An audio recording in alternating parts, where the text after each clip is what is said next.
In a world where power is everything and cultivators train day and night to reach the top, Xiao is reincarnated with an unusual system. While others struggle for every bit of progress, he guides disciples who grow incredibly stronger whenever he rests. With each moment of peace, his sect becomes stronger. His disciples face enemies, overcome challenges, and raise his name to the heavens. He doesn't need to fight. His role is to lead, observe, and grow alongside them at his own pace. We are in a room where there is a person lying down, apparently sick, and several people around. The one lying down is named Xiao. A woman is by his side, crying, for we do not see old Xiao in his better days. The fifth disciple, Shan, says that the old man is already exhausted, and asks the senior disciple Kivan what they should do. Kivan says the answer is obvious. Sivan says he will go out to look for another elder to learn from, as staying there praying for this old body would not help Sivan get any stronger. Kivan thinks that this kind of person who goes out on a simple mission and comes back crippled and wounded is a complete waste of time for them. Kivan knows that if it weren't for him exposing the martial arts of the elder, surely the old man would not die like this. The second and third disciples, Haoran and Feng, just agree with Kivan. The fourth disciple, Zheng, says that it was about time for this old man to die. Zheng had been looking forward to this for a long time. Zheng emphasizes that all those who still cherish this monk time should be treated as one. The young master would become the disciple of the second elder, who has the highest number of female disciples. The girl who was there listening to all this gets angry at everything and clenches her hand while cursing everyone there. She stands up and shouts at everyone that if it weren't for Xiao, none of them would be able to surpass the cultivation limit and become immortals. She points out that it might now be too late, and the old man may turn into a pile of bones. She screams that all there were just ungrateful animals. This leaves everyone extremely angry. Feng approaches her and slaps her face, throwing her backward. As she fell to the ground, Feng tells her to have more respect. Feng was clearly irritated by her words and asks who she thinks she is to speak to him that way. Chivan draws Feng's attention, saying, if this poor thing wants to stay with the old man, let her stay. As Kivan was picking up some things, he says he had already taken everything of value that the old man could have. Feng, while carrying some things, smiles, saying the useless old man was a perfect match for his useless slave. The woman was still on the ground, trembling as she tried to stand up, thinking all there were nothing but traitors. She finally manages to get up from the ground and, with tears in her eyes, wonders how these traitors could do this. As she was on the ground, the elder calls her. She runs back to the bed's edge, asking if Xiao was okay. Because the ungrateful ones had already left, and she would take care of him. Xiao says that after he took her to the top of the mountain, he never asked if she wanted to become his disciple, nor did he even try to guide her cultivation. Xiao sighs and asks if she hates him. She's a bit embarrassed to answer and says she knows her roots and bones were not so good for cultivation. This woman's name is Ji. She explains that, in the beginning, Xiao saved her from a slave trader, and for that, Ji has always been deeply grateful. Since that moment, Ji never had any complaints. She emphasizes that she only hates the injustice of the heavens and the treacherous villains, for a good person never dies a good death. Xiao begins to sit up in bed and says that if he had accepted her as a disciple before. Xiao begins to cough before finishing the sentence. Ji is worried about him. As Xiao looks at his hand, he notices there was blood on it and says, it seems he is about to die. Ji kneels on the ground and kneels before Xiao. Ji starts shouting, saying that if Elder Xiao does not hate her, then accept her as his disciple now. In the future, she will surely kill all those traitors who left here and avenge Elder Xiao. She makes it very clear that she will not stand up until Xiao accepts her as his disciple. This leaves Xiao somewhat impressed. Xiao turns to the front, places his hand on his chest, and says he might be on the brink of death, but he is not stupid. Then, Xiao asks Ji if he accepts this, wouldn't he just be hastening Zi's death? Ji, concerned for Xiao, asks him to stop moving around. Xiao takes a small bottle in his hand and says that this pill bottle is the last essence of condensation. Even though it's not great, it's the only thing he could offer her at the moment. Seeing this, Ji's eyes fill with tears. Ji asks Xiao to lie down and not worry so much about her, but Xiao tells Ji it's okay. He wouldn't die so quickly. After saying this, Xiao starts to cough and feels something very strong, dropping the bottle. The bottle breaks on the floor while his eyes start to close. He sees Zi saying she was wrong and didn't need to become his disciple, but he needed to wake up anyway. Xiao starts to wonder if this really is his death. He thinks Zi is crying too loudly and it's hurting his ears. Xiao thinks he's very annoyed, and the reason for this is for not having accepted Zi as his apprentice earlier. He thinks his end has really come, but suddenly, a voice says, officially launching the disciple bonus system. Xiao is a bit confused seeing this and wonders what it could be, but he receives an infinite gold pill. Just one of these pills contains the equivalent of spiritual energy of about 10,000 essence gathering pills. This pill contains so much energy that it can be used to advance a whole realm of cultivation or heal any kind of injury. Xiao takes the pill in his hand and rubs it on his face while crying, saying he's been in this world for 20 years since he crossed over, and finally, the hack has arrived. 20 years ago, I, Xiao, arrived in this world due to a car accident. I thought I was the main character of an illustrious family with exceptional talents. I even reached the foundation building stage before I was 10 years old. But after I entered the Hongmeng sect, my cultivation stagnated, and I never made any progress again. I became the laughingstock of everyone. However, the heavens have given me a second chance. Xiao asks the system what this reward he received is. The system informs that, as the name suggests, the host will receive things in return for everything given to his disciple in the name of the master. Xiao asks if this also applies to skills and knowledge that his disciples receive. The system responds that, yes, it also counts under the teachings of the host. If the disciple's cultivation values advance or gain insights, the host will receive double the value. In simple terms, if the host transmits the equivalent of 200 days of cultivation to the disciple, the host will receive back the 200 days of cultivation.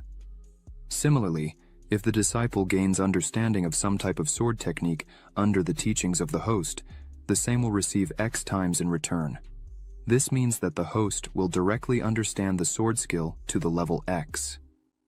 Xiao places his gold pill in his hand and asks the system if he gave this pill to his disciple, he would receive X times in return.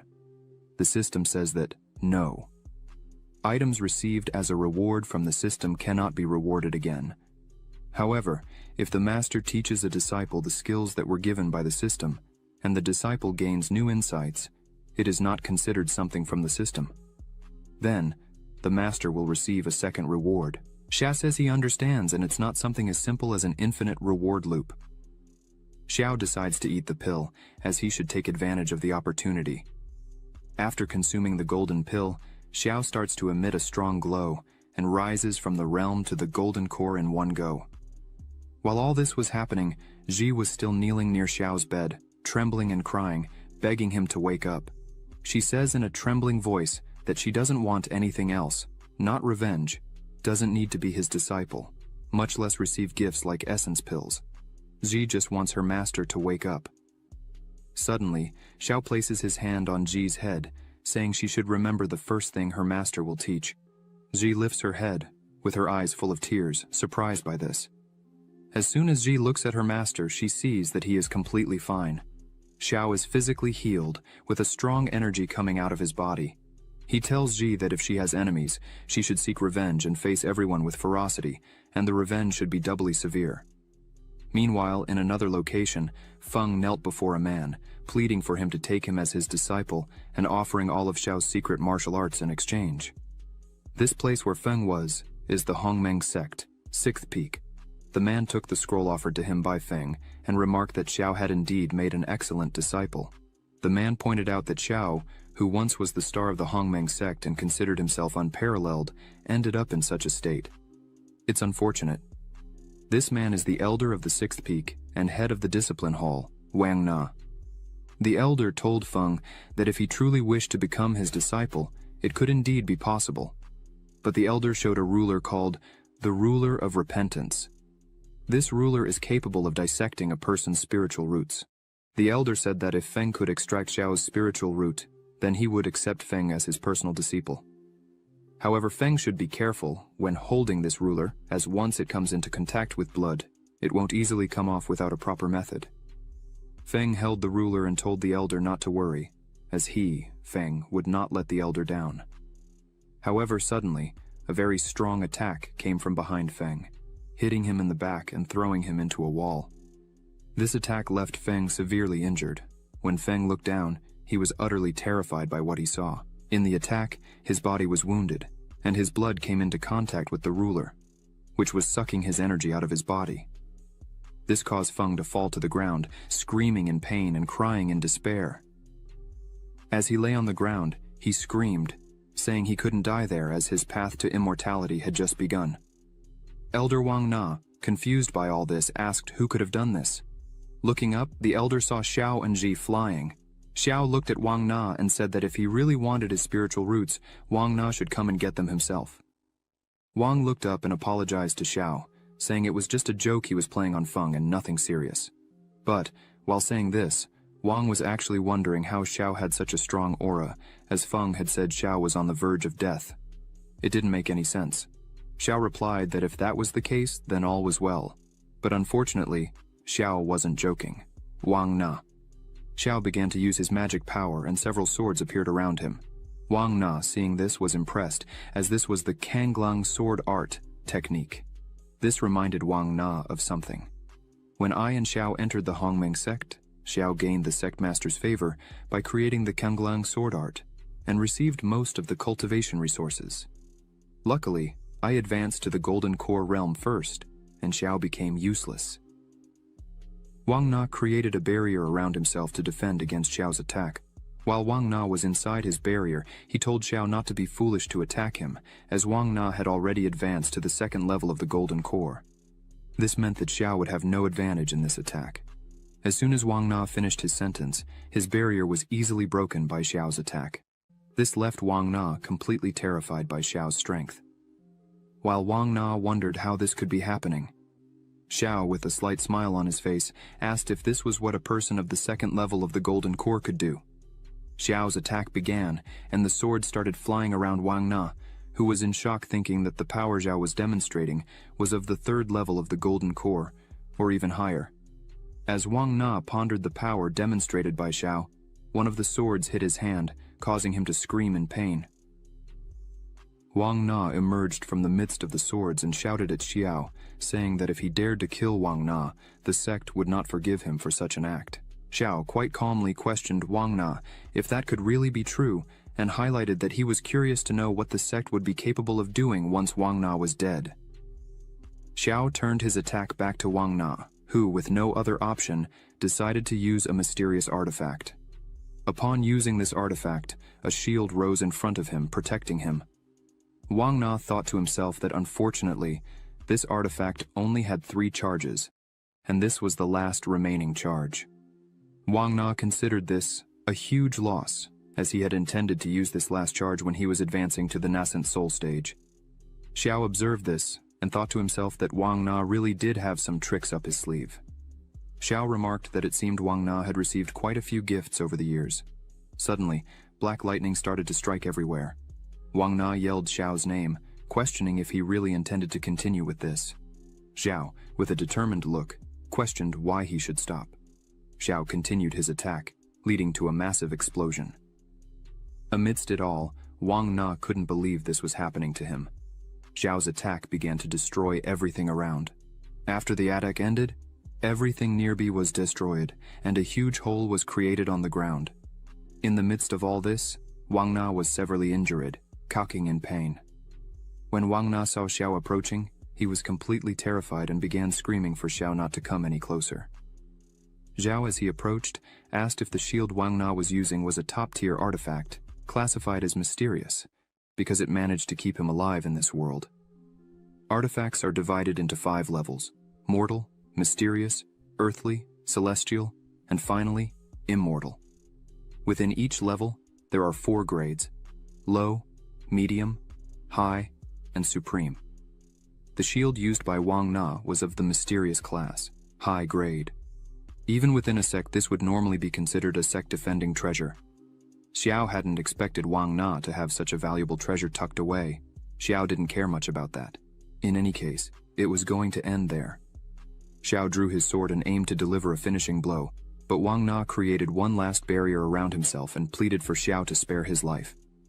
Xiao paused because he heard a voice. This was Zhang He, the leader of the Hongmeng sect. He told Xiao not to act impulsively, as fights among sect members went against the sect rules and could lead to expulsion for both. Xiao turned to the sect leader and laughed, creating a small amount of energy in his hand. Wang Na, seeing Zhang He, thought the gods had given him a glimmer of hope. So he began to beg for help, saying Xiao was beating up everyone there. But in the blink of an eye, Zhang He used his power to strike Wang Na's face, telling him to shut up. Zhang He stated that Wang Na should come to the inquiry pool of the disciplinary hall so they could better analyze and see who truly deserved to be expelled from the sect. Wang Na, severely beaten on the ground, said in a trembling voice that it wasn't necessary. Zhang. He turned to Xiao and congratulated him for breaking through the Golden Core realm after so many tribulations. Xiao thanked Zhang He and said that if he hadn't evolved, he would probably have become someone's target, and his spiritual roots would have been removed. Wang Na shouted that it was a misunderstanding, and he would accept the sect's punishment. However, Wang Na said he hoped Xiao wouldn't use this against him in the future. Xiao crossed his arms and said that, out of respect for the sect leader, he would leave Wang Na alive for now. Xiao, looking back, saw Feng dragging himself on the ground. Xiao pointed out that Feng had committed an even greater crime than Wang Na, as betraying his master and repaying kindness with hostility was unacceptable. Therefore, Feng should be banned from entering the sect, and all his cultivation should be completely extracted. Feng tried to ask for the sect leader's help, but Zhang He simply said it was up to Xiao to handle as he wished. Ji, hearing this, started to run and said there was no need for her master to act. Feng, seeing this, called Ji useless and launched an attack against her. Ji stood completely still as the attack approached. Then, she began to gather magic in her hand and effortlessly defended against Feng's attack. This left Feng completely paralyzed, as Ji had been considered useless until recently. Feng asks when she had learned the Kanglang sword art. Hearing this, Xiao begins to explain that 3 days ago Zhai was sitting.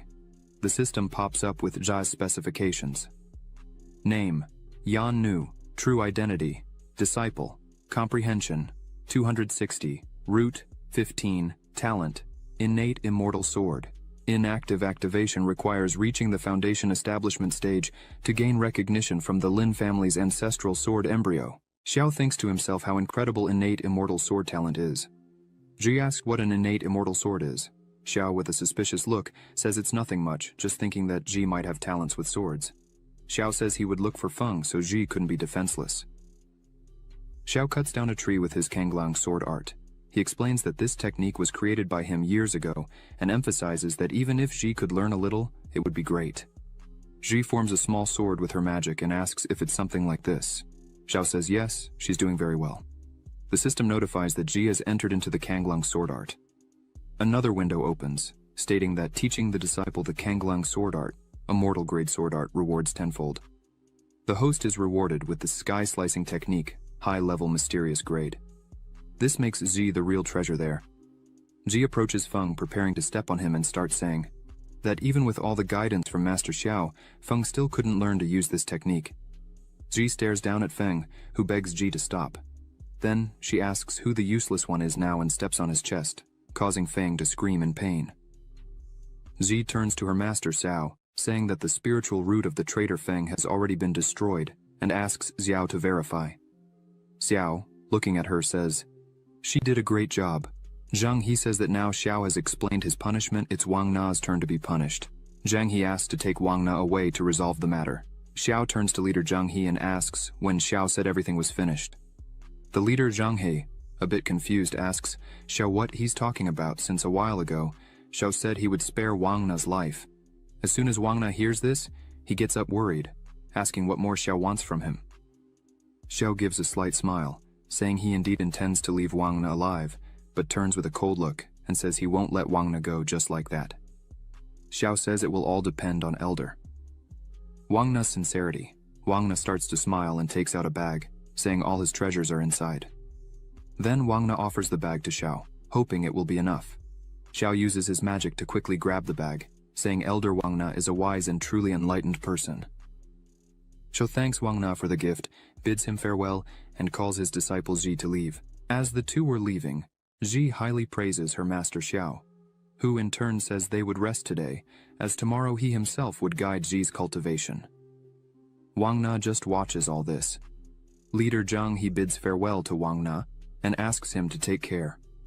Wang Na, with a battered face, is extremely annoyed with everything and thinks this won't end here.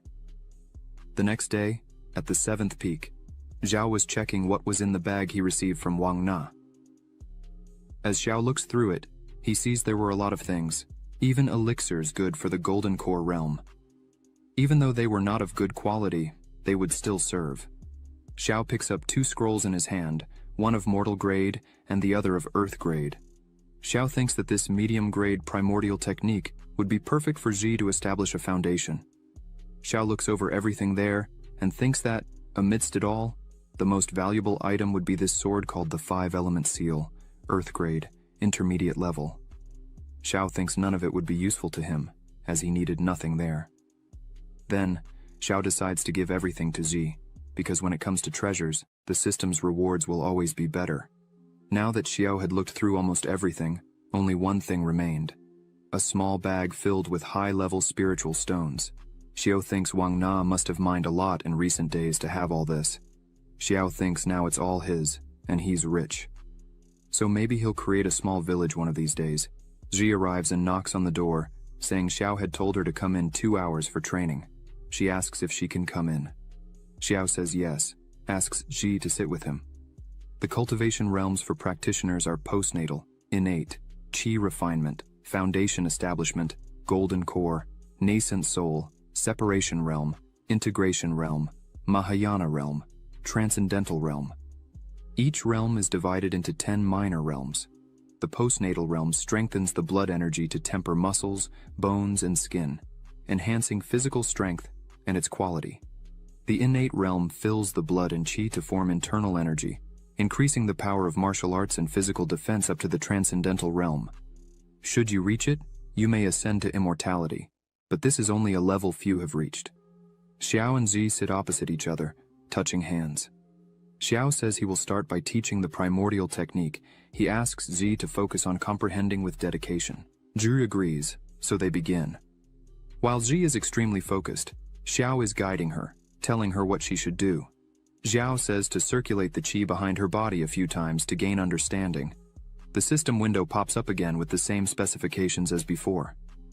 Xiao sees that Ji only has 15 spiritual roots, so Xiao asks the system what the score of an ordinary person would be. The system shows it's between 50 and 60 points. This explains why Ji easily learns techniques, but when it comes to cultivation, she has a lot of difficulty advancing. Xiao decides he himself will have to force qi for her to refine her essence and marrow. Xiao places his hand near Ji's head, and energy starts to envelop her, passing through her entire body. Ji opens her eye, and now she is at the 10th stage of the postnatal realm. Ji is very worried about Xiao and questions him, asking why he did this, as providing qi directly like this can be extremely costly. It might cause the person to lose cultivation, regress realms, and even injure the provider's body. Xiao places his hand on her head and tells her to be at ease, as her master is very well. The system pops up for Xiao, notifying that he sent 100 days of cultivation to his disciple, and thanks to this, he gained 500 days of cultivation. Xiao, seeing this, thinks he's actually much better off than before. Xiao gives a bag full of riches to Ji, saying all this was a gift from him to her, as before he didn't have much to offer, but now he can provide good things. Ji, seeing this, becomes extremely happy, as she had never received such treatment before. The system shows Xiao gave Ji a 3rd-grade Huan pill and 10 2nd-grade pills. Then, he will receive 15 times this. The system shows he received a 4th-grade Huan pill. Ji thanks her master Xiao again for having saved her life in the past and now teaching her for the future. She says she will serve him at any time he needs. The system shows again that Xiao gave 17 martial arts to Ji, then received 20 times reward for this. Xiao obtained a celestial grade, supreme ranked 1,000-mile sword art. Xiao tells Ji not to be so modest with him, as everything that's his is also hers. Xiao asks Ji to train carefully today. After she has managed to absorb this, he will give her more than qi directly for her cultivation. Zi is surprised, as there will be next times. The system shows Xiao gave Ji the martial art 5-element seal, mid-rank earth grade, and for this, he was rewarded 20 times, receiving a gentle wandering sword, supreme rank earth grade. Ji doesn't understand how her master can give her so much qi. So, she tells him to be more careful, as this might be charged, it doesn't seem safe. Xiao smiles, saying he is very well, and if Zi does not believe him, she just has to wait a little, as he will soon go into seclusion for 3 days. Xiao guarantees that he will rise to level 5 of the Golden Core realm. Ji gets excited and says she will protect Xiao while he is cultivating. If anyone comes close, she will take care of it. Xiao tells Ji to be careful and not to stress too much and to practice properly. Ji says it's okay and will practice right now. Xiao opens the system window to check all his rewards. Xiao takes the Huan pill in his hands and thinks he had heard about it before. This pill can only be cultivated by someone who has a nascent soul. The heavenly materials required are the rarest to find for 4th grade elixirs. Xiao thinks that even if he searched the entire Hongmeng sect, he probably wouldn't find even 5 of these pills. But that still wasn't really what Xiao was eyeing, as the reward Xiao most wanted is the 1,000-mile sword art. This art is practically the pinnacle of all fencing. If Xiao combines the 1,000-mile sword art with his new high-level earth-grade sword, Gentle Wandering Sword, it becomes basically unbeatable. Xiao gets excited about all this and decides to test the real power this combination could have. Xiao sends a small attack at a stone and easily destroys the stone. Xiao is surprised by the 1,000-mile sword art, as this skill emphasizes the way the sword is manipulated. Xiao thinks that if he gathers more swords, or gets more valuable swords, it would be child's play to challenge stronger realms. But that would be for another time, as now Xiao will assimilate the cultivation received from the system. Xiao is quite confident this time. He believes he might reach, or even surpass the 5th stage of the Golden Core. Meanwhile, in the Wang sect market, Zhang and Li Shan were walking carefree until, out of nowhere, 2 women start commenting on Xiao, saying he recently ascended to the Golden Core, and that Xiao had a confrontation with Elder Wang at the 6th peak, and apparently Xiao defeated Wang in a humiliating way. This caught their attention.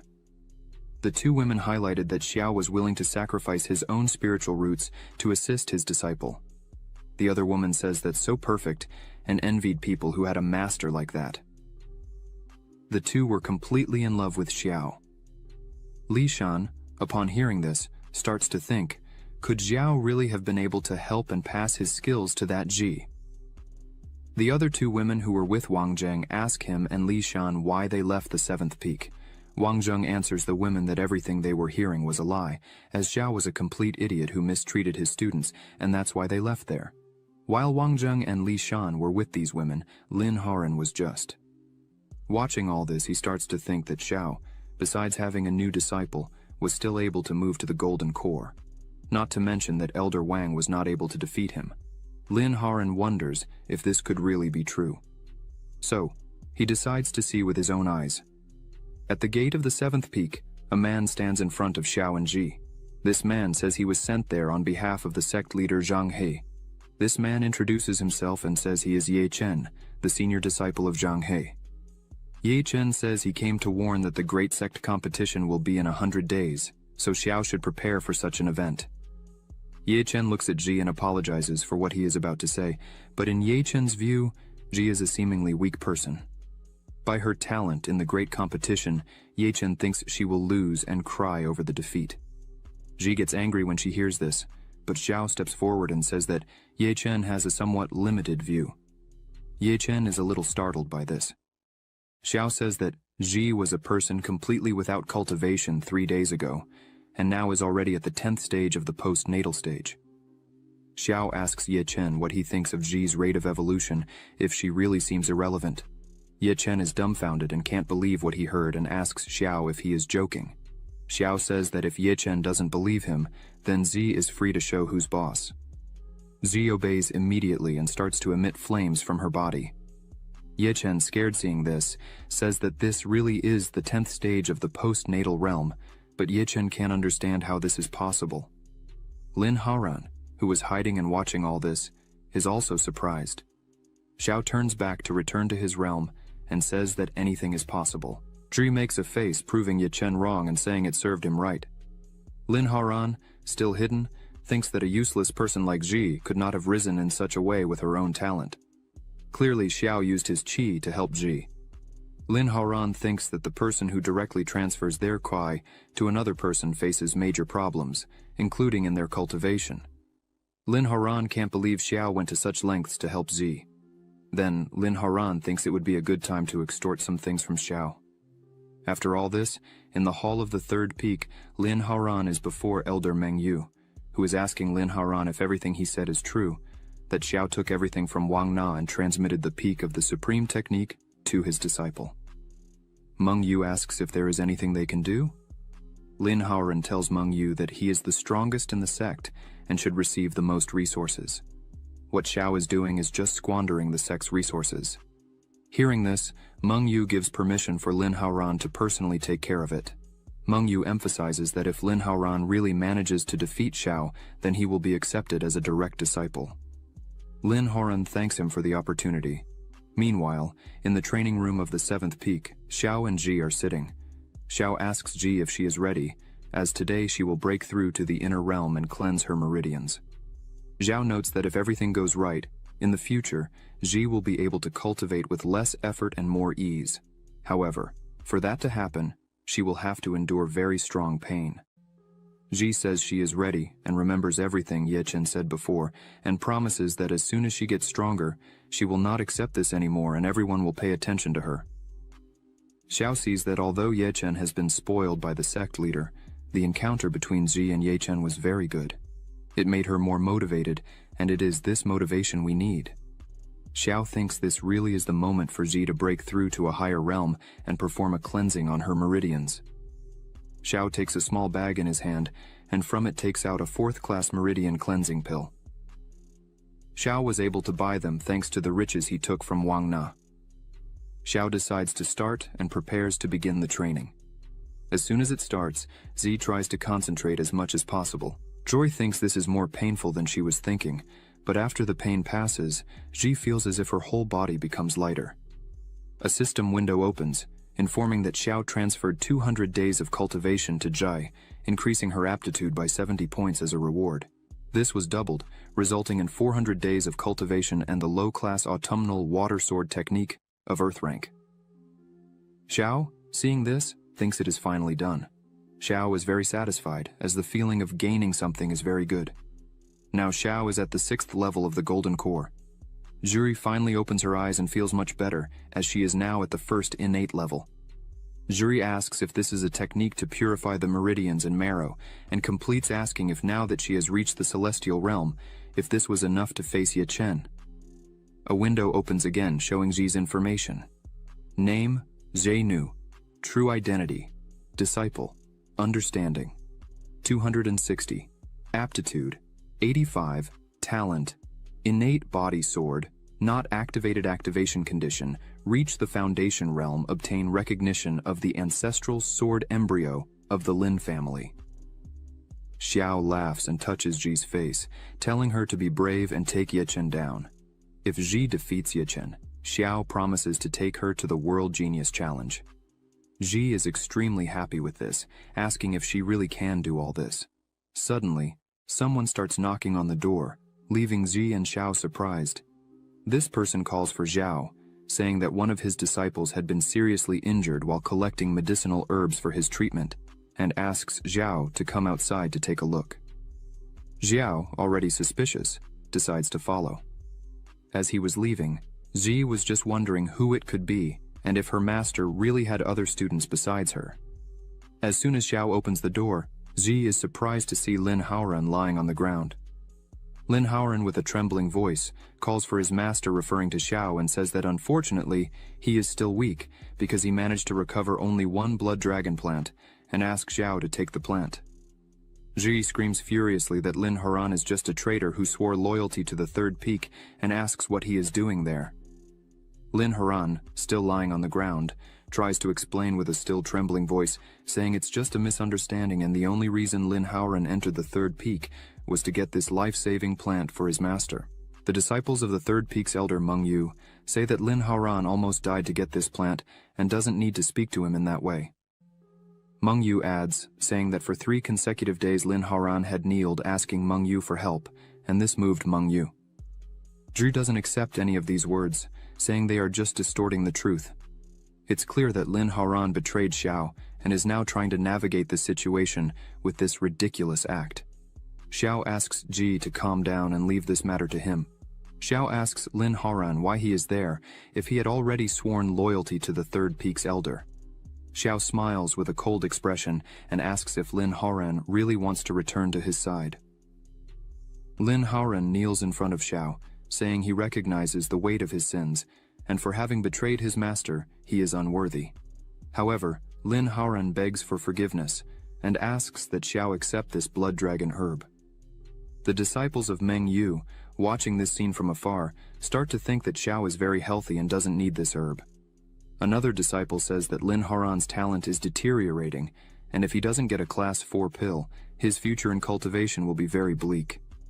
The two look at Xiao, saying it's good, he has such a pill in reserve. Because of him, Lin Haoran was harmed. Lin Haoran looks back with a smile on his face, saying that's not true. Xiao, hearing all this, seems to have an idea and says he really was in need of that herb to help his health and asks Zhi to confirm. She immediately hugs Xiao, saying it's all true. Lately, Xiao has been very weak. The 4 seeing this are shocked. Lin Haoran gets a bit irritated with all this and wonders when Xiao became such a liar. Even though Lin Haoran needs to get this pill by any means to not be a loser. Lin Haoran goes back to his act and says that Xiao should take this plant and use it, because it wouldn't be right for someone as unworthy as Lin Haoran to continue with such a plant. Xiao, in the blink of an eye, takes the plant from Lin Haoran's hand and goes back to Zhi, saying everything is resolved and they would have chicken stew for dinner. Zhi doesn't understand anything that's happening. A system window notifies that Xiao gave Zhi a first-class plant blood dragon herb, and with that, he received 5 times more in a second-class blood dragon plant. Lin Haoran starts coughing and says he is happy if he can help his master. The 2 disciples of Meng Yu hold him. One of them says that Lin Haoran put his own cultivation at risk to help his master, even though Xiao didn't return the favor. They ask Meng Yu to defend Lin Haoran. Meng Yu says to Xiao that human lives are at stake, and as representatives of the sect, they could not just stand by watching this. Meng Yu emphasizes that if these news spread, the 7th Peak would still be able to get disciples in the future. Xiao stops in front of everyone, saying there's no need to hurry. Then, Xiao approaches Lin Haoran, saying that since the 2 had a relationship of student and master, he could not stand there watching Lin Haoran die. Xiao emphasizes that he has a small concern because as Lin Haoran had many offenses in the 7th Peak, Xiao fears that his body might not withstand the pressure of the pill. So, Xiao offers to cleanse his meridians. Meng Yu, seeing this, thinks that Xiao values talent highly. Meng Yu believes that Xiao indeed intends to pass on his skills to his students, and if he does this frequently, then there must be some technique Xiao uses to minimize the side effects. Therefore, Meng Yu should pay close attention to everything. Xiao touches Lin Haoran's neck, saying that he risked his life for Xiao, so Xiao could not just leave him in this state. Xiao holds Lin Haoran's hand, and energy begins to glow, leaving Lin Haoran a bit frightened by everything. After a few seconds, Lin Haoran starts to feel a lot of pain, and his mouth foams. Meng Yu's 2 disciples look at this and wonder how the cultivation of the disciples turned so tragic. Meng Yu tells them to pay more attention, as they were just treating the hardships that Master Lin Haoran went through. Lin Haoran realizes that Xiao wasn't passing his skills to him, but was instead taking his cultivation energy and destroying his meridians. Lin Haoran was trying to scream for help but couldn't speak, as Xiao, by touching his neck, used a technique that left him voiceless. Lin Haoran realized he was doomed if this continued. Meanwhile, Meng Yu finds everything natural, saying that Lin Haoran was doing a great job. After the process, Lin Haoran falls completely destroyed on the ground. Xiao says that he finished applying an extremely powerful technique to heal Lin Haoran's entire body. But because his cultivation was very low, he might not withstand it. Xiao asks Meng Yu to take Lin Haoran back and let him rest. Xiao leans on Zhi, saying that he is a bit tired because he used a lot of his own energy and needs to rest a bit. Meng Yu starts to laugh, thinking that he couldn't understand exactly the technique used by Xiao, but clearly, his aura is considerably lower. This means that it's a great time to try. Meng Yu jumps to attack Xiao. Ji screams for him to be careful. But Xiao smiles, as he was prepared for this. Then, he quickly turns around and easily defends against the attack. Xiao, smiling, asks how Meng Yu had the courage to use such a situation to attack a weak individual like Xiao, who just helped a man on the brink of death. Meng Yu, seeing this, is shocked by the situation and wonders if this was really a favorable time and how Xiao has such strong energy. Xiao uses his energy and throws Meng Yu away. Meng Yu falls to the ground. His disciples run to help him. Xiao turns around as if nothing had happened and calls Jie to cook a chicken. She, as always, is excited, agrees, and begins to prepare with Xiao. Lin Haran wakes up and screams, asking what the two were waiting for to act. The two look at each other and prepare for battle. One of them takes some hidden items that Meng Yu had won during one of his travels. This can be controlled through a special technique. It disappears into the air without leaving any scent, a completely invisible attack. No one was able to counteract this before they came to the 7th peak. Meng Yu gave this to him and made clear how to use it if it came to this point. Then, he launches it towards Xiao. However, Xiao dodges as if it were nothing, making it seem like a joke. The item hits the door and starts to corrode. Xiao, looking at this, thinks that it really is something different. However, as soon as he consumed the limitless golden pill, his senses improved greatly, allowing Xiao to perfectly sense killing intent. Otherwise, Xiao could be in serious trouble. Now, Xiao looks at the two who didn't understand how Xiao had dodged the attack, but it didn't matter, as they were going to continue attacking. Xiao tells Ji to use the Kanglang sword technique, target southeast. Ji summons her sword and prepares for the attack. With a simple movement, she defends against the attack. Ji is astonished by what she did. A system window appears, saying that a reward was given. C. 0 stone. Detected that the disciple, under the guidance of the master, comprehended the intent of the Kanglang sword. First stage, reward tripled. Obtained the Dragon Spirit Armor, Earth category, intermediate class.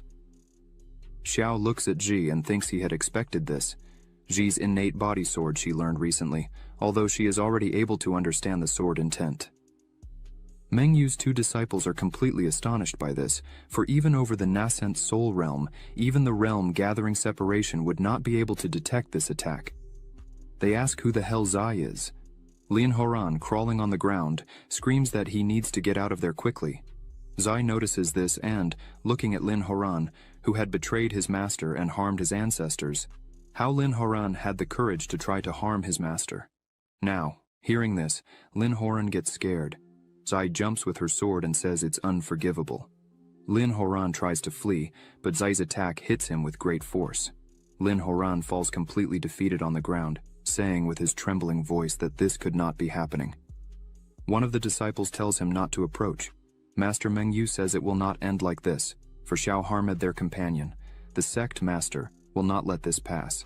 The other disciple says they should not fear Ji, for they are in the foundation stage and another in the golden core, and Ji was just in innate cultivation. However, the other disciple points behind Ji, saying they were not seeing what was really there. When they look, Xiao is with a bloodthirsty look. Xiao touches Ji's shoulder, but she tells Xiao not to worry and rest, for she would take care of everything for him. But Xiao says he wanted to teach Ji something, and, with the same look, says that sometimes dying is more convenient than living. The two start to stutter, asking what Xiao was thinking of doing, and ask him not to approach any further. Xiao, while walking directly towards them, asks if they are regretting their actions. Unfortunately, it's too late now. A few hours later, in front of the secti leader, Xiao reports the whole occurrence, saying that Meng Yu, along with a traitor from the sect, came to provoke without any reason. And to protect his and his disciples' integrity, Xiao and Ji killed Lin Haoran and crippled the cultivation of 2 disciples from the 3rd peak. With all this, Xiao hopes the sect leader understands and does not try to punish the 7th peak for it. Leader Zhang, he just looks at all this. Zhang He says that, although the traitor is dead, there may still be remnants. The leader emphasizes that repeatedly violating the sect rules cannot be forgotten. Several times, Xiao lowers his head and says the leader is correct, and he, Xiao, respectfully follows the sect leader's instructions. Meng Yu stands up and says the leader is being biased towards Xiao, for clearly he is distorting the real facts, talking nonsense. Meng Yu says he went to the 7th peak with good intentions, and Xiao killed one of his disciples, breaking the sect rules, and this should be punished with expulsion. Xiao responds that it was not quite a visit, as he had already taken Lin Haran as one of his disciples. Meng Yu should be responsible for Lin Haran's life and death. Xiao asks what the purpose was in taking him to the 7th peak. Xiao completes saying that visits do not need prior preparations and throws the needles used in the attack. Xiao asks Meng Yu if he thinks he can easily deceive the sect leader like this. Meng Yu, stuttering, tells Xiao not to make false claims like that. Leader Zhang. He slams his hand on his chair, showing he was annoyed with all this. He emphasizes that it really is unusual to see Meng Yu defending the sect rules like this. The leader says that since Meng Yu started all this, they should let Meng Yu set an example by voluntarily losing his cultivation according to the sect rules.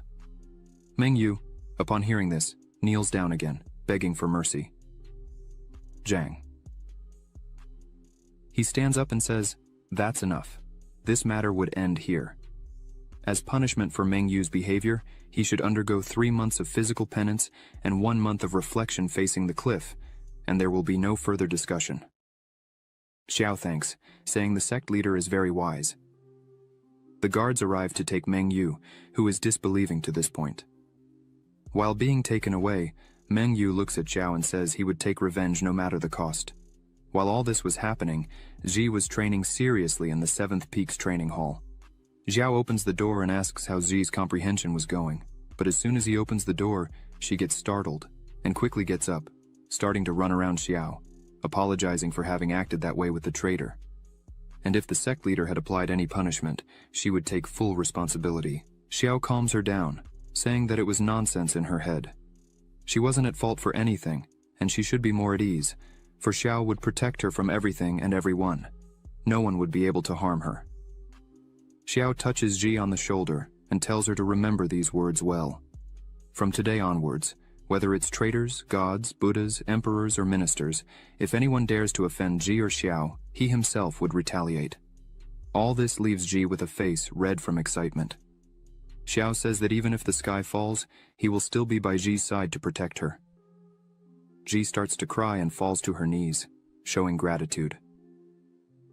Seeing this, Xiao asks what she was doing. Xiao lifts Ji up and asks her to simply say if she wants to say something. Zi says there are some things she feels should not be hidden from Xiao. Zi says her real name is Linji, and she is the daughter of the Lin family, the rulers of the Southwest. Xiao is surprised by this, as the Lin family was a recognized martial arts family in the Southwest. Xiao thinks that 10 years ago something happened, and everyone was annihilated overnight. Ji, with her eyes full of tears, begins to explain that 10 years ago, the Lin family discovered a huge spiritual stone vein on their territory, and this was a great breakthrough. The abundance of spiritual stone resources was enough to establish a power similar to the Hongmeng sect overnight. Ji's father, who was the head of the Lin family at the time, immediately ordered that this matter should not be disclosed, fearing it would attract disaster. However, Ji's uncle, driven by selfish motives, sold this information to the Luoyun sect because he was dissatisfied with the distribution of mineral resources by Ji's father. Ji's uncle wanted to be the head of the family, and, since they didn't let him do such a thing, then he sold the information wishing that everyone would die, to take advantage of the spiritual mine. The Luoyun sect murdered more than 100 members of Ji's family. The Lin family survived only under her father's protection. Ji was able to survive by a stroke of luck. When Zi managed to escape from all that, she encountered bandits on the way who robbed her of all her money and sold her to slavers. Zi says fortunately her master Xiao found her, otherwise Ji can't even imagine where she would be at this moment. Hearing this, Xiao burst into tears, saying he had no idea that his disciple's life was so miserable. Now it's clear why Ji hates traitors. Her seriousness is justified. Xiao grabs Ji by the arm, saying they would go down the mountain. Ji asks why they would do that and where they would go.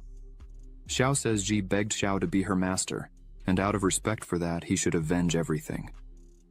Xiao looks into Ji's eyes and smiles, saying that as her master, he would go with her to the Luo Yun sect to avenge everyone with their own hands. Ji starts to cry again upon hearing this. Ji runs and hugs Xiao, saying she just wanted to see him live a peaceful life and, if necessary, she would spend the rest of her life kneeling just to fulfill that. Xiao tries to calm her down, saying she doesn't need to say those words at the moment. They must head for the peak. The future is limitless. Xiao calls Ji to leave, and she agrees.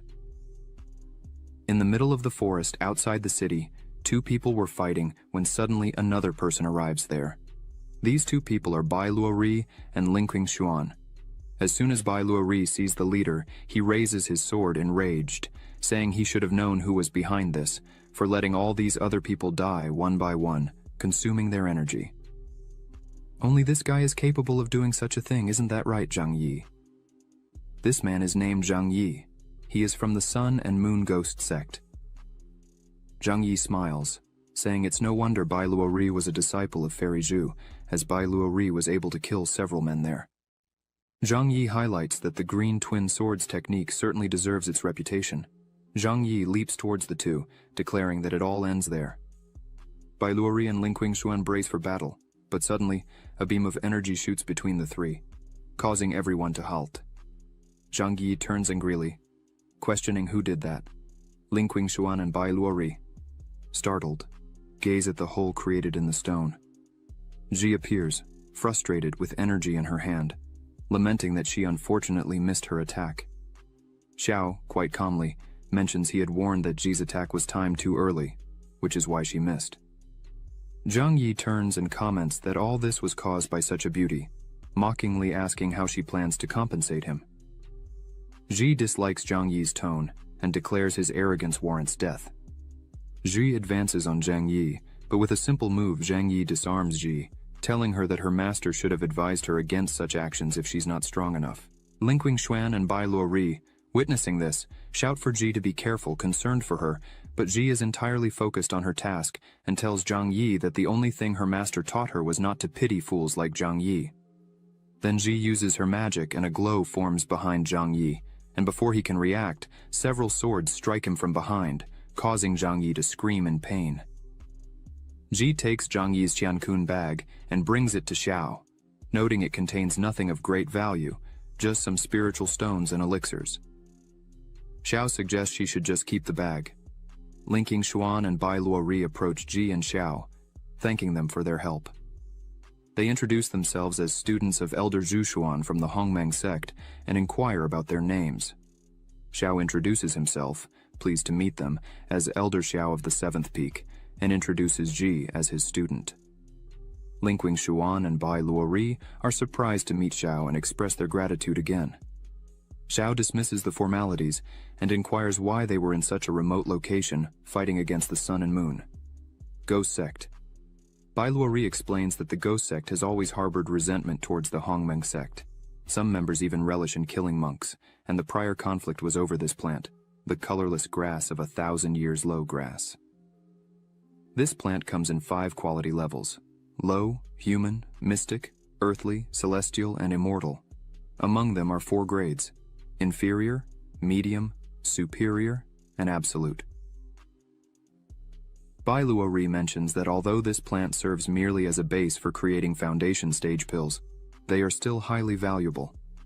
He emphasizes the rarity of these plants. This one, for instance, was unexpectedly found at an auction due to leaked information. The leaked monetary information drew Zhang Yi's attention, leading to them being followed. Out of respect and gratitude, Bai Luori offers the plant to Xiao, stating that if he hadn't arrived in time, the plant would surely have been stolen by the Ghost Sect. Seeing this, Xiao remarks that Bai Luori would likely use this herb to refine foundation stage pills, significantly increasing the chance of success in the foundation stage. Xiao questions Bai Luori if he truly wishes to give it to him. Linqing Xuan and Bai Luori gaze intently at Xiao. Then Bai Luori responds that his master always taught them to be thankful for generosity and always avenge their enemies. With that, Bai Luori pleads for Xiao to accept the herb as a token of gratitude. Xiao agrees to accept, but since they are esteemed students of Elder Zhu, as soon as Xiao refines the pills, he will share them. Bai Luori thanks again and attempts to hand the herb to Xiao, but Xiao looks back and suggests it's a bit early to receive such a gift and calls for everyone's attention, as he intends to teach 3 lessons to all present. Xiao advises that in the future, when they kill someone, they should focus on eradicating the root of the problem and demonstrates by launching a sword with his magic at a tree, slicing it in half. 2 people appear beside the tree that was just cut down. Bai Luori, with a frightened face, yells asking when they hid there. The woman, still crouched, says that he was acting extremely arrogant even though he is at the 1st level of the Golden Core. These 2 are called Bai Yanzi, who is at the 3rd level of the Golden Core, and Qing Yang. She is at the 4th level of the Golden Core. Bai Yanzi says he doesn't know how Xiao had the courage to kill their disciple. Fortunately, they were nearby. So unfortunately, it's time for Xiao to die. Xiao says he heard about the 2 elders of the Lunar and Solar Phantom sect a while ago, known as the Yin and Yang deities. Their soul recovery abilities are unmatched, and capturing targets is just a matter of time. It must be you 2, right? Xiu thinks that before leaving the 7th peak, he used techniques to hide his aura. Clearly, these 2 don't have that much discernment. Bai Yanzi looks at Xiao and says that even knowing their reputation, he still does not show fear. This makes Bai Yanzi even more excited for the combat. Bai Yanzi swings his chains trying to hit Xiao, but he easily dodges the first attack. Xiao looks at the trunk of the tree that the chain touched and notices something different. Bai Yanzi creates a kind of whirlwind with his chains, leaving Xiao in the middle of them. Bai Yanzi says that these chains were fused with blood and qi of thousands of people. Even a nascent soul cultivator will be turned into bones if they touch them. Xiu continues to dodge all the chain attacks and thinks that Bai Yanzi's words are very extravagant. As long as he keeps dodging, everything will be fine. But just as Xiao finishes saying these words, he feels something strange and, looking down, sees several magical skeletons coming out of the ground and holding his feet. Qing Yang, with her staff in hand, says that this staff allows her to use the souls of thousands of people as a sacrifice. Once you enter, you will never come out. Xiao, seeing this, gives a little laugh and says they still manage to coordinate attacks together. Not bad. Qing Yang screams for him to die, as now Xiao is being grabbed by several souls and chains were everywhere surrounding him. Zhi and the other 2 were completely desperate seeing this. Xiao closes his eyes, and a second later several magical swords appear around him. Xiao launches them towards the 2. Bai Yanzi becomes a bit more relaxed, saying that Xiao is merely taking form at the spiritual energy stage, and yet still wants to face the 2 magical treasures at once. Qing Yang, as soon as she sees Xiao's attack, is a bit shocked, asking them to be calm. One of the swords, as soon as it hits the chains, pierces them with extreme ease, leaving Bai Yanzi completely desperate, as he did not expect this. The sword hits Bai Yanzi, throwing him back. Qing Yang, as soon as she sees this, is completely scared by the whole situation, and thinks this is not normal. How does Xiao's sword have so much power? This is very bad. Qing Yang tries to flee. Zhi, seeing this, yells to Xiao that she is running away while Qing Yang ran desperately. She thinks those swords are not normal, because even a high-level sword being wielded by a nascent soul-stage cultivator would not be so powerful. As soon as Zhi alerts him, Xiao focuses and asks if Qing Yang really thought she was going to run away. Xiao unleashes his power towards Qing Yang, stating that she should die. Qing Yang uses the souls within her staff again, asking them to block this attack. Xiao's sword continues to advance towards the center, heading towards Qing Yang. Once this formation is broken, all the spirits will be freed. As soon as the spirits hear this, they stop and refuse to protect Qing Yang, who becomes confused and tells the spirits that Xiao is the enemy, and therefore, they should protect Qing Yang. But the spirits turn against Qing Yang and start to bite and attack her. Thus the curse is broken, and Xiao frees them to go their own ways. Linking Xuan and Bai Luori are completely amazed by Xiao's immense strength, as the 2 villagers from the Lunar and Solar Ghost sect were just killed by Elder Xiao with just 2 moves. Linking Xuan thinks that now Xiao might even be in the nascent soul realm. Zhi comes running, all happy, saying that all the treasure from the 2 who were just defeated was there with her. Xiao approaches and smiles, congratulating Zhi and saying she is getting better and better at collecting spoils. Xiao tells Ji that there is a Qiankun bag that belongs to Zhang Yi so Ji could keep it. As soon as Ji hears this, her eyes light up with happiness. Ji, very happy with this, thanks her master Xiao for the gift. Linking Xuan and Bai Luori are agape, seeing that Xiao was giving all the economy of the elders from the lunar and solar ghost sect to Ji, who was just a disciple. Ji was now boasting with 10,000 low-rank spirit stones and many elixirs. Zhai asks her master Xiao how she was going to use all this by herself. Xiao says that he had already given everything to Ji, so she should save and use it very carefully. Xiao thinks it's time to see what the system gave him as a reward.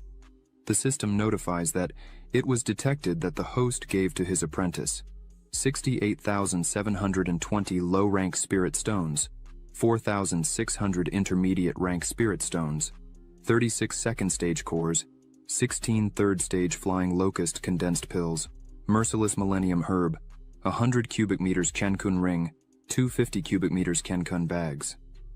The system announces that it was calculating the rewards. After a few seconds, the system shows the rewards, which are a level 4 immortal nourishing pill, a 15,000 cubic meters Kenkun ring, 5 merciless millennium herbs, 2,000 absolute class spirit stones. Xiao is very surprised with all that he has just received. Xiao stops for a moment and smiles, as he had received 2,000 absolute class spirit stones. There are 4 classes of spiritual stones: low, intermediate, superior, and absolute. The exchange value between the higher levels is 1 to 100. This means that Xiao has 2 billion low-class spiritual stones. Xiao celebrates happily, as he just became rich overnight. She goes to Xiao and asks him if she could give these 2 bags to Linking Xuan and Bai Luori, since she already had a Qiankun ring. Bai Luori says they cannot accept it, as it is too valuable. Xiao pats Ji on the head and says that he had given it to her, so Ji could do whatever she wants with all the gifts.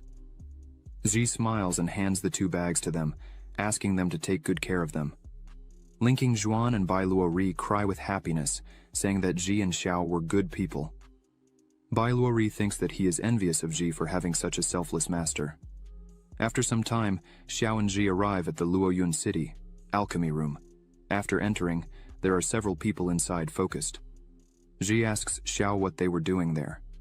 Xiao explains that the ruthless millennium herb they just obtained outside the city can be used to refine foundation creation pills for Ji.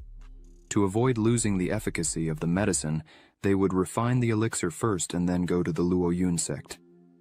Ji, hearing this, becomes extremely happy with her master. A woman hears the conversation. Her name is Su Muhan.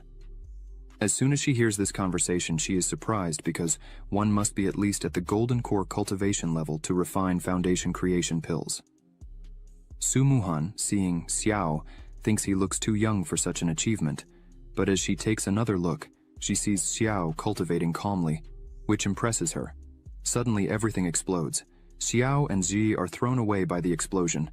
Ji, embarrassed, asks if Xiao really knows how to make elixirs. Xiao opens his fan and tries to cover his face while responding that he had never made a foundation creation pill before. Su Muhan comes over and says that if they wish to perfect a foundation creation pill, she could help them. Ji gets excited, saying that would be great, but Xiao was a bit suspicious of all this. Su Muhan says that the foundation creation pill requires pouring a large amount of spiritual energy into it, and Xiao would have to do this alone. The other people watching think Su Muhan is teaching for free. It seems she really has a good heart. Xiao, looking at Su Muhan's shirt, sees the symbol indicating she is a second-level alchemist. Xiao is surprised because she seems very young for this. While Su Muhan is focused on the herb in her hand, Xiao thanks her for the help and says he would pay double the market value for the assistance. And so, Su Muhan begins preparing the herb, while Ji and Xiao just watch everything happening. Green and yellow energy begin to spread around the place. Su Muhan takes a bottle and says, "Dan Sung," and the energy starts to enter the bottle. Xiao thanks her, and when he goes to pay, Su Muhan says there's no need, as it was just a favor she did for them. People start to run and scream, saying the auction has started, and there is a terrestrial-level sword in the auction. Su Muhan just watches, surprised by all this. Su Muhan starts to leave the place and says there's no need to pay. Xiao thinks he needs to buy a good weapon for Ji, and there is a terrestrial-level sword in the auction. Xiao thinks that if he can buy everything useful in the auction and give it to Ji, he would earn a fortune in rewards from the system. Then, Xiao calls Ji to follow him to the auction. Ji accepts and is happy, as she has not been to one before. On the second floor of the Tianji building, the auction is happening. In the center there is a person presenting the items. In their hands there is a 1,000-year-old ironwood whip, infused with spiritual energy, embedded with spiritual stones to multiply its power, capable of killing and being upgraded to the Zhuan lower realm. The starting price is 30,000 low-class stones. Z stands up, happy, and shouts, 100,000. The others are very annoyed, as they bid very high on all the items. Normal people can't keep up with all this money. Su Muhan, watching this, just stays silent. The presenter announces a superior class melted core fire lotus. The presenter says that after testing, the quality of this lotus is exceptional, and for this reason, the starting price is 1 million low-class spiritual stones. Su Muhan, all shy, thinks this is her only chance to get the melted core lotus, but Z, not caring about anything, stands up again, all happy, saying she offers 2 million. Su Muhan just fills her eyes with tears and is disbelieving. The other people say they can't cover that value, and it was over. It was expected that the rich would take it again. The presenter hits the gavel, saying it was sold to Xiao for 2 million. Xiao, with his money bag, starts to think, who was the crazy one who said money wouldn't bring happiness? Z just looks at Xiao. The presenter brings the lotus to Xiao's table, congratulating him on the acquisition. Z is impressed by the beauty of the lotus. Su Muhan, looking at them, wonders if they really will buy everything there. Su Muhan starts to feel a bit sad, because she really needed the melted core, and was thinking of asking Xiao to let her keep it. But Su Muhan was afraid of the response she might get from Xiao. However, she gathers courage and approaches Xiao's table, calling out to him. Ji, upon seeing Su Muhan, becomes joyful and asks if she wasn't the alchemist from earlier. But Su Muhan does not respond and simply kneels in front of Xiao, saying her father was a martial artist, but had gone too far. And thus, she needs the help of the fire lotus. Then, Su Muhan begs Xiao to sell her the fire lotus, emphasizing that she would repay the favor by working hard for Xiao. Ji, moved by this, asks her master. Xiao says that now the lotus belongs to Ji, so she could do whatever she wants with it. As soon as Xiao says this, the system notifies that it was detected that the host gave his apprentice a superior grade core-fused fire lotus, and the reward is 5 times greater, a 5th class core-fused fire lotus. Z becomes overjoyed with this and says that if that's the case, then she would give it. But before anything can happen, a rope with an iron tip comes towards them. Ji quickly realizes and defends the attack. After this surprise attack, Ji asks who was doing this. The people there start to scream that a fight was about to begin. A man holding this rope calls Ji a little shit and points to another man, saying he is his master and would offer 3 million to buy the lotus. The people are shocked, as 3 million is a large amount for an ordinary person. This man is Wang Ronger.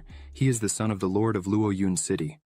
Wang Ronger mockingly says that 3 million would be nothing for Su Muhan. As soon as Su Muhan sees him, she looks a bit scared, and Xiao notices this. The people start to comment that Wang Ronger began to harass Su Muhan again. They highlight that since Su Muhan inherited the position of family head, Wang Ronger has been harassing her relentlessly.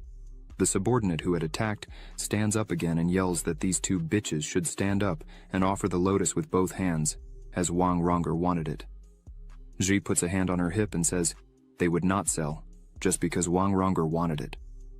Su Muhan runs over and asks Ji not to be so impulsive, and pleads with Ji not to offend those people. This leaves Ji and Xiao a bit confused. Xiao says it seems like Su Muhan has some connection with that man. Su Muhan starts to explain, saying that man is the son of the lord of Luoyun City, and could be considered the supreme lord there. Su Muhan says that once Wang Ronger came to her door asking for her hand in marriage, but Su Muhan did not accept. After that, Wang Ronger began to follow her everywhere, non-stop, day after day. Su Muhan apologizes and says all this trouble was caused because of her. Then she offers 50,000 spirit stones as an apology and says she is leaving. Xiao, seeing all this, thinks Su Muhan does not despair over anything, even needing medicine for her father. She did not despair when things did not go her way, not to mention she is a second-level alchemist at such a young age. Xiao becomes quite excited about this situation and thinks it really would be worth teaching a woman like this. Xiao calls Sumuhan and tells her to wait a bit, as he would give her the lotus and give Wang Runger a beating. But there was one condition. This leaves Sumuhan completely surprised. Sumuhan turns around running and asks what that condition would be. Xiao opens his fan again and says she just needed to worship him as her master. Sumuhan screams, saying she accepts. As long as Xiao saves her father, she would do anything. Sumuhan kneels and calls Xiao master. She asks him to accept this small token of respect. Xiao accepts and says that from today, she would be his second disciple, and asks her to stand up. The system window opens again and informs, "Congratulations to the host for accepting a new disciple. It was detected that the disciple has the human-level alchemy heart. The success rate of alchemy increases by 30%. The return reward was doubled, and the host obtained the alchemy heart, terrestrial level. The success rate of alchemy is increased by 70%. The information of the disciple Sumuhan was scanned and is being opened in the information panel. Name, Sumuhan. Identity, true second disciple. Understanding 60. Aptitude, 50. Talent, human-level alchemy heart, upgradable. Requirement, elixir improvement." Xiao, seeing all this, is a bit surprised. He just laments the fact that Sumuhan's aptitude and understanding are somewhat average. Thus, it seems she has to follow the path of infusing and transmitting the power of the alchemy heart. She raises her sword and says that in that case, she would be there to help. Xiao tells Ji to kill everyone there for him. Ji, without hesitation, agrees and attacks everyone there. The man who had attacked before thinks Ji is just a show-off and prepares to attack again. But Ji lands a kick on the man's face that even knocks out one of his teeth, throwing him hard against the wall behind. Wang Runger, seeing this, widens his eyes and is shocked. Ji says she's had enough of this type of person who thinks too highly of themselves and has no power at all. Wang Runger, trembling with fear and with a quivering voice, points to Ji asking how she dares to hit his people and asks if Ji knows who his father is. Ji charges at Wang Runger, saying it doesn't matter who his father is, she would beat him up just the same, until his father can no longer recognize him. Wang Runger starts crying and tells Ji to leave and yells that if something happens to him, his father would not let her go unpunished. But suddenly, someone appears between the two and stops Ji's attack. She's a bit surprised, as she hadn't noticed this man was there. Xiao just watches all this. This man is called Nameless. He is Wang Runger's bodyguard who is currently at the nascent soul level. Wang Runger begins to smirk and mockingly says, "They were not brave, so why don't they continue like this?" Wang Runger orders his bodyguard to beat up Ji and Xiao. Everyone was involved in this, so no one could escape. Ji just watches all this while Wang Runger hides, like a chicken, behind his bodyguard. But his bodyguard said that the orders given to him were that he should ensure Wang Runger's safety, but he would not interfere in his personal fights with other people. The auction presenter bangs the gavel and yells, asking what was happening there. The auction presenter says that anyone who fights inside, according to the rules, can be executed. Immediately he asks them to leave there because people who do not follow the rules of the Tianji house are not welcome there. Wang Runger starts to withdraw, saying it would be easier for everyone this way. Before leaving, Wang Runger tells Xiao and everyone there that it's better they control themselves in the city of Luoyun and not let him see them again. Ji was very angry, wanting to break everything, but Xiao just told her to control herself and called her to withdraw. Ji was still angry, saying that Wang Runger was very conceited. She was not happy about it. Xiao just told her not to be so mean. The man from before asks Wang Runger if they were really going to let them go, just like that. But Wang Runger said it wasn't so easy to escape from him. As soon as they left there, they would catch them, as this would not break the rules of the Tianji building. Wang Runger says they would execute Xiao and put his body at the city entrance, and with the girls, it would be a bit different. Already outside, one of Wang Runger's subordinates was looking for Xiao but couldn't see them anywhere. Xiao was behind one of the walls and concentrates his magic and sends one of his swords to attack the three. The bodyguard sees the sword coming in time, then grabs his sword and tries to defend the attack. but Xiao's attack easily breaks the bodyguard's sword and goes directly to Wang Rongger, hitting him and throwing him to the ground. Xiao appears in front of the three. The subordinate from before yells at Xiao, asking how he dared to kill someone on the lands of the Tianji house. Xiao, very calmly, tells them not to be so foolish, as Xiao had waited for them to leave the Tianji house to kill him. Thus, he hadn't broken any of the rules there. This leaves the subordinate without answers.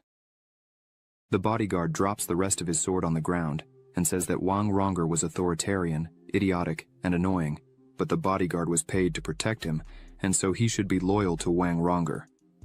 This means that if someone kills the person he was protecting, he should take the head of the perpetrator. Otherwise, the Wang family would hunt him to the ends of the earth. Then, the bodyguard prepares to fight. Xiao just offers a small smile on his face. Xiao begins to float, surrounded by his swords, and says that the bodyguard's sword is completely destroyed, and yet he wants to fight him. The bodyguard starts to grow scales on his body, saying he has beast blood, so his body is harder than a simple sword. Using a sword for him means nothing. It's just a matter of coexistence. Xiao, still very calm, looking at that, asks if he really thinks so. Xiao says he would love to test the strength of that, and launches his swords towards the bodyguard.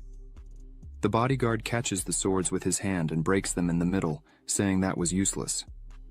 Xiao remains calm and smiling, and asks if really not one of the 7 swords would be useful.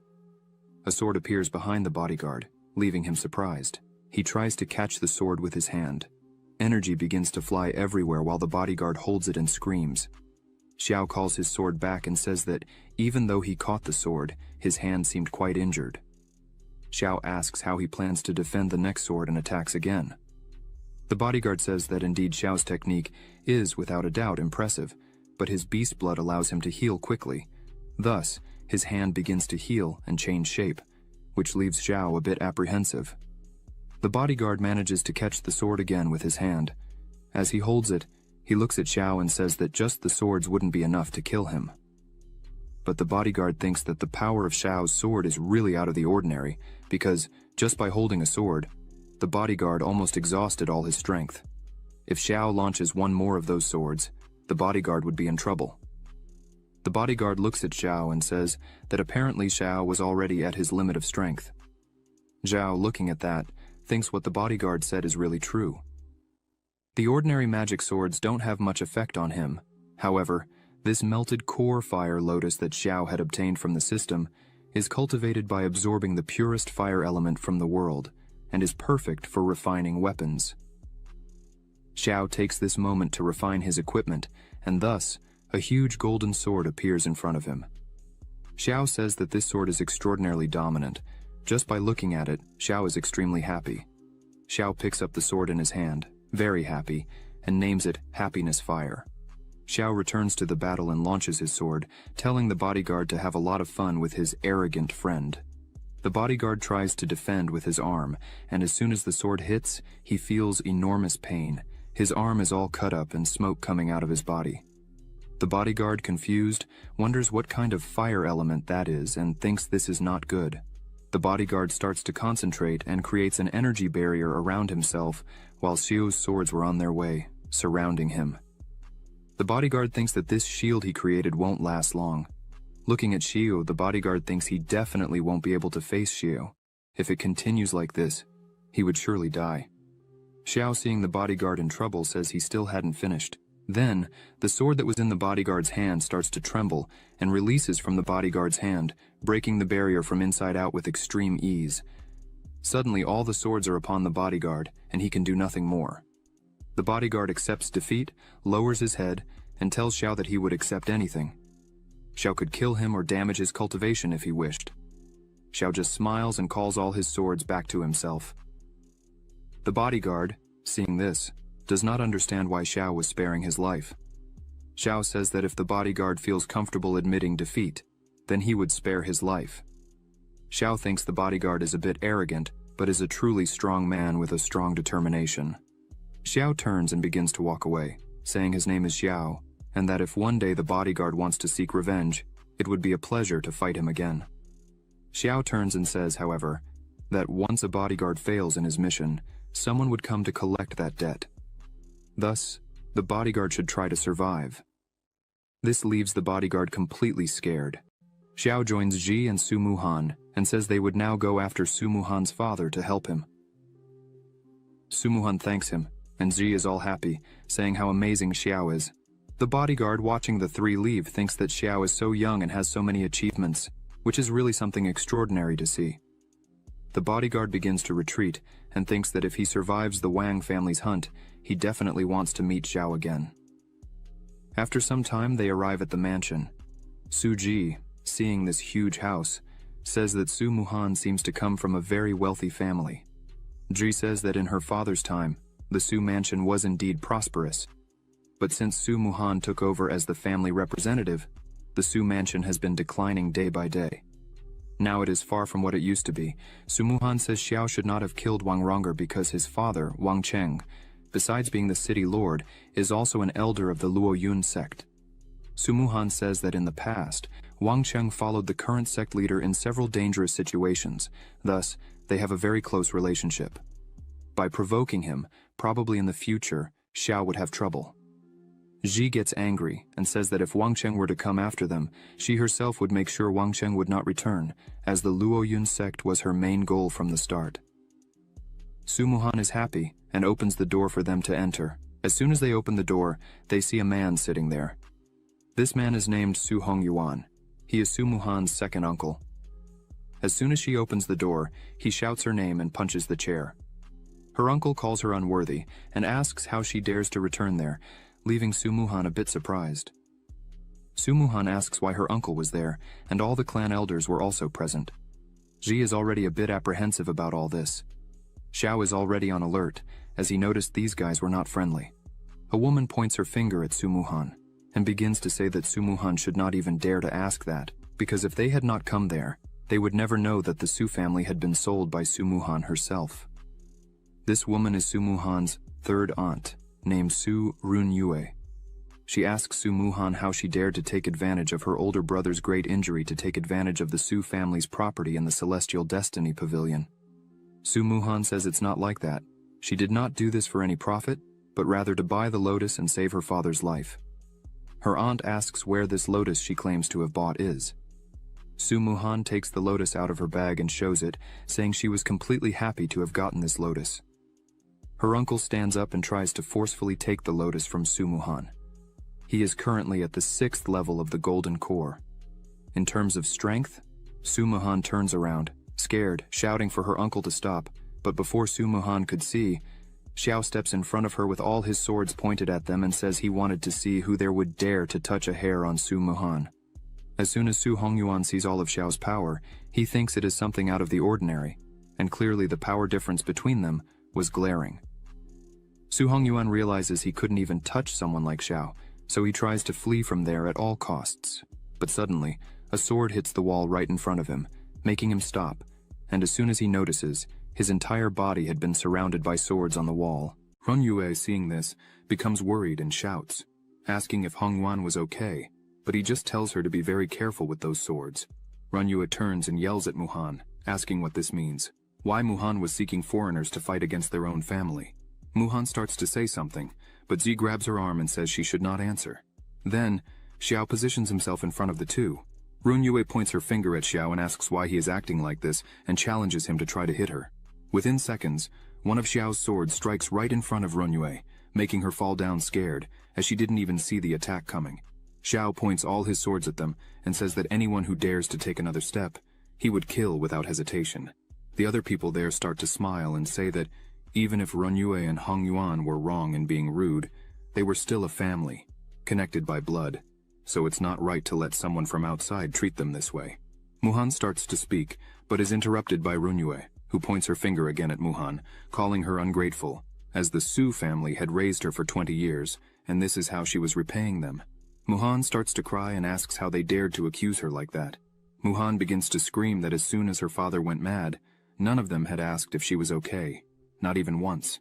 The only thing they did was fight among themselves and take advantage of her father's forgetfulness to steal and divide his assets. Everyone listens in silence. Muhan screams again, saying that clearly everyone there was wishing her father's death. Ji hugs Muhan, who is breaking down in tears, and says that these relatives are a bunch of garbage, worse than animals, even worse than beasts, who care not for their own family but for money and power. Xiao touches Muhan's shoulder, saying that she was already his disciple, and that today she would have her first lesson from her master. Xiao points all his swords at everyone there, who were trembling with fear. Xiao emphasizes that when you are talking to people who hurt you and only use you, you must stand up for yourself and speak out strongly what you think. Xiao looks at Muhan and asks what she wants to do with them now. Suppress all, or eliminate them? Muhan just looks at her master, saying nothing. Meanwhile, Muhan's relatives fall into despair, asking what suppression and elimination meant. Muhan, with tears in her eyes, screams that she wishes her master to suppress the entire Su family, taking away their cultivation, but still leave them alive. Xiao says that if this is her wish, then it shall be done. Xiao tells Muhan to take care of her father and leave the rest to him. Muhan kneels down and thanks her master again. Ji bends down and tells Muhan to quickly take care of her father, as the two leave. Muhan looks at Xiao with gratitude and admiration. Then, Xiao closes his fan and asks who among them would like to be the first. Xiao says he would start with Hongyuan, then sends one of his swords towards him, who starts screaming desperately. Everyone else turns around and covers their eyes to not see the scene. Xiao starts spinning his fan, and in the background is Hongyuan lying down, covered in blood. Xiao asks who he will choose now. The rest of the Su family becomes desperate and starts running and screaming. Xiao prepares his swords and watches this for a while. Soon after, he launches his swords, saying that no one would escape from him. Within seconds, the swords hit everyone at the same time. Muhan's eyes shine as she says that no one had helped her like this, without asking for something in return. Muhan turns back and runs along with Ji, saying she needs to work harder to really save her father. A few minutes later, Muhan was already inside her father's room, Ji-wan. She kneels beside her father, who was lying in bed. Muhan looks at her father and is very anxious about the situation he was in. Suddenly, Xiao and Ji enter the room. Ji says that the entire Su family had already lost their cultivation and were locked in the dungeon. Muhan turns and says she is very grateful for the help her master gave her. Zi runs and asks Muhan how her father was. Muhan answers with a very sad expression that even after he took the lotus, he had not yet awakened. Xiao just watched all this and, realizing the pain of his new disciple, asks them to let him take a look at him. Muhan looks at Xiao, then agrees and steps aside. Xiao touches Ji-wan's wrist and uses some of his mana. Xiao starts to say that, from the pulse, it does not seem that Ji-wan has gone mad. In fact, he suffered an assassination attempt by someone, causing all his veins to burst. Xiao emphasizes that thanks to the medicinal elixirs he has been taking, he does not feel pain. Xiao fears that, this time, he may not be able to hold his breath. Muhan starts to panic and asks how this could have happened, but Xiao tries to calm her down, saying that it's okay, as Ji-wan was stable at the moment. Xiao prepares and begins to release intense mana and says that all he would need to do was rebuild Ji-wan's veins. Xiao says that, due to his training in the 10,000-kilometer sword control technique, his subtle control of spiritual power improved to a superior level. Then he smiles and starts to move his hand quickly, making his mana reach Ji-wan's body. While Xiao was doing this, he says that even the delicate work of repairing tendons and veins was no longer a problem for him. After that, Ji-wan starts to cough. Muhan is happy and shouts her father's name. Ji, concerned, asks if Ji-wan had woken up well. Finally, Ji-wan opens his eyes and calls for his daughter's name. Muhan is completely shocked that her father finally had risen. She asks how he was. Ji-wan answers that he was fine, just a little dizzy, but suddenly remembers something that worries him. Then he asks Muhan where Hongyuan was and if he had done something to her. Muhan says that she was fine and nothing had happened to her. However, Muhan becomes a bit curious and asks her father why he had mentioned the name of Hongyuan. Then, Ji-wan begins to explain that in recent years, he dedicated himself to improving the formula of the restorative elixir and finally had made some breakthroughs. But a few days before the incident, Ji-wan realized that he would need more cultivation to continue with the improvements, so he asked for the help of Hongyuan. But, while Ji-wan was distracted, Hongyuan tried to assassinate him from behind with a surprise attack. Ji-wan emphasizes that he never treated Hongyuan badly, neither in the past nor in the present, yet he hates him deeply. Ji-wan believes that this hatred comes from the fact that their father had chosen Ji-wan as the head of the family. Muhan lowers her head and listens attentively to every word of her father. After he finishes talking, Muhan slams the bed with hatred and says that it really was her uncle Hongyuan. Meanwhile, Xiao thought that the restorative elixir that Jiwan had previously mentioned would probably be a third-level elixir, so it would be a good way to improve Muhan's alchemy heart. Xiao asks if Jiwan could give the recipe he had mentioned before. Jiwan turns to Xiao and asks who he was. Muhan stands up and introduces Xiao, saying that he is Elder Xiao from the Hongmeng sect and her new master. Muhan emphasizes that it was thanks to Xiao that she was able to wake him up. Jiwan and Xiao shake hands. Jiwan thanks Xiao for saving both Muhan and himself. Jiwan says he is very happy to know that his daughter is having such an opportunity. Jiwan stands up and taps on a wall twice, and a drawer comes out with the recipe inside. Muhan is impressed and asks when her father had installed this in his room. Jiwan smiles and says that it is quite old, as he used to use it to keep loans. Jiwan turns to Xiao and says that this is the recipe of his life and his family. But since Xiao had saved him and Muhan, then Xiao could have it if he wants. Xiao accepts the formula and upon reading, asks if Jiwan really had not been able to finish it. Jiwan lowers his head and says that unfortunately, no, he was very close to achieving it. But the wretch of his brother Hongyuan interrupted him. Xiao says it doesn't matter, because there is no serious problem with the formula, as they only needed to add a bit of yellow field herb. At that moment, it clicks in Muhan's head. She thinks that's really what was missing, the yellow field herb. How had she not thought of this before? The system opens and informs that, under the host's guidance, the disciple successfully understood the improved formula of the second level. Advanced recovery pill, and her talent, alchemy heart, was elevated to the mysterious level. After elevating the reward tenfold, the host's talent, alchemy heart, was elevated to the celestial level. At the celestial level, the success rate of the pills was increased by 99%, and the formula's compression increased by 30%. Xiao looks at this, and thinks that the formula's compression index was increased by 30%, and that is the reason why Xiao started to have new ideas about many of the formulas he had obtained in the past. Jiwan takes Muhan's hand and says he can't even imagine what she went through having to take on everything alone for so long. Muhan says that it was what she was supposed to do, but unfortunately, she was not a good daughter to earn money. So, to maintain her father's medicine, she had to mortgage the family pharmacy. And thanks to this, it's possible that the Su family may not survive. Suddenly, Xiao says he has an idea, and this catches the attention of Muhan and Jiwan. Xiao throws a bag of money to them, saying that he could also recover the entire elixir store. Xiao says his plan is to recruit some alchemy apprentices, and that they would sign a lifelong contract with all of them so they would make pills and elixirs. However, there would be a condition that they do not reveal the formula. Jiwan, Muhan, and Ji just look at Xiao completely lost. Xiao continues to explain that if the apprentice refuses, then they would sign a non-competition agreement. And with that, they could not make the formula Xiao gave to them. Otherwise, Xiao would have to adopt a mean doctor stance and settle it another way. Xiao looks with a cold gaze and thinks that soon everyone would know how powerful they were. Xiao turns and says they can't waste more time. Then, he asks Muhan to make some pills and elixirs. Meanwhile, he and Zi would take care of Hongyuan. Zi smiles and says goodbye to Muhan. Jiwan, seeing this, asks his daughter if her master is a respectable person. Muhan replies that yes, he is. In the dungeon, Hongyuan was chained and trembling with fear, asking what they were going to do. Xiao just smiles and tells Zi to hurry up, as if she can't control the key of her sword. They won't get out of there.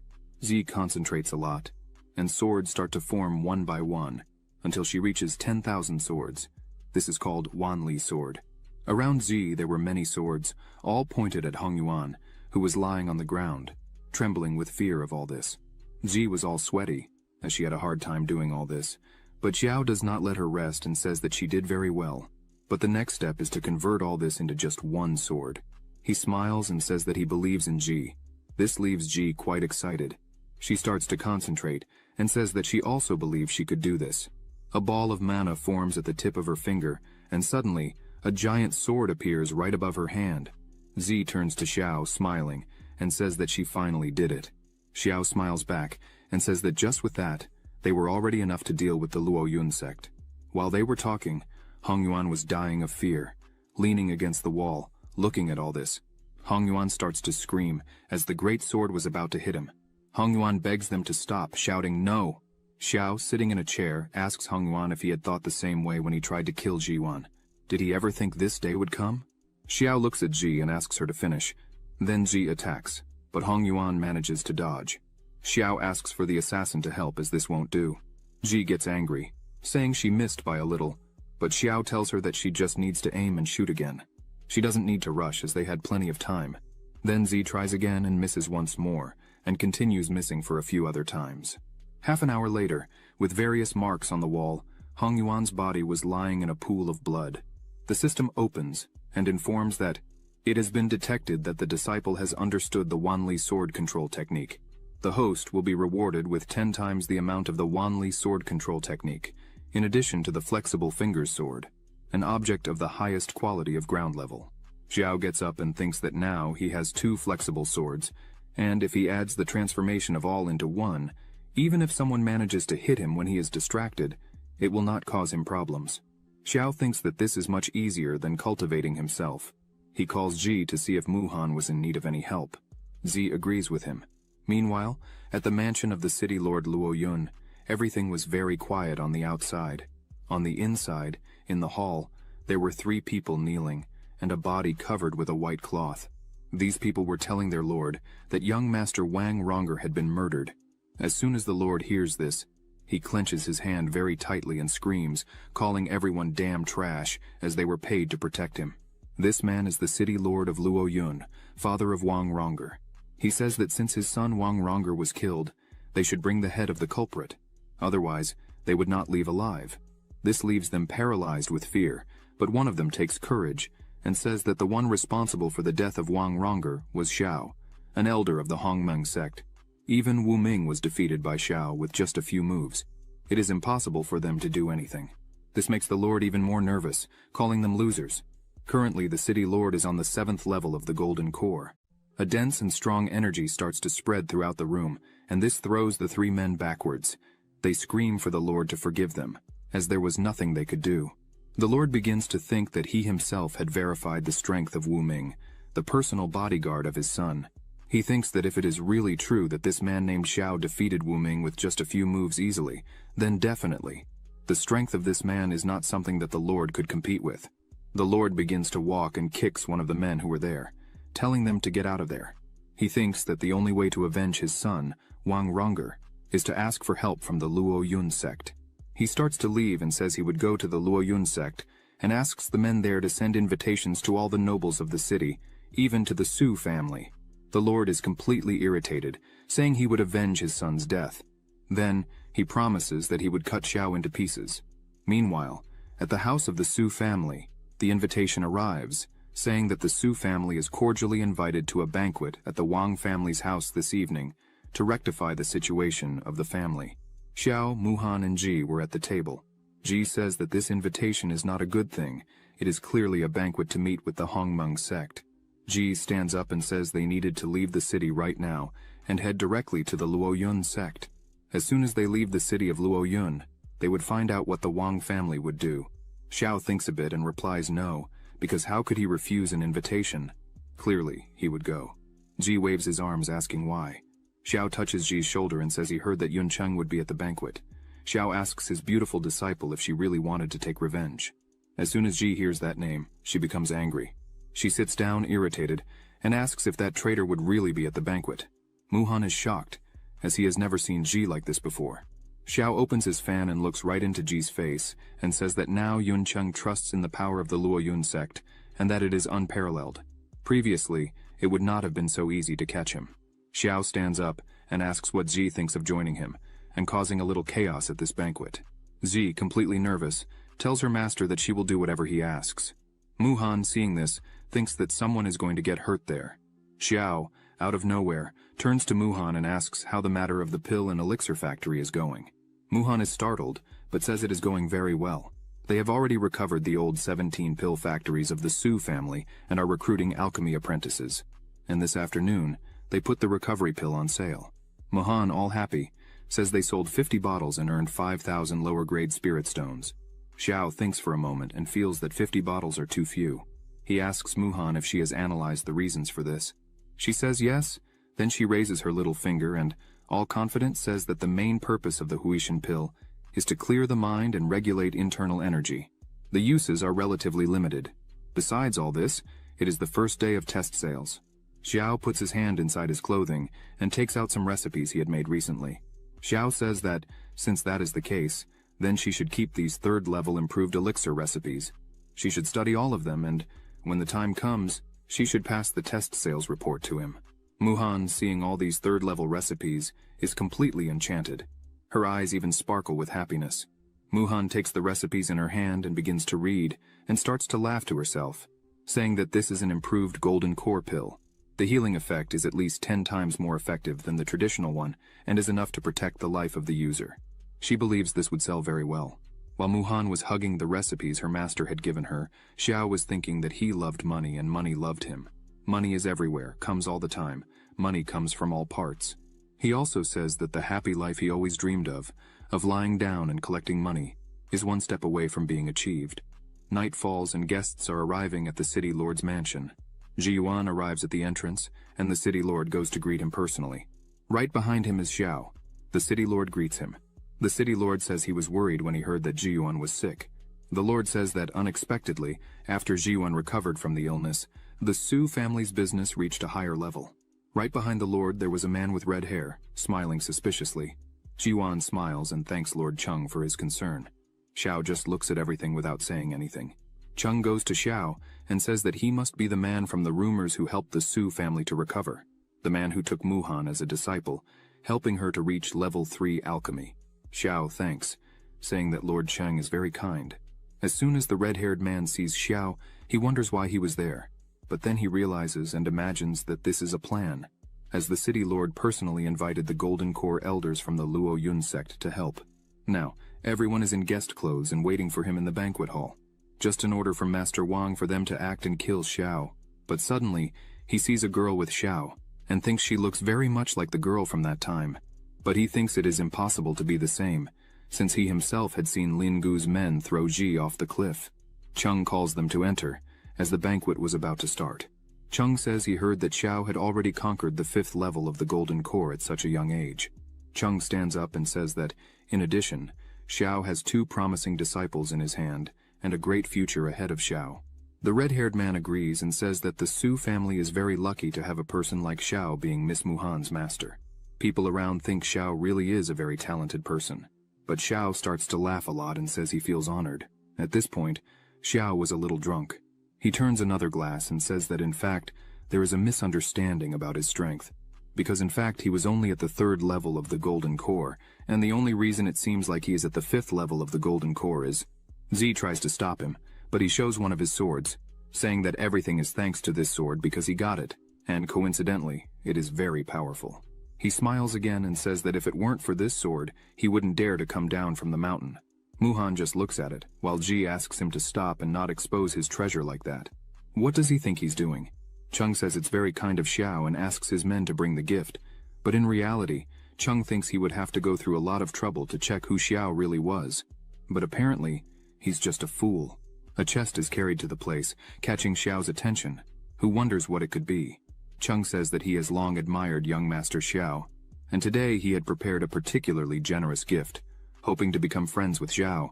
As soon as it is opened, there are several spirit stones inside. As soon as Xiao sees all these stones, he runs off with his eyes shining, saying there were so many. Ji tries to stop him, but there's no time. Xiao starts to throw them in the air, hug them, and do everything with the stones, saying they should have bought some things for the sect and other things for themselves, but they ended up spending tens of millions of stones at once. Xiao points out that he was worried about what he would say to the sect when he returned. Then, he thanks Mr. Chung once more, but Chung says that in fact, it is an honor for him to be able to help Mr. Xiao. Chung thinks Xiao was from some secret family with immense wealth, but apparently he's just a sect's errand dog. Chung stands up and says that he heard from all over that Xiao was a great master. Then Chung proposes a fight, his disciple against one of his, just for them to have a little fun. Chung stretches out his hand and asks what Xiao thinks of this, and if he would accept the challenge. Xiao, sitting next to the chest, happy as can be, says there's no problem at all. Then, he asks Ji to fight. Ji, clearly annoyed, but respects her master and says she would fight. Chung says that Xiao is indeed quick. Then he applauds Xiao's choice. Chung says he wants to play a bit more, so he will raise the stakes. If Xiao wins, he would give 10 million more low-ranking stones and asks if Xiao would accept. Xiao, seeing this, is very tempted to accept. But he turns to Chung and asks if he should make a bet of equal value, because he didn't have a penny left. But Xiao had a great idea, so he calls his sword and says he would bet it. Chung says there would be no problem at all. Chung uses magic and creates a shield around the treasures of the bet. He says that, as it is a bet, no one should touch the objects until they know the results. Xiao says there's no problem with that. Then he hugs Muhan and tells Ji that everything is in her hands now, so she could not disgrace her master. Muhan asks Ji to be very careful. Ji says she's ready and asks them not to worry. Chung says Xiao He should fight first. He thinks Ji is just a fool, but he will play a bit with her to see what she could do. Then he takes his sword and says he's ready. The two face off and the contest begins. Ji starts attacking with her swords. Xiao He slams his sword on the ground to block the attack, but Ji's attack easily breaks Xiao He's sword, leaving him impressed and frightened. Ji stops her attack with 3 swords very close to Xiao He's throat.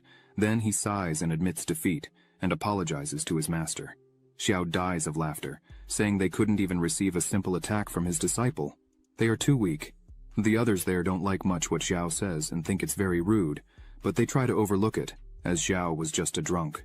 The man with red hair, who is Yuncheng, looks at this and doesn't like what he sees, thinking he would give just a bit more time to this spoiled brat, because they would see later. Chung says there are no problems. As in a competition there are winners and losers.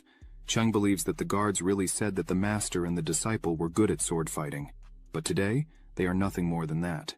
Xiao runs to the winnings of the bet and starts hugging them, saying that Master Chung really is a man of his word. A great man, because now they were rich.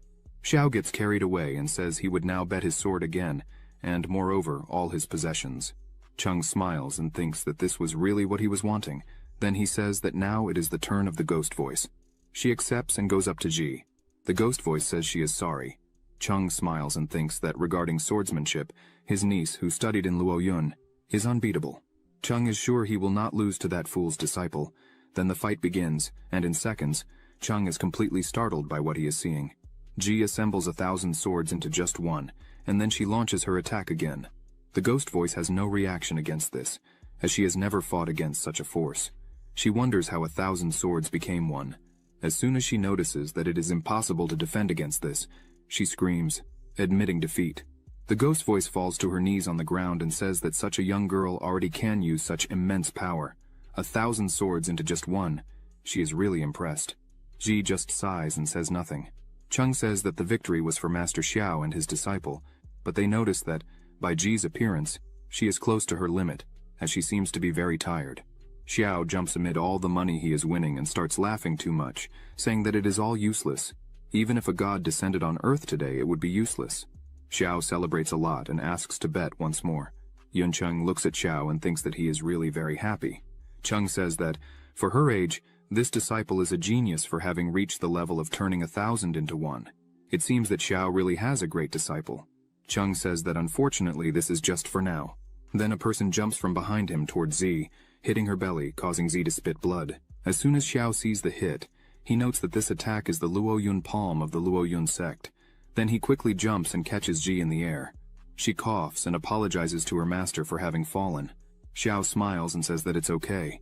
Xiao thinks that they finally pulled their trump card. Muhan asks Ji if she was okay, but Zi did not answer as she was very tired.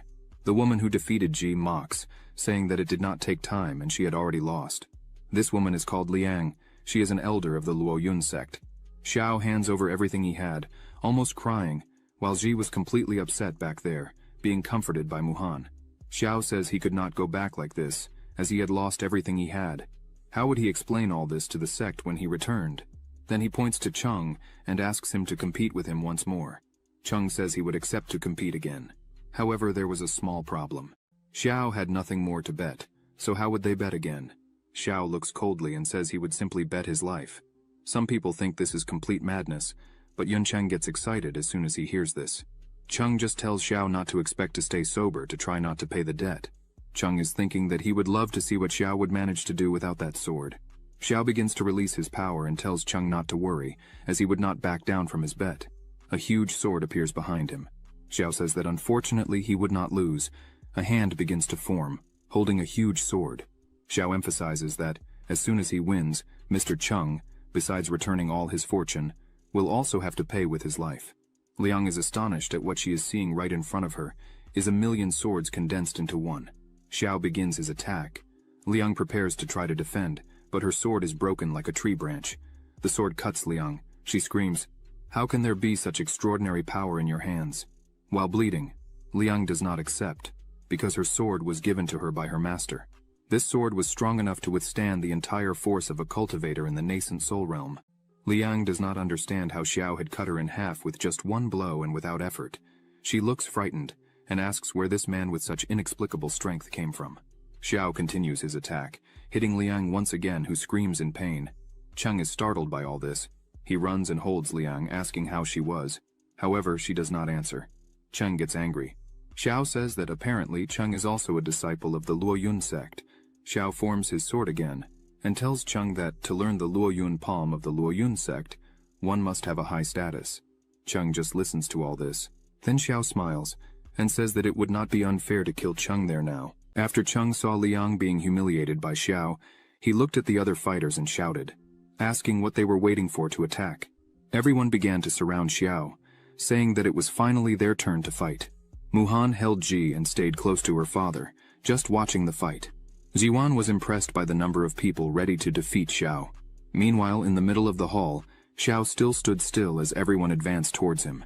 Xiao began to laugh loudly and clap, saying that all the fighters were in the realm of the Golden Core.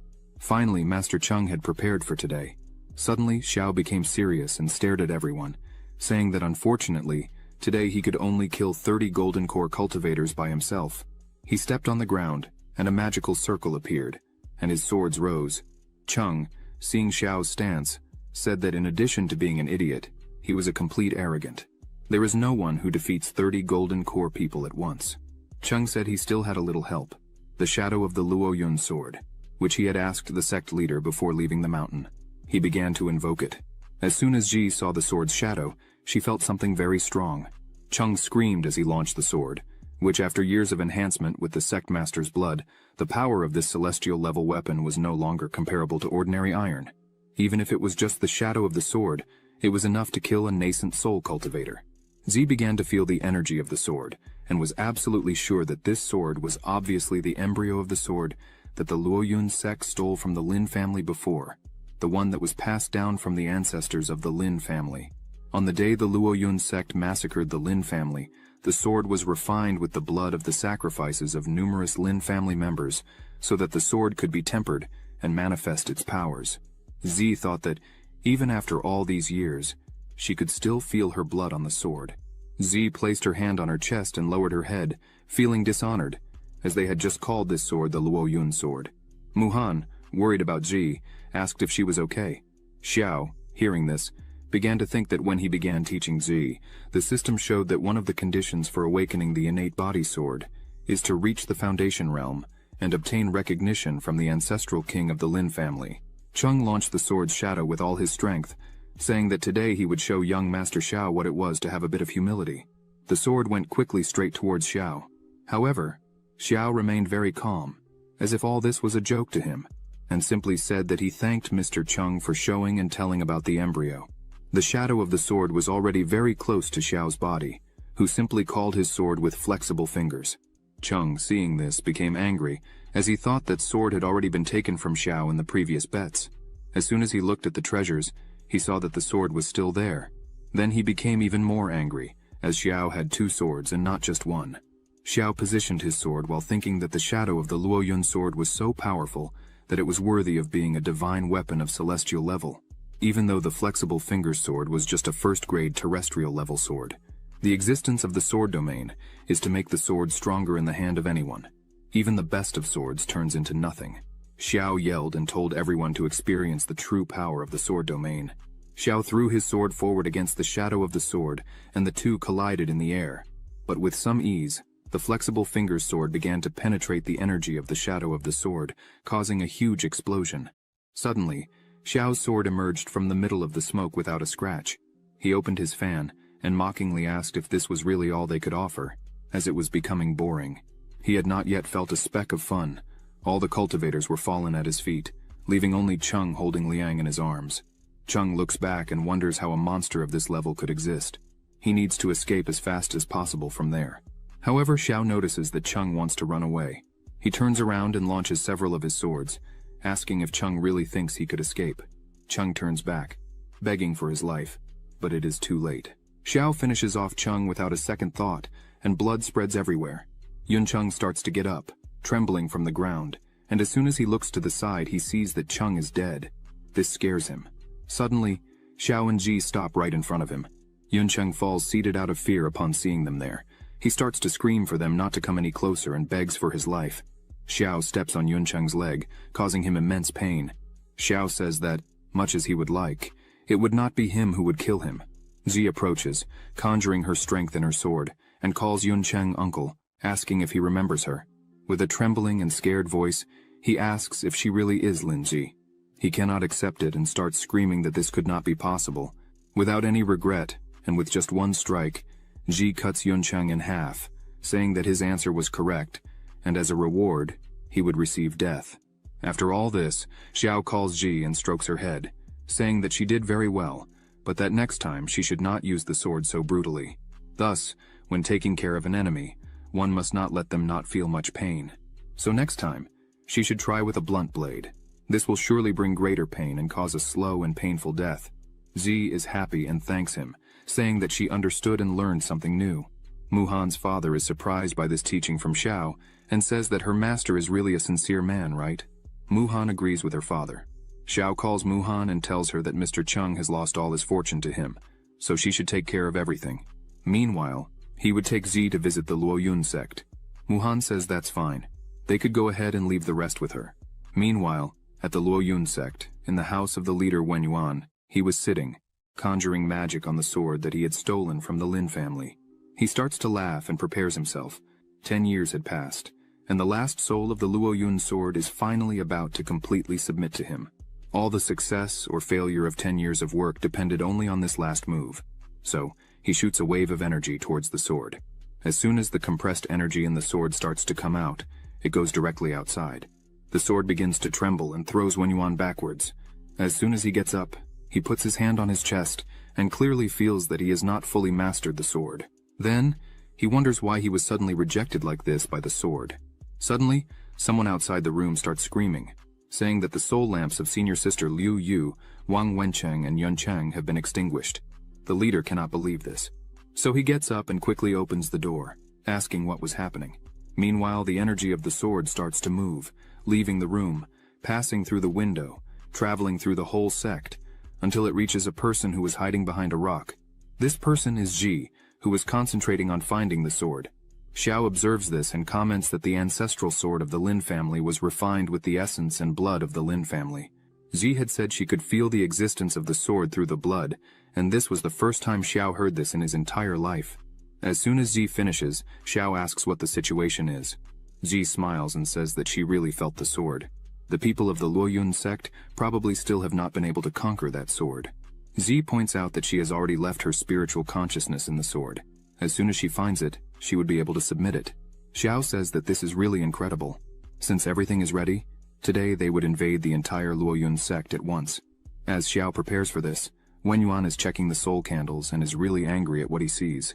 Then he starts to say that all this is Chung's fault. The last time he had been in contact, he had said that his son had been killed by a wandering cultivator. So they had to invite a shadow of the Luoyun sword to deal with him, and call over 30 golden core elders to accompany him. And even then, in the end, they made a fool of themselves, all being killed by just one man. Wen Yuan turns to the man who was there and asks what was happening, but the man says he still didn't know anything. All he knew is that Elder Chung had invited 30 golden core elders to fight against their enemies, but it seems they were completely annihilated. Wen Yuan punches the table in great anger and says they were a bunch of trash, as there were more than 30 people, in addition to the shadow of the Luoyun sword, and even then, they were no match for a single person. Wen Yuan turns to the man and yells, asking to set all the formation to the maximum level. Gather everything they had, all the guardians, because they didn't know who it was nor what they were plotting. At any moment, they could suffer an attack. On the other side, at the Luoyun sect, Xiao and Ji were analyzing the situation. Xiao notices that the level of the defensive formation of the mountains was very high. Ji takes her sword and asks if they could break everything. Xiao says yes, they could break the barrier with some ease. However, that would be something very noisy and conspicuous. Xiao points out that until they locate the Lin family's sword, it's easier to go unnoticed. He says he has an idea. Then he explains the whole plan to Ji, who is surprised by the idea. Then they start to put the plan into action. Wen Yuan and other men meet Ji and Xiao. Ji starts to cry and say that this is not good. Elder Yuncheng and Elder Lin have been murdered. Wen Yuan asks Xiao and Ji who they were. Xiao, with all his clothes dirty, says that Ji is the illegitimate daughter of Master Yuncheng and he is her personal bodyguard. Xiao starts to explain that on the night Yuncheng did not return home, he decided to ask some people, and discovered that Yuncheng had been murdered by a mysterious man at the Wang family's house. Wen Yuan, suspicious, releases a small amount of energy that cuts Ji's arm, drawing a bit of her blood. He passes this blood on a destiny letter of Yuncheng. This will reveal if the blood from her origin is the same. As soon as the result comes out, it shows that she really had a connection with Yuncheng. Wen Yuan calms down a bit, but does not lower his guard. He asks them why they were there on the mountain. Xiao bows down and reverences Wen Yuan, saying that they had learned that there was a mysterious man who faced 30 Golden Core elders and massacred all, including the city lord's mansion. They feared that it was a personal enemy of Yuncheng, and therefore they climbed the mountain to seek protection from the Luo Yun sect. Ji starts to talk to Wen Yuan and says that she heard from her father Yuncheng that the sect master had suffered a violent backlash while refining the embryo of the Lin family's sword and has been seeking a way to alleviate the pain. Ji uses her sword to cut her arm and says that the Lin family has an ancestral method for refining swords. The Lin family has been making swords for generations, and the Lin family's blood can naturally tame the souls of swords. She extends her cut arm and emphasizes that this also has a miraculous effect of relieving the wounds caused by the relationship with the sword's soul. Wen Yuan looks at this and thinks that she even knows about the embryo of the Lin family's sword. Wen Yuan steps forward and asks Ji to show now the method she mentioned. He emphasizes that it's better she doesn't try any tricks. Wen Yuan releases his energy and says that if they try anything, they will have to face the consequences. Ji says there is no problem. He could try. Then, her blood starts to come out of her arm and travel through Wen Yuan's body. He closes his eyes and thinks that he can really feel all the internal wounds caused by the Luo Yun sword are really healing. After this, Wen Yuan turns around and invites them to enter. Xiao hugs Ji, and they start to enter.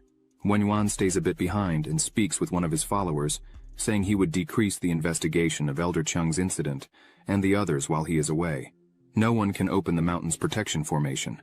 Moreover, he should arrange a place for Xiao and Ji to stay.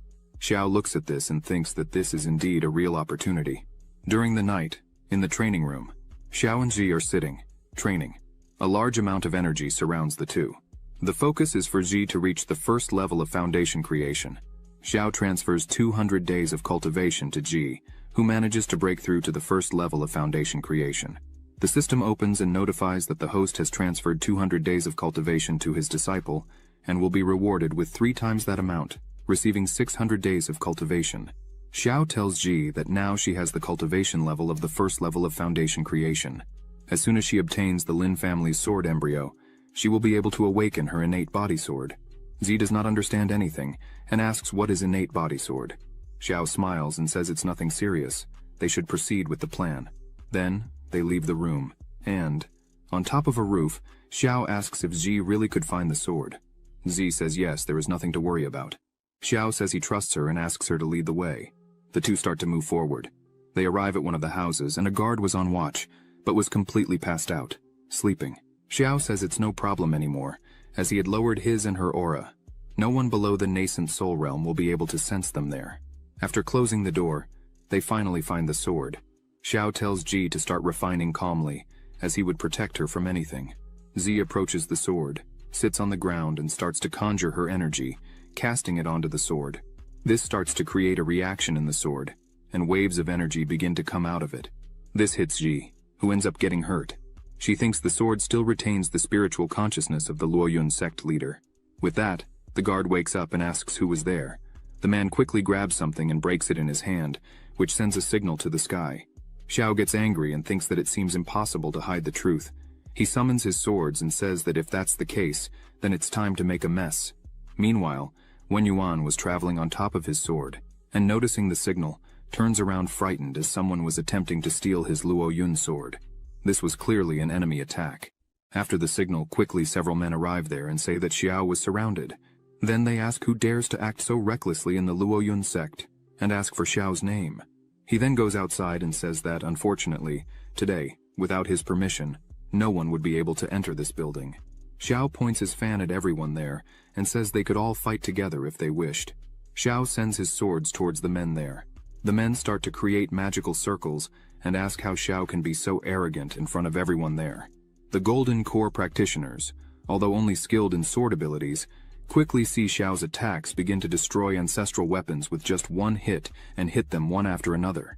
Xiao, seeing this, smiles and says that the last time he killed 30 Golden Core cultivators, he thought they were drunk, and therefore were not able to fight well. But based on what you are showing me, it seems that the Luoyun sect is nothing more than this bunch of trash. As soon as they hear this, they despair in knowing that the man who killed the 30 cultivators all at once was this man right in front of them. Xiao starts to float, and an overwhelming energy begins to surround his body. Xiao says he would not change his name or his surname. Xiao looks straight into the eyes of everyone there and says his name is Xiao Xuan from the Nanli sect. After this night, if anyone alive from the Luoyun sect still has the courage to face me, remember this name and look for it. One of the cultivators starts to say that he does not believe Xiao could really be from the Nanli sect, but within a radius of 10 kilometers, the only one that could compete with the Luoyun sect is the Nanli sect. He orders everyone to attack to capture the intruder who is in the sect. Xiao smiles and thanks them for their courage, as thanks to this he would have a bit of fun. Xiao begins his attack, controlling his swords which, without much trouble, begin to hit each of the cultivators one by one, who scream in pain and beg for help. Xiao, flying with several swords around him, and one hand holding a giant sword behind, goes near the cultivators who were fallen, and asks if that was really all they had to offer. He looks with a psychopath expression, and emphasizes that he didn't even get to show all his true power. The leader of the cultivators, lying on the ground, raises his head and points his finger at Xiao, saying that soon the leader of the Luoyun sect would arrive and would cut Xiao into pieces. Xiao laughs, opens his fan and stops his attack, saying that then he would wait. A few seconds later, someone comes screaming from afar. As soon as Xiao looks up, he sees that it is Wen Yuan, the leader of the sect, flying in his direction, furious. Xiao prepares to fight again, saying that this was faster than he thought. Xiao defends himself with his power and the two swords collide, but Wen Yuan's sword starts to cut through Xiao's sword. A bright flash occurs and the two separate. Wen Yuan stares intently at Xiao and says that the thieves from the Nanli sect really have a lot of courage, as they dared to enter the sacred territory of the Luoyun sect. Xiao puts his swords in attack position again, and responds to Wen Yuan that the Luoyun sect is nothing. In fact, it's a trash sect. Just one man was able to defeat all the elders without the slightest difficulty. Isn't that right, Wen Yuan? Then, Xiao prepares and starts to make some different movements, and asks Wen Yuan to try this attack. The swords go out in attack at an impressive speed, leaving several trails where they passed. Wen Yuan holds his sword firmly and prepares for the attack. Wen Yuan yells and with just one blow, defends against Xiao's two swords, and asks how he dares to insult the Luoyun sect. Wen Yuan attacks Xiao, saying he thinks too highly of himself. However, Xiao quickly dodges. He looks at Wen Yuan's sword and thinks that this sword is really incredible. It must be at the peak of its cultivation. Xiao also analyzes the movements and strikes of Elder Wen Yuan, and realizes that, probably, after using his blood for so many years to refine the divine sword, Wen Yuan might have injured his foundation. That's why he could not advance. The real power of Wen Yuan is probably above the nascent soul. Xiao calls his swords back and thinks that this could be a small problem. Xi needs to finish mastering that sword as soon as possible. Several swords start to appear around Xiao. Wen Yuan starts to look at this and wonders if this is really sword ki, and if this movement can be used on a physical sword. He also notes that just one of the swords is already quite powerful. It's definitely of the highest level. But more and more swords appeared, and as soon as Wen Yuan really looks up, he is completely scared, and thinks that there were tens of thousands of the highest level swords. This is not a sword technique. The correct thing to say is that it's a supreme divine skill. Wen Yuan, seeing the size of Xiao's power, thinks that fighting him like this clearly would not work. Wen Yuan thinks he would need to use all the power he could find. Then, he sticks his sword into the ground, and an energy starts to come out of it, and hits the shield that protected the Luoyun sect. Wen Yuan yells that his only hope is to activate the great protective formation of the mountain, as the Luoyun sect is not something just anyone can handle. Suddenly, a huge beam of energy comes quickly in the direction of Xiao, who is startled for a moment. However, he dodges with ease. As soon as Xiao looks to the side, he sees that the shot made a huge hole in the ground. Xiao says that as far as he knew, the mountain protector of the Luoyun sect had been abandoned by the first sect master. Since then, 100 years had passed, and her power had not diminished in the slightest. He thinks that with this attack, all shadows of the flexible finger swords had completely disappeared. If it had hit him, clearly he would have had a big problem. Thus, he needs to be a bit more careful with this fight. Suddenly, a very strong pink energy beam begins to rise to the sky, catching Xiao's attention. As soon as he really sees it, he says that it is finally done. Z was able to master the sword just in time. A system window opens and notifies that the host has assisted his disciple in activating the innate body sword of the terrestrial level. The reward is 10 times greater, being rewarded with the talent of the innate body sword of the celestial level. Xiao closes his eyes, and energy begins to surround his body. He starts to say that this feeling of the power of the innate body sword is truly amazing. He was feeling as if he had acquired an additional understanding of every trace of sword energy that roams between heaven and earth. This sword energy arrives at a constant rate. A lot of energy begins to concentrate in Xiao's body while he is in the air. Wen Yuan gets scared seeing this and wonders if he is really about to make a major breakthrough. Wen Yuan doesn't waste time and starts to conjure his strength, creating several circles with his energy. Another blue energy starts to circulate there. Wen Yuan says he has no more time. He would explode Xiao at that exact moment. Wen Yuan's eyes shining as he yells for Xiao to show his true power and how much he would manage to advance. But out of nowhere, the energy circles that Wen Yuan had created begin to disappear, leaving him scared and confused. He tries to create new circles, but the mountain's protection no longer responds. Wen Yuan wonders why the mountain's protection was no longer under his control. Xiao begins to walk with overwhelming energy coming out of his body, and with a penetrating look, says that Wen Yuan is not a good leader. A great sword begins to form above them, containing overwhelming energy. Xiao, while forming his sword, says that it is more than obvious that the true Luoyun sword is hidden within the protective formation of mountains of his Luoyun sect. And yet, he still wants to steal the embryo of the sword that the Lin family had not even refined yet. Xiao's sword was almost completely formed. Xiao, indignant, says that Wen Yuan did not even hesitate to spend his essence and blood to nurture the sword embryo. This is despicable and ridiculous for a sect leader. Finally, Xiao's sword was complete. Then, a giant hand begins to descend rapidly, holding the colossal sword that was now under Xiao's control.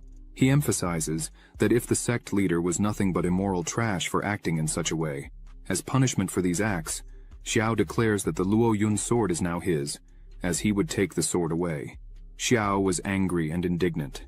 He points his attack at Wen Yuan and says that he should pay for the lives of the Lin family members who died back then, and life is paid with life. Wen Yuan screams for mercy, but with just one strike, Xiao begins to destroy everything around him, instantly killing Wen Yuan and splitting the mountain in half. The cultivators who were there begin to tremble before the absolute power that Xiao showed, capable of cutting the Sex Mountain in half.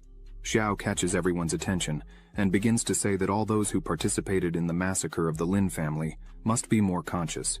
Xiao orders them to cut off their own arm and leave. If they do not do this and wait for Xiao to try to cut it himself, then in that case, the entire Luoyun sect will be killed. The members realize they have no way to fight against a man like this. Some start to cry and say that their child is in the sect and did nothing to suffer. So he himself would accept to pay the price and cuts his arm off. The other members, one after another, start to say that they had family within the sect and cut their arms and hands for the safety of their families. Xiao stops his attack and lets the men go. As everyone was leaving, Xiao thinks that one only knows pain when the Reaper's blade is under their head, for none of them showed mercy when they massacred the families of other people. Z appears, happy and smiling, and yells for her master to show that she has finally successfully conquered the sword embryo. She says she has chosen the name Lacquer for the sword. She comes running up to her master, saying that after conquering the Lacquer sword, she feels that cultivation has become much easier than before. The Qiwanqian sword, in which she was not very proficient in sword energy, suddenly began to make sense. Xiao says that, without a doubt, she has done very well. Xiao imagines that what is happening is probably the effect of having successfully awakened the innate body sword. Z sees several buildings cut in half and asks if there was a big battle there. Xiao replies yes, the head of the Luoyun sect had been killed. Then, he proposes to Ji that the two could take control of the Luoyun sect. Ji is shocked and asks if Xiao no longer wants to be an elder of the Hongmeng sect. Xiao makes a silence gesture to Ji and asks her to speak quietly. Actually, his plan is about doing all this secretly. Xiao begins to explain that he would ask the Su family to send someone to take care of this, and he would just stay in the shadows, collecting money and being the boss without appearing. After this, Xiao calls Ji to leave, as he had to take care of this quickly. After Xiao's return to the Luoyun city, he helped the Su family take control of the city. Although the Wang family was not satisfied, they lost all their possessions to Xiao, and now did not dare to say anything, just cried for the death of Mr. Cheng. With the resources of the Luoyun sect, the Su family gained control of the Luoyun city. Thanks to Xiao's orders, a series of facilities similar to urban buses, pulled by horses, were inaugurated, making the economy of the Luoyun city grow rapidly, as each person had to pay 2 cents to travel through the entire city, and they could get off whenever they wanted. In their free time, Xiao gave Ji and Muhan additional initiations. Now, both had been promoted to the foundation creation level. Ji already demonstrates great skill with her energy, and is currently at the 2nd level of foundation creation. Muhan responded quickly to Xiao's teachings, and also shows great control of her energy, currently at the 1st level of foundation creation. After all this, Xiao also took some time to rest a bit. Ji kept him company while Muhan went through the pharmacy reports, saying that since the Golden Core elixir was put on sale, it received a lot of attention from cultivators. Every time they are put on the shelves, they sell out the same day, and this brings a very good estimate. Muhan says that according to the calculations, they are thinking of a daily sales flow of 10,000 bottles in the future. Muhan's eyes shine with happiness, as she says that the daily earnings just from the Golden Core elixirs could reach 1 million low-grade spirit stones, not to mention the benefits of other projects boosted by the Golden Core elixir. Xiao picks some grapes, lies back down while Ji massages his shoulders, and thinks that finally, they have arrived. Clearly they were rich and he was at the peak of his career, so he could lay back a bit and enjoy this moment. Someone yells Xiao's name. A person all in black was approaching quickly. As soon as Xiao sees who it is, he smiles and asks how he had free time to come over today, calling him nephew. Xiao asks how the sect master was doing and invites Ye to eat some fruits. Ye says he is not hungry and that the sect master had sent a message. Ye prepares his voice and starts to shout, saying that the master found out that recently Elder Xiao had completely destroyed the Luoyun sect. By any chance was he thinking of taking another job? Xiao even spits out the water he was drinking, cleans himself up and says that, as always, the sect master was well informed.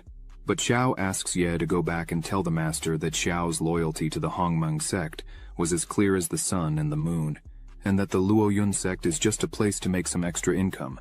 Ye thanks and says he would send the message, but there was one more thing. In 3 days, there would be the sect competition. Ye emphasizes that if Xiao really is loyal and plans to continue in the sect, he should return in time. Xiao crosses his legs and tells him not to worry as he would be present. She stands up, stretches his body and says it's better for them to hurry up and pack and get ready for the competition. Muhan and Ji agree with him.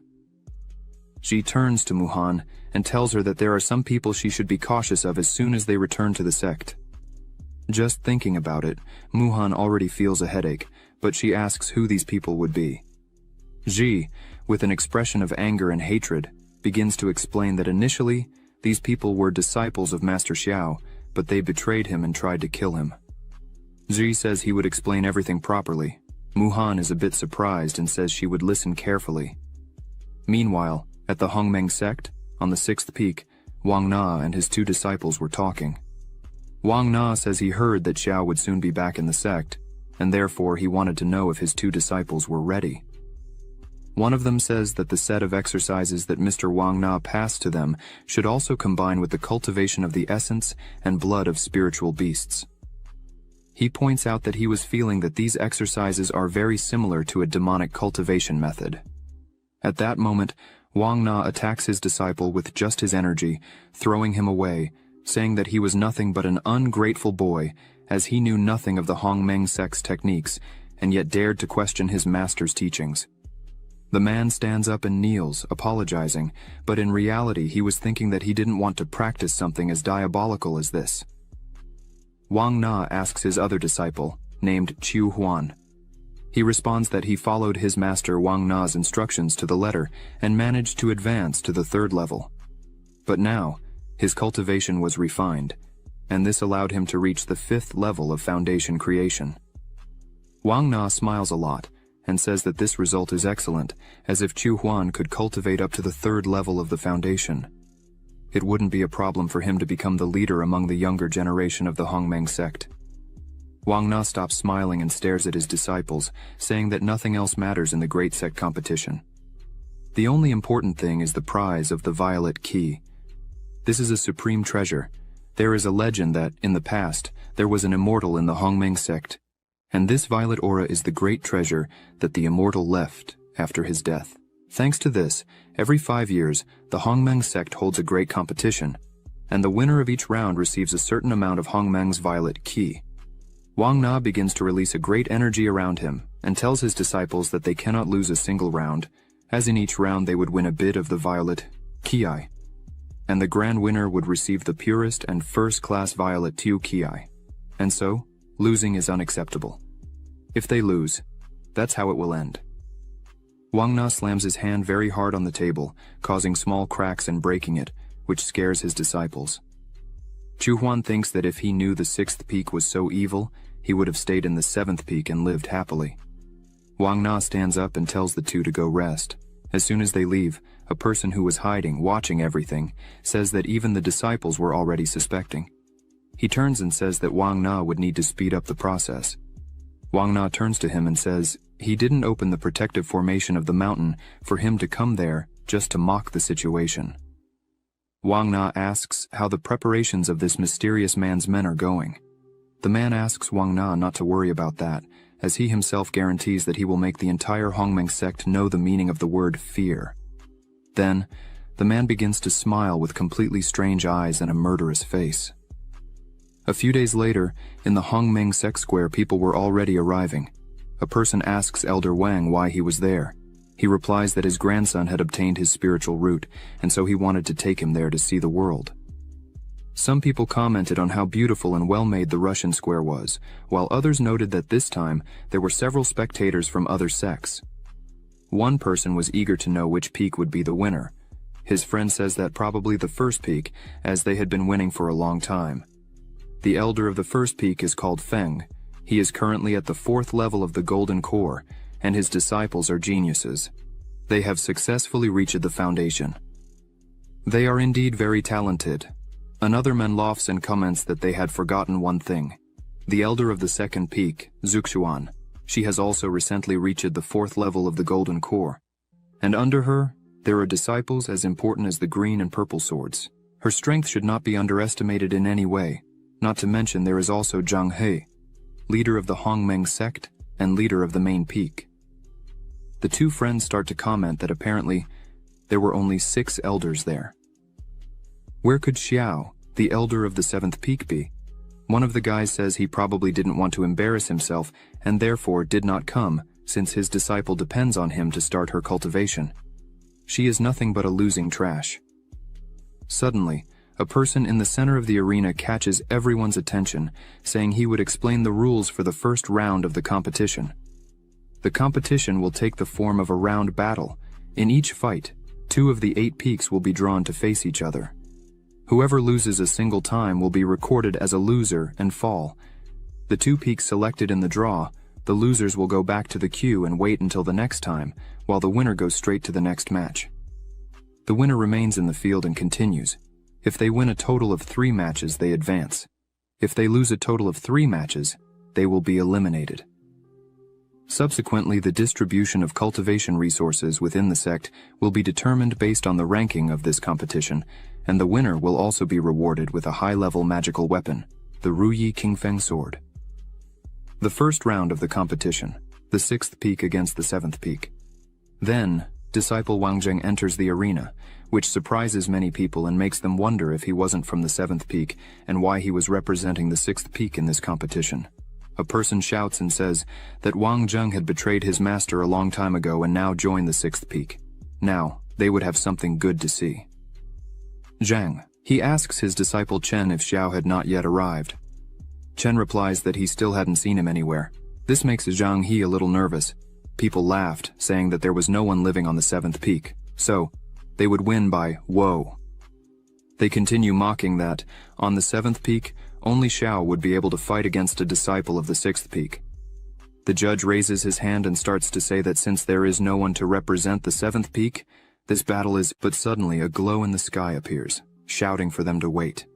It was Xiao saying he was late because he had slept too much. Wang Zheng seeing this gets annoyed because Xiao was still with the trash Ji by his side and even accepted another trash as a disciple. Wang Zheng starts to smile and thinks that this will be perfect, as he was lucky to get a weak opponent. He just wanted to see the faces of the others when he stepped on Xiao's disciple. Quickly, Xiao says that Muhan should fight, as this is the perfect moment for what they had trained. Muhan promptly says she would accept. Ji calls Muhan and says she still doesn't know Wang Zheng, but it was he who betrayed Master Xiao and tried to kill him. Ji says that Muhan should not have mercy on a person like that. Muhan looks at Wang Zheng and thinks that she only found out what had happened to Xiao through Ji. She didn't expect that, as soon as she arrived there in the sect, she would face the traitor right away. Muhan starts to release energy and thinks that, if that's the case, she must give her best and not embarrass her master. The judge introduces Muhan, saying that she was currently at the foundation level, Zhang. He is surprised by this, as Muhan is quite young for such an achievement. It seems that Xiao has found a talented new disciple. Meanwhile, in the center of the arena, Wang Zheng starts to mock Muhan, saying that clearly she hasn't learned anything from Xiao. Then, out of pity, he would let her attack first. Muhan gets angry and says that there is no place for traitors on the 7th peak. Muhan shouts that Wang Zheng is nothing but a scoundrel who deceives his own master and destroys his ancestors. Such trash is not worthy of calling Xiao master. Wang Zheng gets angry at these words and grabs his sword, saying that as can be seen, Muhan doesn't know what's best for her. Then, he asks her not to cry after he finishes this and points his sword at Muhan and tries to hit her, saying that she should be careful because Xiao himself had praised his spring rain sword skills. However, as soon as he looks, Muhan is staring at his face while holding his blow with just 2 fingers. Wang Zheng doesn't understand how she can do such a thing. Muhan starts to exert her fingers, saying that it is indeed a beautiful technique. Wang Zheng's sword starts to crack until it breaks into pieces. Muhan remains serious and asks what kind of evil swordsman Wang Zheng is if he can't even break through the protective aura that Muhan created. Wang Zheng is taken aback by this, and seeing his broken sword, he starts to tremble and says that he surrenders. Muhan asks him to leave the arena, but she quickly realizes that this is a trick, because the sect competition requires that they don't stop for anything. Muhan quickly conjures her energy in her hand and says that Wang Zheng is lucky, that according to the rules, she can't kill him. Now she's going all out and applies her technique. Wang Zheng quickly turns around and shouts that she's getting ahead of herself. Their techniques collide, and a great explosion occurs in the center of the arena. As soon as the explosion passes, Wang Zheng is all injured, screaming in pain, while Muhan is standing in front of him. Wang Zheng crouches in pain with his arm completely wounded and burned. He screams and asks if Muhan really is at the foundation creation level, because with that power it's impossible. Wang Zheng, still not reconciled to this, asks if she has this level of cultivation because she is forced to worship Xiao as her master. Muhan smiles without a scratch on her body and says that it's been half a month since she was just at the first level of QI refinement, but now she's at the first level of foundation creation. Muhan emphasizes that, thanks to the training, initiations, tendon and marrow cleansing by Master Xiao, she is now stronger than before, and unfortunately, this is something that traitorous trash is not even worthy of envying. Wang Zheng can't believe that Xiao really was able to give initiation and transmit skills to his disciples. On top of all this, he did a marrow cleansing. It's unbelievable. The judge enters the middle of the arena and announces that the 7th peak is the winner of the first match. But suddenly, a red lightning bolt appears right in front of Muhan, saying that they should wait a minute. This person is Chu Huan. He looks at Muhan saying that he will challenge the 7th peak. This scares the spectators because Q Huan really challenged the 7th peak. According to the rule, if someone takes the initiative to challenge a disciple, the challenged cannot deny. However, the elder can decide which disciple will fight. People continue commenting and asking if there really is anyone on the 7th peak who can face Chu Huan. Most people say no, because in the beginning Chu Huan was small compared to Xiao, but now he is at the 5th level of foundation creation. With this level of cultivation, he could even become an elder of a peak. The judge announces the challenger Chu Huan, who is currently at the 5th level of foundation creation, and asks Elder Xiao to send his disciple to fight.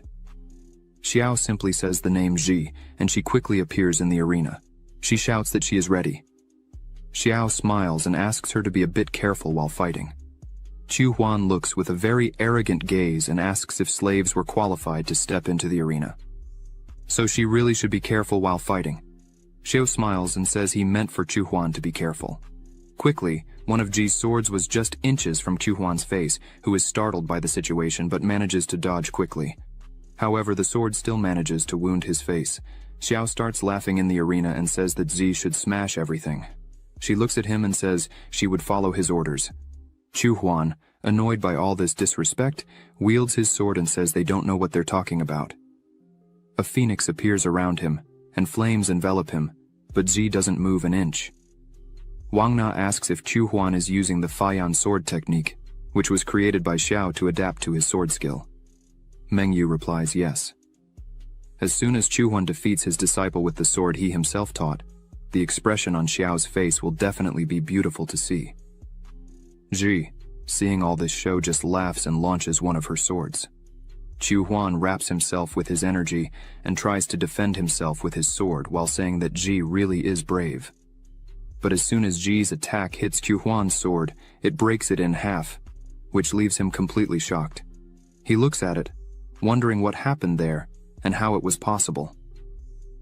Ji, still on guard, says it's just the handling of the Feiyan sword. It's not that difficult. For 5 years, Chu Huan trained with Master Xiao and learned only this? Ji says she feels ashamed.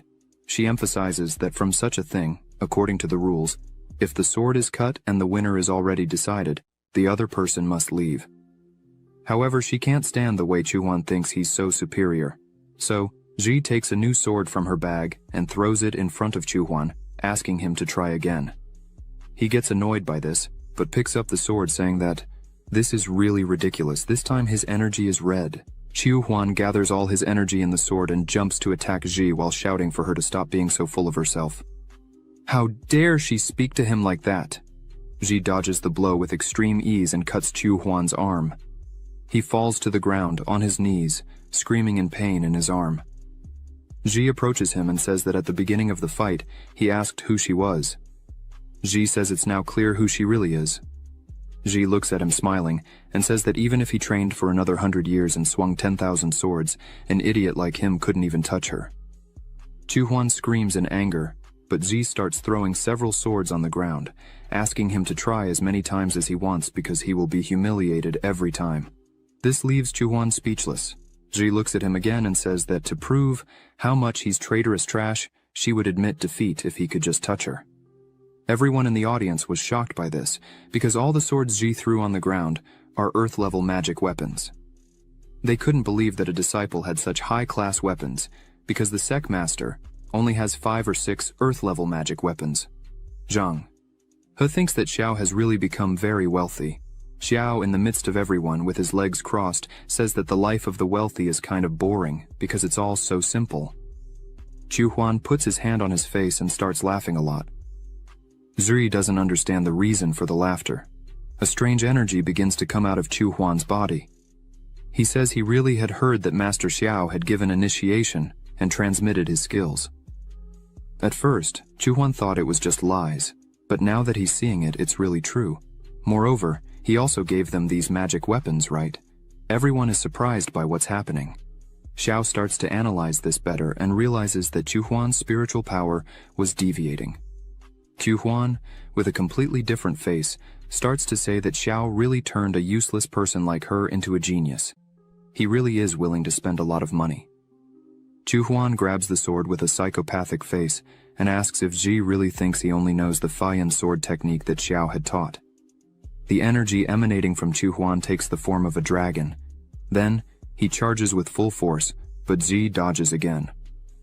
But this time, he attacks again and very quickly, saying that this technique is of the lowest level among the celestial levels, which Elder Wang Na had given him. Chu Huan again underestimates Ji, saying that she had never touched a sword above the earthly level with the trash of her master Xiao. Chu Huan's attack was close to hitting Ji, but she just smiles and summons her true sword. She says she knows the handling of the celestial level, not to mention that she has a celestial level sword. With just one strike, she disarms Chu Huan again, who is impressed by this. Ji emphasizes that she didn't think she would have to use her sword against him, but since he is pathetic and arrogant, with a set of celestial sword techniques, she would let him experience the taste of her sword. Ji sighs, saying that the celestial sword technique Chu Huan had mentioned was just that. He couldn't even use it properly. Not to mention that some people really are completely useless, so they shouldn't blame the sword handling. Ji defeated him again, using the Feiyan technique. Chu Huan begins to tremble, scared, looking at his hands, thinking that he was defeated again by a mere slave. Ji approaches him and says that he shouldn't blame her for not remembering. If he admits defeat now, there would still be time for him to leave and recover. However, if he continues with this and goes mad, she would eliminate him mercilessly. As a disciple of the Hongmeng sect, she must eliminate all evil from the sect. Chu Huan starts laughing again with his hand on his face, saying that he really lost again. All thanks to Xiao, who gave a celestial sword to a slave. He starts to lose control and scream that it was impossible. How could he lose to a talentless slave? Zhang He, seeing this, thinks that this scene is exactly like that of an ancient man before going mad and turning into a demon. Zhang He stands up and says that Chu Huan is almost going mad, so they should immediately stop the competition. The judge signals that the match was suspended. Disciples from both sides should leave the arena. Ji turns to leave and says that this trash was lucky this time, but Chu Huan was already out of his mind and asks if Ji really thinks he would run away like that because he wouldn't allow it. Several swords are created around him. Ji turns with a murderous look and says that this was really what she wanted. Chu Huan launches his swords at Ji. She prepares and says that she would show him not only the Feiyan sword technique, but also any other sword technique, even the true sword art. Chu Huan's swords kept coming at great speed. In the blink of an eye, Ji destroys all of Chu Huan's swords and turns the attack against him, saying that all this was taught to her by her master Xiao, and it's not any useless person like Chu Huan who could achieve this power. Chu Huan was completely defenseless and screams as Ji's attack approaches rapidly. Zhang He stands up, scared by Ji's strength, and asks them to stop this. Xiao just closes his eyes and asks Ji not to exaggerate too much. She smiles and asks Xiao not to worry, as she knew what she was doing. The swords pass straight through Chu Huan's body, leaving a mark on his face and his hair all cut by the swords. Chu Huan puts his hand on his body and asks if he's really alive. The entire audience starts laughing a lot. Chu Huan turns to them and asks what they were laughing at, and if it was him. Ji goes to him, smiling, with a mirror in hand, saying that she would be upset if he left without looking at her excellent work. She places the mirror in front of him, smiling, and asks him to look. Chu Huan is terrified by his state. Ji says that her swords contained her spiritual power, so until Chu Huan can really defeat her, neither the hair nor the wounds on his face will return to normal. She turns to leave and tells him that it's better for him to pray to God for a chance to defeat her in this life, and every time he holds his sword, he will have to remember this day for the rest of his miserable life. Ji asks Chu Huan not to delude himself, as he is nothing. He falls to the ground, on his knees, looking at his own hand, thinking about everything that happened. He bows before Ji, accepting defeat. The audience starts commenting again, saying that the power of the seventh peak is truly something completely terrifying. A disciple threw numerous high-quality swords on the ground and still had a celestial-level sword. Muhan says that Ji is really scary when she's angry. Xiao smiles and says that this was expected of his disciple, as she had really learned a lot from him. Zhang He calls his disciple Chen and asks if he still remembers that, many years ago, Zhang He personally expelled a traitor from the sect. Chen says he remembers. Well, he was the brother of the elder of the sixth peak. He heard that he defected from the solar and lunar ghost sect. Chen asks if Zhang He thinks that the sixth peak is helping him. Zhang He says he hopes he is wrong, but he believes so. Then he asks Chen to investigate this situation more closely. Chen bows and says he would immediately. The judge signals again and says that the new matchup drawn is the 7th peak against the main peak. Zhang. He is scared by this. Chen asks his master what he should do now. Zhang he closes his eyes and asks Chen to fight against Ji. At the level she is now, she is probably stronger than many elders of the sect. It will be a great lesson for Chen, a fight against her. Then, he agrees to this and goes straight to the arena. The judge signals for them to start the fight. Ji looks at him with her hand on her waist and says she didn't imagine she would meet him so soon in the first round. Chen starts his sword and says that no matter how strong Ji was, now she should just fight with everything she has. Ji puts her hand on her mouth with a scary smile and asks if he was really sure about that. She starts laughing a lot, then opens her arsenal again and throws numerous magical weapons into the arena. She thanks him for taking good care of her, so she would take good care of him. Chen is scared by all these magical weapons. The spectators can't believe this. Ji climbs on the cannon, crosses her arms, and around her there are 2 shields, several swords. Ji looks at Chen, eager to fight, and calls him to the fight. Chen looks at this with just 1 sword he received as a gift, and that is still of low class. That's all he had. Chen throws his sword on the ground, saying that this crap is no match against all these magical weapons. Chen shouts for Zhang He to stop Ji, as she was already going too far. Zhang He, sweating coldly, says that by the rules, they don't prohibit the use of magical weapons in competitions. After all, a swordsman needs a sword for a competition. However, this was too much. Ji gets angry, as she could only use 1 at a time, but she agrees and stores everything again and asks Chen to attack her at once. Chen smiles and thanks her for that, then goes all out. While he was in the air, he thinks that if there is really only 1 sword, then he is not afraid, not even of a celestial weapon. Chen thinks he will finish this quickly, as he still needs to complete a mission. Ji smiles and says she would fulfill Chen's request. She creates a shield around her that blocks Chen's attack. She emphasizes that this shield is capable of withstanding the full force of a level 10 innate, so it would be perfect against Chen. He asks Ji to use all her ability and continues attacking her non-stop. Ji asks if he really could withstand it, because he wasn't even able to break through a simple shield like this. So, probably, Chen wouldn't even be able to touch her in this fight, right? This makes Chen furious. Thinking that a man can't say no, Chen shouts that what he showed is not the full strength of a level 10 innate. Right now, she would see his real strength. And he strikes her with all his force and really manages to break through the barrier. Muhan shouts for Ji to be careful, but as soon as he breaks through the barrier, a shield appears right in front of him, making him hit his head on the shield. Chen, with a bump on his head, says it's really surprising and asks if she has more. He jumps again to attack her, shouting that it won't be just 2 maximum strength blows. He destroys the first shield, and another appears. Then he uses 3 strikes, but another shield appears. Then, he uses 4 strikes. Ji remains calm and beautiful on the other side, not moving. After a while, several shields were cut on the ground. Chen was exhausted, but there were still 3 shields in front of Ji, who was sitting in a chair, relaxing, with sunglasses on, having a drink. Chen starts to tremble as he was completely exhausted and shouts that he cannot lose. But then he faints on the ground. The judge announces that the first round is over and the first place in this round is the 7th peak. Ji quickly moves around the arena, thanking everyone. The others in the audience couldn't believe that Chen was defeated just with Ji's defense. Another man says that he lasted a long time because he was able to destroy dozens of shields. Ji runs to Xiao, who says that she is very intelligent and full of tricks, so he is very happy to see this.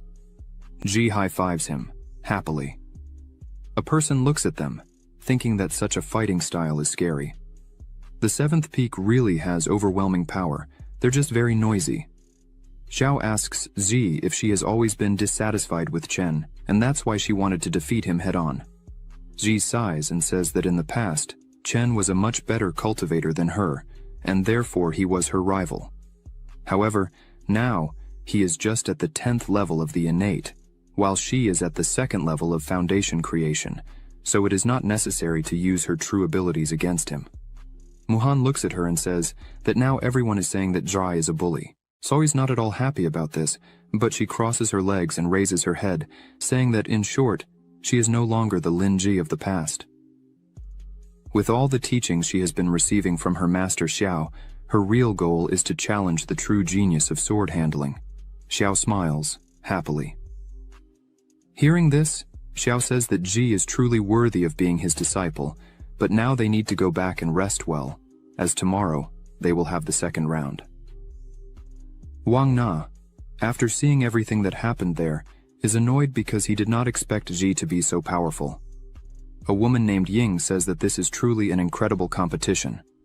The man next to her, named Wei Ju, says that this little Hongmeng sect is certainly an extraordinary foundation, but it is no more than the Qin dynasty. Ying says that she secretly sent some spies to investigate the girl, the senior disciple of Elder Xiao of the Hongmeng sect, who was a normal person without cultivation a few months ago, but not long ago. Xiao alone massacred everyone in Lord Luo Yun's mansion, and also climbed the mountain alone to challenge the entire Luo Yun sect, and the result was the same. Now, these two major places have become his. Ying emphasizes that, based on Xiao's deeds and the current situation, he is an extremely dangerous and powerful person within the Hongmeng sect, as well as being able to connect strongly with a person. Ying asks if this is not the kind of talent they were looking for. Weiju asks Ying if she was wanting to recruit Xiao. She replies, yes, if she can get this year's grand prize, the Violet Key. In front of the 7th peak, someone shouts, Violet Key. This person is Muhan, who is asking what the Hongmeng Violet Key would be. Xiao explains that it is a specialty of the Hongmeng sect. It is distributed every year, according to the ranking of the grand competition. They say that people who practice with the Hongmeng Violet Key for a long time are blessed by luck. Xiao says that if they win this year's competition, they will get the first-class Violet Key. When they get the first-class Violet Key, the entire peak will experience an extraordinary change. Muhan is impressed because the Hongmeng sect was not so famous and has such an incredible treasure as this. Xiao agrees with her and says that he was also surprised when he first heard about it. However, it seems that in the past, the Hongmeng sect was a great sect. He smiles and says that they will test the effect of the Hongmeng Violet Key, then they continue to walk through the 7th peak. Zhi comments that the aura in the air of that place is much better, which allows them to achieve twice the results with just half the effort. Muhan approaches a golden tree and realizes that this is a necessary material to refine the infinite golden elixir, the infinite seed. She wonders why there are so many there. Looking closer, she notices that this year, the Violet Key of Hongmeng seems to be particularly stronger. Walking a bit further, Muhan notices that there are also several molten fire lotuses. Ji points out that with these molten fire lotuses, they could forge spiritual swords just like their master Xiao's. Upon hearing this, Xiao turns around smiling and says that they could try. After a long walk, they finally arrive at their resting place. Ji wonders why the house remodels automatically. Xiao replies that there are rumors that all the buildings of the Hongmeng sect were created by the Li Mountains, and seeing them today, Xiao believes in the legends. Xiao turns to his disciples and says it's time for them to enter and rest for the next round tomorrow. Muhan and Zi agree. Meanwhile, in the arena, the fights continued. Zheng was fighting against Linking and once again lost the fight. He finds himself in a not very pleasant moment for him. Linking mocks him, saying that she remembers the day he asked to join the 2nd peak, but was rejected by his master. She points out that, apparently she does not see that Zheng has no intention of practicing sword handling, probably should not be there to study with her master on this subject. She asks if Zheng thinks that's why there are more people on the 2nd peak. She comes very close to him, who is kneeling on the ground and looks intently at Zheng, saying that, unfortunately for him, even if there were thousands of disciples on the 2nd peak, none of them would be interested in a man-trash with no value or reputation like Zheng. He lowers his head, clearly uncomfortable with these words, but Linking does not stop talking and says, she heard that Elder Xiao had customized sword techniques for his disciples, and that is the real reason why she is excited to see them. As Zheng continues to kneel in front of her, she points out that, from what she has seen, no matter who creates or how good the technique is, if the person using it is not good enough, it still doesn't work. This fight was a waste of time. It would be much more pleasant if it were with Ji. This makes Zheng completely angry. He begins to tremble and clench his hand on the ground, but to no avail. The judge gives the signal and announces the end of the fight. Now the sixth peak was disqualified for having accumulated 3 defeats. Seeing this, Wang Na becomes completely angry, saying that his 2 disciples are nothing but filthy trash. He turns to one of his subordinates and tells him to find Brother Changfeng and tell him that there is no hope for the 6th peak to be promoted. Wang Na points out that they all must prepare to attack the mountain to steal the violet key of Hongmeng as soon as the winner of the competition is announced. On the 2nd day of competition, Ji was in the arena ready to fight in the 2nd round. Bai, who was her opponent, says he wanted to learn the sword handling that Ji used, but he was concerned about the magical weapons that Ji had. So he prepares to fight and asks if she intended to use the magical weapons against him. Ji smiles and says she still didn't know. The fight begins and Bai comes at her with everything. Ji remains calm and prepares, because since she was able to recover the lacquer sword, she had a completely different feeling about fencing. After concentrating, Ji uses her innate creation Thunder Heart Step technique with extreme ease. Ji disarms her opponent as if it were nothing. With this Thunder Heart ability, Ji can identify all the weak points of her opponent at any moment during the fight. Bai is completely lost, as he almost didn't see Ji's movement. After that, he thanks her and says that the sword handling that Ji is using is really relentless, it is on a different level, and that's why he accepts defeat. The judge announces the end of the fight and says that the 2nd peak has been defeated, and the last winner is the 7th peak. The women in the audience begin to comment about Elder Xiao, saying that it is really amazing that, even after years in complete silence, he returns to the top in this way. The other one is enchanted by Xiao's beauty and wonders what kind of woman will win Elder Xiao's kindness. Meanwhile, Ji returns to her master's side. Xiao says that her fight was really beautiful to watch and the sword strike was excellent. Ji smiles, happy for the recognition she has been receiving from her master. Suddenly, a woman approaches them and calls Xiao. This woman is Zhuxuan. The 3 are surprised by this beautiful woman. Zhuxuan says that it has been a long time since they last saw each other. She points out that, apparently, Xiao is much better than before. He keeps looking at her and says that she also seems very well, as her aura is much stronger than before. It seems that she has gained a lot in her travels through life. Xiao begins to remember that when he entered the Hongmeng sect with Zhuxuan, his cultivation was something surprising, and Zhuxuan always tried to compete with him, and this bothered Xiao for always being in this situation where Zhuxuan created a rivalry in almost everything. But the future was harsh, as there came a day when Xiao could no longer evolve, his cultivation stagnated, and everyone began to underestimate him, except for Zhuxuan. She was the only person who, even with all this happening, continued to treat Xiao exactly the same as before. Zhuxuan was always tough on Xiao, saying that he couldn't just give up on everything. If he didn't want to go through this, he should train with her. And that's why Xiao is grateful to this day. He thanks Zhuxuan for everything she did, and for taking care of him. Xiao says that he recently accepted 2 beautiful disciples and feels very excited when happy events like these occur. He asks how long Zhuxuan plans to stay there this time. Zhuxuan replies that this time she plans to stay for a few more days. She calls her 2 disciples and says they wanted to thank Xiao for saving them the time in the forest. Xiao smiles and asks if she isn't being too polite. Zhuxuan approaches Xiao and smiles. She says that this year he had won the prize, and with this first-class Hongmeng violet key, he will be able to advance his cultivation a lot. Xiao replies that Zhuxuan is also not bad at all, as she managed to go far in the tournament, finishing in 2nd place. As they continued the conversation, Wang Na just looked from afar, angry and dissatisfied with the outcome of this story. Around him, there were several men ready to fight. Wang Na says it's almost time. He gives the command for everyone to exterminate the Hongmeng sect. Then, several points of the sect that were peaceful began to receive attacks, and the whole confusion began. The guards didn't understand how they got there without anyone noticing. Their leader screamed at the others to steal the violet key in the main square of the sect.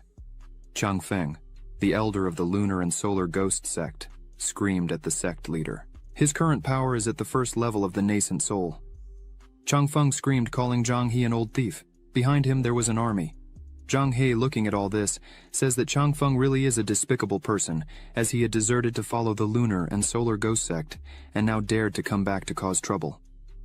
Chang Feng smiles and says that now he is at the nascent soul level, while Zhang He still remained at the golden core. Chang Feng orders Zhang He to kneel and beg for mercy and apologize for everything he did. Then, tie up Zhu Xuan and hand her over to him. Chang Feng starts to laugh and says that if all this is done, maybe he will leave and let the sect live for a while longer. Zhang He begins to release his power and says that the Hongmeng sect is not a place where he can enter like this and leave when he wants.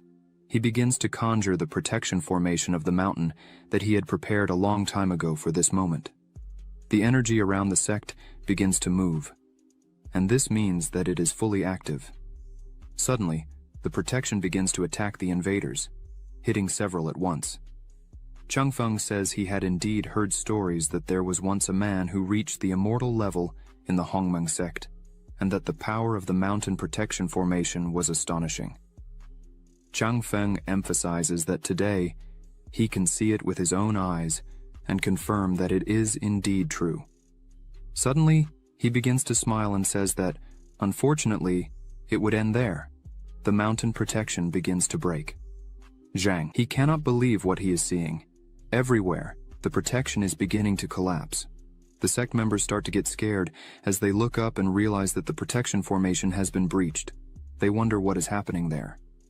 Zhang, he turns around in fright as he knows this is not good. Upon further analysis, Zhang He realizes that demonic energy has invaded the first peak, and the main point of the mountain protection formation is focused on the first peak, which has now been corroded by the demonic energy. Zhang He starts to get really worried, as each of their moves was clearly well planned. The lunar and solar ghost sect had thought very well about what they were going to do. Zhang He takes action and mounts his bird, telling all his elders that he would return to the first peak and try to restructure the mountain's protection. Then, he would leave the invaders there for them. Zhu Xuan and Xiao, side by side, say that he could go without worry, as they would take care of everything. Zhu Xuan smiles, and says that this reminds her a lot of 10 years ago. Xiao smiles and asks if she was referring to the time when she wanted to go down the mountain to see a play, the one that trapped the master at home with him, and soon was chased all over the mountain by the master's spiritual sword. Zhu Xuan turns around and says that his skill is still as good as ever. She starts to strike several men at once and says she would go ahead. Zhu Xuan looks at the invaders and says that if they had the courage to invade the Hongmeng sect, then they also had the courage to face death.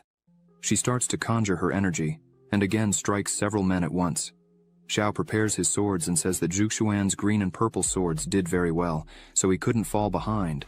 He begins to attack, causing a lot of damage to all those close to him, defeating numerous men at once.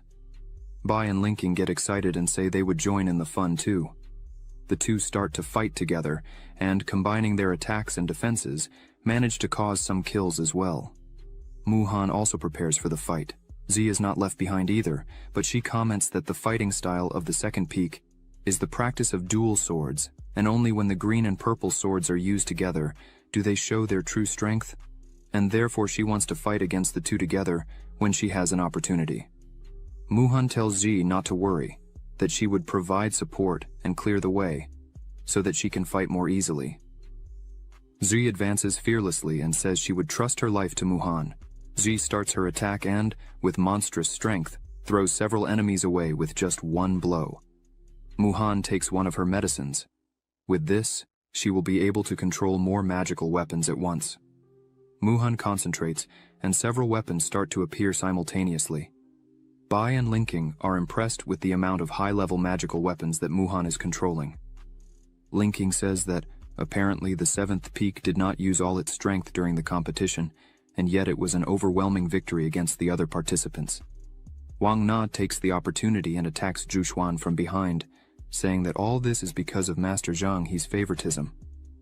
Xiao yells for Zhu Xuan to be careful. However, Xiao realizes that she would not be able to defend herself and, with a quick movement, he uses one of his swords to defend her. Wang Na cannot believe that, once again, Xiao is thwarting his plans. This makes him extremely angry. Zhu Xuan wastes no time and takes advantage of Wang Na's lowered guard and attacks him with all her strength. Wang Na, with no other option, just yells and asks for help from Chang Feng, who was fighting against Xiao. As Xiao attacked with his swords, Chang Feng defended himself with a magical barrier, saying that Xiao's attacks were useless against it. Chang Feng realizes that he would not have help from anyone at that moment, so he begins to conjure a large amount of energy and summons a large flag. This flag is called the Soul Summoning Banner. Several undead begin to appear all around. Chang Feng commands them to attack. Zhu Xuan, seeing all this, tells Xiao that after Chang Feng betrayed the Hongmeng sect, he had lost his way and turned into a monster. At that moment, Chang Feng was out of his mind, laughing like a madman amidst his undead soldiers. Chang Feng screams that they were neither humans nor ghosts, and that this was really cruel. Chang Feng yells, furious with anger, saying that years ago he was willing to do anything for Zhu Xuan, but she treated him like nothing, and this made everyone ridicule him. He continues saying that all this was her fault. If it weren't for her disapproval, he wouldn't have risked going through this. In the end, his spiritual power went out of control, and he lost his cultivation completely, and that's why he can only practice the path of demons. Chang Feng gathers all the soldiers and yells once more that if it weren't for her, he wouldn't be in this state. Zhu Xuan continues fighting fearlessly. She looks at Xiao and says that all the skeletons were close to the peak of the golden core, so he should be careful. But Xiao was not so worried about that. One of the skeletons approached. Ying and her elder Wei protect her with just one blow, knocking one of them down. She asks him if he thinks that, in the current situation, the Hongmeng sect would need help. Wei says that the elders of the Hongmeng sect were all cowards. They got too scared when they saw the soul summoning banner. Only the two young ones, a man and a woman, are worthy there. But they haven't crossed the golden core yet, and therefore it's difficult for them to deal with Chang Feng. Not to mention the master in the nascent soul realm of the lunar and solar ghost sect, the killer demon. Wei emphasizes that unfortunately, the Hongmeng sect will not be able to escape this disaster. Meanwhile, in the midst of the enemy army, two people were alive and fighting without hesitation. Zhu Xuan and Xiao were side by side. Ying begins to fight against some monsters while thinking that if the Hongmeng sect really cannot get rid of this disaster, they will not be able to help her. But she is impressed with the talent and determination of Xiao and Zhu Xuan. She says that if they can be accepted as her disciples, it would be a beautiful choice. Ying tells Wei that she wants to stay there and wait to see what will happen, and if Xiao or Zhu Xuan are in real danger, they should help immediately. Wei agrees with this and prepares to fight. Zhu Xuan continues fighting and calls her sword, cutting several skeletons at once. Wei says he heard that the Hongmeng sect has a dual-wielding technique that is at the bottom of the celestial levels. A single sword is already very powerful, but Zhu Xuan has already achieved great success with both swords. He fears that no one below the nascent soul realm will be able to compete with her. Ying hears this and smiles. While Zhu Xuan fought, a skeletal hand comes out of the ground and grabs her leg. She realizes that the skeleton's hand is poisoned and therefore she cannot move. Several skeletons surround her and use their chains to attack her. They manage to capture her. At that moment, Zhu Xuan is completely vulnerable, as she has no strength to break free or move. Suddenly, a huge skeleton appears behind her. She feels this presence and turns around to see what it was. As soon as she looks, she sees that the skeleton was indeed much larger than the others. Chang Feng says that really, over the years, Zhu Xuan had improved her skills, but unfortunately this is the end for her. The giant skeleton begins to move and raises its hand to grab her. Ying, seeing that Zhu Xuan was in danger, tells Wei that it was time to act. But before they could do anything, someone yells for the monster not to touch Zhu Xuan and cuts it in half with a giant sword, completely destroying it. Zhu Xuan, Ying, and Wei can't believe what they're seeing. Xiao starts to take the fight seriously and unleash his true power. He smiles and says that if this is really the power of the nascent soul, it's ridiculous. Who hasn't killed a couple of nascent souls before?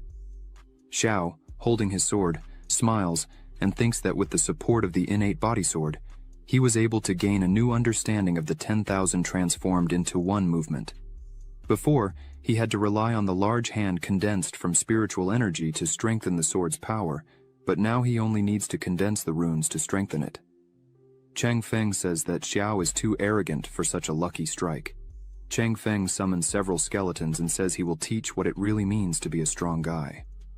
All the monsters turn and head towards Xiao, who remains calm and still. Xiao summons his swords and asks who this strong guy that Chang Feng said he would show is. In seconds, Xiao destroys all the skeletons at once, showing the abyss in power between the two. Chang Feng doesn't understand where this power is coming from. Just with the pressure of the energy coming from Xiu's movements, Bai and Linking already feel threatened.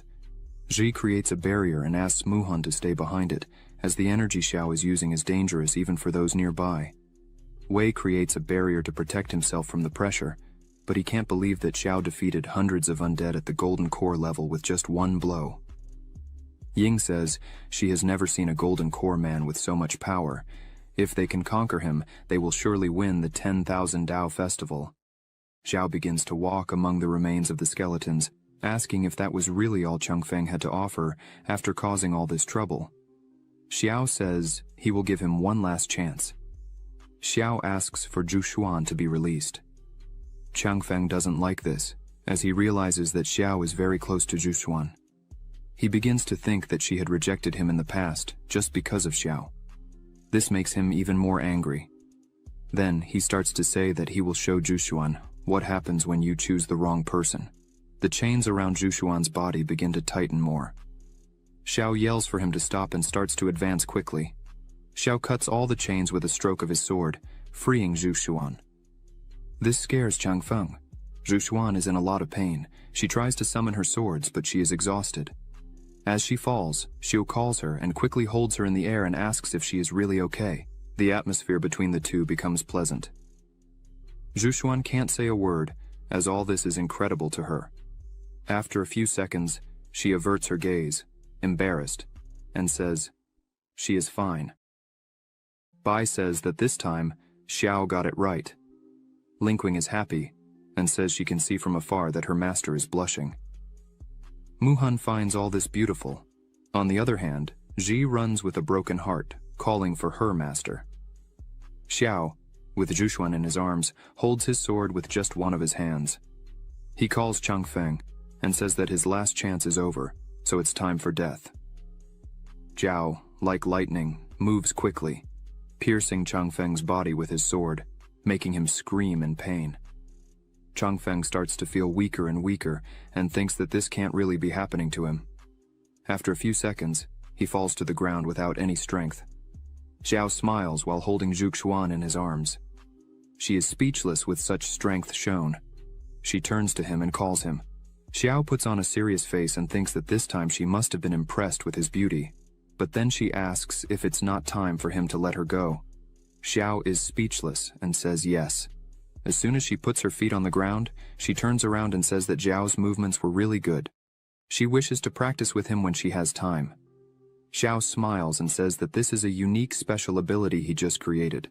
Not to mention that it was someone like Chang Feng, who just entered the nascent soul stage. However, even if Xiao meets some deity out there, he is still capable of fighting on equal terms. Ying hears this and wonders if this is really true. If Xiao is indeed capable of fighting against a deity, she turns and asks Wei how much she can trust this. Wei defeats the last monster in front of him and says that the movement Xiao just used should be the 1,000-to-1 transformation of the current sword cultivator. However, from the way he used his spiritual energy to the sword itself, Wei says he was not able to see through it. Ying is impressed by this, as even Wei was not able to see. Wei says that at the moment he is at the peak of the nascent soul, but to be honest, Wei says that if he faced Xiao at this moment, he fears he would not be able to win. Ying is completely surprised by these words, and starts to imagine Xiao's face while thinking that there is such great talent in their country. The invaders, noticing that Xiao killed their leader in seconds, begin to wonder what they should do now. But now it's too late. Xiao starts to walk towards them with a terrifying aura, asking if they really wanted to run away, if they thought they could enter the Hongmeng sect, do all this and leave like that. The men start to tremble in front of Xiao. They fall to their knees on the ground, throwing away their weapons, saying that they were deceived by their elders. Everyone there was begging for forgiveness and mercy. Xiao stops in front of everyone, along with Zhu. The invaders gather in front of them and ask for forgiveness. But before Xiao could say anything, a big explosion happens.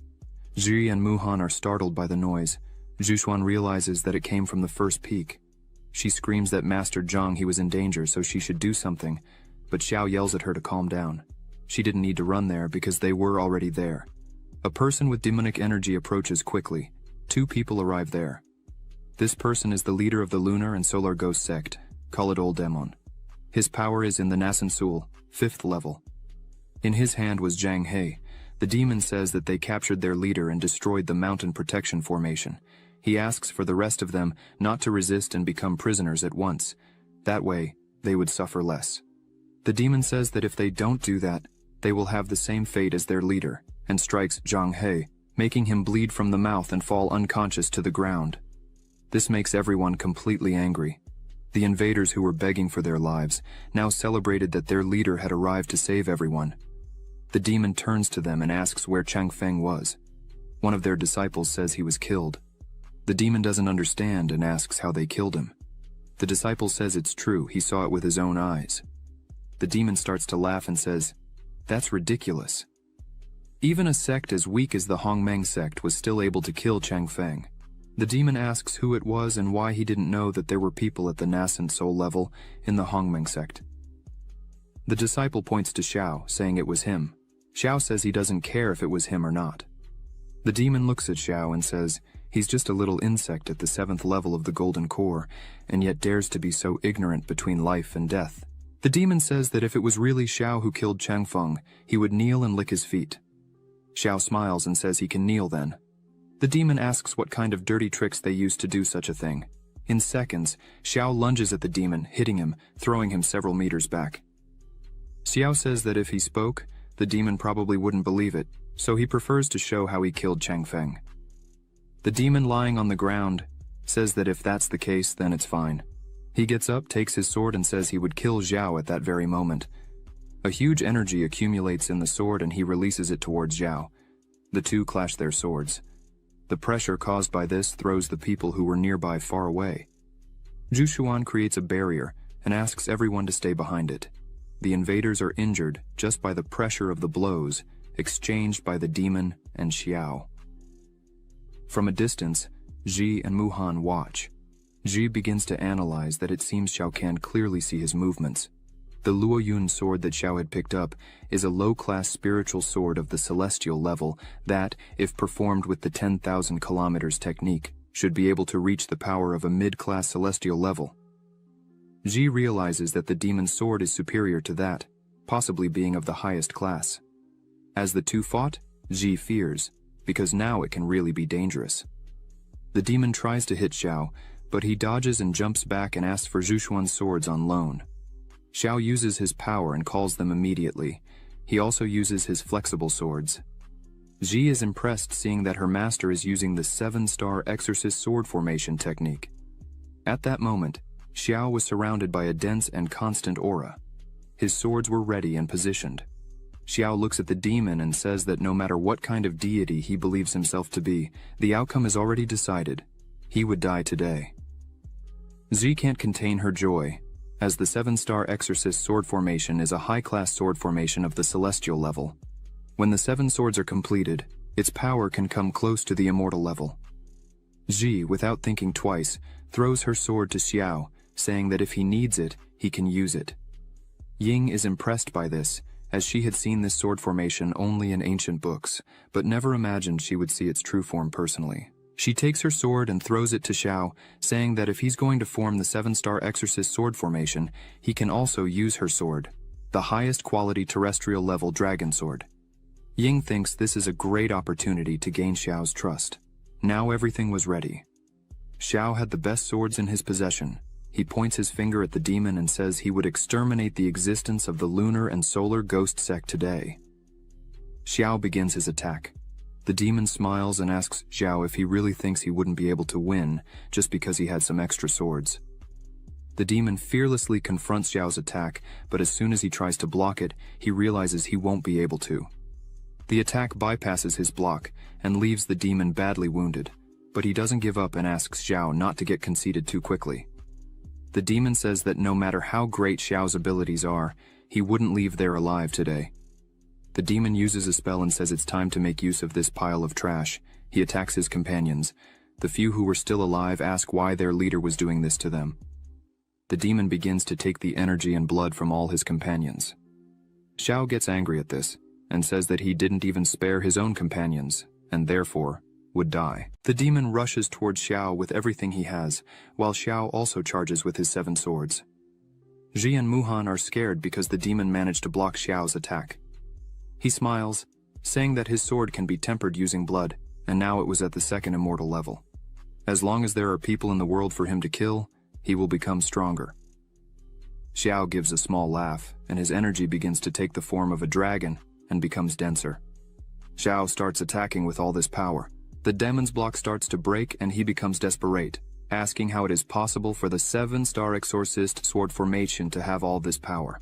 Xiao thinks that if it were a normal 7-star exorcist sword formation, it would be harder to win so overwhelmingly. However, the formation of the sword blessed by the innate body sword is different. It not only strengthens the power of the swords themselves, but also amplifies certain qualities of the swords. The green and purple swords of Zhuxuan have been tempered by the violet Qi of Hongmeng and can suppress the demonic aura of the demonic sword. Xiao hadn't realized that the Ying dragon sword, after being catalyzed by the sword formation, had actually developed a powerful dragon Qi, and this is so powerful that it can destroy demonic energy. Xiao, while running through the fight, looks at Ying and thinks that, by the way, she is not a bad person. The demon was completely helpless and starts to try to run. However, Xiao's speed was greater.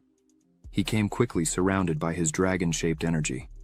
The demon looks back and says that his master is an elder of the lunar and solar sect in Longyanshang. He shouts at Xiao that if he dares to kill the demon, his master will definitely not let Xiao go unpunished. Xiao looks at the demon and says he doesn't care, he's going to die. Xiao attacks, and the demon starts screaming in pain.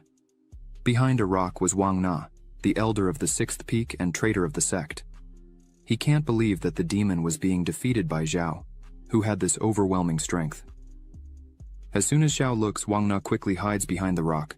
Wang Na puts his hand on his head, desperate, not believing that Xiao was able to kill the demon so easily.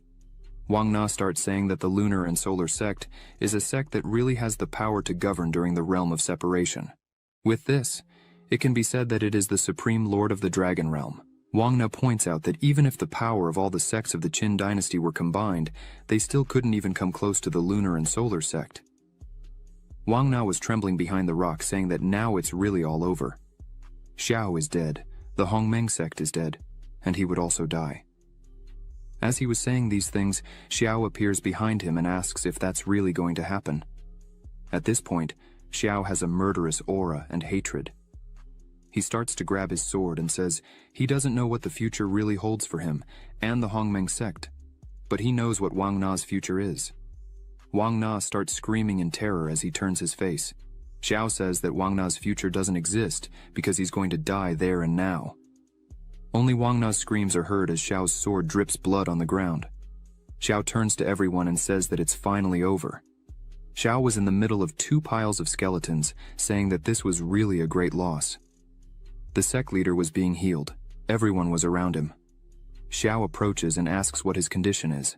Muhan says that Zhang He's heart was injured, but he would survive, but he should rest for years to fully recover. This scares people because the leader would not be able to take care of the sect members. Zhuxuan steps forward and says that, in the current situation, the Hongmeng sect cannot be without a leader, so they should choose an interim leader as soon as possible. From afar, Ying says she recommends that Xiao become the sect leader. Zhuxuan turns to Ying, greets her, and asks who she is. Ying bows, showing respect, and introduces herself, saying it is an honor for her to meet the people of the Hongmeng sect. She also introduces her bodyguard Wei Ju. Muhan and Ji are surprised. Xiao kneels before her and gives his greetings to the Royal Highness, the 3rd princess. The other members are shocked to learn that she was the princess. Ying smiles and goes closer to Xiao, saying that it seems he knows who she really is.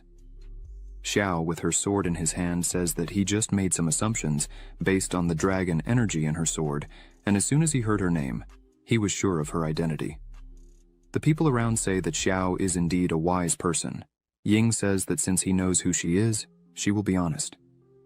She was there to invite the Hongmeng sect to participate in the Grand Dao Festival, which will take place in the capital in 6 months. Again, the younger ones are surprised by the invitation. Ying begins to explain that the Grand Dao Festival is a festival led by the royal family of the Qin dynasty.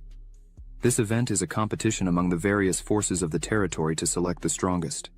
Ying points out that this time is different from other times, as now the participants are not only limited to the immortal cultivation forces of Jianghu, but also include the aristocratic families of the Great Qin realm, which is the most prosperous since the foundation of the dynasty.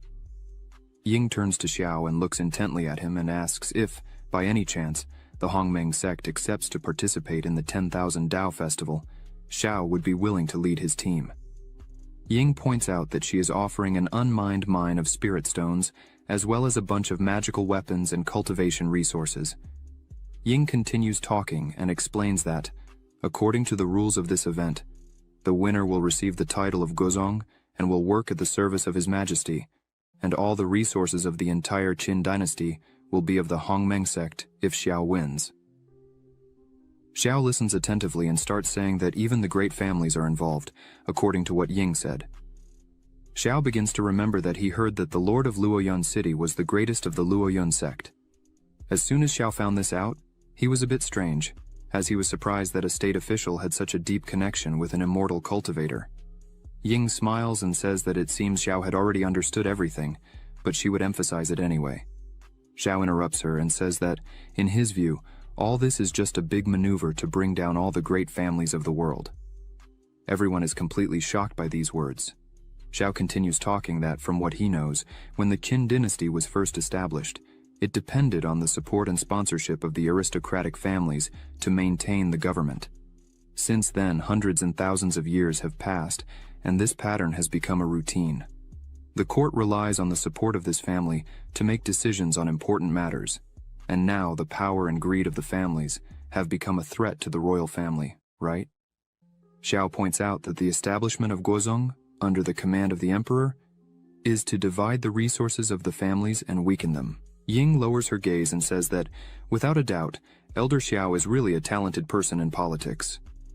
She bows again before Xiao and says that she just saw him show tremendous strength and kill 2 nascent soul masters alone. Xing Yue was very impressed. She asks once again for Xiao to participate in this 10,000 Dao festival. Zhi and Muhan can't believe that the 3rd princess of the Great Qin realm is bowing before Master Xiao. Xiao looks at the princess and raises a point. He says if the princess is so honest, she wasn't afraid that some sects have secret connections with the aristocratic families and denounce them. Ying says that this matter is not a secret. After she informed this matter to her father, and he gave the approval. She herself ordered that the news be spread, and the great families should have known, but they prevented it. Ying thinks they also want to take advantage of this opportunity to submit the royal family and make their power even greater. Xiao smiles and thinks that this is indeed a good game that combines yin and yang. The 3rd princess of Qin is a talented person who can make good use of it. Xiao looks intently at the princess and says that if she really wants him to lead something, these rewards are not enough. Weiju starts to get annoyed and tells Xiao not to be so greedy. Ying asks Weiju to be quiet, as she is in charge of this situation. She looks at Xiao and says that if he has a request, there is no problem in saying it. Xiao, without hesitation, says that his request is simple. Ying should accept him as her master. Ying doesn't quite understand why. A system window opens and shows Xiaoying's attributes: name, Ying, identity, 3rd princess of the Qin realm, comprehension, 100, root, 55, talent, unactivated dominant supreme bodhi, activation condition, ascend to the throne, absorb dragon energy. Seeing this, Xiao thinks that the dominant supreme body is something he had seen in an ancient book that said, people who succeed can unite the energy of the world into one, and not only practice with twice the result and half the effort, but also have the blessing of dragon energy that will allow using abilities in a special way. After this proposal that Xiao made, the bodyguard Weiju gets angry and says that this is an outrageous audacity of Xiao and prepares to attack. But again, Ying interrupts him and asks him to wait. Ying goes to Xiao, showing a lot of respect, and asks why he wanted her as his disciple. Xiao smiles and says that the reason is obvious. She is a very smart and talented person. This leaves Ying completely shocked. She asks if he really liked her talent. She begins to remember her childhood. As she grew up, she was the most knowledgeable in martial arts among her brothers and the best in poetry, books, music, and literature. However, even with all this, she was never as good as her brothers in cultivation, and for this reason, her father didn't value her, giving all the love and attention to her brothers while she felt alone. However, she kept trying, but never got the slightest recognition. She looks at Xiao with a look of astonishment, thinking that it was the first time someone said they are interested in her talent. Xiao looks at her and asks why she has that look of astonishment and doubting his words. Xiao asks if she wants to know the benefits of the seventh peak. Xiao snaps his fingers and calls Ziji, who appears quickly, smiling, saying she was right there. Xiao says he would like to introduce the benefits of the seventh peak to the princess. Ji begins to explain that if the princess joins the seventh peak, not only do we have the guidance of personalized training from Master Xiao, but they also have a third-level alchemist who provides pills at any time. The elixir shop under her name makes a lot of money every day, and the funds are abundant. The princess is impressed with this. Ji emphasizes that the most important thing is that she will have the opportunity to be initiated and trained by Master Xiao himself. No matter how talented she is, if the princess joins the seventh peak, the journey to immortality will have no obstacles. Xiao smiles and confirms that it is all really true. Ying, a little shy, asks if it really doesn't matter what the talent is. Ji smiles and responds, "That's right, it doesn't matter what the talent is." Ji takes the lead again and emphasizes that before she entered the seventh peak, she was just a slave there. And everyone said she was useless with no talent whatsoever for cultivation. But even so, Xiao chose her and welcomed her to the seventh peak. And now, in less than 6 months, she's already at the second level of foundation creation. The other disciples of the Hongmeng sect say it's really true, as before they looked down on her, and some say they didn't even know who she was. However, now she has surpassed all the sect's disciples, and as the princess herself can see in the competition today, Ji was so powerful that she dominates all the pride of the sect. Ying is shocked and thinks that Ji showed all this strength and was a simple slave in the past. Ying asks Xiao what he saw in Ji that made him accept her as his disciple if she was just a slave before. Ji hears these words and becomes worried, thinking that the only reason her master accepted her as a disciple was that she was the only one left when his other disciples left. However, Ji thinks that her master wouldn't say something like that. He will make up a story saying he was attracted to her character. Xiao puts his hand on Ji's shoulder and starts to say that it was because of the talent Ji had. As expected, an elder looks for strong people as his disciples. Ji is paralyzed when she hears this. Xiao looks around and asks if there is anyone present who does not recognize Ji's talent in swordsmanship. Everyone was silent. Xiao turns to the princess and says that, as he said before, he is impressed by her talent. Xiao emphasizes that he fully trusts her and that she will surely become the best in this area. Ying again doubts herself but feels embraced by Xiao's words. She smiles, kneels, and bows at Xiao's feet, calls him master, and asks him to accept her humble reverence. Weiju doesn't like seeing the princess kneeling before someone else. Xiao holds Ying by the shoulders, calls her a disciple, and asks her to stand up. The system window appears for Xiao, congratulating him on successfully recruiting a disciple, and his reward will be tenfold, and will obtain the Yin-Yang 5 Elements Body Technique, a first-level product of its class, and a Hutian spirit. Energy runs through Xiao's arm, and he wonders what this Hutian spirit could be. He feels like this spirit is connected with the flexible finger sword, and from what he is feeling at the moment, now one of them seems to be in sync with Xiao's thoughts. He says he has heard that if a magical weapon is tempered differently, thousands of years can give birth to a sword spirit that can attack and practice independently. He didn't expect this system to have the capability to install one directly inside Xiao. This is really amazing. Weiju starts yelling at the princess, saying she can't accept Xiao as her master. Probably the princess is confused, but Ying just asks him to stop talking and explains that she knows very well what he was going to say, so there is no need to say anything more. Weiju sighs and asks how he would explain this to His Majesty when he returns. Ying yells and says they need to go back to the previous topic. Now that she is a disciple of the Hongmeng sect, she sincerely recommends Elder Xiao as the interim leader of the sect. Zhu Xuan agrees and says she believes Elder Xiao is the most suitable candidate for this. Ying says that in addition, the Qin royal family will also support Elder Xiao. Suddenly Zhang He gathers his strength and starts to say in a weak voice that, in this case, he would leave the Hongmeng sect in the hands of Elder Xiao. After saying this, Zhang He starts coughing because he is still very weak. Mu Han holds him and asks him not to strain himself. Zhu Xuan starts to name him and says that, as Xiao has met everyone's expectations.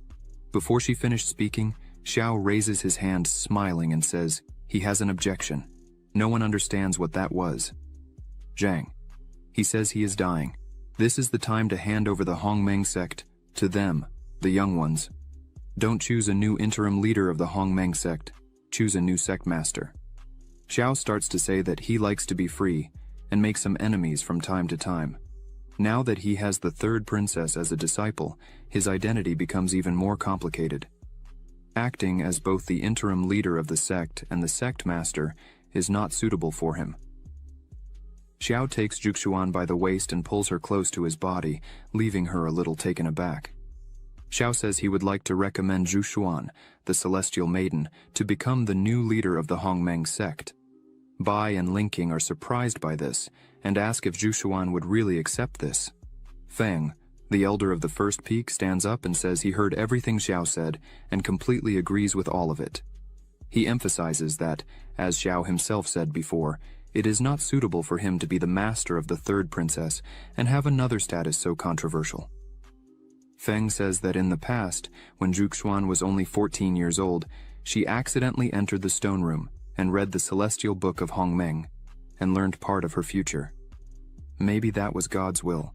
Feng says that according to ancestral teachings, only the sect master can read the celestial book of Hongmeng. Xiao is surprised by this because he didn't know. So he asks what it is. Zhu Xuan just looks at it and sighs a little and starts to say that Elder Feng's words reminded her. The celestial book of Hongmeng records the future of the Hongmeng sect. Since they can't decide who will replace Zhang He, let the celestial book of Hongmeng decide. She calls Xiao to follow her, but Ying goes to him and says that she and Weiju need to visit other immortal sects, and, for this reason, she needs to leave now. Xiao asks her to wait. He says she just became his disciple and, unfortunately, they didn't have time to prepare her for the learning ceremony. Xiao takes one of his swords and asks Ying to take the sword with her and use it to defend herself. Ying takes the sword and asks why a flexible finger sword. Xiu smiles and says that this sword has a spirit, so it doesn't need to be controlled with sword techniques. It can fight on its own. Ying is impressed that such a small sword is so powerful. Xiao turns and says that the sword is not that strong. Weiju sighs again with jealousy and says that the princess already has him for protection. Why would she need another sword? Xiao hears this and says from afar that this weapon is capable of killing someone in the nascent soul in seconds. Weiju becomes worried and asks if that is true because he is currently in the nascent soul. Ying just laughs at this situation. After some time, Zhu Xuan and Xiao start to enter a cave. Xiao asks Zhu Xuan why she brought him there and if it was for him to read the celestial book. Zhu Xuan places her hand on the door and a great energy starts to come out of there. She starts to say that not long ago, Xiao was gravely injured and near death. But since then, he has made great progress. Not only did he cross the golden core, but he also gained 2 talented disciples.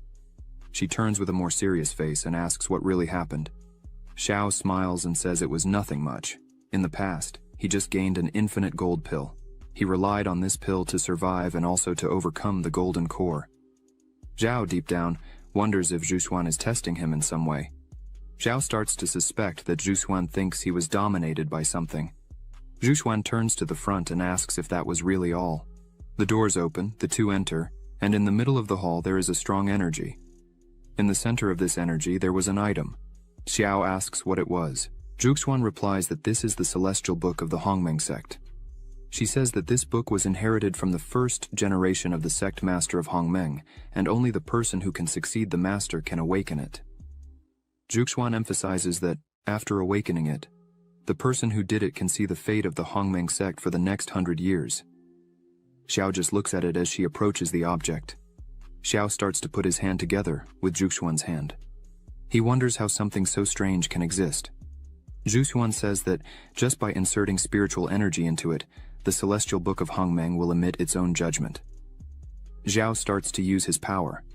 Zhuxuan emphasizes that if the person is qualified to lead the Hongmeng sect, the celestial book of Hongmeng will respond. A few seconds pass, and energy starts to come toward Xiao, and the book floats close to his hand. Zhuxuan looks at it and smiles. She is happy and says that surely Xiao is the person who should take over the Hongmeng sect. Suddenly the book falls back, and they are surprised. Xiao turns smiling and says he had warned that this job is not suitable for him. The celestial book of Hongmeng itself understood that. Zhuxuan just looks at him after that. Zhuxuan puts her hand out to test again. As she did this, she thought that according to what she knew about the celestial book, if the person is really not qualified to lead the Hongmeng sect, the celestial book of Hongmeng would not even move. This makes her think and wonder if the celestial book was taking her desires into account. Suddenly, the book begins to glow in a slightly different way, and simply flies away. Xiao begins to smile when he sees this. Zhuxuan is amazed, and wonders if the celestial book of Hongmeng really recognized her as the sect master. She just wanted to see the future of the sect. She reaches out and the celestial book comes to her hand. Xiao is happy about this and bows, showing respect. He congratulates Zhuxuan, saying that she had been recognized by the celestial book. Zhuxuan takes the book in her hand and thinks that in the past, when she had gone there, the book simply showed her a part of the future and did not cross the barrier directly. She wonders what she should really do now, because as soon as she got the celestial book of Hongmeng, she would become the leader of the sect. Zhuxuan looks at the book in her hand and says it's better for her to look first at what was recorded in the celestial book of Hongmeng. Quickly, she begins to release the magic within the book, causing intense energy. The energy begins to organize and takes the shape of a book, and in it was written, "There, the nobles have been watching the skies and predicting the fate of future generations, and finally calculated that when the Hongmeng sect obtains the status of national sect of the Great Qin dynasty, it will be the day of ascension to power of the Hongmeng sect. At that moment, all the luck will be attracted to stimulate the noble sect." Xiao is impressed, as even the matter of the national sect was calculated. Xiao thinks that the celestial book is really too amazing. However, suddenly, Zhuxuan calls him, saying that the text was changing. This time the book showed that Xiao Xuan, year 1165 of the Qin calendar, joined us on the second peak. This man is the most gifted and talented disciple among all generations of the sect. He was 19 years old when he crossed the realm of foundation creation and became an elder of the seventh peak. He was 20 years old when he remained at the 10th level of foundation creation. He was 25 years old when he was attacked by a group of mercenaries and ended up seriously injured. Xiao looks at this with a fixed gaze and a serious face. He thinks it's a very clear record of the first part of his life, but there's no tracking behind that injury. He wonders if it's because he awakened the system. Xiao starts to think better and realizes that, in fact, it's a very strange world, and that must be why the sect master is so friendly with him. The Hongmeng sect is not as simple as it seems. Zhuxuan turns to Xiao, who was distracted thinking. She thinks that the celestial book of Hongmeng did not recognize Xiao as its master, but wrote his destiny clearly. She thinks, could it be because his future is much better than that of the Hongmeng sect, and is destined to never get stuck in the Hongmeng sect? Xiao looks at Zhuxuan and asks her if she suspects that he had distanced himself from her, as she had been staring at him for 15 minutes. She just thought it was amazing to look at him. Suddenly, Xiao approaches her and says he remembers the day she took him down the mountain to watch a play, but the sect master found them. Xiao says he remembers it like it was yesterday. Zhuxuan didn't think twice about throwing all the blame on him. With that, the sect master made him kneel in the ancestral hall for several days. He continues to stare at her, and says that on another occasion she blew up the sect master's alchemy furnace and ran to Xiao's room to hide, but he was taking a bath and she ended up seeing everything. This leaves Zhuxuan embarrassed. Xiao continues speaking, and says that besides that, Zhuxuan interrupts him at once, saying that it's all right. She understands that he is like her, and he doesn't need to continue saying anything. Xiao smiles and says that actually, he knew she was joking with him, and he just wanted to play a little back. Nothing more. She prepares to speak. Zhuxuan starts to say that probably Xiao still didn't know, but if the Hongmeng sect has a surge of good luck, the qi of Hongmeng Violet will be distributed according to the status of each one in the sect. But as the Celestial Book wants her to take over the Hongmeng sect as a leader, she could choose an interim vice leader. She says it would be very good to have Xiao with her to help. Xiao hears this and is speechless, as he was moved. He thinks that Zhuxuan always thinks of him first, so he should also do something for her. Xiao looks at her and asks if she had a pair of yin-yang fish jade pendants. She begins to concentrate and catalyze her energy in her hand. She replies that she had all that. The technique that Zhuxuan practices is the combination of the two swords, which requires yin and yang qi, and this pair of jade pendants is exactly what she uses to help practice. Zhuxuan warns that the pendant was broken when she found it, so the effect is not very good. Xiao extends his hand and asks her to give one of them to him. Xiao promises that he had a way to make sure he would return a complete pair to her in the future. Zhuxuan hands the scroll to him and says that he is the interim vice master of the Hongmeng sect, and therefore he had the right to learn this technique.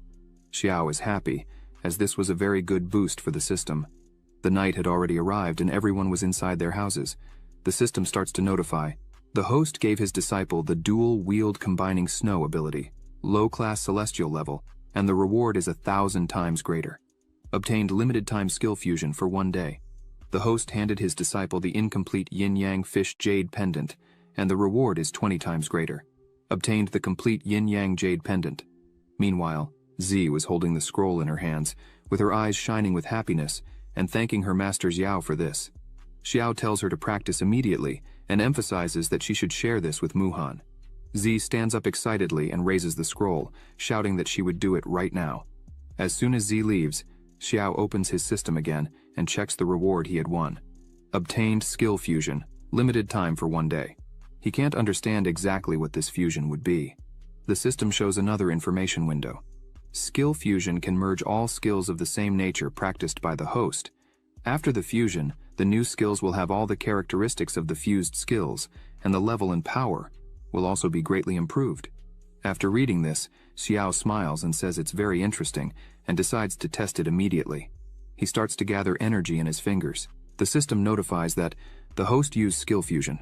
It was detected that the host cultivated 57 sword arts, including 32 mortal level arts, 20 mysterious level arts, 1 terrestrial level art, 1 celestial level art, and 1 divine soul art, 9 refinements of the divine mind, which can be fused. Xiao is thoughtful when he sees 9 refinements of the divine mind. He remembers his training with Z, and thinks that, by the way, he obtained this technique when he was teaching Z to practice when he was in Luoyun City. The system warns again that skill fusion was successful and is manifesting. Xiao sits down and begins to concentrate as much as possible, several rays joining at one point on his forehead. Suddenly, Xiao screams extremely loudly.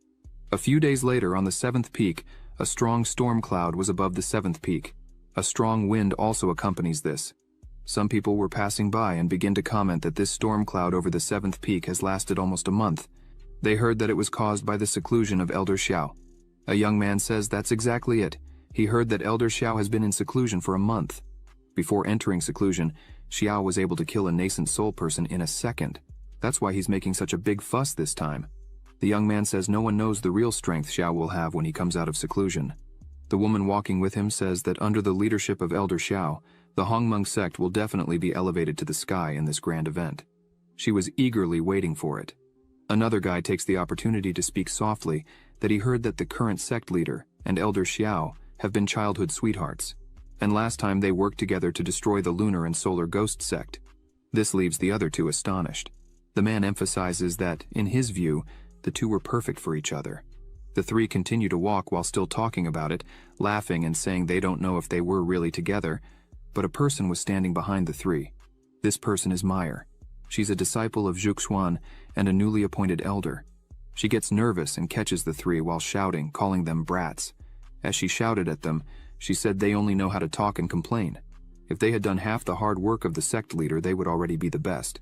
She shouts, saying they should go back immediately to training. The three are frightened and scream as soon as they see Meyer. 2 people were looking at the 4, Meyer running after her 3 disciples. One of the men asks who that intriguing woman is. The other replies that she is the new elder of the 2nd peak. The last second elder did not ascend to lead the sect. It is said that that woman was traveling abroad after the foundation creation, but she returned for good as soon as she found out that the sect was in trouble. Meyer was shouting at a man in a bar when she found out that the lunar and solar sect attacked the Hongmeng sect. The man says he didn't expect her to already be at the 7th level of the Golden Core if it weren't for the power ascension of Elder Xiao. Nowadays she would be the first genius of the Hongmeng sect. But Meyer notices the two men there talking. She comes quickly to them and shouts, saying that the two have been there for years, but have made no progress in their cultivation. She sends them off there and tells them to run to cultivate, or she would tear them apart. The two men are astonished by this and scream that they would go right now. The two run away screaming that Meyer is very scary. She stays behind looking at them running, saying that they only know how to talk and never train. She says that the master and Xiao are childhood friends, but Xiao can't train as fast as the master. Meyer says that her master is the most beautiful in the sect, while Xiao is just a vulgar pervert. She says she doesn't know how her master can be interested in someone who hasn't improved for more than 10 years. Suddenly, Zhuxuan arrives behind Meyer and asks why she was bullying her sect brothers right after returning. Zhuxuan says that now she has succeeded as the main elder, so why can't she control her temper?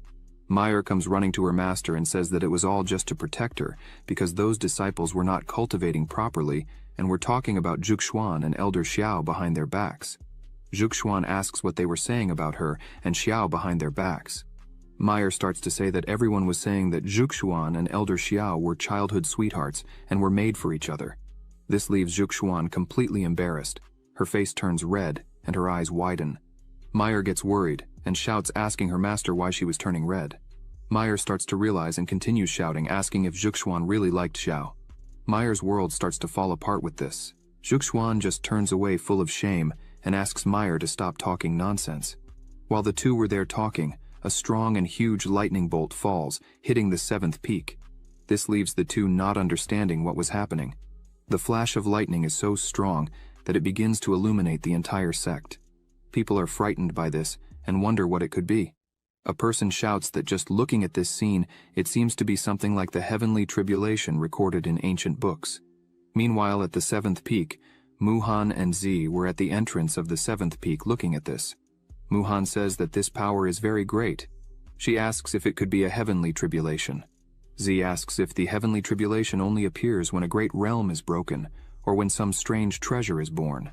Suddenly Z stops and thinks that her master Xiao might be about to enter the nascent soul realm.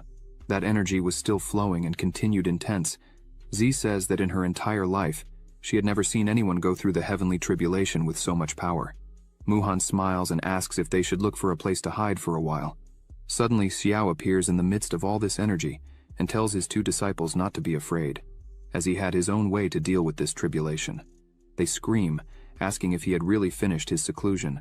Xiao smiles and thinks that the skill fusion was a great success, but unexpectedly caused a tribulation. The system notifies that the successful skill fusion created a new celestial level skill. The skill has no name yet. Please set a name. Xiao continues flying through all the energy, saying that this time he really won the lottery. He raises his hand and lightning begins to appear beside it. He says that in this case, he would call his new skill Jianlai. Clouds gather around him and lightning begins to fall. All the swords that were in the Hongmeng sect begin to come out of their owners and head for the sky. The sect brothers can't understand what was happening, as their swords were not obeying their true owners. Meyer wonders what the hell was going on, as even her sword was wanting to leave and fly to Xiao. Zhuxuan also notices that her swords were wanting to leave. She thinks that the green and purple swords have been working with her for more than 10 years and have become very good in her hands. In the last battle, Zhuxuan remembers that she had lent them to Xiao with the intention of helping. But this time she did her best, but it's still a little difficult to hold on. Suddenly, her two swords fly out, and Meyer's sword also starts to come out, leaving them astonished. Meyer holds her sword tightly, while furiously shouting that Xiao had already taken her master Zhuxuan, and now he wanted to take even her sword.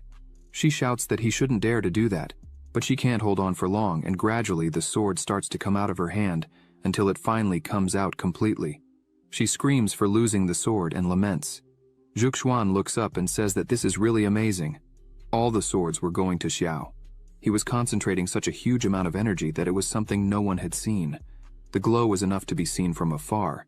Suddenly, the energy starts to behave strangely. Xiao was in the middle of it all, smiling and saying that he finally arrived just in time. He would test the power of this high-level skill. All the swords covered by energy begin to mix with the energy surrounding Xiao. All the swords begin to point upwards. Suddenly, a huge amount of energy is released, causing a strong glow, destroying pieces of mountains that were nearby and going up to the sky. The clouds that had been there for almost a month were dissipated in seconds. The sect members are completely amazed by such strength, shouting that the clouds were destroyed. Elder Xiao did not cross the nascent soul, but managed to cause such a powerful catastrophe. They wonder if Xiao managed to create a celestial cultivation technique. Everyone starts to celebrate, as the sect master and the elder are extremely strong. With such powerful leaders, the future of the Hongmeng sect will be unlimited. Meyer starts to sweat and says that this is a celestial skill. Zhuxuan says nothing, just looks at Xiao and thinks that he is indeed an enlightened being, completely talented. Xiao returns to the ground, and as soon as he returns to the ground, there are still forces around him. The air circulates, lifting small dust. Xiao looks at his hand and thinks that the celestial level sword is really powerful.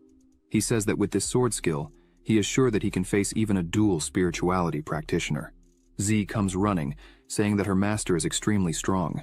Muhan stays a little behind, smiling and congratulating her master, saying that he is really amazing and managed to create such a powerful new skill. The two come to his side. Xiao smiles and calls them to move forward, as it was time for them to prepare for the Dao festival. Meanwhile, in the palace of the Great Qin Empire, the news had already arrived. A person sitting in front of a table asks if it's really true that an elder of the Hongmeng sect, with the strength of the 8th level of the Golden Core, after killing an entire group of ghost puppets above the Golden Core, also killed an old demon hunter and came out unscathed. The man who was there giving the news says that it's really true. He didn't lie or exaggerate anything. The whole report was exactly what happened. This man who was sitting is the Emperor of Qin. He says that even though the Hongmeng sect has mediocre strength, it has existed for thousands of years, almost at the same time as the foundation of Qin, and seems to have a hidden heritage that is unknown to the outside world. This man who was there reporting everything was Wei Ju. He says that, in addition, in the battle with the Lunar and Solar Ghost sect, Xiao only used an extremely strange and terrifying sword technique. Wei Ju says that maybe Xiao doesn't have other skills. Wei Ju emphasizes that he believes if Xiao really dedicates himself, his strength can be comparable to the nascent soul realm, or even the initial stage to become a true god. The Emperor is amazed by these words. He leans on the table and says it's really amazing and interesting to know that the small Hongmeng sect has produced such a talented and brilliant person. If you think about it from this perspective, not all these small sects are useless. The Emperor places his hands on the table and begins to stand up. He turns and says to Wei Ju that it would be very good if they could really use this power to fight against the great families, as Ying had planned.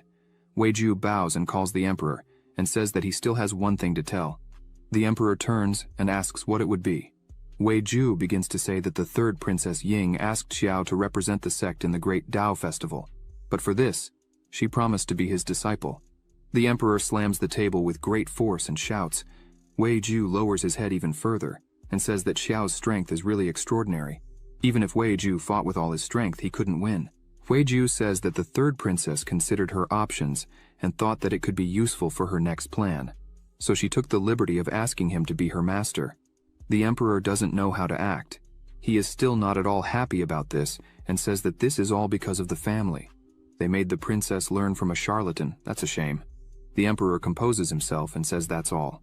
He asks Wei Ju to tell Princess Ying not to make any announcement about this matter at the moment. The Emperor asks her to wait until the Dao festival is over to discuss this matter again. The Emperor emphasizes that if something like this happens again in the future, Wei Ju should inform him immediately. Wei Ju agrees with all this and says that he would do everything to make sure everything goes well. He says he hopes this doesn't affect the Emperor's attitude towards Xiao, because if it does, and the Emperor becomes hostile against Xiao, and neglects the Hongmeng sect, then it will be the end, as no one would be able to withstand the retaliation of that monster called Xiao.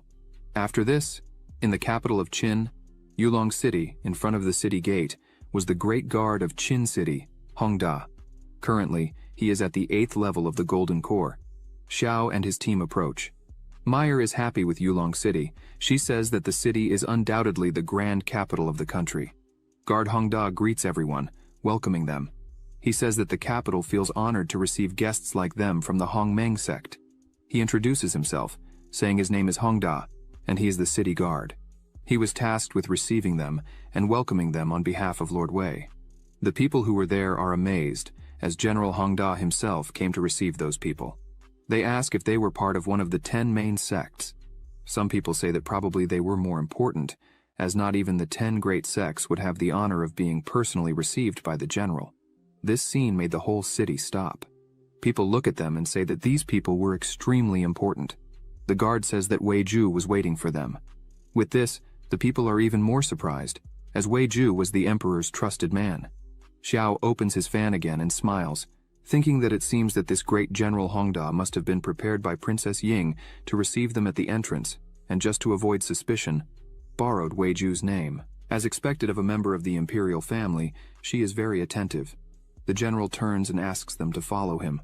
After some time walking, they finally arrive where they would stay during the Dao festival. Hongda begins to introduce the place and shows a man, saying that if they needed anything, they should not hesitate to call the butler Huang. As soon as he is introduced, Huang bows and greets everyone. Xiao says that it is really worthy of being the capital of the country, as even the butler is a golden core cultivator.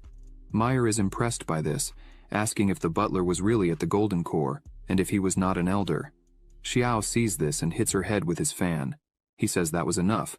She should go back and join the others.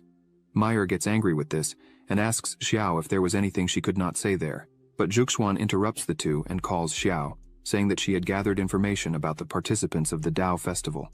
She calls him to talk a little about this. Meyer insists and says to her master that she would also go with them, but Zhuxuan is a little embarrassed and asks Meyer to go play with Z and the others. If she needed anything, she would call her. This leaves Meyer completely shocked. Xiao just smiles while Z and the others sat at a table. Xiao and Zhuxuan sat together at another table, a little away from the people. Meyer eats her meat while crying angrily at Xiao because her master trusted him much more, even dismissed her presence. Z notices this and goes to Meyer and asks her if she had never eaten pork feet before, as she was crying. Meyer turns to Z with her red face and a piece of meat in her mouth and says it's none of her business. Meyer stands up and takes the hand of Z and Muhan, asking the two to go with her. Meanwhile, Zhuxuan tells Xiao that there were 3 main sects that they needed to be careful of at the Dao festival. Zhuxuan says that Xiao could take a look at them first, and hands him an item. As soon as Xiao takes the item in his hand, he begins to concentrate and energy starts to circulate around, showing that the first-class Taisu sect, like the Hongmeng sect, has a history of thousands of years, and has produced several powerful nascent soul cultivators, and in addition, it has hundreds of golden core cultivators. The leaders of the second and third sects, Changsheng and the Wanfeng sect, also have nascent soul cultivators under their command, and even though they were founded later, they have deep roots. Zhuxuan begins to say that in the great families, information is even scarcer. They only know that the first 3 families, Qin, Wang, and Lin, have more than one powerful nascent soul among their members. The others are completely unknown. Xiao turns to her and thanks her for all the help she was giving him. While the two talked about the festival, Meyer takes Z and Muhan to the middle of the city. She begins to eat angrily, saying that all this was Xiao's fault. As they walked around, Meyer hears a woman asking 2 men not to dirty their hands. She says to them that if they really wanted to buy the demon tiger, they only needed 1,000 low-class spirit stones. Otherwise, they didn't need to waste more time there. The woman was visibly scared, while the 2 men looked at her smiling. Meyer was still eating with Muhan. The two turned to the direction of this commotion. Meyer starts to get a little uncomfortable with this and calls the 2 to go there and see what was happening. The men were still bothering the woman. One man says she should be more sensible. He looks at her with a strange expression and says that whenever she is willing to follow them back to their home and spend a night, they would be willing to pay not only 1,000 low-level spiritual stones, but also 1,000 mid-level spiritual stones. This man is named Deng Xiu. One of his subordinates grabs her hand and says that as long as she obeys her master, her father won't have to work hard hunting. She starts screaming, scared, asking for help. Another man laughs and tells the woman not to waste her energy, as no one in Qin would dare to interfere, as they were from the kingdom of Liangyan. Hearing that they were from the kingdom of Longyan, some people get scared. People start running from there. The woman yells at them to take their filthy hands off her. A whip comes their way. A man steps in front to protect his master. However, the whip hits him in the face, making him spit blood. His master is shocked by this. He quickly turns around and shouts, asking who was there and how they dared to disturb the good deeds he was doing. Meyer steps forward and says it was she who dared to do this, and that they should let the woman return to her home immediately. Behind her were Z and Muhan, angry at what they were seeing right in front of them. Deng-shu looks at them and says that they also have a rare beauty. He makes a proposal to them, saying that if they went with him as concubines, he would leave the girl alone. Z starts to get angry and yells that he was disgusting. However, Muhan tries to calm her, and says that the man is an envoy from the kingdom of Longyan. She should not offend him so easily. The men nearby shout that it's no wonder Deng-shu is so arrogant in the great kingdom of Qin, as an envoy from any superior kingdom can be like the king of Qin. Muhan begins to explain that sects, families, and countries are divided into 9 levels, with the first level being the most respected, and each level is as different as the sky. The kingdom of Longyan is a 5th-level country, surrounded by 7 6th-level countries, which are equivalent to the great kingdom of Qin. All are vassals of the kingdom of Longyan and must pay homage to the kingdom of Longyan every year. Muhan stresses that if they fought them there, she feared they would bring great trouble to the sect and even to the Qin dynasty. Z didn't care. She was just very angry, but says nothing. Meyer grumbles but also controls herself. Deng-shu points to Muhan and says she wasn't bad at all. Besides being beautiful, she still knows what's good for her. Deng-shu looks at them and says he's changed his mind. Now he wanted all 3 as slaves. Otherwise, when he returned to his kingdom, he would say that hospitality in Qin was not good, and that would bring trouble for them. Suddenly, Princess Ying appears and asks if that's really the case. She asks the envoy what Qin failed in its hospitality.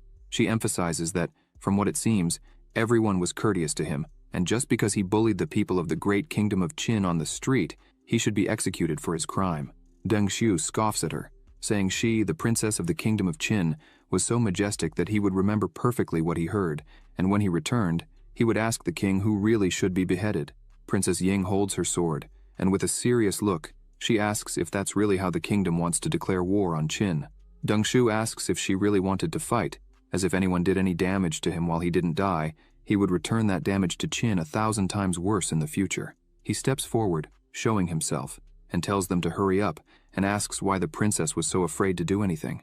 The princess prepares to attack, but Deng-shu approaches and says that if he is not happy, then Qin will not be either. He says that if she and these 3 women went to his house that night, knelt down and were very obedient, then he would forget what he saw there. Z was almost bursting with anger. She lowers her head and apologizes to the princess. Deng-shu continues to laugh loudly, saying she has more sense than the princess. With a swift motion, Z attacks Deng-shu with her body cut.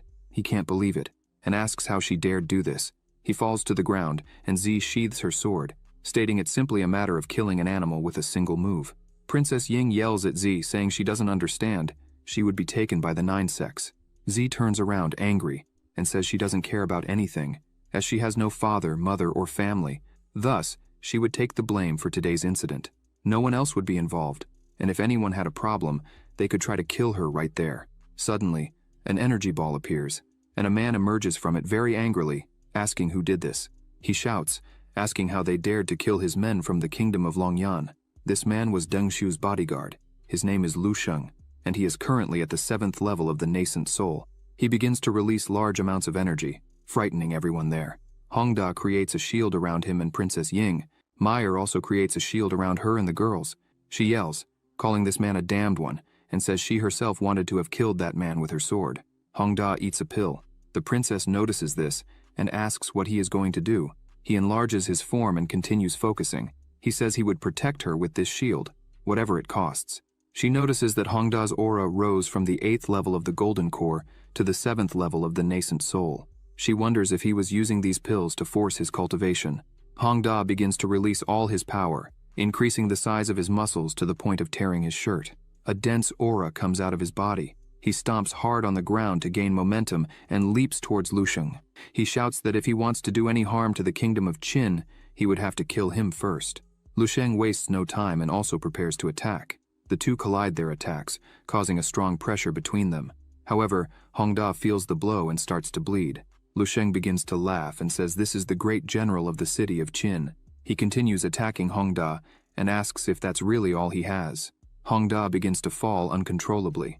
Lu Sheng shouts, saying he is not worthy of the kingdom of Longyan. Hongda falls to the ground, causing an explosion. Ying looks at this and is astonished.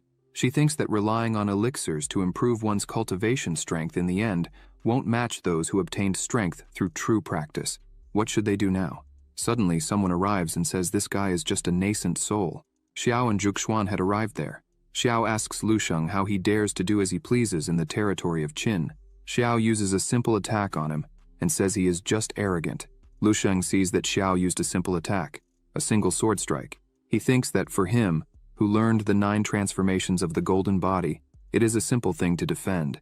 He extends his hand to contain the attack, as he thinks it was just child's play. However, Xiao's attack penetrates his defense and hits him, throwing him to the ground with great force, leaving people frightened by this. Princess Ying sees this and is shocked. She thinks that not even General Hongda could defeat him, but Master Xiao did it with just one move. She thinks that, unfortunately, until the plan to attack the family succeeds, it is better that they do not recognize her master. Otherwise, she would like to show everyone that she is a disciple of this great master. The men around are impressed with this strength. They shout that it was just one attack and ask who this man is and how they had not seen him before. They wanted to join Xiao's sect in any way. Lu Sheng, lying on the ground, gets up all battered and thinks that he learned the best techniques of terrestrial body refinement.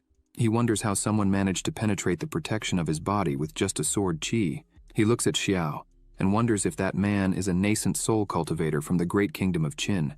He can't believe it because Xiao is too young for that. Thus, it's impossible. Xiao and Zhuxuan approach him. He comes close to Princess Ying. She shows respect to him and tries to explain about the matter. However, he raises his hand, interrupting her, and says she doesn't need to explain anything, as everything was very clear. Xiao begins to release some of his strength and says that the envoys from the kingdom of Longyan relied on their strength to intimidate the weak and bullied the disciples of the Hongmeng sect, not to mention that they are also trying to stop them by force. If that's the case, then he would give them exactly what they wanted: death in the kingdom of Qin.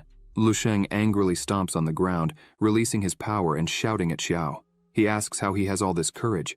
Lu Sheng starts to release energy from the palm of his hand while screaming, asking how Xiao dares to be disrespectful to him, who is from the kingdom of Longyan. Was he going mad? The two collide their attacks, but Xiao is laughing, looking at him. Xiao says that, by the looks of it, Lu Sheng can't understand the huge difference between them. Xiao begins to use energy in his hand. Lu Sheng wonders what was happening there, as Xiao's cultivation level is not as good as his, but Xiao's spiritual power is as sharp as a sword, and its lethality is absurd. Lu Sheng jumps back, thinking that he definitely cannot compete with Xiao in terms of spiritual power, and therefore, he would use the body refinement technique to try to kill Xiao. Lu Sheng begins to focus on his attack using the 9 turns gold body refinement technique. Xiao sees this and uses his 5 elements of yin and yang body refinement technique. Xiao says that when it comes to physical strength, Lu Sheng still had a lot to learn. The two again clash their attacks, causing a pressure that made the men around them take cover. Lu Sheng's arm breaks in half with the force from Xiao. He begins to scream in pain and tries to retreat, shouting that his arm had broken. Xiao summons several swords and says that, in his next technique, he wouldn't just break his arms. Lu Sheng grabs a vial and thinks he has no other choice. He destroys the vial in his hand, and a great amount of energy begins to accumulate there. The princess sees this and wonders if this is really what she thinks it is. Lu Sheng begins to scream. His face starts to fill with veins. This technique is the rapid explosion, but Xiao's swords were already inches from him, leaving him no reaction. However, the swords start to hit his body and bounce back. Lu Sheng begins to laugh and asks if that's all Xiao had. Lu Sheng begins to concentrate energy in his hand again and says that Xiao's attack wasn't even enough to tickle him. He quickly advances towards Xiao, who just looks at him. Princess Ying shouts for Xiao to be careful. Xiao looks at him while holding one of his swords and begins to release a bit more of his power. Xiao begins to think that Lu Sheng's power has multiplied. He wonders why this happened, but this is the most Lu Sheng can do. Xiao uses his sword, striking where Lu Sheng was, making him quickly retreat. Lu Sheng is shocked because Xiao used the energy of the sword again, but this time even stronger than the first. Hong Da creates his barrier again. Lu Sheng's screams are heard, and his blood flies everywhere, falling on the barrier created by Hong Da. He thinks that the Hongmeng sect and Xiao, he had never heard of this man before, capable of killing a nascent soul without any effort, is truly frightening. Hong Da thinks that fortunately, when Princess Ying asked him to help them get to know the city, he didn't treat them with disdain. Hong Da thinks it's shameful for him to be like this in front of the princess, but his armor is full of spiritual energy, so at least he can protect the princess. Xiao continues to think about the reason for the sudden increase in Lu Sheng's aura. As things calm down, Princess Ying approaches her master Xiao and says that things have gone much further than she thought, and therefore, she asks all members of the Hongmeng sect to leave the imperial capital. She says it's better for them to move to another country to avoid being the center of attention from this incident. Xiao approaches the princess and says that if they leave, she would become the blamed party for this matter. And, if the Longyan kingdom were to come to the Qin kingdom and direct their wrath at her, how would she face them? The princess is left without an answer to this question. Z steps into the conversation and places her hand on her chest, stating that it was she who killed the envoy, and therefore she was willing to assume all the blame. The princess leans on Z's shoulder and says that she, with great altruism, put her life at risk for justice. If they allow her to be exposed to danger, would they not be discouraging all honorable hearts in the world in the future? Z is at a loss for words, looking at the princess. She continues saying that if this news reaches other countries, the great Qin dynasty will inevitably gain the reputation of being a people who value their own lives more than justice. The princess gets serious and says that, especially since they were talking about the powerful kingdom of Longyan, if they dare to allow their envoys to commit such atrocities, she fears there must be something suspicious behind all this. Xiao steps in and asks if Ying was suggesting that the actions of the kingdom of Longyan on this occasion were deliberately intended to provoke a direct conflict with the great Qin dynasty. Princess Ying begins to explain that some time ago, when she heard that the kingdom of Longyan had been frequently inspecting its vassal states in recent days, she found it very strange, because previously, when these envoys used secret techniques to increase their power, she clearly felt the strength of national fate. She says she fears that this is the goal of the kingdom of Longyan. The princess lowers her gaze and says that the kingdom of Longyan seems to have found a special technique to plunder the national destinies of other countries. Without a doubt, this must be a preparation for the imminent great battle of national fate. Everyone there begins to wonder what the great battle of national fate would be. Countries are divided into 9 levels. Levels 7 and 8 are small and common countries, such as kingdoms, the dynasty, the divine realm, the small country, the holy dynasty. Above them, there is the divine realm, the kingdom of Longyan. The 6th level consists of dynasties, like the Qin dynasty, the immortal palace, the palace of the divine realm, the palace of the sacred pilgrimage, and the supreme palace. The great battle of national fate was initiated by the immortal palace not long ago. The kingdom of Longyan went to war with the superior kingdom of Qingwei, which caused a great stirring of its life force. After that, they began to send emissaries to the surrounding vassal states to carry out inspections. Ying begins to say that, in the great battle of national fate, the defeated country must surrender all its subordinate states. At first, she thought the kingdom of Longyan was gathering forces with the intention of fighting to the end, with no possibility of escape. However, now it seems they want to preemptively take the national fate of the vassal states to minimize their losses. Ying says that clearly, Deng Xiu committed these bad actions on purpose, seeking trouble simply to find an excuse to cause difficulties for the great Qin dynasty. Meanwhile, at the Qin imperial palace, some people were meeting with the emperor. Leading them is the envoy from the kingdom of Longyan, Deng Yang, who is Deng Xiu's father. He says they were there by order of the crown prince to take the 3rd princess to the kingdom of Longyan as his servant. One of the servants of the king of Qin shouts, pointing at the ambassador Deng Yang, and asks if he was really trying to humiliate them. Deng Yang starts to laugh, and asks him who he thinks he is to speak in such a manner. As in the Qin kingdom, his status as an envoy from the kingdom of Longyan is equal to that of the king of Qin. Deng Yang asks the man if he truly believes that he could order his death with just a word. The man tries to retort, but the king shouts, calling out Deng Yang, stating that he respects him as an envoy from the kingdom of Longyan. However, if he goes too far, he should not blame the king for being rude. Deng Yang starts to laugh and says that the king of Qin really knows how to joke.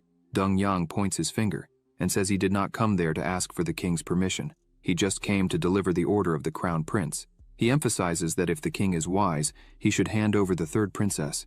If not, however, someone arrives shouting that something bad was happening. The man yells that the 3rd princess and people from the Hongmeng sect killed Deng Xiu on the street. Moreover, the bodyguard Lu Sheng was also killed by them, which shocks everyone there. 2 people arrive with Deng Xiu's body screaming that it's true, as this is his body. Deng Yang becomes very angry. The king of Qin looks at this and wonders who the Hongmeng sect is. He remembers that Xiao was there, whom Wei Ju had mentioned. The king wonders if Xiao really managed to kill a nascent soul person, being just a golden core person himself. Deng Yang sighs deeply and demands a good explanation from the king of Qin. Otherwise, Deng Yang shouts that he would chop the third princess into pieces. He unleashes his power, which takes the form of a hand and moves toward the king, but one of his subordinates steps in front of the attack, stopping it. The man asks Deng Yang how he dares try to harm his majesty. This man is Zhenglao. His strength level is the nascent soul. The king of Qin is angered by this. Zhenglao begins to communicate telepathically with the king and asks him to make a decision as soon as possible, as he could take care of protecting the king, but he could not protect the civilians and military of this court. The king says that Xiao killed Lu Sheng, who was at the nascent soul level. He asks Zhenglao if he believed he could kill Xiao if they faced each other. Zhenglao is startled, asking the king if he really wanted to blame the Hongmeng sect for this. The king looks at him with a determined look and says that's exactly it, as at the moment this would be the only option to avoid creating a war there. Zhenglao tells the king not to worry, as even though Xiao has a good reputation, he is still young. Zhenglao believes deeply that Xiao had some tricks up his sleeve, and that's how he managed to defeat Lu Sheng. It was just good luck. Zhenglao asserts that if the two met, he would definitely be able to defeat Xiao. Suddenly, a sword comes flying in their direction. Deng Yang creates a barrier and yells, asking who dares to do this, but Xiao cuts through all his defenses into pieces. Moreover, Xiao enters the telepathic conversation of the king and Zhenglao and asks if they were having a secret conversation, as if he were deaf, which astonishes both of them. The third princess enters the room along with Xiao and asks them not to worry, as she would fully explain the matter. People begin to talk that it's the third princess and ask who is beside her. Deng Yang falls silent and wonders how Xiao can be so powerful with just a sword. He had never heard anything about this man. He wonders if there is something about Qin that he does not know. The king keeps wondering how Xiao managed to interfere in a telepathic conversation between him and Zhenglao. Xiao telepathically advises the king to listen carefully to the third princess. The princess kneels and says she came back to apologize. The king asks what offense she had committed. The third princess starts to apologize, saying she should not have intervened when the envoys from Longyan were intimidating the women of the city. She should not have been disgusted when the envoys from Longyan insulted the Qin dynasty. She should not have defended herself when the envoys from Longyan attacked her without reason. She shouts, saying how honorable the kingdom of Longyan is and how humble her own country is, no matter how much they humiliated the entire dynasty. Even so, she should not have acted like that in front of the envoys from Longyan.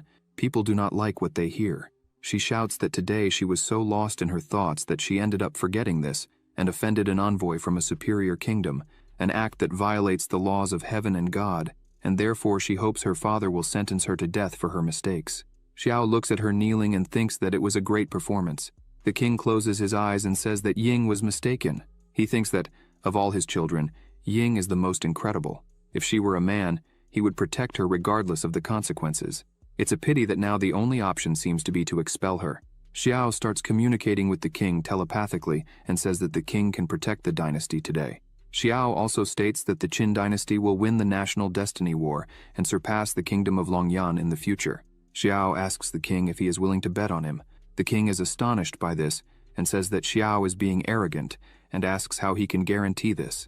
Xiao closes his eyes and says that if the king gives a single order, he would completely eradicate all the envoys from the kingdom of Longyan immediately. The king asks what his conditions are. Xiao says that if the king abdicates his position and hands the throne to Ying, he will fulfill what he said regarding the envoys from the kingdom of Longyan, and also claims that the Qin Empire will prosper for all eternity. The king begins to think if Xiao wants Ying to become the queen of Qin, it means that Hongmeng is willing to offend the entire kingdom of Longyan for Ying. Xiao looks at Ying kneeling in front of him and asks the king to make his decision as quickly as possible. The king says he promises this. Xiao prepares and tells the king not to worry, as he will make it all worth it. Deng Yang shouts at the king, saying that the third princess has already confessed. What was he waiting for? Why doesn't the king issue a decree and condemn her immediately? Xiao uses a simple attack towards Deng Yang and shouts, "Who would dare to demand the condemnation of the third princess of Qin?" Deng Yang dodges the attack and shouts, asking how Xiao dares to act this way with an envoy from the kingdom of Longyan. He emphasizes that he would like to see what Xiao is capable of. He attacks Xiao, screaming for him to die, but Xiao easily dodges the attack and creates another one of his swords. He asks if the leader of the envoys is too old, as he is very slow and stupid. Xiao disappears from in front of Deng Yang and appears behind him, attacking him from the back. Deng Yang turns around shouting and creates a barrier around his body, but the attacks do not hit him. Instead, they hit the men who were with him. The men start screaming and the swords begin to hit them. Deng Yang turns around, not understanding what was happening. In seconds, everyone was lying on the ground. Deng Yang looks at this and says that was very good, Qin dynasty. He starts to unleash his power and says that since they were tired of living, he himself would fulfill their wishes. He releases a great amount of energy, and a large sword forms above his head. Xiao laughs at this and says that means Master Deng Yang also practices martial arts. Xiao says that's better. He raises his hand and his sword disappears. He turns his hand to Deng Yang and calls his sword quickly. The sword above his head goes to Xiao's hand, leaving Deng Yang not understanding what was happening. He shouts asking what was happening, as his connection to the sword had been cut. Xiao holds his sword in his hand and says it is quite powerful. He analyzes and says that it is, at least, an artifact above the earthly realm, right? Xiao begins to wrap the sword with his power and makes it small. He says that Deng Yang gave it to him as a gift, so he would accept it as a gesture of respect. Deng Yang is very scared. Seeing this, he screams asking how this is possible. Xiao had stolen his sword, which he had spent 10 years cultivating. Xiao looks at Deng Yang with an empty aura and bloodthirsty eyes. Deng Yang starts to get scared and says that this is impossible. If Xiao's understanding of the way of the sword has reached a point where Xiao can refine the sword he just stole in an instant, then this man is a monster. The king asks Zhenglao what kind of trick Xiao used. Zhenglao responds that Xiao is well versed in the art of the sword, and that the sword techniques he uses are also unusual. Zhenglao admits that he can hardly see through them. The king asks why he can't see through them and how he would fare if he had to fight against Xiao. Zhenglao looks frustrated and says that perhaps he is no match for Xiao in the art of the sword. Deng Yang creates more swords and says he won't give up. Xiao looks at him and begins to use his powers again, stating that he is tired of an envoy from the kingdom of Longyan. He really is powerful. Xiao wonders how long it would take him to find so many treasures. The swords that Deng Yang sent to attack Xiao begin to be consumed by his energy. Xiao snaps his fingers and thanks Ambassador Deng Yang for giving him more gifts. As he snaps his fingers, all the swords become his and turn against Deng Yang. Xiao shouts that since he had been so kind, he would give a great gift as a courtesy. With no further options, Deng Yang just screams as he sees the swords coming towards him. The swords strike Deng Yang, and his body falls to the ground lifeless, with several swords embedded in his body. The men who were there watching this are astonished at Xiao's strength and ask what kind of man he is. As a single man was able to annihilate a bunch of envoys from a superior kingdom, they can't believe they have such a powerful man in the kingdom of Qin. The king slaps his hand on his chair and stands up, pointing his finger at everyone, and shouts that today's events should be kept hidden from the public until the end of the Dao festival. Otherwise, he himself would kill them all. The men bow and shout that they would obey their king's orders. Xiao also bows, showing respect, and says he hopes the king hasn't forgotten the deal they made. Ying asks what deal that was. The king remains silent, thinking it's no wonder his daughter wanted so much to learn from this man named Xiao. The king thinks he definitely shouldn't have Xiao as an enemy. Moments later, at the temporary residence of the Hongmeng sect, the doors open. Xiao and Ying enter. Xiao announces that they had returned. Zhuxuan asks how they were. Muhan and Zi are happy to see their master well. Xiao goes up to Zhuxuan, who asks again if he was okay. Xiao laughs and tells her not to worry about him, as the whole matter had already been resolved. Princess Ying looks on from a distance and smiles, thinking that the Hongmeng sect seems to be a very united sect, and this seems to be truly amazing. Xiao says that although everything is fine and resolved at the moment, there will be new conflicts with the kingdom of Longyan in the future. However, until then, they should improve their strengths as soon as possible. Xiao calls Zhuxuan and places something in her hand. He says he had promised her that he would give her a complete one. As soon as she takes it in her hand, she holds it firmly and feels the power. She says the yin and yang power in it is much stronger than before. She is so surprised she asks if it really is complete, and how Xiao managed to achieve this. Xiao laughs at this and says it's a small trick, hardly worth telling. Xiao asks his 3 disciples to come together, as today they would do the energy transmission all at once. They respond that it's okay. Ying is happy about this and asks if she would also receive it. After that, they went inside and Xiao began. Ying thinks it really is a power transmission. She looks at Zi and Muhan and thinks that by their demeanor, they apparently got used to this. Ying wonders what kind of terrifying sect the Hongmeng sect is. At the end of this, Zi stands up and says that the 7th level of foundation creation is great. She managed to reach the 7th level of foundation creation. Muhan also stands up and thanks her master. She reached the 5th level of foundation creation. Ying is amazed. She says that for 7 years she thought she could never build a base in her life. She lifts her radiant and happy face and asks if she really just broke through. She managed to reach the 3rd level of foundation creation. Xiao sighs and a system window appears, saying, "The host transferred 500 days of cultivation to his disciples. The reward will be 10 times greater. Obtained 5,000 days of cultivation." Xiao asks all 3 to leave the training room, as he wanted to train alone. They bow and begin to leave immediately. Festival day at Xuanwu Square. Everything was quiet. Zhuxuan remarked that Xiao's cultivation had improved again. Now he was at the peak of the golden core. He told her that she was doing well too, as she was at the 8th level of the golden core. Zhuxuan was startled by what he saw in the sky. 3 giant ships appeared. People asked what those were. These were the ships of the noble families, Wang, Qin, and Lin. Xiao said it was forbidden to fly there, yet the families did it as if it was nothing. He looked at the king and thought it was a slap in the face of the royal family. He looked at the ships and said they were indeed impressive. The noble families began to descend, the Wang family, the Lin family, and the Qin family. The townspeople did not like the arrogance of the noble families. Zhuxuan noted that the weakest disciple among them was at least at the 5th level of foundation creation. Xiao said this was expected of nobles. The 3 leaders approached the king, explaining that they were late because they had important matters to resolve. The head of the Qin family apologized. The head of the Wang family said it did not matter when they arrived. It was just a tournament with some inferior sects. The result would always be the same. The head of the Lin family said he was only there out of respect for the king and the 3rd princess who invited him, as he did not like being in the same place as those sects. The people were angered by these remarks, calling the nobles dogs living off their ancestors' fame.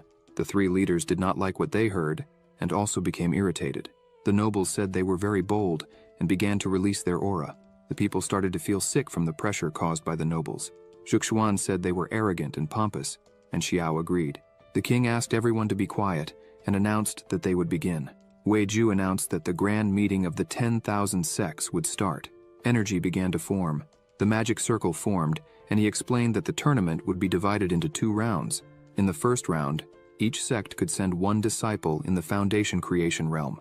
Within the secret territory, people would be placed in random locations, and if they suffered a mortal wound, they would return to the external world. The Hongmeng sect also sent their disciples. After 7 days of the trial, the treasures each team obtained would be counted to determine the points. The top 10 would continue and participate in the next stage. Zhuxuan noted that both the royal family and the other sects had at least 100 disciples in the first round, while the Hongmeng sect had only 5. They were already at a disadvantage. Xiao asked her to remain calm, as their disciples were elite, and just one of them was stronger than 20 of the others. They changed the magic circle. Xiao said the sky mirror had been installed, and now they could see them fight. They finally arrived in the secret territory. One of them asked what they should do now. Z looked at the map and shouted that she had found it. She said she felt strong energy waves ahead. There were probably high-level treasures there, and the terrain was favorable to them, so she wanted to stay there. Z emphasized that they had only 5 people, so if they separated, they could not handle the 100 people from the other teams. She said they needed to find an area with many treasures and catch people off guard when they went there. That way, they could take all the treasures for themselves. Muhan agreed. The rest of the team had doubts and asked if they could defeat and rob the others since they were only 5. Muhan raised her hand to speak. She said they had several magical artifacts and recovery pills. With that, one of them could become an army. They still had doubts, asking if they could use all that, and if others would not think poorly of them for robbing others. Z said that if they got first place, their masters would be happy. She told them not to doubt themselves and just to act. Elsewhere, a team found the Tianjin flower. They said this flower was a supreme-grade earth-healing medicine. Just with this, they could be among the top 10. One of them asked how no one had found something like this after an entire day. Another said that there was probably a guardian, and the people who found it were weak and fled. However, for them, it was nothing. Z smiled like a madwoman and thought that another group had taken the bait. She asked if everyone was ready, and they said yes. They used a magical artifact that was as bright as the sun. Muhan asked if that was all. The group that found the flower had their vision compromised. Linkwing shouted that it was their turn now. Bai activated the immobilization formation. The people were trapped, unable to move. Z began the attack. Muhan also joined the attack. Various attacks began to hit the people there, who screamed in pain and were defeated. The two high-fived. Z said they had another perfect fight. Ye thought that in the future, he could not offend either of them. Linkwing said she and Bai would do the cleanup, and when they returned, they would collect the spoils. Outside, people were shouting that the Heavenly Sword sect was eliminated and that it was despicable. The king asked how many points the Hongmeng sect had. Wei Ju said that the Heavenly Sword sect was the 8th sect to be eliminated by the 5 members of the Hongmeng sect. He said this would put the Hongmeng sect in first place, with double the points of the Qin family, which was in second place. The king said the Hongmeng sect was fascinating. Meyer asked Xiao what he was teaching his disciples. He smiled and asked if they weren't amazing. The head of the Qin family said no one cared if they used these tricks, as they were a low-level sect. In the second round, they would die. Suddenly, more people were eliminated. People noticed it was the Lin family and asked who had the strength to eliminate them in such a manner. They looked and saw that the arrows in their bodies were from the Hongmeng sect. They shouted that the Hongmeng sect had eliminated the Lin family. The audience started to laugh, saying that they were arrogant, and in the end, they were eliminated in the first round by a small sect with only 5 members. This was a disgrace to the noble family. The family leader shouted that this was insolence. He began to release a frightening aura, making everyone quiet. He went to the king and said the Hongmeng sect was using dirty tricks, and he wanted them disqualified. Meyer started to shout and told him to shut up because the Lin family had 100 members and still lost. Now he wanted to use his influence to intimidate them. Xiao just laughed at this. The king thought that the tricks used were effective against the forces of the Jianghu world, but the children of the great noble families had items that warned them about it, yet they were still caught. Wei Ju called the king and told him something. The king began to laugh. He said that the Lin family patriarch accused the Hongmeng sect of cheating, so the Lin family should explain exactly what happened inside. They started to stutter. Wei Ju pointed his hand at them and said the king asked what happened there, so they should speak up. Suddenly, more people were eliminated. Z was beating everyone. A great pressure was felt by all, making them scared. The Lin family members said they noticed there were few people in one place and went there to rob them, but they did not imagine that the 5 had strength beyond normal, especially the woman in pink who controlled swords. They screamed, saying she was a monster. The king asked if the Lin family patriarch heard that. His disciples could not defeat another sect, and he wanted to cause trouble because of it. The king shouted, saying they called themselves great nobles with their noses in the air, but now they were humiliated by a small sect with 5 members. It was a shame. The Lin family patriarch remained silent. The other 2 patriarchs started to laugh at him, saying it was a disgrace to lose to a team of 5 people. Suddenly more people were thrown out. They looked and said it was the Qin family, and from the arrows and swords, they were once again eliminated by the Hongmeng sect. The patriarch of the Wang family began to laugh and asked the head of the Qin family what he was saying. The head of the Qin family became irritated and said they were useless. The king asked the head of the Qin family if he was not going to ask to eliminate the Hongmeng sect as well. He jumped and landed in front of his disciples. He yelled at one of them, asking what happened inside and why they came out like that. The disciples said they did their best. He explained that they saw the conflict between the Hongmeng sect and the Qin family and tried to take advantage of it to steal the flower. But the Hongmeng sect had already anticipated this and set a trap. The patriarch threw him to the ground, calling them trash. The patriarch of the Wang family smiled, saying there was no doubt they would be the champions. People shouted that more people were eliminated, and it seemed to be from the immortality sect. The patriarch said that couldn't be. All were thrown out. 2 people were fighting. The leader punched one of them on the head, told them to stop fighting, and asked why they were eliminated. The disciple, confused, asked if they were already eliminated. The leader asked how idiotic he could be not to realize he was dead. While they argued, the Taikshu and Wanfeng sects were also eliminated. Thus, only the Hongmeng sect remained. They were transported outside. Ye asked why they came out. Linkwing asked if they had won. The leader of the Wang family was still angry about the embarrassment he faced. The members of the Wanfeng sect apologized to their leader, called John Feng. He said it didn't matter. He was happy they did their best. The members of the Taikshu sect also apologized to their leader, called Chong. He said it was okay. The reason they were there was to gain experience. Zhuxuan asked how so many people were eliminated at once and if anyone was hurt. Xiao asked Zi to explain what happened. She explained that after they eliminated the Qin family, they were surrounded by the Wang family. She asked Muhan to leave with the others while she stayed to deal with everyone. Zi said that Master Wang offered her a fair duel, one-on-one. After he lost, Wang ordered everyone to attack her, but she had already prepared the 7-star Juzian sword formation. During the fight, she noticed the Immortal sect was waiting to attack, so she attacked them all at once. The Immortal sect thought the attack came from the Wang family, so they started fighting each other, allowing Z to hide. Z said that while watching, she saw the Wanfeng and Taishu sects arriving too, so she saw the opportunity to defeat them all at once. Xiao said she used the resources perfectly. She was indeed his first disciple. She smiled and said she was happy with the praise. The leader of the Wang family was still angry with his disciples.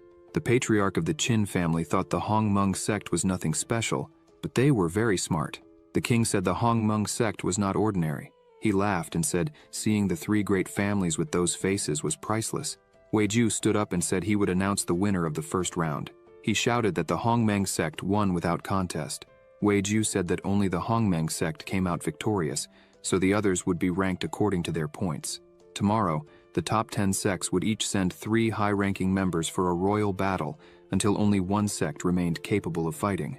Xiao said it was time to go back and celebrate. The head of the Qin family attacked Xiao, thinking they were not worthy of such pride, and he would teach them a lesson. Xiao noticed a sword energy coming. He used a technique called sword heart illumination. He thought that when it came to the way of the sword, there was nothing in this world that could defeat him. He easily defended himself. The head of the Qin family was infuriated by this. Jianfeng and Chong noticed this. Jianfeng thought that this move had already reached something beyond the way of the sword. He wondered if there really was a person who understood the sword heart illumination. Chong thinks the Hongmeng sect is truly quite surprising. Z asks what that was. Xiao says it was nothing special. Chong thinks this event will be something exciting. As night falls, in the king's chamber, he asks if everything has been verified. Wei Ju says everything is set, with guards surrounding the 3 great families, ensuring nothing goes unnoticed. He mentions that Zhenglao is outside the capital with the national mirror. If anything happens, he'll arrive immediately. Now they just need to wait for Xiao to defeat everyone and bring glory. Wei Ju asks for forgiveness, but inquires if the king is really going to hand over the throne to the 3rd princess. The king says that Xiao possesses strengths no one can explain, and that's why they will proceed. Once the event is over, he will abdicate and pass the throne to the 3rd princess. The king says that if Xiao can defeat the great families, and Ying can take the throne without problems, it will be great. However, if he can't, they are also prepared. The king asks Zhenglao to stay ready in case something happens. Wei Ju says it's a wise choice, and informs that Zhenglao has other matters to report. He says Zhenglao detected a powerful individual heading towards the capital. The king is alarmed by this. He says he is tired, and will just observe. Besides, they have a great protective barrier, and Zhenglao's help. A red light appears over the capital. A man concentrates a strong energy, and says the seals of the Qin Imperial City barrier are something he remembers well. He had expected this. This man is Yefan. He starts using his magic and says the memories of his past life are his greatest advantage. He easily breaks the barrier and laughs, saying it had been a long time since he was there. He says that in his past life he had a spiritual body with divine consciousness, allowing him to enter and exit anywhere without issue. Some people were running, saying the secret realm was stolen. He watched everything from afar, laughing.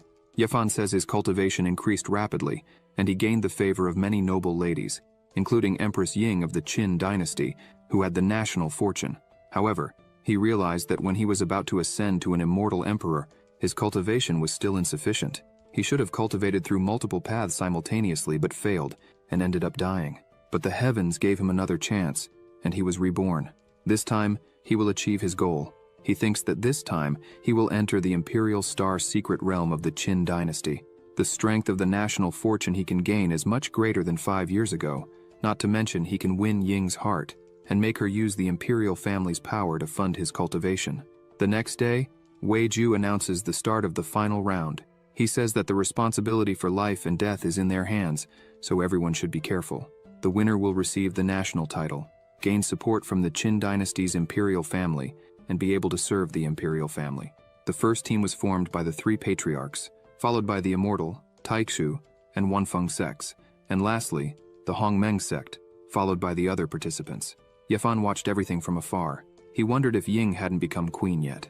He thought it would be great to be close to Ying these days. He remembered that when Ying was about to ascend the throne, she was obstructed by the residual soul of the god of war, the country's founder. He thought that if he appeared in time and saved her like a hero, he could establish a good connection with Ying. Wei Ju announced that the tournament had begun. Everyone prepared. People shouted that everyone joined forces to attack the Hongmeng sect. Jianfeng asked Chong why he was joining the others, as that wasn't like him. Chong said he thought the same about Jianfeng. Chong said that the last time they fought together, Jianfeng was in the second stage of the nascent soul. Years had passed, and he was still in the same place. Jianfeng said he stopped everything to learn the way of the sword, but he couldn't understand the sword heart illumination. When he learned the celestial level sword intent, he thought he was a genius. He says he's been stuck on the sword heart for years, and finally realized that humans have limits. Chong says that if that's the case, why doesn't he seek a master to guide him? He says that Jianfeng saw Xiao's move earlier. If Jianfeng can use some tricks to make Xiao teach it to him, he would certainly do well. Chong prepares to fight, and says he has no desire for the national title, and for their friendship, he can help Jianfeng achieve it. Jianfeng shouts for them to wait. A yellow energy was destroying everything and everyone in front of them. The two were paralyzed by what they saw. Around the leader of the Qin family, everyone was lying on the ground. Xiao walked forward and said that if this was all the power they had, then the Hongmeng sect would win once again. Zhuxuan said that Xiao continued to be reckless. Meyer said he was not doing badly. The spectators wondered what had happened. Instantly, one person defeated almost all the high-level opponents. Weiju announced that the immortal sect, the Wang family and the Lin family were disqualified all at once. Yafan looked at this and thought that in his past life, he had never heard of the Hongmeng sect. The leader of the Qin family used an exclusive body refinement technique of his family, the Throne Beast seal. He advanced and shouted for Xiao to guide him. Xiao looked at this and used the 5 elements yin-yang body refinement art. He said he had little experience with this and wanted to find someone to advise him. Xiao easily defended the leader's attack, who was shocked, saying Xiao's hand strength was terrifying. Xiao looked at him and asked if that was really all. Xiao told him to retreat and threw him away. He said that the leader's body strength did not compare to the strength of someone he had met before. The leader of the Qin family lay on the ground, furious. The Qin family members were frightened. They said the Qin family patriarch was no match for young Xiao of the Hongmeng sect. Xiao turned to Chong and Jianfeng and asked what they wanted to do. Jianfeng bowed and introduced himself, saying he had been stuck on the sword heart for years, and today he asked Xiao to be his master. The spectators went wild hearing this. Xiao had defeated everyone alone, and the leader of the Wanfeng sect was asking for his guidance. Xiao said that was fine with him. However, Jianfeng would have 2 options. The first was to become his disciple. People said this was unacceptable, as Jianfeng was the master of the Immortal Slayer sword technique and unstoppable. He was a god of the great Qin dynasty. Xiao said the second option was for Jianfeng to defeat Chong. Zhuxuan lowered her head and said Xiao's jokes were still the same. Jianfeng thought that cultivators should learn from the best, so he didn't mind becoming a disciple, but wondered what Xiao wanted with this. He imagined that maybe Xiao wanted to see how far his powers could go against Chong. He looked at Chong and thought that although they were only one realm apart, that realm was a great abyss that determined who had enlightened the sword heart or not. He thought Chong was also a sword cultivator and could advance in other ways, but he could not. Jianfeng prepared and apologized to his friend. He activated his Immortal Slayer sword technique and asked Chong to fight. Chong told him that in the end, it would not be as he thought. Z looked at this and thought that this was the flexible finger sword her master used. Xiao watched all this and realized there were many such techniques. He thought that the flexible finger sword system's reward was not what it seemed. The two began to fight. The spectators were excited about this because the venerable Chong facing the strongest swordsman was a match whose outcome they couldn't predict.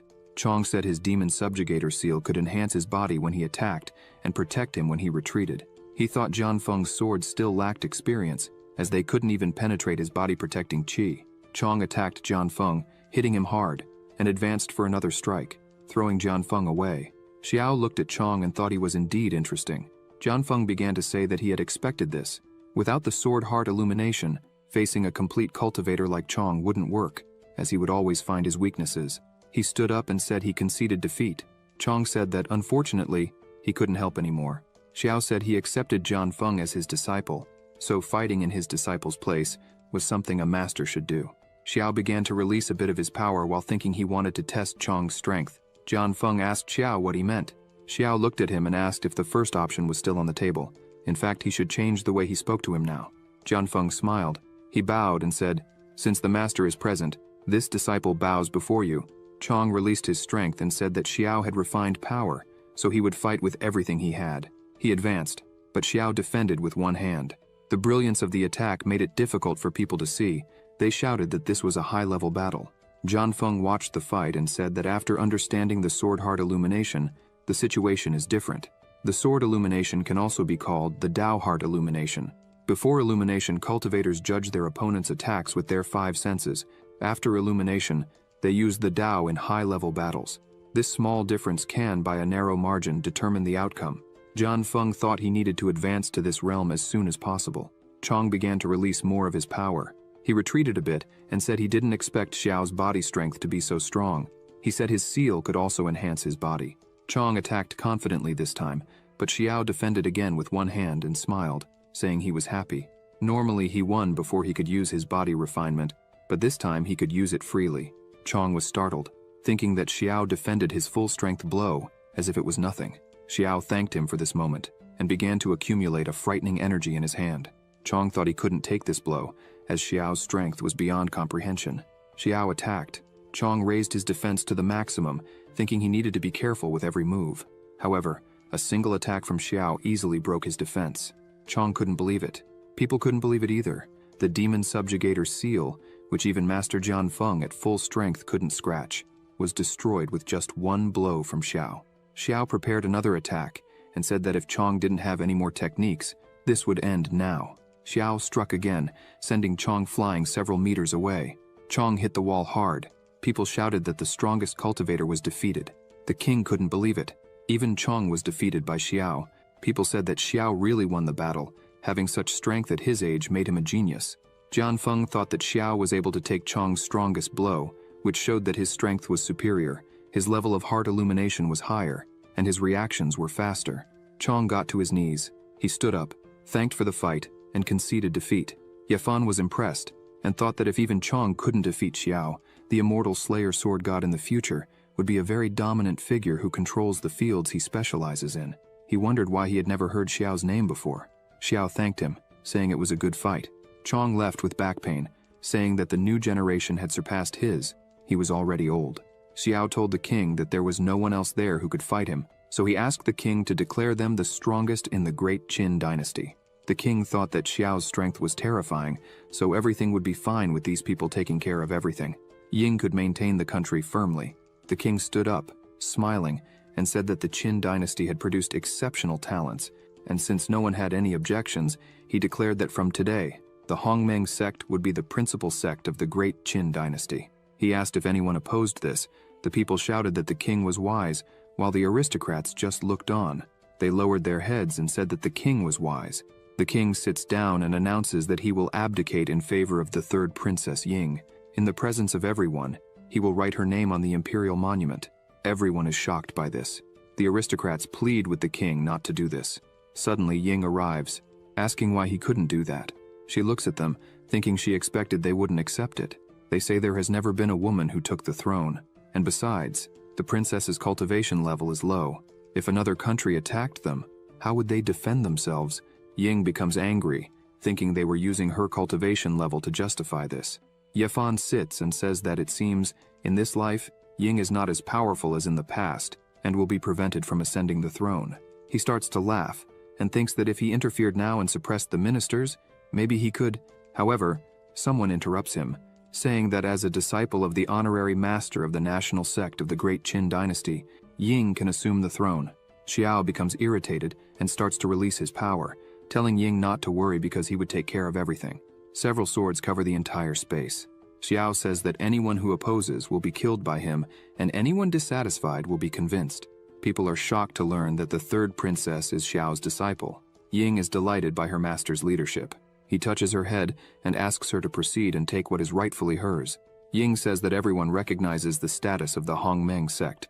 She asks why, as a member of the sect, she couldn't assume the throne. She asks if it is because their clans have already made secret pacts with the first and second princes. The aristocrats are startled by this. One of them shouts at the king, saying they can't do this. The Hongmeng sect is the national sect today, but in the future, they could betray. And at that moment, how would the third princess act? Ying becomes angry. Her father asks her to calm down. The king says that if they can't reach an agreement, then the great monument will decide. The towers begin to shine, and people are shocked by this. Zhuxuan thinks that every emperor of the Qin dynasty has had their name engraved on the imperial monument. It is imbued with spiritual energy, and when a person's name is engraved there, they can take advantage of the national fortune. She thinks that Ying had everything planned. She will take advantage of the overwhelming advantage over the 100 families today. They will support the ascension of the third princess to the throne once and for all. Ying walks up to the monument and thinks that today, as the princess, she must have her name engraved on the monument at all costs. She places her hand on the monument. A great energy is released, causing strong pressure on the princess. Yafan advances quickly, saying that now is the exact moment. Xiao notices this. Yafan thinks that Xiao stole the entire scene for himself, but he shouldn't worry about that. Besides the imperial family's background, only spiritual bodies with divine consciousness can enter the imperial monument space. He rushes in, thinking he could help the princess now. Inside the imperial monument space, Ying begins to walk and wonders where she is. The statue behind her starts to exude a dense aura. She wonders if there really is a secret space inside the imperial monument. The statue looks at her and shouts, "How dare you?" Ying is startled. She turns asking who it is. The statue says, "A mere woman. How dare you covet the supreme throne and offend imperial majesty? It is a sin worthy of death." She is frightened and thinks she is now in big trouble. This is the founding general who protected the Qin dynasty during the country's foundation. The statue strikes its spear on the ground, breaking the whole place and releasing a lot of energy. He says, "Since you have the blood of the ancestral emperors, I will give you one last chance. Leave here immediately. Otherwise, I will definitely kill you without mercy." She is scared and thinks that her father, the king, never mentioned such a trial when touching the monument. Perhaps because she is a woman, the statue appeared to stop her. She wonders why she couldn't become an empress. Ying remembers that it was she who dealt with the noble families, she who traveled through all the immortal sects and families, gaining everyone's support, not to mention the support of her master Xiao. Ying draws her sword and says that the throne belongs to her, and that it was ordained by the heavens. She draws her sword and asks how a mere wandering spirit dares to question her. Ying asks if he still believes he can stop her, for that is an absurd thought. The statue dodges her attack and says that she is insolent for doing so. He begins to attack her while shouting that he will have to do something since she wouldn't leave. The two begin exchanging blows, and as the fight progresses, a red energy starts to approach them. It was Yafan who looks at all this and wonders if this was the space of the monument, for it was all incredible. He watches Ying's fight and says it's time to put his plan into action. The fight between the two becomes increasingly intense. The sword that Xiao had given to Ying senses something and begins to fly on its own. Ying is a little scared by this, wondering why it started acting on its own and if it had sensed some danger. The sword heads towards the statue, which also can't understand anything and asks what is happening. The sword breaks the statue's weapon, leaving it impressed. Ying thinks that her master was truly right. He was helping her ascend to the throne. Suddenly, Yafan arrives, shouting at the statue, asking how it dares to touch Ying, saying it would have to go through him first. Ying looks at him, wondering who he could be. Yafan advances without hesitation. The statue sees the fire of consciousness in Yafan's hand. As soon as the statue receives the first blow, it thinks that his attacks burn directly its residual spirit, and it can't fight against that. Yafan continues attacking, saying he would let the statue taste its own power. The statue tries to step on him, saying that he has a spiritual body with a divine consciousness, hence why he managed to get there. Yafan continues attacking and asks if that's right, a spirit from the void-destroying earth. Yafan says he had already noticed that the statue was prepared to fight a spirit with divine consciousness. The statue asks Yafan if he really thought it would stay there for 1,000 years without preparing for such a thing. While the two are fighting and arguing, Ying takes advantage and attacks again with the sword that Xiao had given her. The statue notices this and raises its arm, saying it's a small sword so it would have no effect. However, the sword pierces through the statue with great force. The statue says this is completely impossible. With just one move, it was defeated. The sword returns to Ying. The statue turns into nothing but a pile of stones on the ground. Yafan thanks her. Ying says she doesn't know him. He is a little embarrassed and says that indeed she didn't know him, but he had admired her for a long time.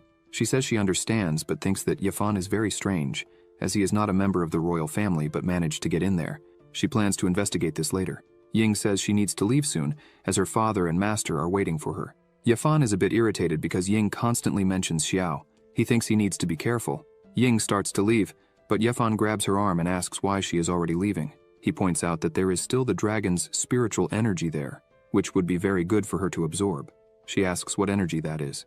Yafan asks her to sit and follow his instructions. After a few minutes, she starts to feel an energy and manages to absorb everything, reaching the peak of the golden core. Yafan says that it's finally over and that she can leave, as he is very sleepy. Ying asks why he wanted to help her, He starts to smile and says that he already mentioned before that he admires her for a long time and that this is the least he can do. Ying feels a little uncomfortable with this and says they should forget this conversation and leave soon. Meanwhile, outside, everyone is scared, asking why Ying had disappeared. The king is worried, wondering why this happened, as in the past, when someone was to ascend to the throne, all they had to do was bind the tablet with their spiritual power, and the person's name would appear on the tablet. He thinks that a phenomenon like this, where the heavens and earth change and the successor is absorbed by the tablet, has never happened before. The sky begins to look strange, and people think it could be divine punishment for having the princess ascend to the throne. Suddenly, several people arrive, led by two individuals. They reach the center of the arena, and the two shout that they are the first and second princes. They declare that they are against Ying's succession to the throne. The king is surprised and asks what they are doing there. The first prince says they are there because they want their father, the king, to rescind the order he gave about Princess Ying. He claims that the heavens are showing that the third princess is not worthy of ascending the throne. The crowd is frightened, shouting that the sky suddenly covered with dark clouds, and they wonder if it is truly divine punishment. The second prince says that if their father does not retract this, they will order their troops to correct the situation. The people are scared by everything happening there. The first and second princes bow and beg their father to withdraw the order he gave. They kneel down. They all shout together that the succession of the third princess goes against God's will, and they beg him to stop it. Juxuan asks Xiao if Ying is really okay. He says she doesn't need to worry about anything because she is not only fine, but has also gained a great opportunity. He smiles because he was looking at his system, which said, "Information. The host helped Ying ascend to the throne and successfully activated her special supreme dominant physique, Earth grade. Received 1,000 times better reward. Will receive the Hutian physique, Earth grade. Introduction, Hutian chaotic body, special Earth grade body. Your spiritual energy absorption speed multiplies by 10. Can practice and integrate various exercises to improve your physique. After passing the celestial realm, you will be able to absorb the energy of the origin of chaos to grow and condense the innate chaotic physique." Xiao thinks he already imagined that the supreme dominant body would be extraordinarily strong, but he didn't expect it to be this strong. He says that the third princess will arrive soon. Suddenly, some beams of light shoot out from the sky. Ying shouts that she has become the empress. She asks who dares to disobey the mandate of heaven. The people notice that she is glowing with sacred light. The first and second princes are a bit irritated by this. Their father, the king, smiles and celebrates, for the sacred light is shining. His daughter has become empress, and he asks who would oppose this. They meet, and her father thanks her for all the hard work she has done. People start shouting, "Happiness to the new empress! Now we have an empress!" Everyone bows to her, shouting that the Qin dynasty will last for generations and wishing the empress a long life. The first prince is irritated by this and thinks that if it is this way, if his father is so cruel, then they are not to blame for what will happen. He throws something up. Wei Ju notices this and wonders if it is a teleportation array. A giant magic circle appears in the arena. The first prince says they have been in contact with the Longyan kingdom and that 100,000 soldiers are waiting outside the city. Several soldiers appear there. The first prince says this is enough to destroy this place completely. The king is enraged and asks how his son dares to ally with foreign enemies. The king says it is a disgrace for the kingdom to have a prince like him. Wei Ju leaps from the tower. He shouts that he will not let the teleportation array open. However, a barrier prevents him from reaching the array. He looks to the side and sees that Wang and Lin are betraying the kingdom. They say that since they have reached this point, now they will have to kill everyone there. Xiao begins to unleash his power and asks if they really intend to kill them all. Several swords start to appear beside him. Xiao asks if the two of them really think they can pull off such a feat. The two are frightened by this. Xiao's swords begin to strike the magic shield repeatedly. The shield starts to break because the attacks are too strong and continuous. Wang starts to get scared. Lin says it's now or never. He wouldn't lose to someone like Xiao, who came out of nowhere. Xiao begins attacking everyone there, leaving the first and second princes terrified of his overwhelming power. Wei Ju asks the king if he needs Zhang to return to help. The king replies that no, it seems Xiao will handle everything. What Zhang needs to do is guard the city. Xiao, crazed for battle, advances smiling against everyone at once. With a single move, he hits several enemies. The first prince shouts, asking who this man is who is annihilating everyone there. The second prince tells his brother to run as fast as he can. Xiao looks at them with blood in his eyes and asks if they now think of running. He attacks them both together. Another of his swords strikes the array. Wang sees that things have gone terribly wrong. The array begins to change, and a lot of energy starts to move around it. The frightened people ask what that is. Wang says that fortunately, there was time for the array to be activated. 100,000 elite soldiers would appear there. The soldiers begin to be teleported, but they are already defeated. Lin and Wang watch this in shock. They ask how they were defeated. One of the soldiers says they don't know exactly what happened. A giant golden hand fell from the sky, and they couldn't resist. He thinks this action offended the heavens. Wang and Lin think the golden hand is the old Zhang's ability. Xiao holds his sword and asks if they have finished saying their last words. Before they can respond, he attacks the two, making them cough up blood. In the end, Xiao leaps and stands atop the fallen bodies on the ground. He looks at the king and says the rebellion is over. Xiao smiles and says they can continue with the succession ceremony. He turns to everyone and shouts, asking what they are waiting for. They should salute the new empress. The people look at each other, kneel, and begin to salute the new empress. Ying steps forward and says that from today, she declares that the hereditary system of the nobility will be abolished, and all the titles of the old families and their decorations will be revoked. The members of the families are shocked by this, but bow their heads and agree. A few days later, Meier asks Xiao and Zhuxuan when they are going to return home, as she has nothing to do there. Zhuxuan says it's almost time. Suddenly, Zhan Feng opens the door, and Xiao says he has finally appeared. Zhan Feng kneels before Xiao and greets him. A system window opens, showing Zhan Feng's specifications. Information, name, Zhan Feng, identity, 4th true disciple, comprehension, 300, root, 300, talent, none. Xiao thinks that it's true that disciples with a special physique are not everywhere, but there will always be luck, and nothing can decide what the future holds. Xiao tells Zhan Feng that they are master and student, so there's no need to be so formal. However, since it's Zhan Feng's first time here, he can't be so stingy as a master. Xiao touches Zhan Feng's forehead and says he will transfer some techniques for him to learn and then teach him more calmly later. Zhan Feng starts shouting, wondering how many techniques Xiao is giving him. From what he noticed, there are more than 50 techniques, and among them, the lowest grade is Earth level. He thinks this is more than his sect of the 10,000 peaks has accumulated over the years. The system appears saying, Notification. We detected that the host gave his disciple a total of 57 secret technique books. Doubling your reward, you obtained 1 use of skill fusion. Zhan Feng looks at Xiao, wondering what kind of monster he has as a master.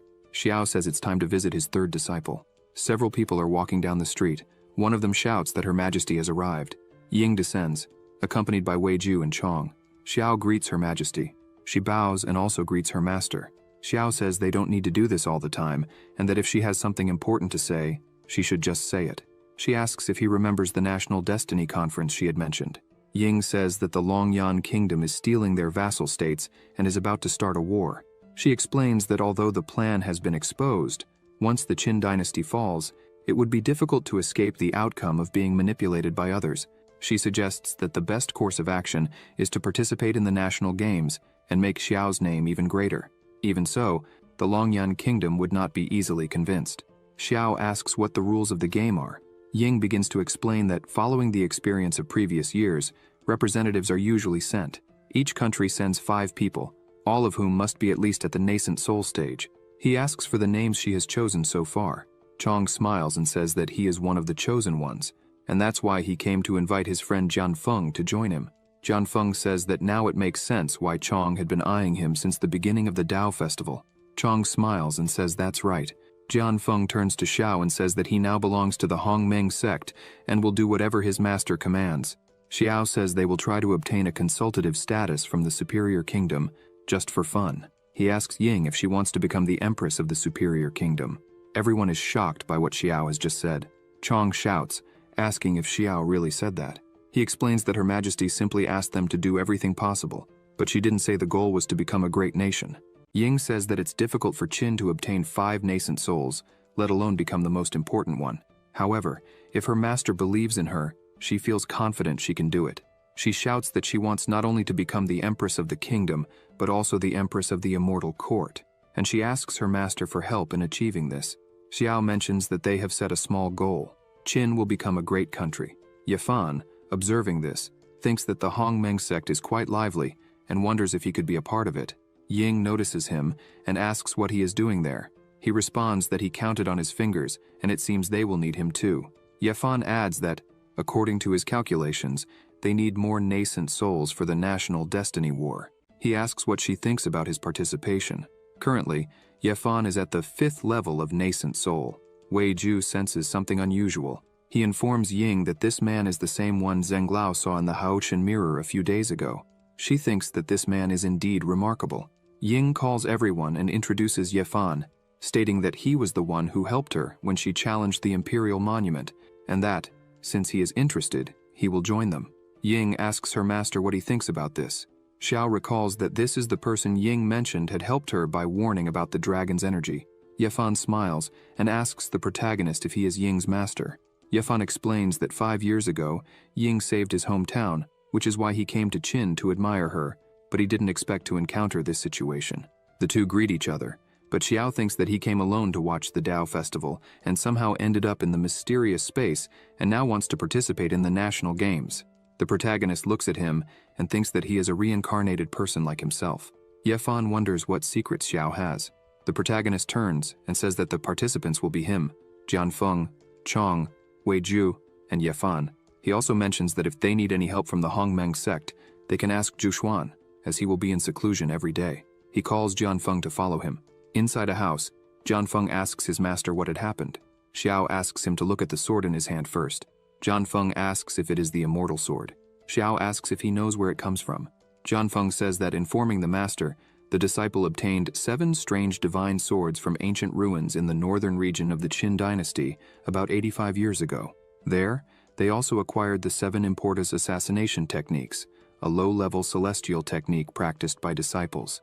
According to the inscriptions on a stone in the ruins, these 7 swords were celestial magical weapons of celestial level, but failed to survive the thunder tribulation when advancing and suffered severe damage. The craftsman of the time couldn't repair the damage, so he combined the remnants of the swords with other materials. Jianfeng says they should be unique, but wonders where the one his master is holding comes from. Xiao says he didn't ask for the stories told. He states that, to his knowledge, the true name of this sword is the Flexible Fingers Sword. He believes he obtained this sword through the system, so it is out of the ordinary in this world and difficult to explain. Jianfeng says he didn't know the names of the swords, and thus called it the Immortal Assassin Sword. Xiao asks if he remembers where the ruins are.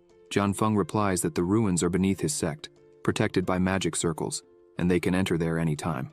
The protagonist smiles and begins gathering magic in his finger, saying he agrees with this plan. Xiao says that before they go, he will teach a few more techniques called sword coming, and that it is good for Jianfeng to practice a bit first. Jianfeng is impressed, saying he has never seen such a mysterious and extraordinary sword technique. The protagonist says it is a combination of his 57 techniques. The first 57 he received were the predecessors of this, to make it easier for him to get used to. Jianfeng is amazed, and asks his master if he created the celestial grade sword coming technique. Xiao smiles, and says it was just luck. Jianfeng says that this is not luck, this is genius. Xiao tells him there's no need to keep saying these things because he doesn't care. The protagonist asks if Jianfeng knows what lies in the heart of the sword. Jianfeng asks Xiao for guidance. The protagonist says the most important point is to get rid of. Jianfeng is startled, asking if it's to get rid of his sword. Xiao clarifies that it's not just to break through the obstacles ahead, but to shatter all the magical power of the world. Moreover, this sword technique can integrate with the essences of sword techniques from all over the world and improve their grades. Xiao says that one day, including the world's strongest magical treasures and divine weapons, they can be broken with a sword.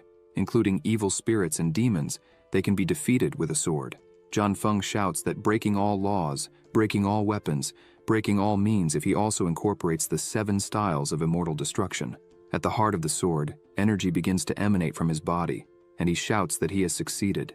The brilliance is so intense that people outside the house are startled by what they see. System screens appear saying, after receiving instructions from the host, the apprentice comprehended the 10,000 breaking weapons of the sword heart. Incomplete. You have been rewarded 10,000 times, obtaining the 10,000 breaking weapons. Complete. The level of sword coming has risen to celestial level. With the help of the host, the apprentice has reached the 3rd level of nascent soul and received a reward 5 times greater, 100 days of cultivation. Xiao is impressed with his disciple's performance. He thinks that Jianfeng is truly a swordsman with a comprehension level of 300. Ying looks on in astonishment and asks what is happening. Chong says that John Feng has probably made a significant breakthrough. 10 days later, John Feng goes to the house where Xiao is and says that he has managed to find his path. The protagonist was cultivating and is now at the peak of the golden core. Xiao says he found it strange when John Feng stopped at the foundation, but this time he wants to break through the golden core and ascend to the nascent soul, which seems more evident. Cultivators store their spiritual energy in their dantian, and the protagonist's dantian seems capable of storing more than ordinary people. Both are at the golden core, but the difference between Xiao's golden core and that of a common person is vast. It is as if a common person is a well, and Xiao an entire lake. The protagonist says he has intentionally observed that, although he is now a golden core, in terms of purity, his spiritual power is much stronger than Zhenglau's, who is at the peak of the nascent soul, like a bottomless well. He thinks that although his energy control is now greater, it is still not possible to change the quality of his power. However, the foundation of his golden core is infinitely stronger than that of others. Perhaps this is the benefit of his special constitution. Xiao goes outside and calls John Feng so they can take a look at the ruins John Feng had mentioned earlier. At the entrance to the foot of Mount Wanfeng, some people are gathered while a person announces that an auction will be held today. However, money is not easy to exchange. Only the power of spiritual consciousness is traded. This catches the protagonist's attention. He wonders if they would really trade objects for the power of consciousness. The man explains that the stone can transform the power of one's consciousness. Generally speaking, acquired or innate power does not have the power to condense one's spiritual consciousness. The power of spiritual consciousness in the Qi refinement stage is between 1 and 100. In the foundation creation stage, it is between 100 and 1000. And in the golden core stage, it is between 1000 and 5000. The announcer says that the first lot is a 4th grade elixir, Huan Yuan Dan. The starting price is 50% of one's consciousness power. He asks if anyone is interested. A man raises his hand asking if he can really trade the power of his consciousness. It is a good thing, but he wants to try. The announcer says he can try. He asks a monk to inject his consciousness into the stone. As soon as the man touches the stone, he feels something strange and thinks something is wrong. The man starts trembling and sweating while the announcer smiles at this. The man who had touched the stone thinks he can't control his body. He becomes desperate as all his consciousness power is being drained. The announcer smiles and says that this man's power reached 4,444, which is the highest in his realm. He asks the man if he would like to bid on the Huan Yuan Dan pill. The man, out of his mind, says he is willing to give all his consciousness. The announcer shouts that this monk offered 4,444. He asks if anyone offers more. The people say that this value is the highest for a golden core stage. They couldn't get more than that. They begin to believe that they can indeed trade this power for objects. John Feng says that this monument is strange because all the monk's power was drained. Xiao says the monk was manipulated by someone. A mysterious qi entered the monk's sea of consciousness. John Feng draws his sword and shouts, cursing the man, asking how he dared to enter their territory like this. He wouldn't allow it.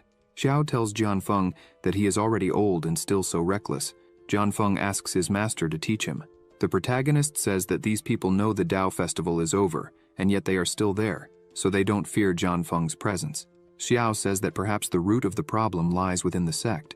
Xiao mentions that among the techniques he taught John Feng is a special technique for divine consciousness called Divine Consciousness of the 9 Forgings, which can protect the divine consciousness from evil and demons. The protagonist tells him to hide his breath, change his appearance, and follow his instructions. Xiao raises his hand and says that this Huan Yuan Dan seems like something good. They also want to try it. The announcer shouts that the auction is for the best bidder, so if he is interested, he could come up there. Both place their hands on the stone. Xiao thinks that John Feng seems like a very good guy, but his actual acting skills are incredible. The announcer shouts that the divine consciousness power of the 2 monks exceeded 4,500. At the entrance of the mountain, the announcer shows something in his hand and says he was doing something for the elder and therefore should enter. They think that to let them in so easily, it seems the problem really comes from within the sect. Moreover, in that direction are the ruins at the back of the mountain. A strange energy was coming from within the ruin. Inside the ruin, a person was absorbing this energy, while others seemed out of their minds beside him. This person absorbing the energy is called Yuanji.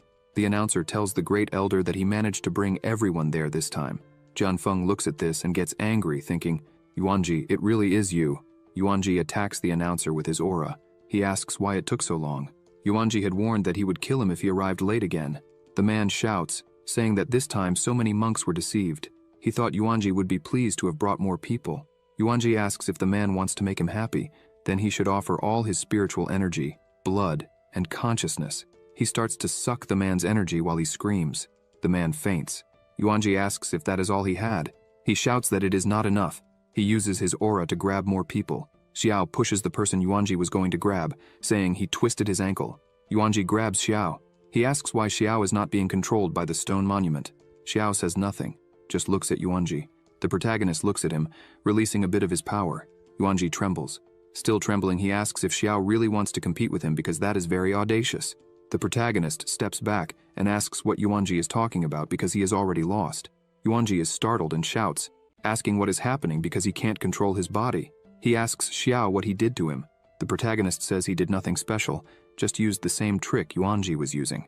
Xiao explains that Yuanji used the stone monument to absorb the monk's consciousness power and took the opportunity to invade the sea of consciousness, controlling the opponent's mind and capturing the person to consume their blood and spiritual power.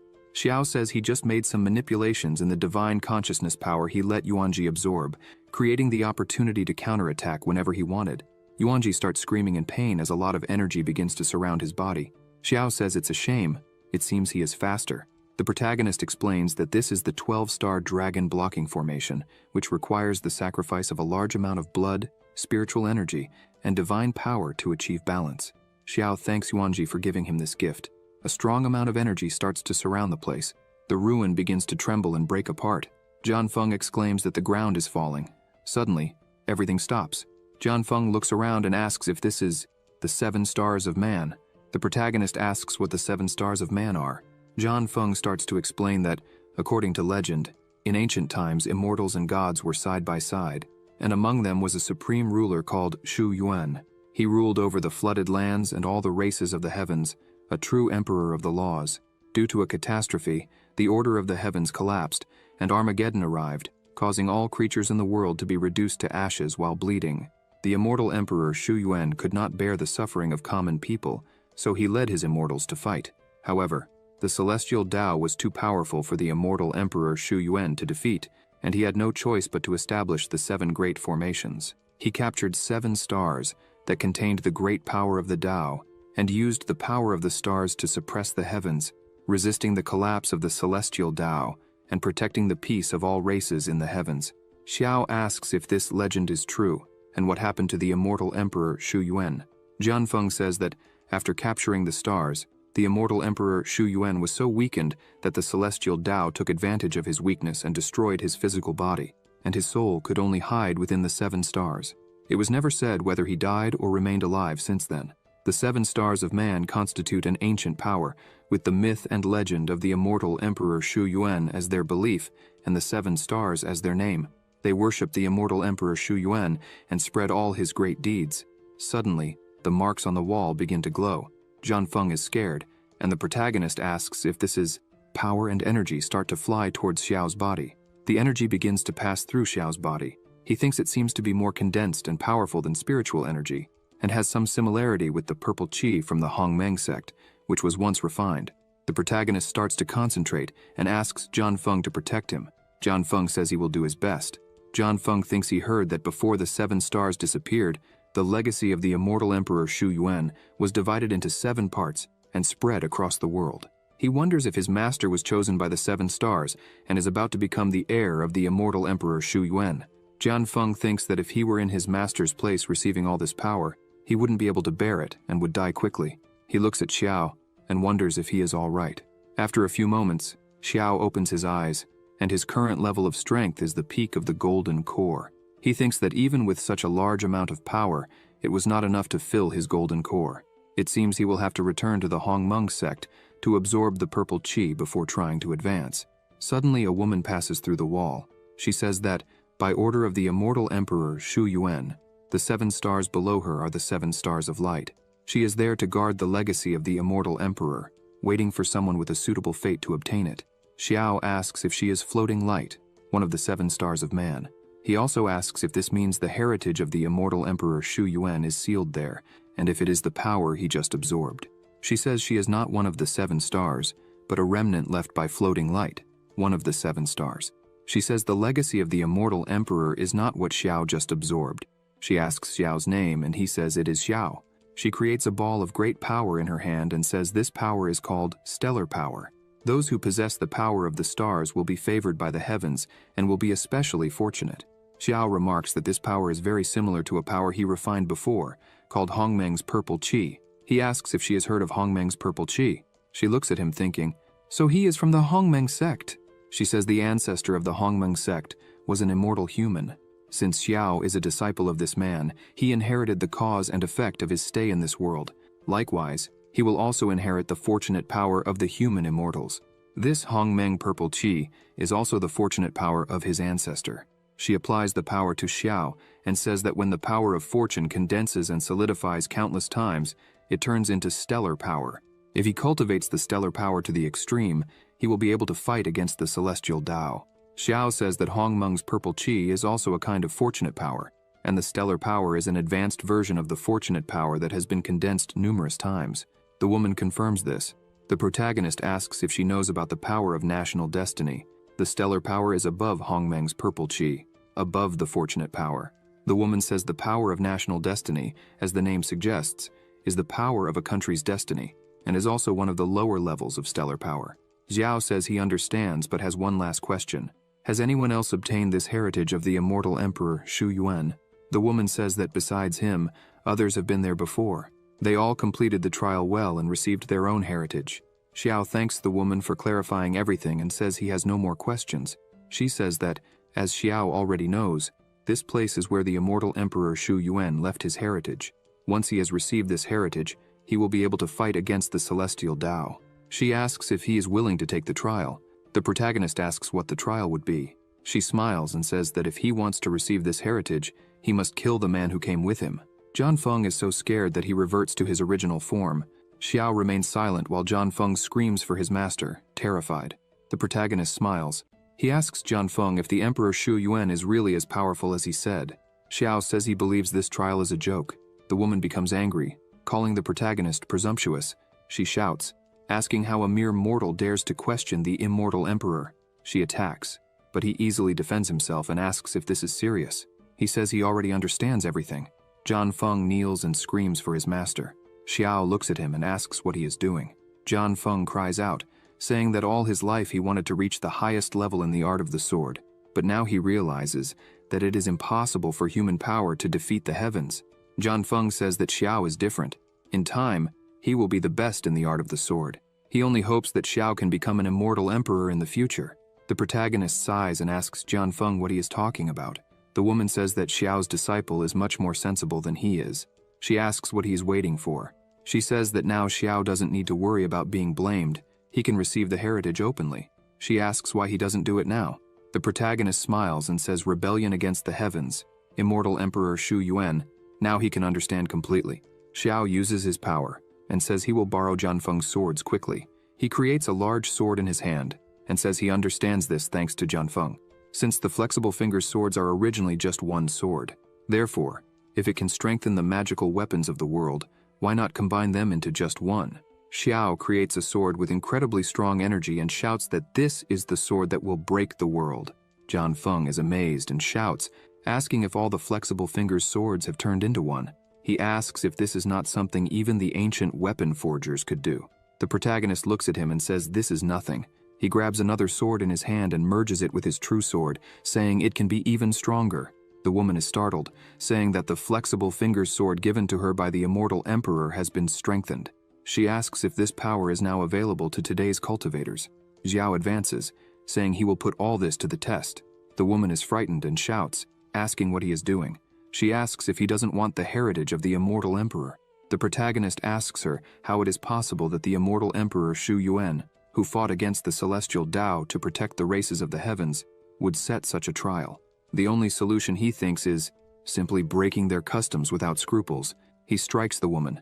The woman begins to emit a strong amount of energy and explodes with just one strike.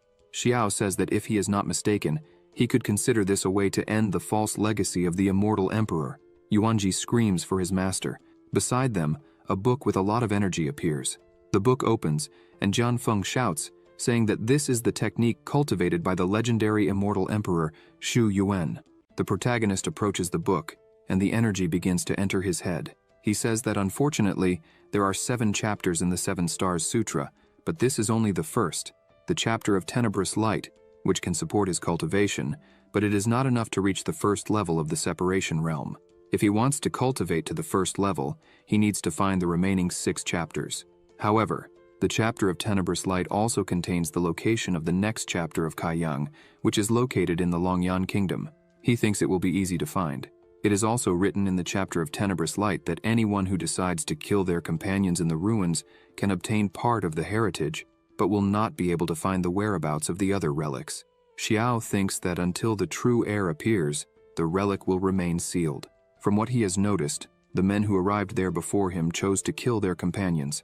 The protagonist is a bit confused, thinking he does not know what the intentions of the immortal Emperor Shu Yuan were in leaving this kind of heritage. Jianfeng congratulates Xiao for receiving the legacy of the immortal emperor and the complete flexible fingersword. Now, he has a new powerful weapon. The protagonist asks Jianfeng to extend his hands. As soon as he extends them, Xiao hands the sword to him and asks what he was talking about, as this sword is now his. Since he doesn't need it, the system announces, With the host's help, the disciple obtained the 8 swords in 1 high celestial grade, complete flexible fingersword. The host will receive 5 times the reward and obtained the upgraded version of the supreme celestial grade, complete flexible fingersword. Jianfeng looks at Xiao with tears in his eyes and bows, thanking his master. The protagonist says he will give him the sutra of the ancient 7 Stars Emperor. Jianfeng is shocked and asks if Xiao really wants to pass on the legacy of the immortal Emperor Shu Yuan. After Xiao transmits the knowledge, Jianfeng begins to meditate while the system opens again, saying, It has been detected that the host taught the disciple the Sutra of the Ancient 7 Stars Emperor, Chapter of the Dark Light. The reward is doubled, and the host will receive the Scripture of the Ancient 7 Stars Emperor, Chapter Haiyang. The protagonist is happy with this reward, as the Kaiyang chapter is very good. He begins to summon a sword, thinking he would take a good look at it, as it is said to surpass even the immortal emperor's magic weapon. Jianfeng opens his eyes and asks Xiao if the sword he is holding is also a flexible fingersword. While Jianfeng holds the sword the protagonist gave him, he asks Xiao how it is possible that he has 2 complete flexible fingerswords. The protagonist's sword turns into energy and transforms into a fan. Xiao looks at him and says he already told him not to ask questions about the world. Jianfeng is so surprised by what Xiao is doing that he shouts he wants to become a fan of his master. The protagonist transforms the energy fan into an axe. Xiao says that the axe he is holding is as strong as a celestial grade weapon and that it's not bad at all. Now he can do whatever he wants with it, as he sees fit. He thinks that after practicing the 5 elements yin-yang body refinement technique, he gained new insights into the Tao of the sword, which had been stagnant for a long time, so it's better for him to explore new ways of cultivating. Jianfeng continues to be more and more impressed with his master. He thinks that Xiao made a celestial grade masterpiece. The flexible fingersword is only high celestial grade.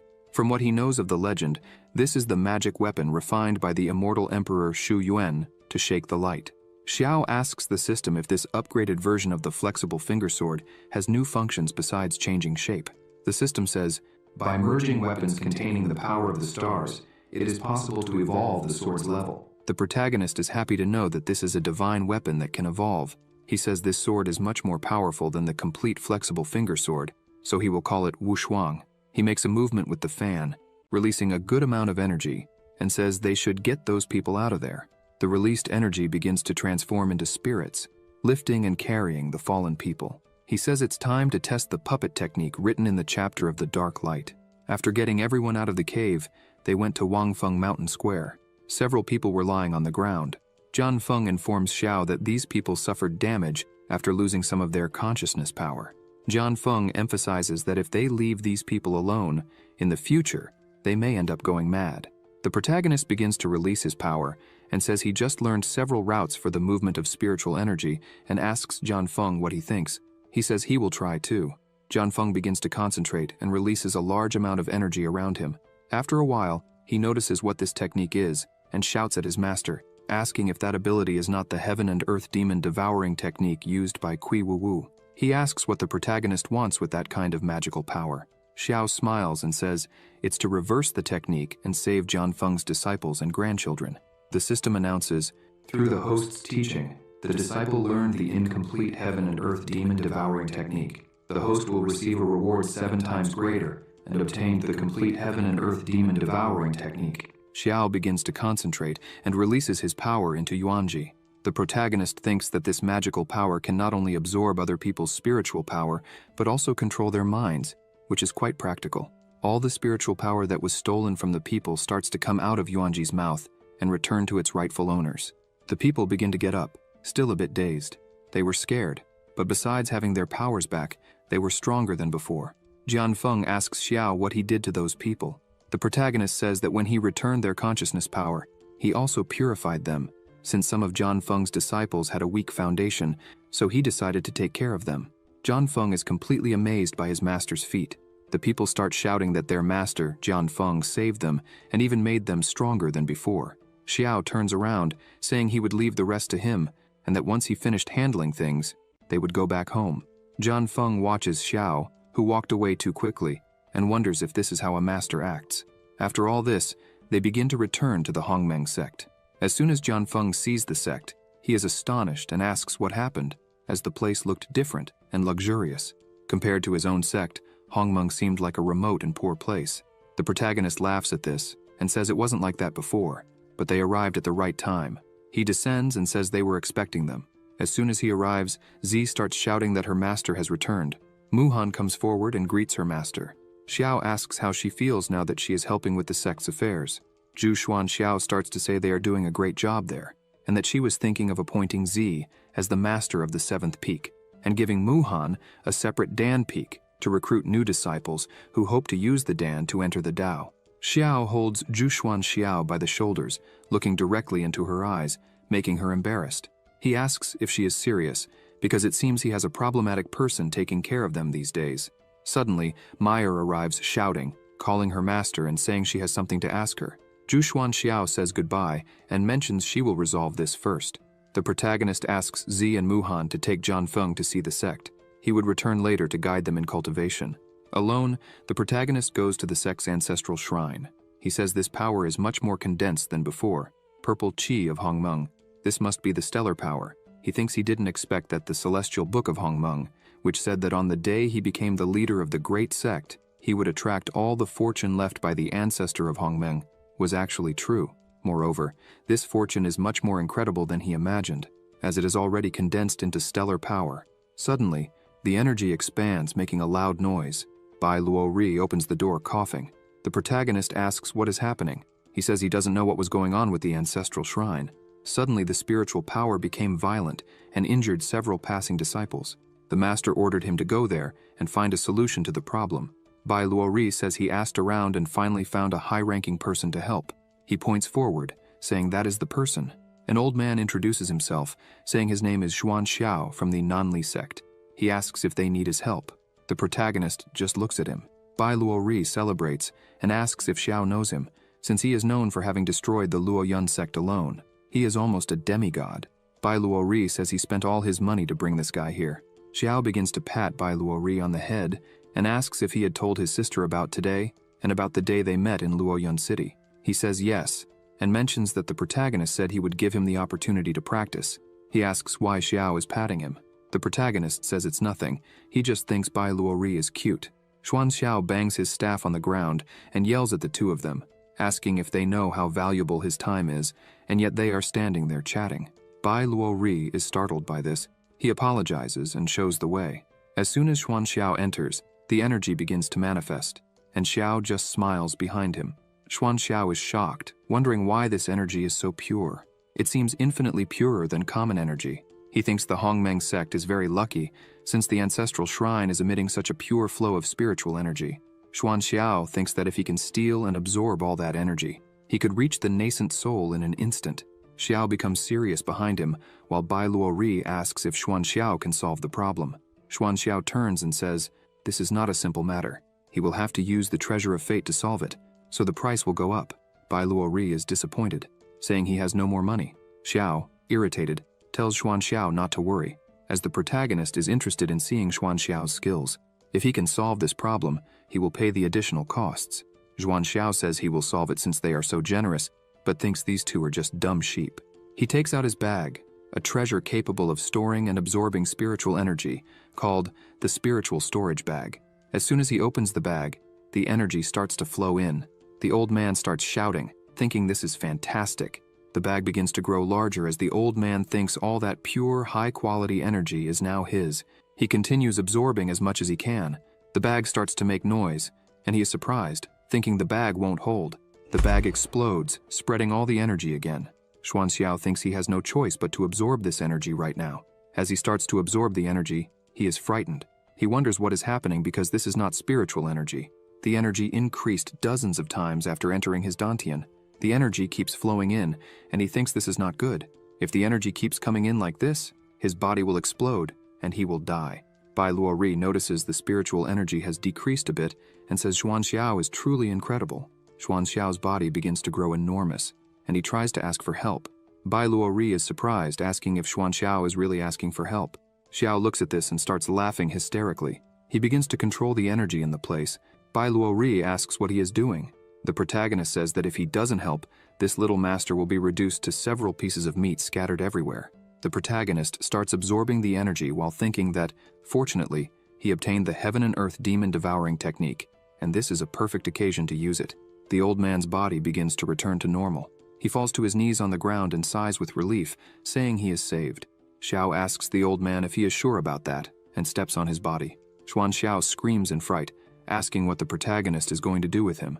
Xiao says it depends a lot on what he will say. The protagonist orders the old man to say who he really is and what his intentions are in infiltrating the Hongmeng sect.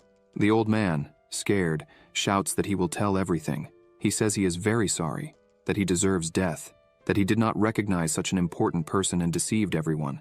In fact, his name is not Xiao from the Nanli sect. His real name is Zhang San. He says he used the protagonist's name to deceive people and get money all over the country. Bai Luori is shocked by this. The protagonist transforms his fan into a knife and asks if that is all he has to say. And to make up for the deception, he will just cut off one of Zhang San's legs. The old man falls into despair and says he is being sincere, offering all his belongings as an apology and calling the protagonist an immortal master. Suddenly, someone arrives and calls Xiao. It is Zhuxuan, who says that if he does this, what would he do if her disciple became corrupted? Xiao takes the old man's belongings and says that Zhuxuan is a bit mistaken, that he was just punishing villains and eliminating evil. Besides, she sent him there as soon as he returned. He asks if it wasn't to set a good example for Bai Luori. She replies that she sent him there to absorb the energy from that place, not for what he said. The protagonist smiles and asks if she is serious. He uses his energy, transforming it into a rope. Xiao says he will take the man away, so Bai Luori doesn't need to worry anymore. The old man starts shouting that he was wrong and begs for forgiveness. Zhuxuan says that this is an opportunity that appears after the explosion of the Hongmeng sect's fortune. She emphasizes that she has already absorbed her part and that all the rest belongs to Xiao. He immediately sits down and says that in that case, he will not refuse.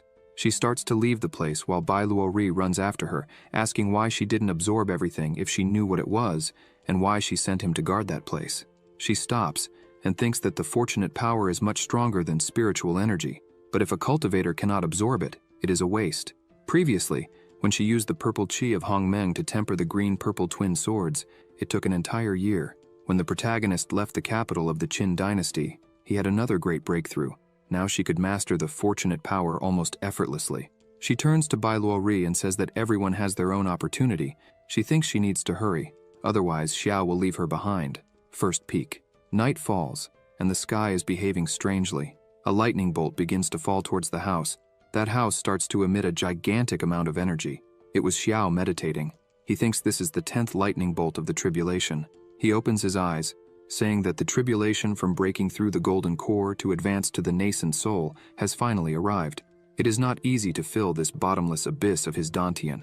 Break through to the nascent soul realm. From the golden core is a process every cultivator should experience before advancing to the nascent soul realm.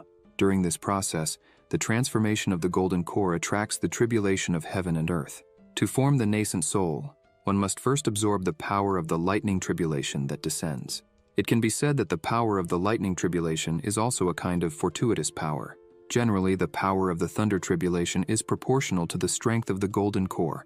The stronger the golden core becomes, the stronger the lightning tribulation attracted to break through the golden core and advance to the nascent soul.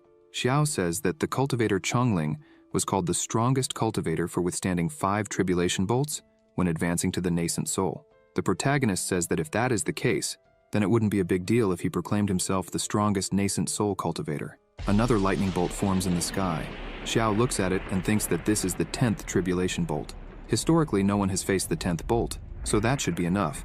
However, another bolt forms, this time in the shape of a dragon. The protagonist shouts, asking if it would really continue. He smiles and says he never thought he would advance to the nascent soul with more than 10 bolts. The protagonist begins to prepare to absorb another bolt. He says he is too impatient. Outside, Jianfeng and Zhuxuan are impressed by what they're seeing. Zhuxuan says that in her entire life, she has only heard that besides the immortal Emperor Shu Yuan, there was only one nascent soul with 10 bolts. She can't believe that someone with the potential of an immortal emperor would be born in the Hongmeng sect. The bolts keep appearing. Jianfeng shouts that this is already the 20th tribulation bolt. He shouts, terrified, saying that this level of thunder power has already surpassed the level of a normal nascent soul tribulation. He shouts, saying that his master could be forming a nascent soul with 100 bolts. The entire sect starts looking at the mountain peak. One of the bolts shouts, furious, saying that no one can endure more than half a day of continuous lightning strikes and not die. This Xiao must be hacking. The bolt says it's leaving in anger. After that, the weather calms down. Xiao starts to open the doors. As soon as he opens the doors, Jianfeng and Zhuxuan congratulate him for forming a nascent soul with 100 bolts. The protagonist is surprised to see them there, and asks if they stayed there to protect him, and if they spent the whole night. Zhuxuan says this moment is historic for the Hongmeng sect, the birth of a nascent soul with 100 bolts. As the leader, she couldn't miss something like this. She lowers her head and says she also has something to tell him. The two go to a more secluded place. Xiao asks if she is from Longyan country and the daughter of the patriarch of the Zhu family, the most prestigious there. She sighs and says yes. Zhuxuan explains that she came to the Hongmeng sect because she got lost in the Qin dynasty, and Zhang helped her, saying that from that day on, that would be her new home. With nowhere else to go, she followed Zhang to the Hongmeng sect. The protagonist asks if her family hasn't looked for her all these years. She says they didn't come to get her. She says she left the Zhu family because her second uncle betrayed her and threw her to the beasts. If it weren't for Zhang's help, she probably would have been killed by the beasts that night. Xiao is surprised, thinking he never imagined she had such a past. Zhuxuan says that recently her family found her and asked her to return and marry the emperor of the Longyan kingdom. The protagonist gets angry and says this is nonsense. They ignored her for years, and now they want to use her for a matrimonial alliance. He says that during the visit to Longyan country for the National Destiny War, he would help her resolve this quickly. Zhuxuan thanks him but refuses, saying that this time she would return to cause a commotion herself. She says there are 3 months left for the National Destiny War. She would go and come back quickly, but while she's away, she wants him to take care of the sect. Xiao asks why they can't travel together. He says that would be perfect, because before the National Destiny War, Jianfeng and he need to visit the Dragonfire country to prepare. That way, they could travel together and cause a big scandal. She asks what will happen to the Hongmeng sect. The protagonist says Zhang could take care of everything since his wounds have healed, and he knows the place better than anyone. Zhang sneezes, wondering why he suddenly had a bad feeling. With everything resolved, they set off on their journey. At the gate of Dragon City, Xiao says that this is Dragon City, the farthest border of the Qin dynasty. The Qin dynasty and the Longyan country are very far apart, with several kingdoms between them. The Qin dynasty has only one long-distance teleportation formation.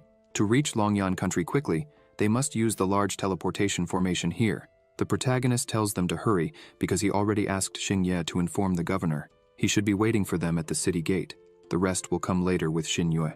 They head towards the gate and find Governor Haiming there. As soon as the governor sees the protagonist, he welcomes them and introduces himself. Xiao says they don't need to be so formal. He says that probably His Majesty had already informed him that they would be using the teleportation. Haiming becomes desperate and says that the formation leading to Longyan country can only be used twice a year. And now, not only has the formation been reserved by Princess Yilan of Longyan country, but she has also occupied his house. Haiming says he tried everything, but he doesn't dare offend a princess of such a superior country. Xiao asks why she did this and if she has any urgent matter. The protagonist also asks if he told her they had an important matter to handle there. Haiming says the princess claimed she was tired of traveling on the flying boat and wanted to use the formation. He says he tried to inform her of the protagonist's participation in the National Destiny War, But the princess said, being a 6th-rank kingdom, even participating or not, they would only waste resources. It's better not to go. The protagonist gets irritated and says he wants to meet her now. He heads to the governor's mansion, but there is a barrier and a guard.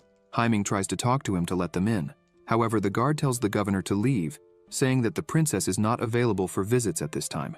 Xiao intervenes and says they have important matters to discuss with the princess, so he should step aside. The guard starts laughing and asks if they are from Qin, saying that the princess mentioned the dogs of Qin are not welcome here. Haiming says that as soon as the princess arrived, she placed a barrier around the residence. Therefore, he cannot enter without her permission. So, it's better if they leave. However, the protagonist is furious. He places his hand on the barrier, effortlessly pushing his fingers through. With a bit of force, he creates a sword and says the princess of Longyan country is a true idiot. The guard is scared and asks what he is doing. Haiming is also worried, thinking it was a defense formation given to the princess by the emperor of Longyan. It can't be broken so easily. If the protagonist angers the princess, everything will be ruined. With a simple strike, the protagonist shatters the barrier. Neither the guard nor the governor could believe he broke the barrier so easily. The guard runs off, shouting that he needs to warn the princess. The protagonist says that in broad daylight, the princess is locked inside. He is worried, so he needs to enter and see if she is okay. A whip cracks on a girl's back. This woman is named Wu Shuang. Princess Yilan is beating the woman, telling her to hurry up and shouting what she is doing there if she can't pull a carriage. The guard arrives, shouting, "Princess!" She hits him with the whip, asking who gave him permission to speak. The protagonist is already there, witnessing everything. They say the princess is too abusive. She continues whipping the woman, ordering her to pull the carriage. Xiao looks at the carriage and thinks it's made of solid gold and must weigh around 10,000 catties. Not even a golden core practitioner could move it, and this girl doesn't seem to have any cultivation, but can move the carriage with her physical strength. The princess hits the woman again, yelling at her and asking why she hasn't kneeled yet for her to dismount. The woman screams in pain. She gets on all fours on the ground, saying that the slave obeys the princess's orders. Yilan steps on the girl's back forcefully and says that this is a good girl who knows her place. This is how a slave should behave. The girl, in great pain, agrees. Yilan starts shouting, asking what the guards were waiting for. The scum from Qin have rebelled. They must be arrested. The guards begin to run and surround everyone there. The governor shouts, saying this isn't right, and tells the princess she is mistaken. The national master truly has important matters to discuss. Yilan mocks, asking if the national master is this first-level nascent soul. Apparently the great Qin has fallen to this level. Any cat or dog can be a national master. Haiming is terrified. He turns to the protagonist and shouts that they are screwed, that everything is over, and asks what they should do. Xiao says it's obvious what he will do. He starts releasing his power again and leaps, advancing on all the guards. He asks how the noble Princess Yilan can torture her subordinates and speak rudely about the Qin dynasty. He passes through all the guards like lightning.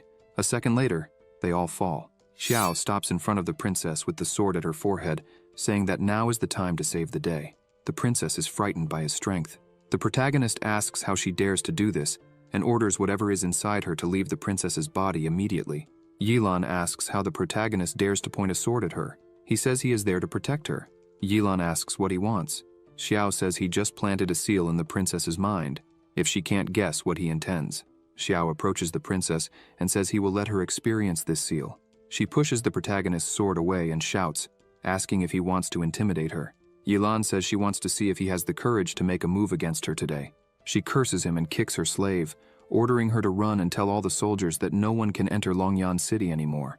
Xiao gets irritated, cursing the princess as stubborn. He says it looks like he will have to use his heaven-devouring and earth demon technique to exorcise the demons from the princess. The seal takes effect and causes unbearable pain in the princess, making her scream. She falls to her knees in front of the protagonist. Trembling in pain, she says her head is exploding and hurting too much.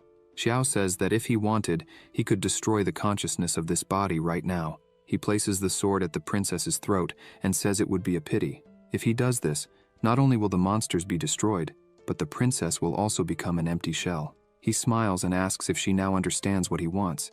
She says she understands and will do whatever he wants. He turns and says it's better to resolve this peacefully. After all, he is still a person who loves peace. In great pain, the princess thinks that sooner or later, she will cut him into pieces. She shouts at Wu Shuang, asking why she isn't helping her up. When she looks back, she doesn't see her slave. In front of the protagonist, Wu Shuang kneels and begs him to accept her as a disciple. Yilan is shocked to see this. Zhuxuan and Jianfeng also don't understand. Trembling in pain and crying, Wu Shuang shouts that she doesn't want to be bullied anymore and asks him to accept her as his disciple. He asks her why he should accept her as a disciple. She says she can lift up to 100,000 caddies, and ordinary beasts are nothing to her. 100,000 caddies are equivalent to 60.5 tons. Wu Shuang says that if he doesn't want to accept her as a disciple, he can accept her as a servant. Jianfeng is shocked and thinks that 100,000 pounds is a lot, considering that the Tai Shu sect, led by Taoist Chongling, specializes in physical training. He thinks he has never heard Chongling praise his disciples even once. If his disciples, at the foundation building stage, can have arm strength of up to 100,000 kilograms, they would already be extraordinary talents. Yet this slave girl hasn't even truly started practicing and already possesses such strength. Xiao looks at her and says that if this is the case, then she will follow him as an official disciple, and they will see how she develops before making a final decision. Wu Shuang begins to smile for the first time and thanks the protagonist for this. The system screen appears saying, "Congratulations to the host for successfully recruiting a disciple. You can now check her attributes on the attribute panel. Name, Wu Shuang. Identity, official disciple. Comprehension, 50. Bone root 500. Talent, none." The protagonist smiles, thinking that a bone root of 500 is extraordinary, as Jianfeng only has 300. He thinks that it seems he has found another treasure today. After that, he starts walking and says they will head directly to Longyan Shangguo. As they are leaving, the princess thinks she might be able to escape now, but out of nowhere, the protagonist calls her to follow him. Xiao looks at her and asks what could happen to her if he wasn't there. Frightened, she says she understands. Finally, they arrive at the portal and pass into the upper realm of Longyan. Somewhere, a person calls their father, saying they have received information from the spy in Qin. They report that Zhuxuan has begun to head to the upper realm of Longyan, and Xiao, who has a deep relationship with her, has recently started walking through the Yuyong, but they don't know Yuan Ying's exact whereabouts. The man named Zhu Hong smiles and says he has told them many times that there's no need to call him father, and asks his son to call him daddy, like a normal boy. This man is the patriarch of the Zhu family. The woman named Yan says she can't understand the difference between father and daddy. Her father tells her to forget it and call him whatever she likes. Hong thinks that Ji Shu ordered them to present Zhuxuan at the palace and is growing impatient with all the delays. He thinks that this time, Zhuxuan is in Longyan. If the Zhu family doesn't do something about it, he fears Ji Shu won't let it slide. Hong thinks he needs to put on a grand show for Ji Shu. He asks Yan to bring the protagonist and Zhuxuan to their home as soon as they arrive in the city. She agrees and says she will do it. Hong thinks that his wife was killed. His eldest daughter was exiled by her own family, and the youngest daughter, who stayed with him, was born with an emotional deficiency due to the 9 yins. He thinks he would have preferred she hadn't been born into the Zhu family. He becomes angry, thinking he feels deep sorrow for his youngest daughter, and says that when he enters the palace, he will seek someone to help cure her. Moreover, these calm days will come to an end when his plan succeeds. The elders of the Zhu family, with their hidden motives, and the arrogant old fox on the throne will all die. In this way, he and his daughter will be reunited in the capital of Longyan Shangguo. Inside the emperor's chamber, some people were kneeling. One of them says that His Majesty has just received secret information. This man is Longyan, a secret guardian dressed in black. He reports that Lord Sima Ren of the Qingke Shangguo realm has sent an army of 300,000 men to their border, hoping to continue the war from a year ago when the War of the Nations ended. The emperor becomes enraged, saying that this Qingque Shangguo was a little-known country 100 years ago, but suddenly gained enormous prominence in recent years. The emperor emphasizes that they have not only repeatedly offended the neighboring small countries, but also, a year ago, began coveting their country. "This is really disgusting," he exclaims. This is Ji Shu, the emperor of Longyan Shangguo, furious. He shouts that if it weren't for Sima Ren's good fortune and the opportunity to break through distractions and form a special spirit, it would have been impossible for Qingque Shangguo to threaten their country. He begins to smile and says that, even so, Sima Ren won't remain proud for long, as it hasn't been too long since he found a woman with Phoenix clan blood and has already informed the Zhu family that he will soon marry her. This woman is Zhuxuan. The emperor becomes anxious and says that once he absorbs her Phoenix lineage, he may transform into the soul of the dragon's flame. And when that moment comes, when Sima Ren and Qingque invade their country, he will defeat them all. Longyan mentions that he also has news that the prince has been inquiring about the Zhu family recently. Long Yan emphasizes that he suspects the prince knows something. The emperor starts laughing and asks what kind of things that treacherous child could possibly do. Ji Shu says that if there is nothing else to report, Long Yan may leave, reminding him that they must keep an eye on Zhuxuan, who is in the realm. However, he cautions them to be careful. As they begin to leave, the emperor asks them to wait. He inquires if all the yuan-devouring pills have been prepared. If something unforeseen happens with Zhuxuan with the yuan-devouring pills, even Long Yan would be detectable in the capital of the country. Long Yan, the protagonist, and everyone arrive. Xiao says it would be perfect if the Hongmeng sect could also have a teleportation array. The princess mocks him, asking if that kind of trash impressed him. She says it seems he is a poor man who has never seen the world.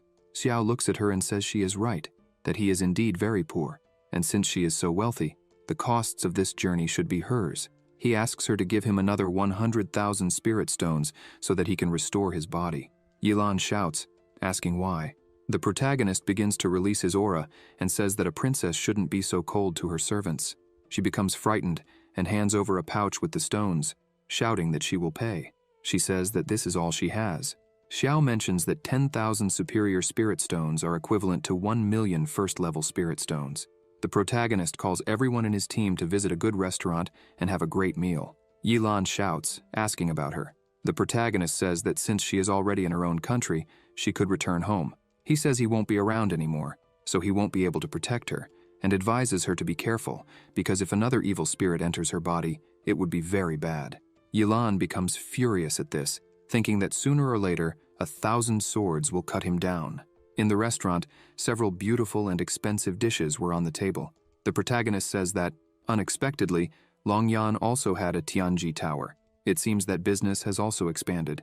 They not only manage an auction house, but also an inn and a restaurant. Wushuang asks if the protagonist didn't know that Tianji started in the business by operating restaurants and inns, only later becoming more and more prosperous. Now, it is a giant enterprise across the entire continent. Wushuang says they also manage to have alchemy houses, tents, and other businesses. It is said they can also buy and sell information. She points out that it seems that as long as they have enough money, there is nothing that Tianji Tower cannot do. Xiao says that is really surprising. The waitress arrives at the table and wishes them a good meal, saying that all the dishes have been served. Xiao smiles and says everything is perfect. He stands up and shouts that until the food on the table is finished, no one can leave. Wushuang says that's right. Jianfeng shouts in agreement, while Zhuxuan just feels embarrassed.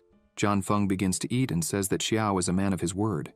If he said they can't leave the table until they finish, then they need to eat everything. Wushuang keeps looking at him and agrees, while eating a little bit of everything.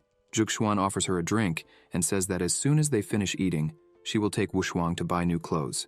Zhuxuan says that now that she is Xiao's disciple, she is part of the sect, so she can't be without proper clothing. Wushuang smiles, delighted with all this kindness, and thanks them for everything. Zhuxuan starts coughing, saying, "Not him." Xiao offers her some vegetables, saying that she also needs to eat some greens. A man at the table next to them looks at Zhuxuan, thinking that she is. He gets irritated and says that he has finally found Zhuxuan. Sometime later they had finished eating, and everyone except Zhuxuan was feeling sick from eating so much.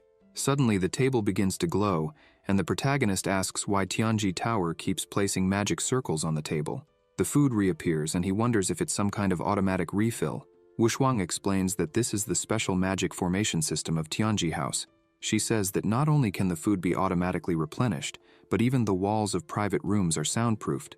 In the past, when she followed the princess, she saw Yilan use the guard formation on the wall, and it was said that the attack from the guard formation could kill someone from the divine separation realm in seconds. She says she doesn't know how powerful the owner of Tianji building is. Xiao thinks to himself that if his sect could have such a formation, it would be incredible. Suddenly, a noise is heard, and dust starts to rise. Everyone looks in that direction. The man stomps his foot in front of everyone and says that he has finally found Zhuxuan.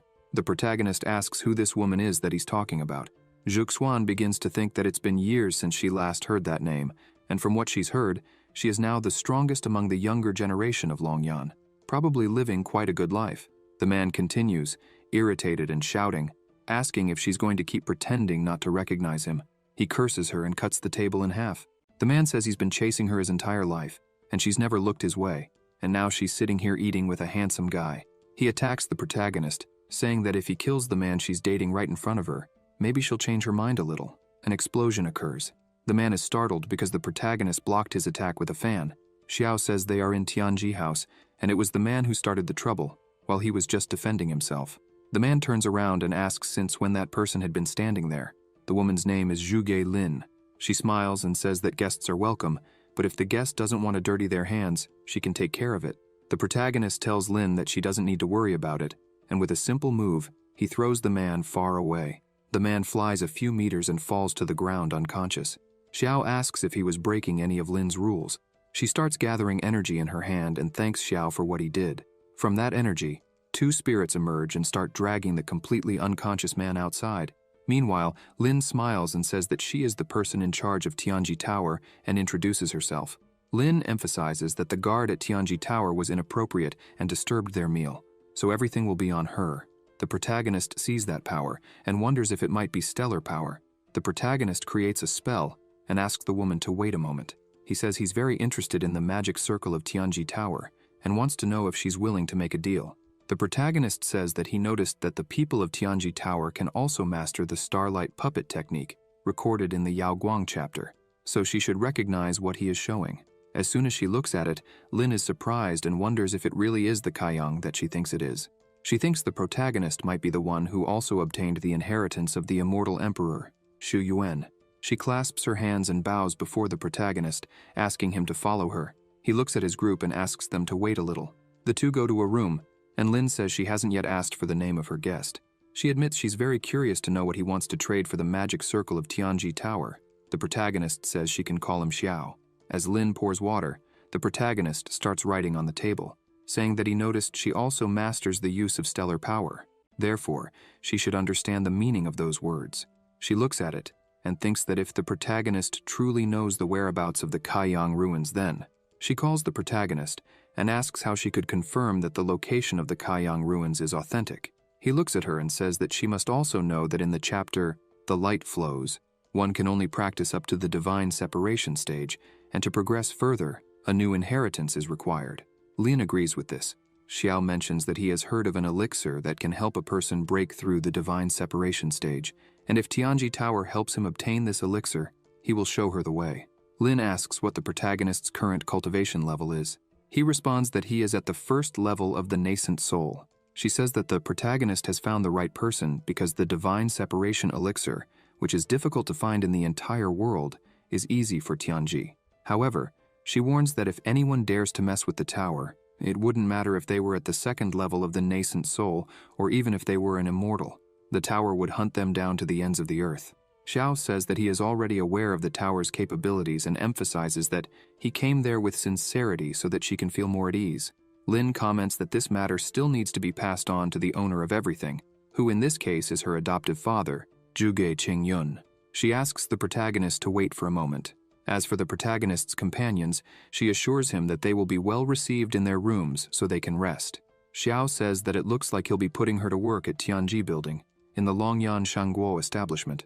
Inside the host's room, Qingyun asks if she was saying that someone found the exact coordinates of the Kaiyang ruins. Lin replies yes, and adds that she has already sent someone to investigate the details. She discovered that Xiao became famous in Daqin last year, and less than a month ago, defeated the elders of other sects at the Grand 10,000 Daos ceremony, becoming a great imperial master. Qingyun does not express anything positive in his eyes. He comments that the protagonist is only from Qin and is not even an imperial master. He says that if he wanted to, the emperor of Qin would come here in person and he could crush him to death. Qingyun states that it would be as easy as crushing an ant. Lin then asks what he means by that. Qingyun orders her to get rid of the protagonist as soon as they get what they want. If others find out about the immortal Emperor Shuyuan's inheritance, a war will undoubtedly occur. They must ensure that Xiao keeps this secret. With no other options, she agrees with him. 10 years ago, Lin was in a cave. Qingyun appeared there, and she asked where her sister was, who was not with him. Qingyun said that she wouldn't be back for a while, leaving her scared. 10 years ago, she saw her sister who was following Qingyun in search of the Yaoguang ruins, and who never returned. Qingyun says that when they go to the ruins, she must follow him with her head down. She responds affirmatively, thinking that she finally learned from her father, when he was drunk, that the trial for the Kaiyang ruins involved killing fellow travelers. Now she finally has her chance. After this conversation, she meets with the protagonist and says that she has already spoken with her father, and that the matter has been resolved. In the meantime, she asks them to stay at Tianji building. She emphasizes that she has already arranged for the soul separation elixir to be prepared, and will also ask someone to deliver it to the protagonist's room. A woman informs them that the lodging is ready and asks Xiao to follow her. Lin keeps thinking that the protagonist was able to become a great master of the Qin dynasty and even supported an unprecedented empress to ascend the throne. His strength is probably not at the first level of the nascent soul. She thinks that if it's him. Suddenly, she asks Xiao to stay a little longer. Meanwhile, his group was sitting at a table. Jian Feng comments that the master has been away all afternoon, and moreover, Wu Shuang said she would go look for him, but she hasn't returned either. Zhuge Xuan stands up and says she will ask someone from the tower. Suddenly, another man arrives, shouting Zhu Yan's name, saying he knew she was there and demanding that she come out immediately. His shout was so powerful that the tiles and vases began to shatter, leaving both of them startled. She looks at the damage and thinks that with such power, this person must have cultivation above the nascent soul. She asks who is causing the commotion. People say that this is Ancestor Wanji of Qingque, an expert at the divine separation level. As soon as they step outside, Wu Shuang is being held by two people. Jian Feng asks who they are. The people around start shouting that the person in front of Wanjian is Jian Feng, the immortal sword god of Qin. They begin to wonder how these people know each other. The woman calls Zhu Yan and Jian Feng from Qin. Wanjian smiles and says that she has finally appeared. He strikes his sword on the ground and begins to release his power, telling Zhu Yan that his disciple is mad because of her, and that if she agreed to what he wanted, there would be no consequences. However, she humiliated him. Zhuge Xuan says that he came for the wrong reasons, emphasizing that there is no Zhu Yan there, and that she has no idea who his disciple is.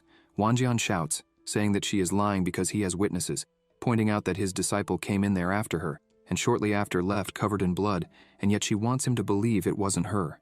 Zhuge Xuan tells Wanjian to ask his disciple who was responsible for that, so they can settle this debt because it wasn't her. He grabs his sword and prepares to attack, asking if she won't confess her guilt. He lunges at her and says that if that's the case, he will destroy her cultivation base, imprison her, and offer her as a slave to his disciple. She dodges the attack, and her swords start moving. She also goes on the offensive, commanding them to release Wu Shuang. The fight continues. Wanjian plants his sword into the ground and defends against Zhuge Xuan's attack. This leaves her shocked, wondering how the green and purple swords didn't break through the protective power of his sword. Wanjian says that she indeed has some skill, but she won't be able to make up for the difference between the Golden Core stage and the Divine Separation stage with mere tricks. He manages to land a direct hit on her, throwing her backward. Jian Feng is shocked by this, shouting her name. Wu Shuang also cries out upon seeing her friend flying and hitting the wall. Jian Feng becomes enraged and charges at Wanjian with all his might, but Wanjian blocks Jian Feng's attack with just one hand, leaving him astonished. Wanjian says that Jian Feng's sword is indeed good, but it's a pity that he's at the nascent soul stage. Therefore, he thinks Jian Feng should hand over the sword to him, and as a reward, he'll be made into a slave. Suddenly, a person arrives, shouting that in the presence of the crown prince, someone dared to be so presumptuous. A terrifying aura emanates from the person, frightening everyone. The man defends against Wanjian's attack as if it were nothing, and says that the crown prince has arrived, so they should lower their swords and kneel to pay homage to the prince. Wanjian asks which prince he is talking about. Behind everyone, a carriage carried by several men begins to arrive. The prince asks the old man to step back. Everyone kneels to greet the prince. Zhuge Xuan and Jian Feng introduce themselves and thank the prince for saving them. Wanjian asks what reason the prince has for being there. He says he'll be straightforward. If he doesn't get a satisfactory explanation, no one will leave there. The prince, named Yixuan, asks Patriarch Wanjian what kind of explanation he desires. Wanjian points at Zhuxuan and says he wants her to renounce her cultivation and become his disciple's slave from now on. Yixuan asks Wanjian if he knows that the girl is favored by his father, and that in the future, she will be the concubine of the emperor of the Longyan kingdom. The people are shocked to hear this. Wanjian starts laughing, and asks if it wouldn't be better to avenge his disciple and also humiliate Elder Ji Shu. It would be like killing two birds with one stone. The old man gets angry, but Yixuan just laughs.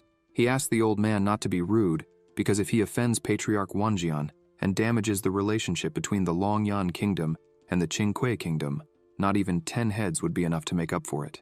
Yixuan approaches Zhuxuan and says that this situation is truly a shame for him. As a prince, it wouldn't be good for him to rashly offend a strong man from Qingque. He smiles and says that if she is willing to marry him, the story would change because she would become the crown princess of the kingdom. The humiliation of the crown princess would justify his actions, allowing him to act without issues in the future. He asks her what she thinks. The people become even more frightened, realizing that even the prince is interested in her. Zhuxuan thinks that it seems even the crown prince of Longyan did not come to rescue her sincerely. He only came to take advantage of the situation. She reflects that maybe, if she tries hard enough. However, someone suddenly yells for everyone to wait. The protagonist appears behind Wanjian, filled with anger, and tries to strike him, destroying the ground. However, Wanjian manages to dodge. Xiao comments that the visitors from Qingque are indeed strong. The protagonist looks at Wanjian, who now has a cut on his arm, and remarks that if he was able to dodge the protagonist's sword, he must be a special person. Wanjian's disciples ask who that person is who missed his strike, yet still thinks so highly of himself. Wanjian looks at his arm, thinking that while the protagonist's aura is only at the first level of the nascent soul, his sword is extremely powerful. He reflects that despite his physical body being strong, his skin and flesh were cut open by the light of the protagonist's sword. Wanjian begins to gather energy, realizing that he needs to take this very seriously now, or he might die. Xiao says that if Wanjian offends him, as the leader of the Hongmeng sect, he can choose to lose either his arm or his head. Wanjian grabs the protagonist's sword and tells him not to be so arrogant. The sword begins to emit lightning, causing Wanjian to scream in pain and let go of the sword. The protagonist doesn't stop attacking, saying that it seems Wanjian has already chosen what he wants to lose. Wanjian becomes desperate, shouting for the protagonist to wait and not kill him, as he is a servant of the Qingque kingdom. If he dies, the Qingque kingdom might go to war with the Longyan kingdom. Wanjian, terrified, says he is willing to lose one of his arms and begs the protagonist to be merciful. The people can't believe that Ancestor Wanjian has surrendered. This man is a powerful master of the divine stage. Xiao stops his attack and orders Wanjian to make his choice now. Wanjian focuses energy in his hand and aims at his arm, thinking that at this point, with the Hongmeng sect, he can get out of this. He cuts off one of his arms and leaves, full of anger. Yixuan looks at the protagonist and wonders where this guy came from, considering even Ancestor Wanjian couldn't be his match. The prince thanks the protagonist for helping with the situation and asks his name. The protagonist says he can call him Xiao, but emphasizes that there's no need for thanks since it was a matter of the Hongmeng sect. Even so, he mentions that they wanted to apologize to the crown prince, acknowledging that it's very difficult for the prince to do something against that thief from Qingque. Yixuan thinks the protagonist really has a sharp tongue. The prince calls his group to leave. Xiao goes to Zhuxuan and asks if she's okay. She says yes and asks why his aura was so strong. He responds that he made a deal with Tianjilu, obtaining the complete formation set from Tianjilu and resources from Tianji Tower, and now he has successfully ascended to the distraction stage. The protagonist thinks that it's just as expected from the world-famous Tianji Tower. In less than a day, they managed to arrange the divine separation pill. Zhan Feng can't believe it and asks if he really heard separation, and if the protagonist hadn't just broken through to the nascent soul, how he has already advanced to the separation stage. Xiao comments that the Longyan kingdom is indeed as strong as the clouds. He heard that among those who participated in the national war, there were powerful people in the divine separation realm, and that's why he needs to hurry. Xiao concludes by saying that he will leave tomorrow night, and that when he returns, they will visit the Zhu family. During the night, outside the imperial mausoleum of Longyan, the protagonist and the others are gathered. The protagonist comments that it is a dark and windy night, perfect for doing bad things. However, he arrived a little late, so they couldn't take too long. Qingyun calls out to the protagonist and greets him. The princess remarks that it is truly inhumane to call someone so late to enter the imperial mausoleum. The protagonist replies that if she doesn't like the timing, she could go back home and rest. Yilan shouts, asking why the protagonist wants to discard her after using her. Lin observes the situation and thinks that, according to their investigation, this was his first visit to the Longyan kingdom. However, being able to tame the princess, who was known to be crazy, leads her to conclude that the protagonist is far from as simple as he appears. She recalls what she had discussed with the protagonist earlier when she was begging him to save her life. Xiao asks what she meant by all that and how he could save her. She explains that the owner of Tianji Inn, who is also her adoptive father, intends to become the sponsor to obtain the inheritance of the ruin. At that moment, she would ask the protagonist to save her. She says that she is willing to work like a horse to repay the favor. She only hopes that the protagonist can defeat Qingyun. They arrive at the ruins.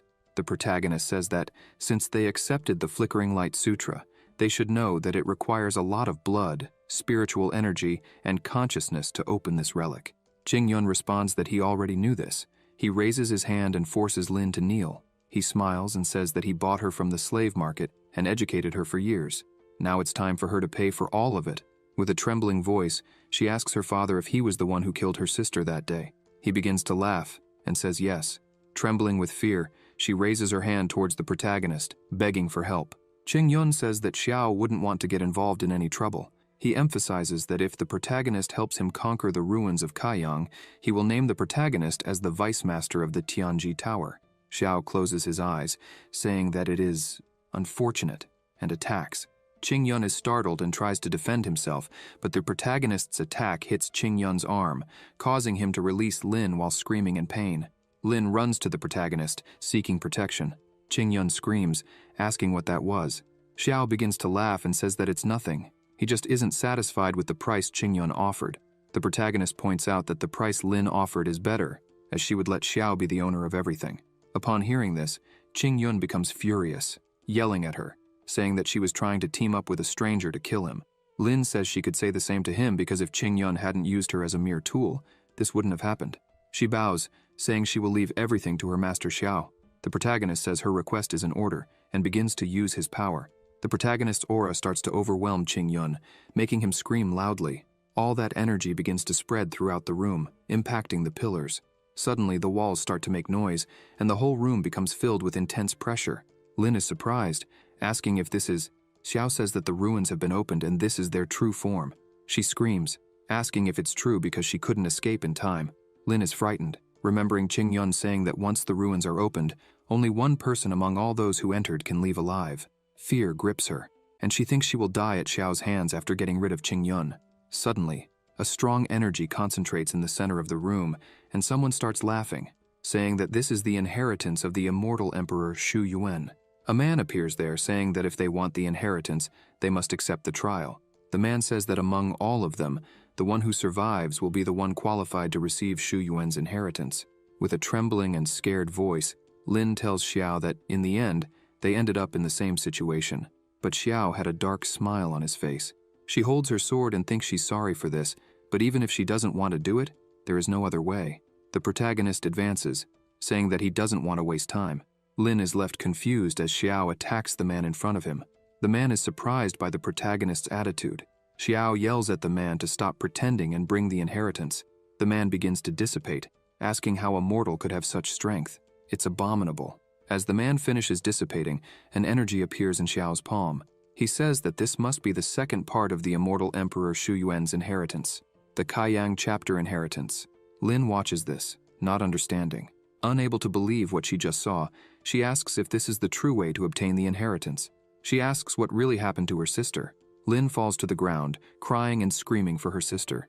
The protagonist, seeing this, says that people cannot resurrect after death because they die. The living must live a good life to be worthy of the dead's expectations. Lin thanks the protagonist for helping her avenge her sister. She says that in the future, she will do everything she can to help him manage the Tianji building to repay the kindness he showed. As she leaves, the protagonist stands there, thinking that if they use the Tianji Tower's information network to discover the powers of the other ruins of the immortal emperor, it might be asking too much. He thinks that he obtained the Kaiyang chapter through the system, but now he has the main body of the Kaiyang chapter, lid within a lid. Xiao wonders if he can get something better if he gives this to one of his disciples, finding the situation complicated. He starts to think it will take some time to properly study the system's rewards. Also, there's the Tianji building, and he needs to think about how to use it. He becomes irritated, thinking that he's been so busy that he hasn't had a chance to rest. The next day, many men were looking into a room, asking if that was Ju Yan from the Ju family. They were amazed that a woman like her was there, calmly drinking tea. Another man comments that he saw her arrive early, and she's drinking tea. It seems like she's waiting for someone. They can't understand what kind of person she is to be waiting for someone in a place like that. Suddenly, the protagonist arrives and asks why they are so excited. They start to laugh, a bit embarrassed. Yan notices that they have finally arrived. As the protagonist and his disciples walk in, Yan stands up and commands them to stop. Xiao looks at Yan and thinks that she resembles Zhuxuan quite a bit. Suddenly, Zhuxuan looks at her and calls her by name. Zhuxuan grips her swords and asks who sent her there. Yan extends her hand and tells Zhuxuan to come back with her. Xiao steps in front, saying that he knows how beautiful Zhuxuan is, but Yan can't just take her away. Yan becomes irritated, telling the protagonist not to interfere. She draws her sword and says that if he continues, he can't blame her for being rude. The protagonist takes out his fan and taps her sword, saying that when a girl disagrees, she draws her sword. He asks what that means. Xiao says that if you look closely at Yan, she resembles Zhuxuan a lot. He also thinks that he heard Zhuxuan call this woman Zhu Yan, and that the man in black last time confused the two of them. Yan tells Zhuxuan that their father asked her to bring her home. The protagonist remains silent, and Zhuxuan, surprised by this, becomes angry and says that she will take the opportunity of Yan being here to ask her to go back and tell Master Zhu that she, Zhuxuan, will have nothing to do with him or the Zhu family from now on. She emphasizes that the agreement between them and the emperor has nothing to do with her. Yan becomes angry at this and attacks Zhuxuan, saying she could just knock her out and take her by force. However, her attack is interrupted. Xiao steps in front, asking if she really wants to touch the leader of the Hongmeng sect. First, she'll have to go through him. Yan asks if he's really going to try to stop her, because she doesn't like fighting innocent people. The men at the door are all shocked by this, as they didn't know there was another daughter in the Zhu family. Yan begins to release her aura, while the protagonist watches everything closely. A man appears and says that Yan is almost using her killing move. The other men are frightened and ask what that is. He explains that it's said Zhu Yan has a body of the 9 yins, which is why she's favored by the emperor of the immortal court. The immortal condensed his years of sword knowledge and taught it to Zhu Yan. As a result, although Zhu Yan is not the strongest person in the Longyan realm, she is the strongest in actual combat. Yan attacks the protagonist with all her might. The protagonist begins to use his energy in his eye and thinks that, indeed, this sword is not simple. With one strike, Xiao disarms her. Yan is stunned, as she had never been disarmed so easily. The men are astonished to see Yan's first defeat and ask if anyone knows the man who won the fight. The protagonist thinks that the celestial grade innate sword body is really good. When he's immersed in the sword's mind, he can see her every movement. Yan falls to her knees in front of the protagonist and asks if she really lost. She starts sweating and thinks that her heart is beating too fast. She has never felt this way before. She wonders if this is what fear is called. She looks at Xiao and wonders if this is the man her sister wants to marry. The protagonist looks at her and says that he wanted to have a nice breakfast before visiting the Zhu family, but it seems they were in quite a hurry. He asks if Yan wants to go back alone or tied up. She begins to release an enormous amount of energy and says that no one has ever made her feel that way before. With her own hands, she attacks the protagonist, shouting that she wants to see what he is capable of. Xiao dodges with extreme ease and says that it seems she's only good with a sword, because this attack now is infinitely inferior to the first one. He strikes her on the back of the neck, causing her to lose consciousness. He catches her so that her body doesn't fall to the ground. The protagonist asks Zhuxuan if she knows that woman, as the two of them look incredibly similar. Zhuxuan sighs and says that Yan is her sister. The man who attacked her earlier probably confused the two. Zhan Feng comments that the sect leader really does have a sister. Wu Shuang is surprised, noting that the leader's relationship with her family isn't good. Zhuxuan says that she hasn't had anything to do with her family for a long time. The protagonist gathers everyone and says it's time to pay a visit, since the Zhu family is extending such a kind invitation. They should meet in person.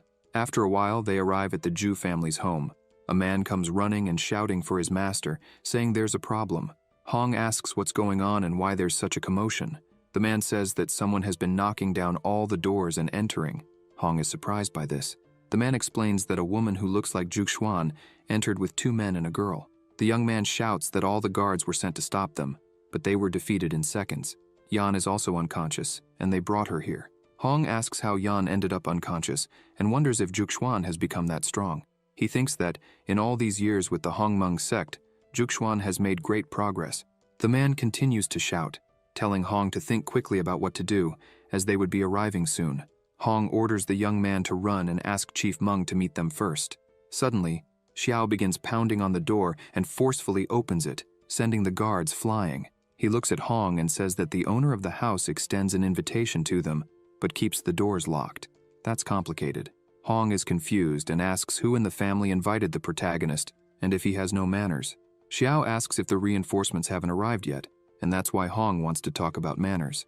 The protagonist says he would wait because he wants to see what kind of reinforcements the Zhu family can muster, given how dominant they are. Hong is shocked, thinking that Xiao is so arrogant that he fears nothing and no one. Hong says that Zhuxuan has been away from home all this time and asks why she doesn't want to come back. Zhuxuan, with a cold look, retorts, "Why would she come back?" She asks if he was talking about the Zhu family, who kicked her out when she was under 10 years old, taking her to the desert without caring whether she would live or die. Hong, surprised, looks away and tries to end the conversation, telling her not to bring up those issues from the past. Suddenly, some people start to arrive. 3 men appear, and one of them comments that Zhuxuan has finally arrived. With an authoritative tone, he asks what's going on there. They are the elders of the Zhu family. The first elder insists on knowing what's happening and says that since she has returned, she should sit down and talk with her father. The second elder, with a malicious laugh, asks if Zhuxuan still remembers the second uncle, the one responsible for throwing her to the wolves. Zhuxuan smiles mockingly and replies, how could she forget the uncle who deceived and abandoned her outside the city? Hong, annoyed, yells at her not to be rude. The third elder then begins to release his aura, stating that it's not easy to come back, but that she's making a mess and daring too much. He continues, saying she must have forgotten the Zhu family rules by being away for so long, and that because of this, he would teach them to her again. Zhuxuan stares at him and asks what the family rules have to do with her. With a determined tone, she emphasizes that she came there only to make it clear that she and the Zhu family would no longer have any connection. From now on, the path the family follows has nothing to do with her. The first elder says it's very bold of her to say that. The second tries to justify himself, saying that what happened was the fault of the uncle, who didn't watch her properly and let that happen. The third elder, impatient, yells that they won't talk about the past. He orders her to go to the palace immediately and rest at home. Zhuxuan, with a sharp look, asks if they really believe she is the same child from before, emphasizing that if anyone tries to stop her today, her sword will show no mercy. The 3 elders are surprised by her firmness and determination. They say she's gotten used to being wild out there and has forgotten what her home is like. The first asks if she thinks the first family of Longyan is a place where she can come and go as she pleases. The third says there's no way around it. He'll have to help her remember where she is. Suddenly, several soldiers of the family appear there. Hong shouts, saying that, despite everything, Zhuxuan is his family, and asks the 3 if they would face him that way. The first points to him, saying she is like this because of his negligence. The second says it's the father's fault if the daughter learns nothing. The third laughs and says if the father doesn't discipline his daughter, then he will. They shout for the soldiers to protect the head of the family. Hong is puzzled, and the soldiers say they are also concerned about the head of the family. Therefore, he should be careful not to enter the battlefield. Hong gets annoyed, thinking the 3 are relying too much on the strength of the family soldiers, and therefore don't take him seriously. He thinks that sooner or later, these 3 old men will pay for this. Zhuxuan looks at them, thinking all the Zhu family soldiers are orphans bought by the family. All of them undergo brutal training from a young age. They are loyal. Among them, the one with the lowest cultivation level is a golden core, and those with talent can reach the nascent soul level. It is partly because of the existence of these soldiers that the Zhu family has become the #1 in the Longyan kingdom. Suddenly, Xiao steps in front of her, saying that's too many people. The protagonist begins to release his energy, turning it into a sword. He stands in front of everyone and, smiling, asks who would be the first to dare to take another step. The first yells at the soldiers, asking what they are waiting for. He gives the order to finish this quickly and take the lady to rest. They shout and begin to act. The ground beneath their feet starts to tremble. A great aura takes over everyone there, making them stronger. Xiao asks if really only they would come with a simple move. The protagonist launches his attack, and 3 soldiers create a barrier. Xiao's attack hits the barrier, causing only a small crack. He is surprised, thinking that his sword attack could be blocked by this barrier. Not to mention that the 3 are on the same level as him. In terms of power, they are all at the peak of the nascent soul. He thinks that condensing such a solid spiritual energy shield is not easy. Jian Feng shouts to the protagonist, saying he will go with him. However, Xiao replies that it's not necessary, and asks him to stay behind, protecting the others. Zhuxuan is worried, and asks him to be careful as he is going alone. Xiao looks at her, smiling, and asks her not to worry. Hong is surprised to think that the unit formation can unite the cultivation levels of the people in the formation. Those 3 soldiers are the best among the Zhu family warriors. With the help of the shield condensed by the concentric formation, they can at least withstand a full blow from the peak of the separation realm. He can't believe that with a simple strike, Xiao almost broke the shield.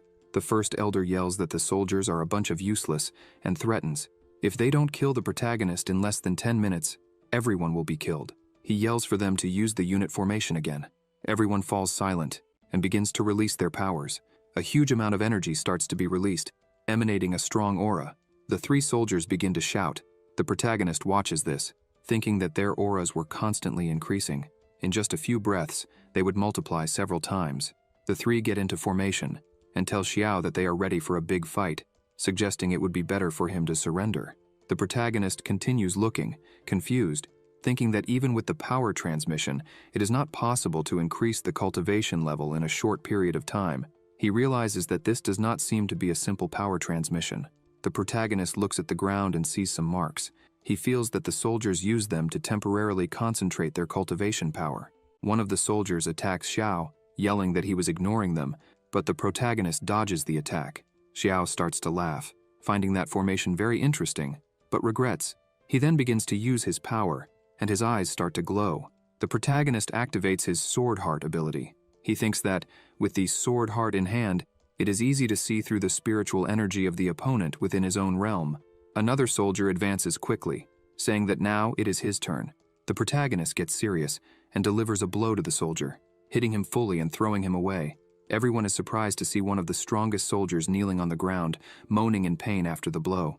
The soldier, trembling, wonders what happened, as the attack did not cause physical damage but blocked his spiritual power. He looks at Xiao, thinking that perhaps the protagonist's sword strike had anticipated the root of his spiritual power. He wonders how that sword energy, which just entered his body, managed to block all his spiritual power instantly. Xiao delivers another blow, saying it's not over yet. The attack hits the soldier again, and he feels the same thing. The protagonist is purposely blocking his spiritual power. He thinks they can't let the protagonist win like this. Another attack from Xiao hits one of the three soldiers, who falls to the ground, trembling in pain, and says that his spiritual power is not flowing. The protagonist advances again, noting that the soldier's reaction was quite quick. He attacks the soldier, who tries to defend himself with his sword but is frightened by the strength. Meanwhile, Xiao just smiles, seeing the fear in the eyes of the soldiers. The other soldier yells, scared and worried about his companion. Xiao backs off, and the soldier loses strength, letting his sword fall. With his head bowed, he looks at his arms, realizing that they are not moving. The protagonist advances once more, stating that the spiritual power of hundreds of people was accumulated only in the three. He emphasizes that if that strength were really theirs, perhaps they could scare the protagonist, but it's a shame that it isn't real. With a movement, Xiao takes down several soldiers around him, throwing them away. The soldiers, swords, everything around is being destroyed. The protagonist looks at them and says that although they have great spiritual power, they have no control over it. He highlights that the flow of their spiritual energy is as conspicuous as a torch in the darkness. It's extremely easy to deal with. All the soldiers hit by the protagonist's attack begin to get up, saying their spiritual power isn't working. They scream, scared, that in seconds Xiao sealed the spiritual power of everyone there. They look at the protagonist, thinking that this guy is a monster, a god in his world. With a serious face, Xiao says that now everyone is vulnerable. Hong is shocked, thinking about the impressive amount of strength the protagonist has. In front of the soldiers fallen on the ground, the protagonist asks who else wants to try to fight with him. The soldiers, trembling, begin to scream in fear as they realize the abyss between their powers.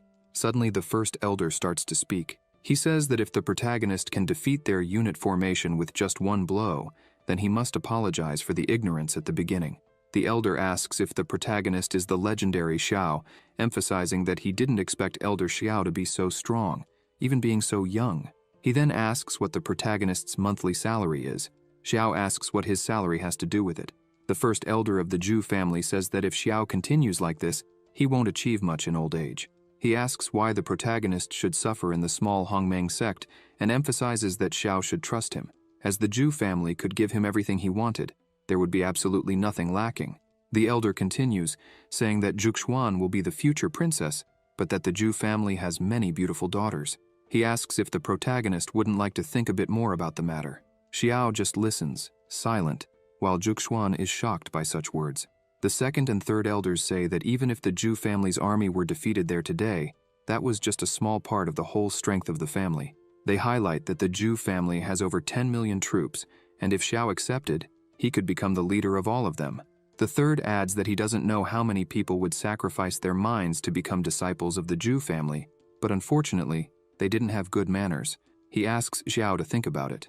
The protagonist says that the Zhu family is really worthy of being the first aristocratic family in the kingdom of Longyan, and that the offer really isn't bad. Zhuxuan is worried, thinking if Xiao would really accept. Looking at his sword, Xiao asks, if he followed this plan and entered the Zhu family, could they give him 100,000 high-quality spirit stones whenever he wanted? The three elders are startled by the amount and say that if the protagonist joins the family and works hard, eventually he would get it. The protagonist responds that if they can't get 100,000 high-quality spirit stones now, a handful of immortal-grade magical weapons would be sufficient. The first elder is puzzled and asks what he means, immortal-grade magical weapons. He says Xiao's imagination is really... The protagonist starts laughing and says they have nothing, asking if they even possess an immortal-grade skill. The three become annoyed, saying he's going too far. Xiao starts looking at them differently and releases even more of his power. He says that if they can't even meet those requirements, they still wanted to recruit him. The three are frightened by this. The first elder orders the soldiers to stop Xiao's attack at all costs.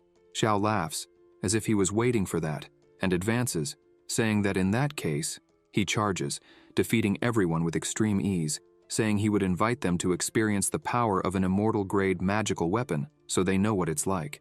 As a true monster, the protagonist smiled with a bloodthirsty grin. After eliminating all the soldiers around him, he says now it's their turn and asks if anyone wants to raise the stakes even higher. The three elders begin to tremble before this demon. They scream, asking what the protagonist is doing and begging him not to come closer. They try to argue that they are the #1 family in Longyan and that if he does something there, he won't get away with it. They say that if he offends the Zhu family, he won't fare well in the kingdom of Longyan, so he should think twice.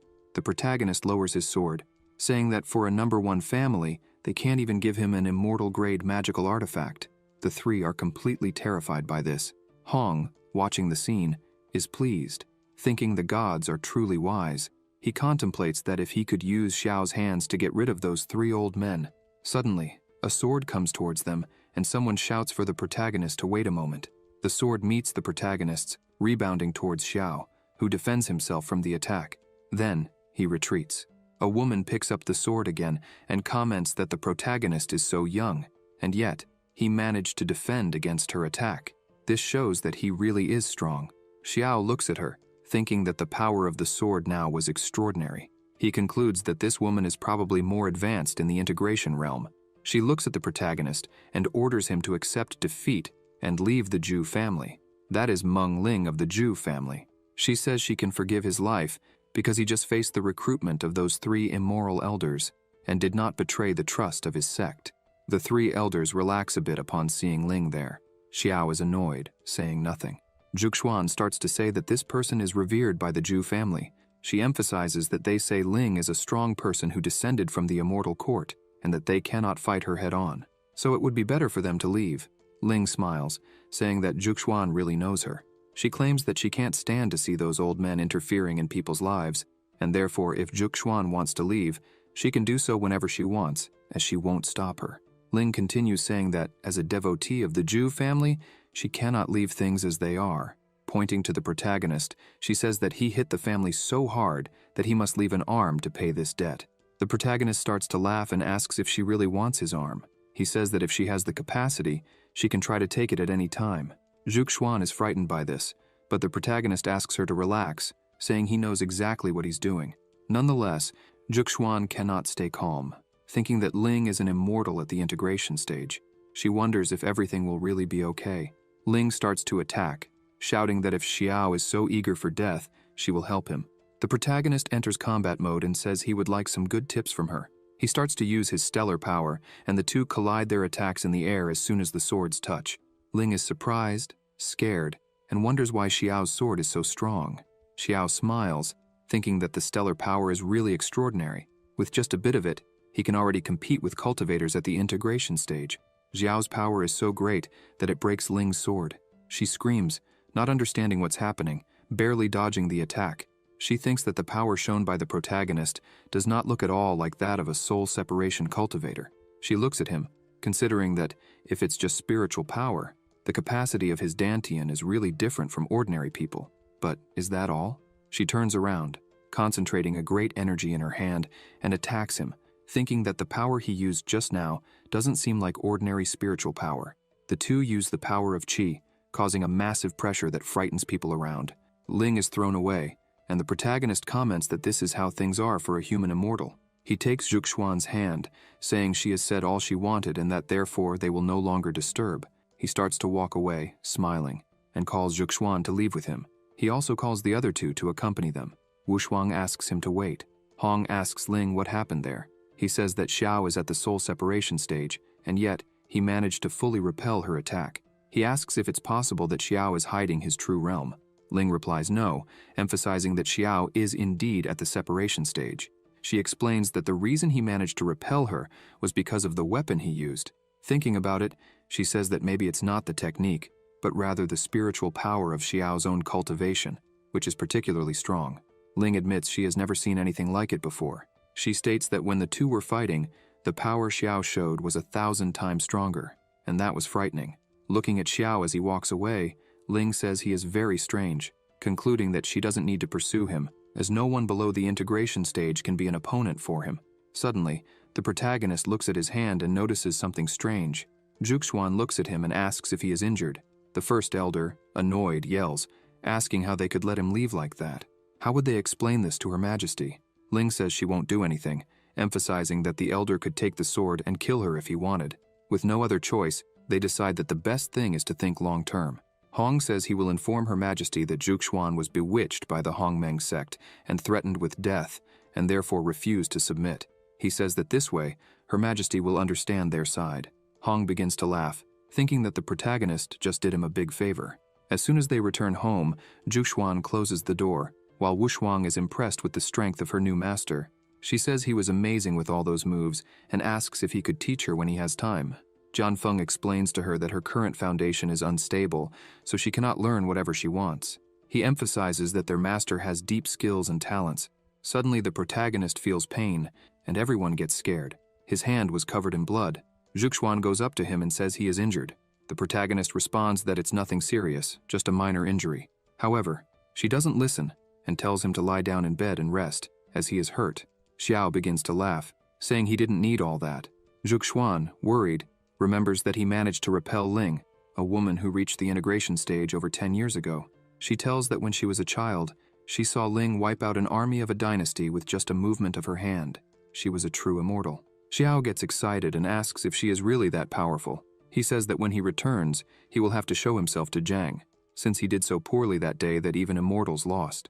Zhuxuan looks at his hand and says it's better for him to live long enough to return, as today he nearly died. Xiao yells, saying that it hurts and that she needs to be gentler. Smiling, he asks her not to worry so much, as from now on he will be more sensible. He emphasizes that, even if it's just the power of one movement, he's sure that will make Ling back off. He comments that that woman probably hasn't met a match in years. The protagonist then says that when someone harbors hatred for those who are not on the same level, they definitely wait to see what will happen. He looks at his hand, thinking that although he has exhausted the stellar power he accumulated for days, it wasn't a great loss. Through the window, an origami enters. Everyone is surprised by this. Zhuxuan asks if this isn't the communication talisman that Ye likes to use. She picks up the origami and says something must have happened. As soon as she holds it, the message is sent directly to her mind. She announces that the ancestral hall of the sect has problems again, and that Ye asked her to return immediately. The protagonist looks at her and says that the matters of the sect are important, and asks her to go back alone, as he will use this time to recover from his injuries and prepare for the national destiny battle. She gets up and says that she's fine, that she will wait for him at the sect. He smiles and says that the Hongmeng sect is in her hands. As soon as she leaves, Xiao begins to meditate, thinking that he has leveled up very quickly, and that now it's time to stabilize his cultivation. He tells the other two to get ready, because they will follow him to the highest peak there in the morning, and they will all go on foot. Wushuang gets all excited, celebrating that she will learn something new, as she is very strong. Jianfeng is a bit confused, thinking that his master said he was going to train alone, but now he wants to train them too. The next morning, they are climbing a mountain, each carrying giant stones in their hands. The system says, "You have taught your disciple to cultivate. You have gained 200 days of cultivation." Later he teaches them to fight, and once again the system screen appears. For fighting within a martial arts arena, your combat experience has increased. After that, he also took some time to train alone, and the system alerts. Trained alone, improving.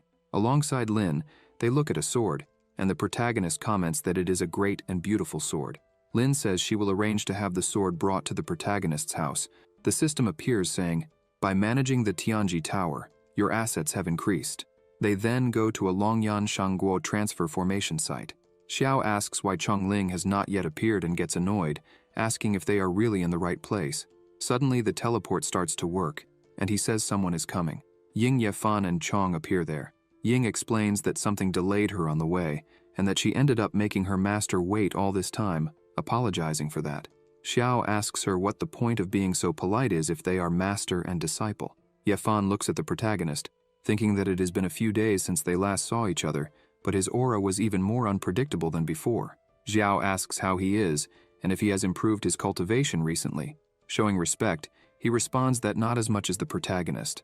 The protagonist asks where Wei is. Ying says that he is settling in after advancing recently, and preparing for the catastrophe that could happen at any moment. Xiao asks what they should do, since one person is missing. Ying points to herself and says it has been a long time since they last met, asking if he hasn't noticed anything different about her. The protagonist observes her carefully and says that today she was wearing a brilliant woman's dress. She gets annoyed and yells that she has advanced to the nascent soul realm, a nascent soul. The protagonist says he already knew, that he was just playing with her, and that he saw when she came out of the transmission matrix. Xiao emphasizes that she has been training hard recently, and fortunately, he has a low-grade celestial sword to give her as a reward. Ying takes the sword, overjoyed, lifting it and thanking her master. The other two are astonished by the celestial sword. Xiao tells her that since she awakened the supreme physique, everything has changed, and that her cultivation speed is like a rocket. Yefan observes the protagonist again, thinking that giving a celestial sword like that to a disciple, this guy is complicated.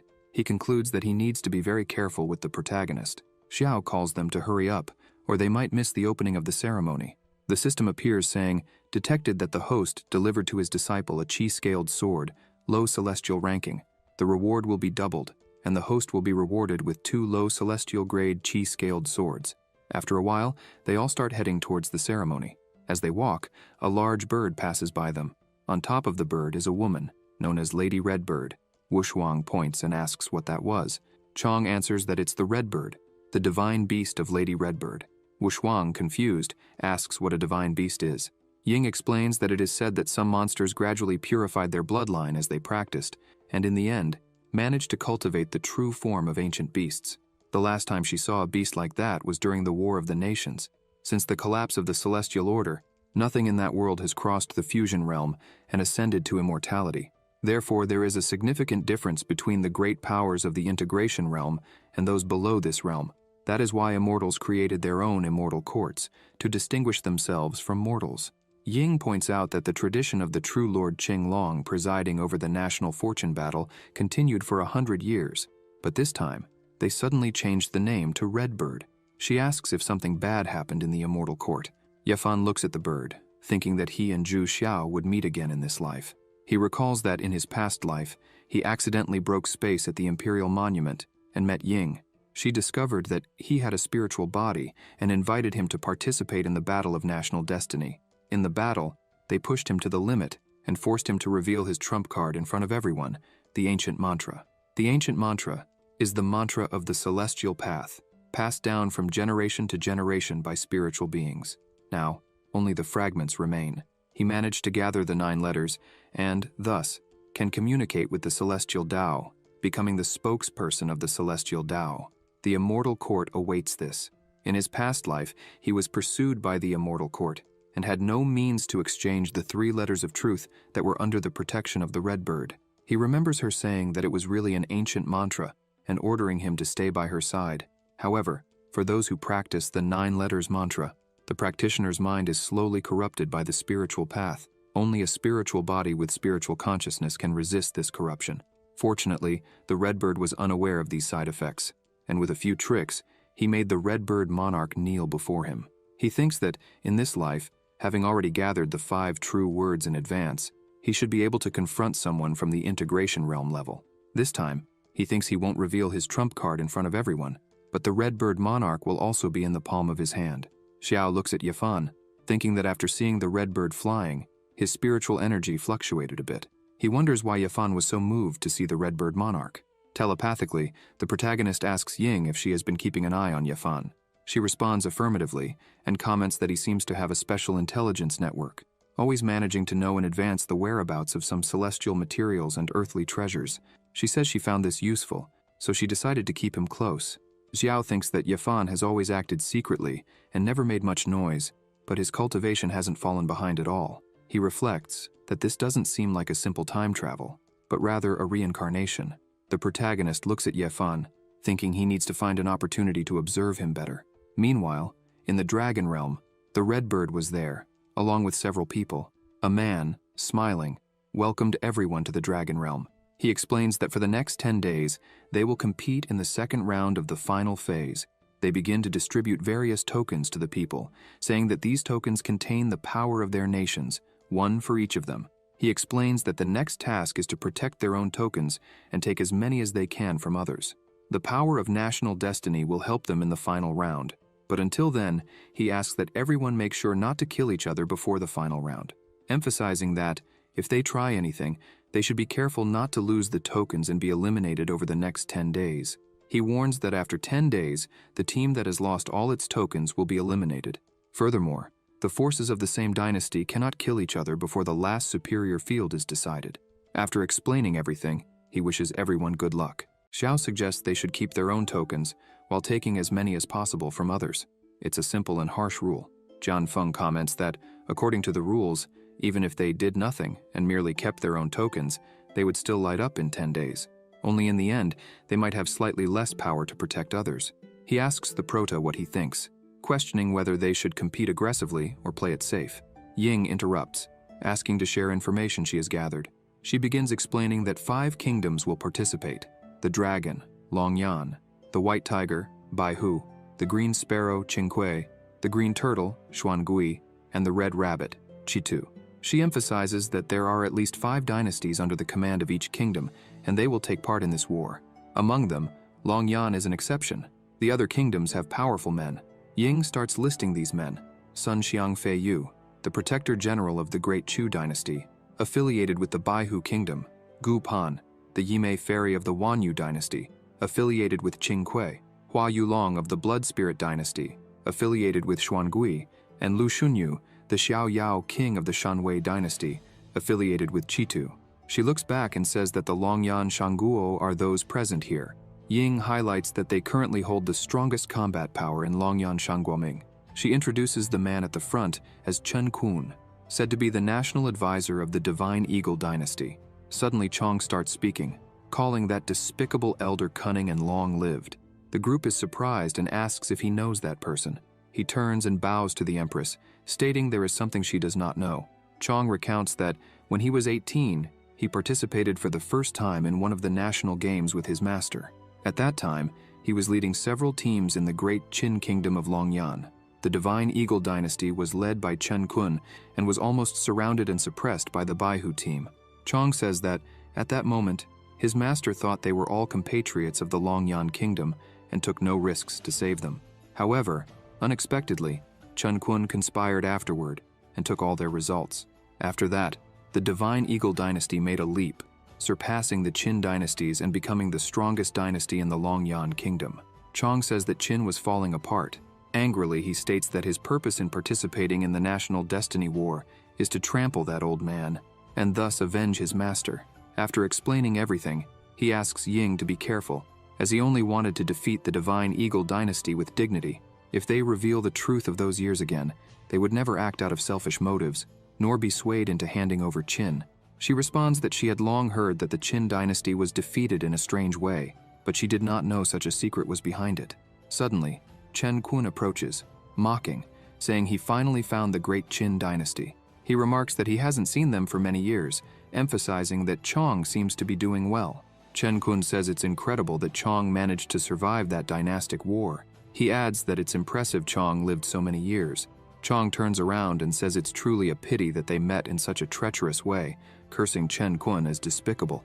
Chen Kun becomes angry and shouts for Chong to stop lying, insisting that it was Chong's master who wanted to monopolize the results. He claims he was merely fighting for everyone's interests, yet Chong's master almost killed him. Chen Kun states that he is too magnanimous to argue with someone like Chong, but it was Chong who started making noise. This infuriates Chong even more. Chen Kun turns his back, declaring that the Divine Eagle dynasty has arrived to cooperate with the other camps in the Longyan Kingdom. As he looks ahead, he finds himself face to face with Xiao, who is staring at him intently. Chen Kun asks what Xiao is doing there.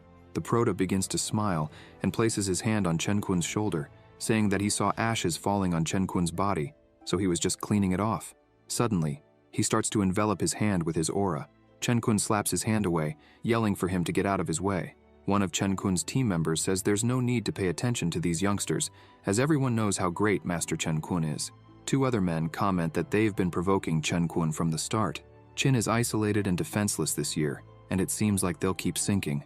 Chong is trembling with anger, shouting that Chen Kun is despicable. He smiles, apologizes, and admits that he acted impulsively, which caused a clash between them and the Divine Eagle dynasty. Ying smiles and says it's fine. She believes him, emphasizing that breaking ties with such scum isn't a bad thing before it's too late.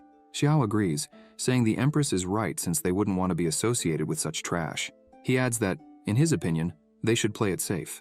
Even though they aren't allied with any major force, they don't need to be timid and should act when the right opportunity arises to collect tokens. The Prota closes his fan and comments that the spiritual energy in that dragon realm is rich, with many geniuses and treasures. These opportunities are rare. Additionally, they could use the next 10 days to explore and enhance their cultivation. It won't be a wasted trip. Xiao mentions that he has scanned the surroundings with his spiritual awareness. He discovered that the power of the 5 elements in the dragon realm is particularly strong. He believes there must be 5 elemental ley lines in the dragon world, and the closest one to them at that moment is the fire spirit ley line within the volcano. The Prota asks if anyone is interested in checking it out. Ying notes that, based on what she's observed, the Divine Eagle dynasty members are experts in fire techniques, so she thinks it's very unlikely they would miss this opportunity. Thus, they were bound to encounter them. The Prota is surprised and starts laughing, saying this will make it even better. Everyone is startled because the Prota doesn't stop laughing. Ying comments that every time the master has that expression, it means someone is going to suffer. Jianfeng agrees, mentioning that he heard the Prota was also betrayed by his disciples before. He probably hates traitors. They all end up agreeing with Xiao's plan, highlighting that they could proceed cautiously, away from the main group, using guerrilla tactics. After some time inside the volcano, the Divine Eagles are seated, absorbing the volcano's energy. Chen Kun is focused on his cultivation, while his members excitedly speculate whether their master is about to ascend again. However, one of them notices that there are no signs of a celestial tribulation outside. Xiao and his team arrive at the scene. Xiao comments that the place is truly a paradise, so they wouldn't mind sharing it. The Divine Eagle members start to panic upon seeing them, shouting and asking what the Qin dynasty was doing there, declaring that they were not welcome. The Prota starts laughing strangely again and asks if they were serious, questioning if Master Chen Kun thought the same. Suddenly, Chen Kun begins to open his eyes, and his disciples start cheering, saying that their master has finally awakened and will now teach the Prota a lesson. A strong aura begins to envelop Chen Kun, while the Divine Eagle members shout that the Qin dynasty should leave now, because once their master acts, they won't be able to escape. Suddenly, Chen Kun dashes forward and kneels before the Prota, screaming that he is truly sorry. He admits that in the past he failed to recognize greatness and ended up offending a man as powerful as the Prota. Chen Kun continues to beg for forgiveness. This completely shocks the members of the Divine Eagle. Yefan looks at the scene, unable to comprehend why Chen Kun is acting this way. He recalls sensing a faint fluctuation of spiritual energy a moment ago and wonders if Xiao had already done something. The Prota crouches down, laughing, and says he holds no grudge against Chen Kun, then asks why he should forgive him. Quickly, Chen Kun rushes over to Chong, admitting that he was the one at fault and begging Chong to tell his master. Acknowledging that he was blind and worse than trash, he begins hitting himself, saying it's all his own fault for betraying Chong's master and spreading lies about him. Therefore, he's worthless and deserves death. The members of the Divine Eagle can't believe their master is doing this. Chong, enraged, says that since Chen Kun surrendered willingly, he can't be blamed for being aggressive. Chong punches Chen Kun in the face, sending him backward. The others begin to feel fear as Chong shouts that he's wanted to beat up that piece of trash for a long time. Smiling with a murderous aura around him, Xiao asks if anyone else has anything to say, as they would like to start cultivating if no one else speaks up. The men begin trembling, saying they have nothing to say, and that the Prota is in charge here. Xiao orders everyone to make room for them to pass. As they walk, he smiles, remarking that it's nice when everyone behaves. He begins absorbing the energy, assuring the men that they don't need to worry since he isn't unscrupulous, noting that this spiritual vein belongs to everyone, so he won't interrupt anyone's cultivation. The Prota says he'll just take a large portion and leave the rest for them. The men are completely bewildered by this, wondering why he would take only a portion and leave the rest, and why he wouldn't attack them. Xiao states that the Qin dynasty is peaceful. The men start crying and thank the Prota, saying they never imagined that the famous Xiao would be so generous and fair. After absorbing a substantial amount of energy, they start to leave. Chong gives Chen Kun one last hit, spitting on him, and says that hitting him anymore would just dirty his hands. Ying asks her master if they really aren't going to take any more, but the Prota just looks back and laughs again in that same way. As they leave the cave, everything starts to shake, and the cave begins to collapse. The men inside start to panic, shouting and wondering why an earthquake would happen so suddenly. But one of them says it's not an earthquake. He explains that the Earth's energy veins have been damaged. They question how this could happen so suddenly, and how the veins got damaged. Another man says it was probably Xiao. He absorbed all the energy in there, and now the veins are crumbling. They grab Chen Kun and shout for everyone to run as fast as possible. Outside, they all hear a loud noise. Looking back, they see the divine eagles flying out of the cave. Zhan Feng is shocked, exclaiming that the entire cave is collapsing. He wonders if they'll be penalized for this. Ying starts laughing, saying no, emphasizing that they were several kilometers away when the cave collapsed, so what would they have to do with it? The Prota laughs, agreeing with her. Zhan Feng watches them, thinking that this behavior is exactly what he'd expect from Xiao, like master, like student. Ye Fan observes the Prota, thinking that draining nearly all the energy from the veins in an instant isn't something just anyone can do. He wonders how many more secrets Xiao keeps with him. The Prota calls for his sword, saying they'll now go hunt other cultivators from other factions, as he wants to see what valuables they might have. They begin to follow the divine eagles, who quickly approach another group. As they arrive, the leader of the group, known as the Crystal Water Kingdom, asks Chen Kun how the preparations are going and where the items are. The divine eagles try to hide their situation, but the leader shouts, asking what happened and where the items are. He begins to explain that earlier, his brother was injured by the icy chill of a beast from the lake depths. Chen Kun had said that if he absorbed the firepower from the volcano, he could heal the leader's brother. Frustrated, the man says they gave all their spiritual stones and artifacts, and now the eagles took everything and came back empty-handed from the volcano. Angered, he and his group released their auras, asking if the eagles were thinking of escaping. The eagles start shouting that they weren't trying to flee, they just had no other choice, emphasizing that it was all the Qin dynasty's fault. While they argue, Xiao appears, saying he just heard that someone was injured by an icy cold attack. Smiling once again, he shows a flask, saying it contains the power of spiritual fire, and asks if anyone needs it. The members of the Crystal Water Kingdom start smiling, confirming that it indeed contains spiritual fire energy. The Eagle members become furious, accusing the Prota of having the audacity to appear before them again. They insist to the Crystal Water leader that it was the Prota who turned Master Chen Kun into a fool, and that they shouldn't trust him. But the leader, irritated, asks if they really expect him to trust the Eagles, who had previously been relied upon but failed to deliver the firepower they had promised. After this heated exchange, they turn to the Prota and bow, showing respect. The leader explains that one of their allies urgently needs the power of fire to survive and asks how much the Prota wants for it. The leader adds that they are currently poor and can barely afford food, but he assures Xiao not to worry because they represent the Crystal Water Kingdom, emphasizing that they are people of honor who would never take something without paying. He promises a generous reward later. Xiao tosses the flask to them, saying they don't need to speak that way with him since they are all part of the Blazing Fire Kingdom's faction and should help one another. He questions why he would want a reward. They receive the flask with tears in their eyes, saying those words were truly comforting, noting that the Prota is indeed a genuinely good man. They glance at the eagles and comment that he is completely different from those fake nobles of the Divine Eagle Kingdom, who talk big in critical moments, but return empty-handed.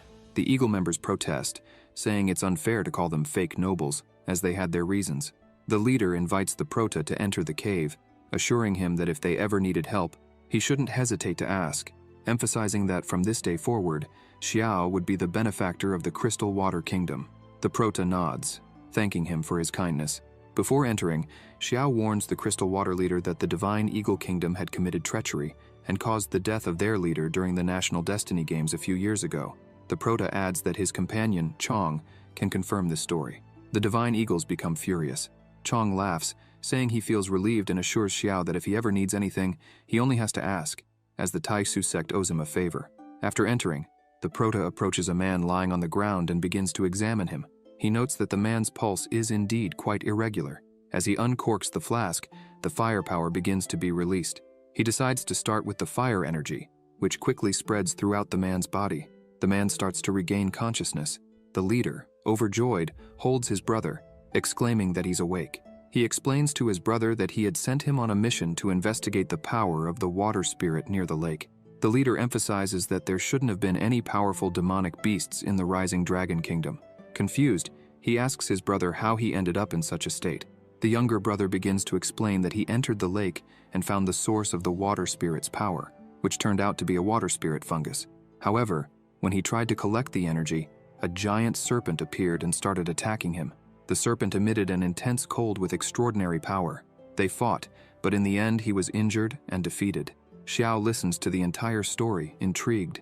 Suddenly, the injured man begins to scream in pain as the cold that afflicted him earlier starts to return, covering a large portion of his body once more. The Prota approaches and tells the leader that perhaps his brother wasn't injured by a demonic beast. He suggests it seems more like he was afflicted by a poisonous curse intertwined with cold energy. The Prota explains that simply expelling the cold would only treat the symptoms, not the root cause. He states they need to find a way to break the curse. The leader, alarmed, asks Xiao if there's any way to break it. The Prota replies that, unfortunately, he's not an expert in poisons, noting that he can identify them but cannot dispel them. Xiao, however, mentions that there's always a universal solution to such problems. With a crazed look in his eyes, he says they just need to kill whoever cast it. Xiao adds that he's somewhat interested in collecting the power of the 5 elements, which could help locate the person responsible for the curse. As the Prota is about to leave, the leader calls out to him. He explains that the nearby forest is shrouded in a sophisticated mental confusion formation, and that among them, only his younger brother can identify the correct direction. Holding something in his hand, he reveals it's a compass that can point the right way, but can only be used once. He pleads with the Prota not to refuse it. Xiao accepts it, commenting that it's a very valuable item. Before leaving the cave, Ying asks what they plan to do. The Prota instructs everyone to stay put, saying he'll go alone. Smiling to himself, he thinks that this national destiny battle is perfect for him, as the battlefield is filled with dense elemental energies, ideal for practicing his yin-yang 5 elements body refinement technique. Meanwhile, elsewhere, a group of people is walking through the forest. The leader starts to grow weary, as does the rest of his group. He wonders aloud what's going on with this forest, as they've been walking for at least half a day without finding an exit. Another man approaches a tree and notices a mark, asking if it's not the same mark they left earlier. A spiky-haired member begins to shout, realizing they've been walking in circles all this time. Others mention that the scouts they sent to explore haven't returned. Frightened, they begin to question if this is some kind of mental confusion formation, and whether they'll be trapped there forever. Amidst their desperation, a figure appears behind them. The person asks if they, too, are stuck in the formation. The entire group turns, startled, asking who's there. The Prota holds the compass in his hand and reassures them not to be afraid. He introduces himself, explaining that he got separated from his companions and is also a cultivator. Xiao asks if they have any solution for breaking the forest's mental confusion formation. They exchange glances, replying that if they did, they wouldn't still be wandering aimlessly. The Prota eyes them, questioning if that's really the case, and hints that he has a strategy. After a while of conversing, Xiao takes charge, saying he spent considerable time studying the forest and has a general understanding of the mental confusion formation. He explains that the formation is mainly divided into 3 levels, each with 2 death gates and 1 life gate. For each death gate, someone must use spiritual energy to destroy the core of the sub-formation. Once a sub-formation is neutralized, they will soon encounter a second fork, marking the second level of the formation, and so on, until all the death gate sub-formations are destroyed. Xiao looks at them and points out that they are 7 in number. They only need to ensure that each person enters a death gate. That person must destroy the core of the formation and then hold that position. In doing so, they can completely break the formation. One person hesitantly asks what would happen if someone entered a death gate but couldn't break the formation. The Prota responds, saying that if he's not mistaken, this formation is derived from the spirit wood flower. He explains that this type of spiritual object dislikes murderous energy. It doesn't harm people directly, but instead causes them to become lost. Xiao tells them that if they succeed in this, their companions would also be saved. The group begins to discuss among themselves, considering that this plan might actually work, and they wonder if they should give it a try. Another member mentions that they really don't have a better option. The leader calls over someone and asks him to examine the book at the prota's waist. He explains that, during his studies with his master at the auction house, he learned that, if he isn't mistaken, the book Xiao carries is a celestial grade artifact. The man is astonished upon hearing this. They continue talking and note that the compass in the prota's hand also appears to be an extremely valuable item, emphasizing that it's a tool specifically designed for breaking mental confusion formations. The leader explains that the artifact can only be used once, which is why he's so eager to cooperate with everyone there. The two begin plotting, given that the prota claimed to have been separated from his companions, so they decide to act at the final level of the formation. After walking for some time, they reach the first level of the formation, and 3 people prepare to enter. A young man asks if only one person needs to enter to break the formation. The 2 people next to him are determined to do it.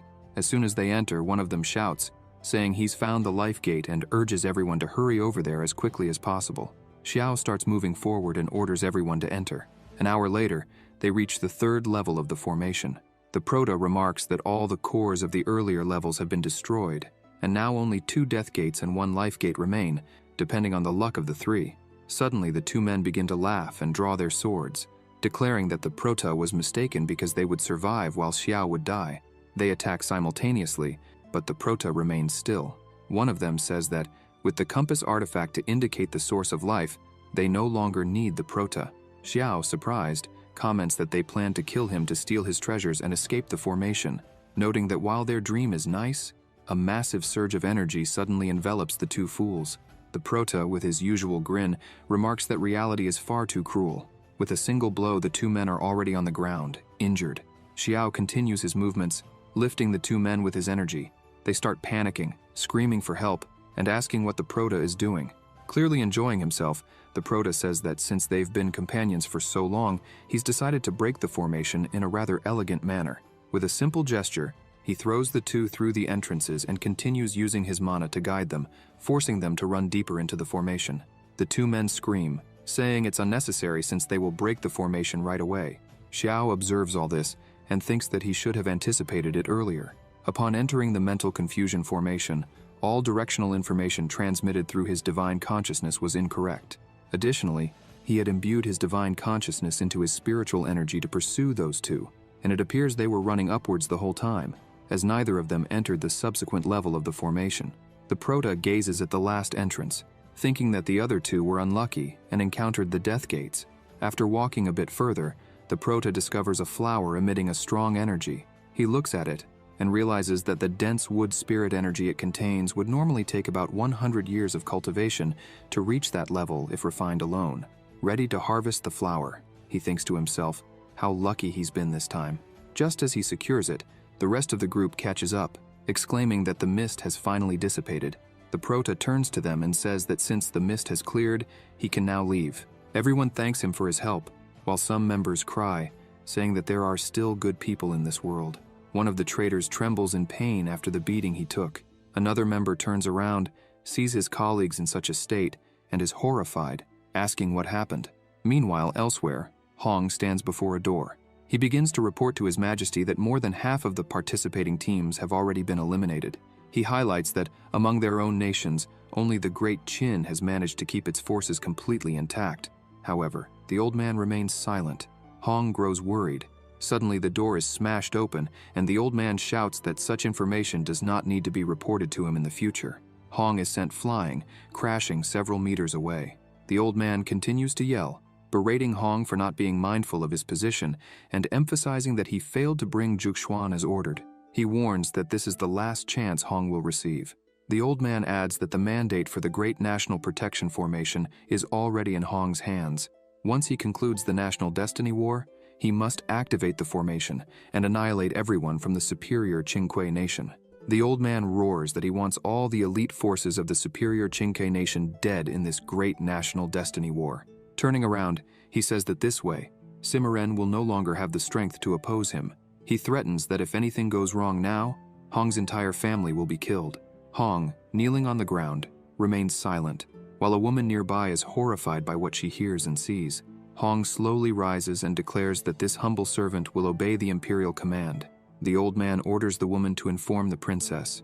However, the woman bows low to the ground, explaining that Princess Yilan, upon hearing of the great Qin's accomplishments, has started breaking things again. She admits she lacks the courage to go and calm her down. The old man retorts that if the princess wishes to break things, they should let her do so until she calms down. He instructs the servant to replace each broken item with a new one, and if there aren't enough items, she can take whatever she needs from the imperial treasury and let the princess break them to her heart's content. The woman agrees to do so immediately, all the while thinking about how many valuable treasures are being sacrificed just for the princess's tantrums. In her thoughts, she reflects on how much the old man spoils that arrogant princess. Meanwhile, back in the trial, Xiao stands by a lake, remarking that from a distance, he can sense a strong water energy. He's certain the source is deeper down. As he continues to observe the lake, he notes that there seem to be at least 8 peak nascent soul level auras surrounding the area. He comments that only a few manage to escape the illusion formation. Without hesitation, he dives into the lake, planning to first conceal his aura and investigate the situation. The deeper he goes, the denser the energy becomes. The prota reflects that it seems the information he received was accurate. The source of the water energy is likely at the bottom of the lake. After swimming for a while, he finds something on a rock and wonders if that might be it. Xiao stops near a flower and questions why there's no spiritual beast guarding such a treasure. However, behind him, a giant serpent is lurking. The serpent attacks fiercely, catching the prota off guard. He quickly turns around to block the initial strike.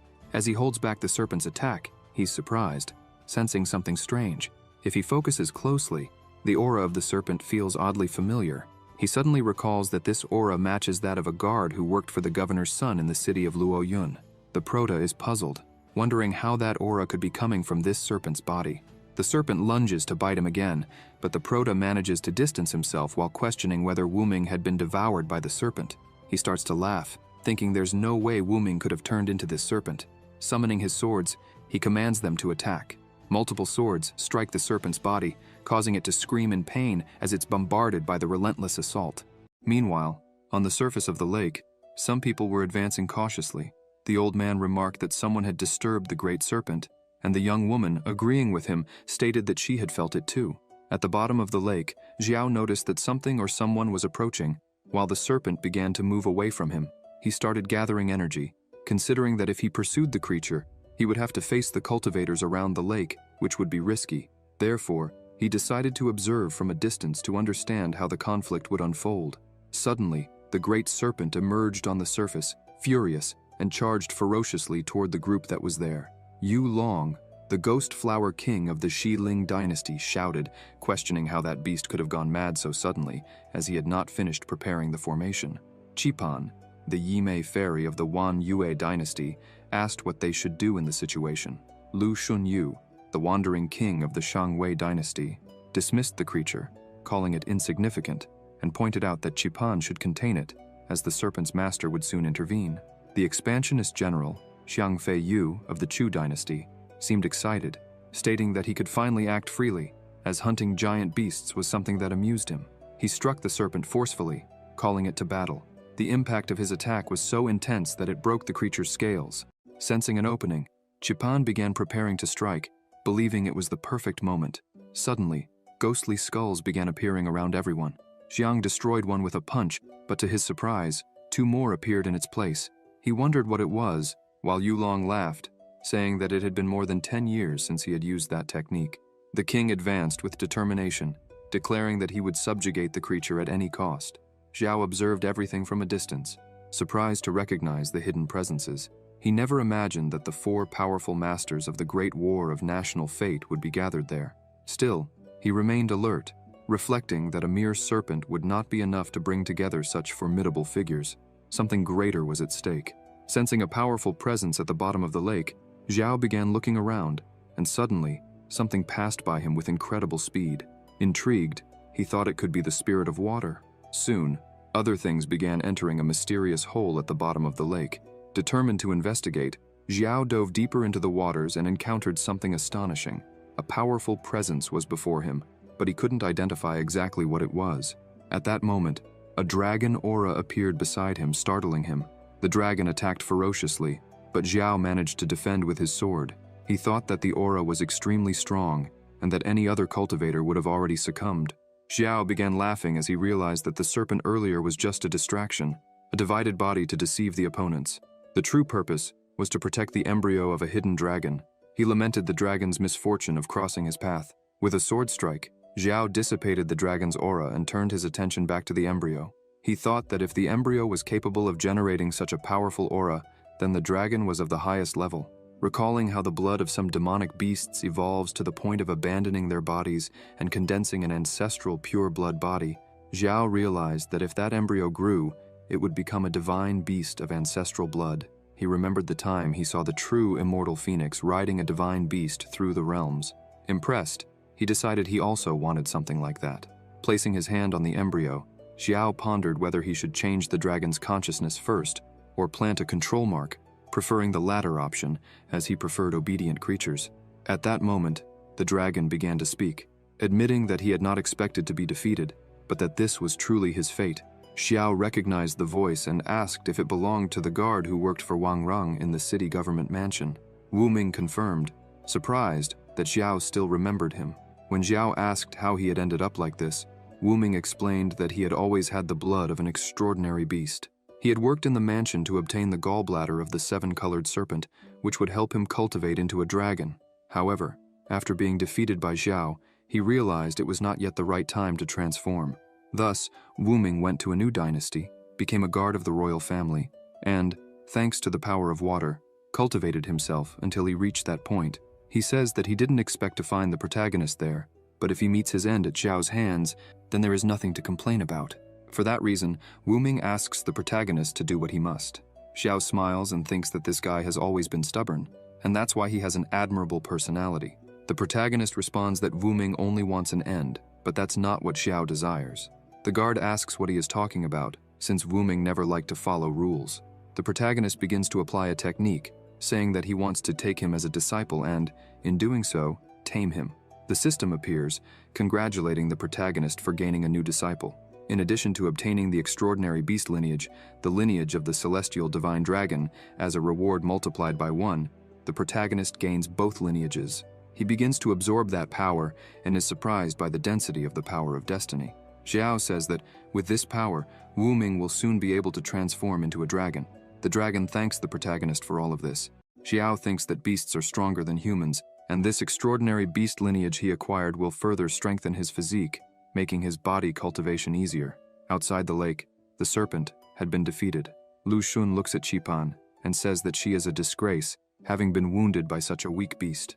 Yu Long was angry, saying that Lu Xun had grown even stronger, even after so many years without seeing each other. Noticing a terrifying presence, he is surprised, and a dragon emerges from the lake. Yu Long is confused, questioning whether the beast really managed to form its dragon body. The other two are also stunned to see it. Yu Long can't believe the beast had hidden its true body all this time while cultivating its dragon form.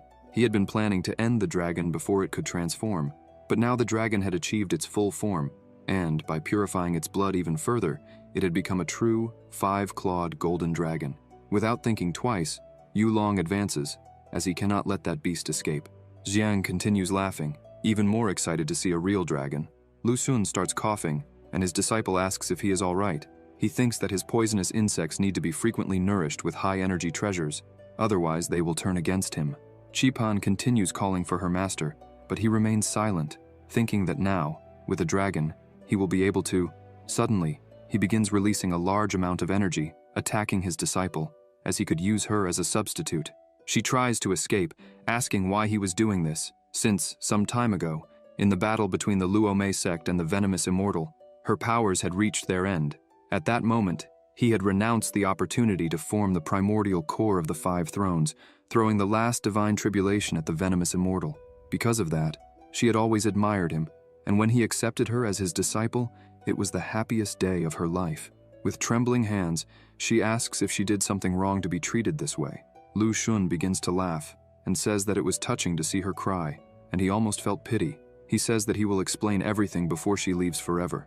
Lu Xun asks if Qipan believes that her parents were taken by the venomous immortal. Laughing, he admits that he was the one who ended them with his own hands, emphasizing that the venomous immortal, who almost destroyed the Luomei sect, was cultivated by him. She couldn't believe it, and Lu Xun said that if she had carefully studied the manual of the 9 transformations of the venomous demon she had been practicing, she should know that he extended his hand toward her, absorbing her energy as she screamed. Lu Xun explained that the poison manual she was practicing was incomplete. The true manual was a miraculous celestial level book.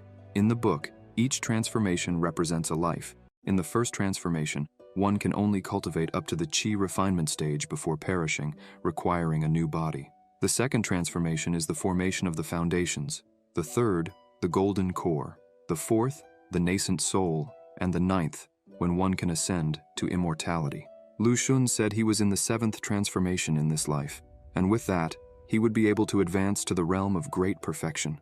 He said that she was the new body he had prepared for himself, but now that she was useless, it was better for her to be transformed into his cultivation to nourish his poisonous insects. Qipan continued screaming in pain. Rage began to consume her. Qipan thought that, if it was like this, then she should not be blamed for what she was about to do. With a swift movement, Qipan managed to attack Lu Xun, hitting his throat and interrupting what he was doing. Both fell to the ground, and she thought that, even injured, Lu Xun could not be underestimated, so she couldn't lower her guard.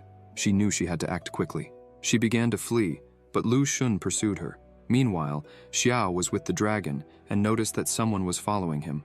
Wu Ming asked if he should speed up so that the others wouldn't catch up.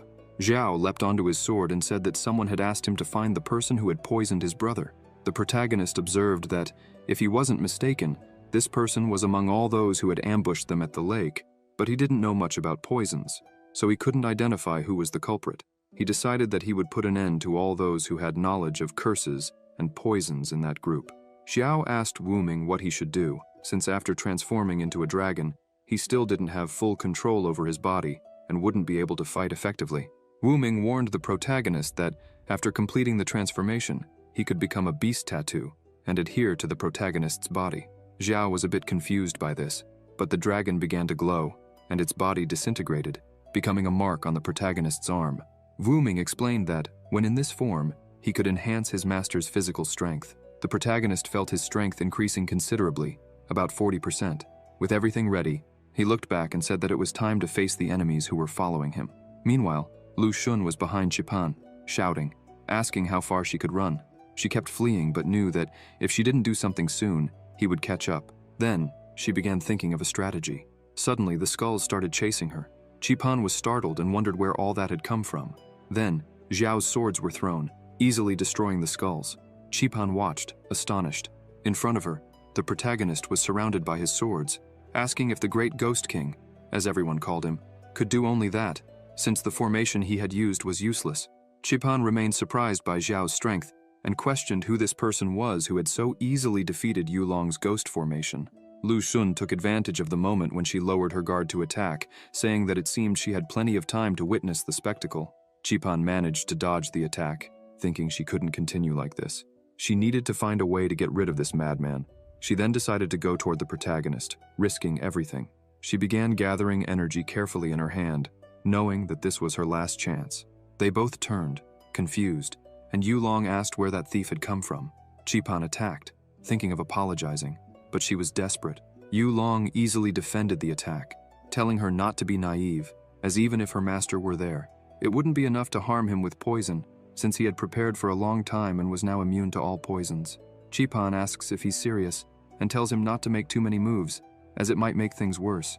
Yulong begins to feel something strange and, upon looking at his arm, sees that it's all bruised. He asks what that is.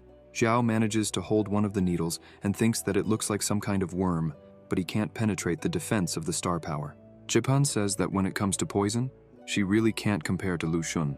However, with worms, the story is different. Not even 10 Lu Xuns together would be a match for her.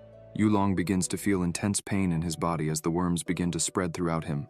Qipan orders him to submit to her will. Lu Xun, who was already nearby, asks where she thinks she's going. Qipan looks at him and says she's not running away. She orders Yulong to attack his master, and he goes without hesitation. Lu Xun is confused by this behavior, and the two begin a fierce battle. Qipan watches the fight between them, thinking that Yulong is also a bad person, as he sacrificed tens of thousands of civilian lives to form his magical weapon. Because of this, she believes she's eliminating a public plague. She becomes so distracted by her thoughts that she forgets there's someone else there. When she turns, she sees Xiao at her side, holding her arm. She is startled and asks how he wasn't controlled by the worms.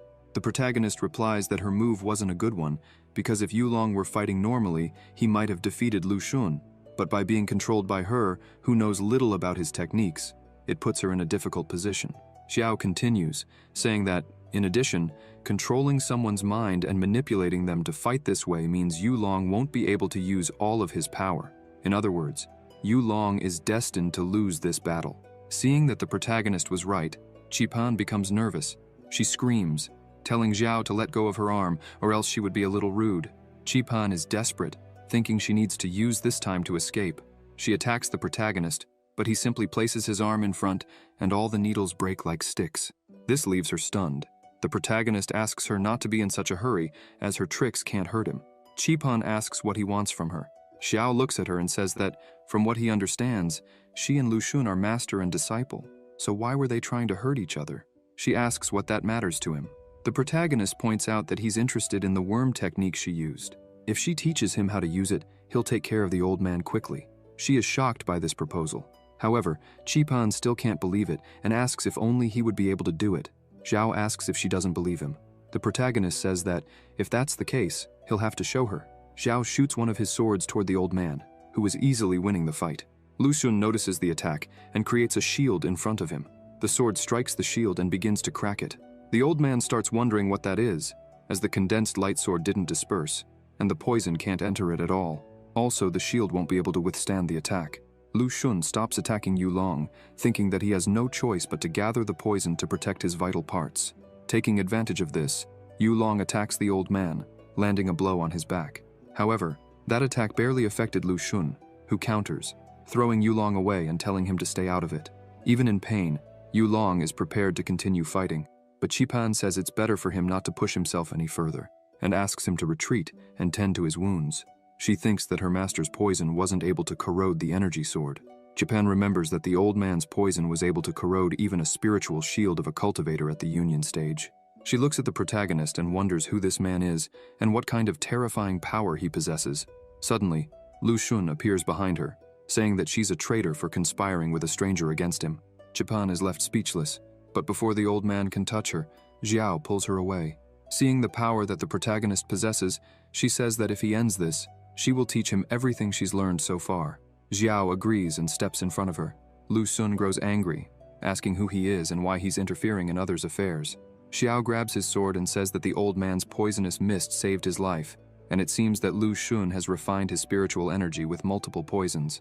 With a single movement, the protagonist releases a massive amount of energy, emphasizing that the old man's strength must be above the spirit division stage. Lu Xun receives the energy in his body and laughs, saying the protagonist has good eyes. He begins to release all of his power, claiming that he devoured 7 bodies to obtain that strength, and a regular cultivator at the spirit division stage cannot compare to him. Lu Xun starts attacking and asks why the protagonist's attacks suddenly seem weak. He tells Xiao to show that power again. As the attack moves toward the protagonist, Lu Xun says that, if he behaves, he will be used as the next body. Xiao dodges the attack and says that if the old man has the courage, he should just follow him. As the protagonist retreats, the attacks begin to pursue them. He thinks that many people are watching this fight from afar, so he doesn't want to use his powers carelessly. They head to the ground in the middle of the forest. As soon as they arrive, the attacks begin to hit the ground, one after another. The old man continues attacking and asks why the protagonist is running and never attacking. Lu Xun questions if that previous attack can only be used once. The old man continues laughing, saying that if that's the case, then the only thing Xiao can do with that young body is to hand it over to him.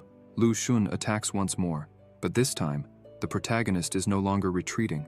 With a simple movement, the protagonist cuts through all the poison, blocking the attack. This leaves the old man confused.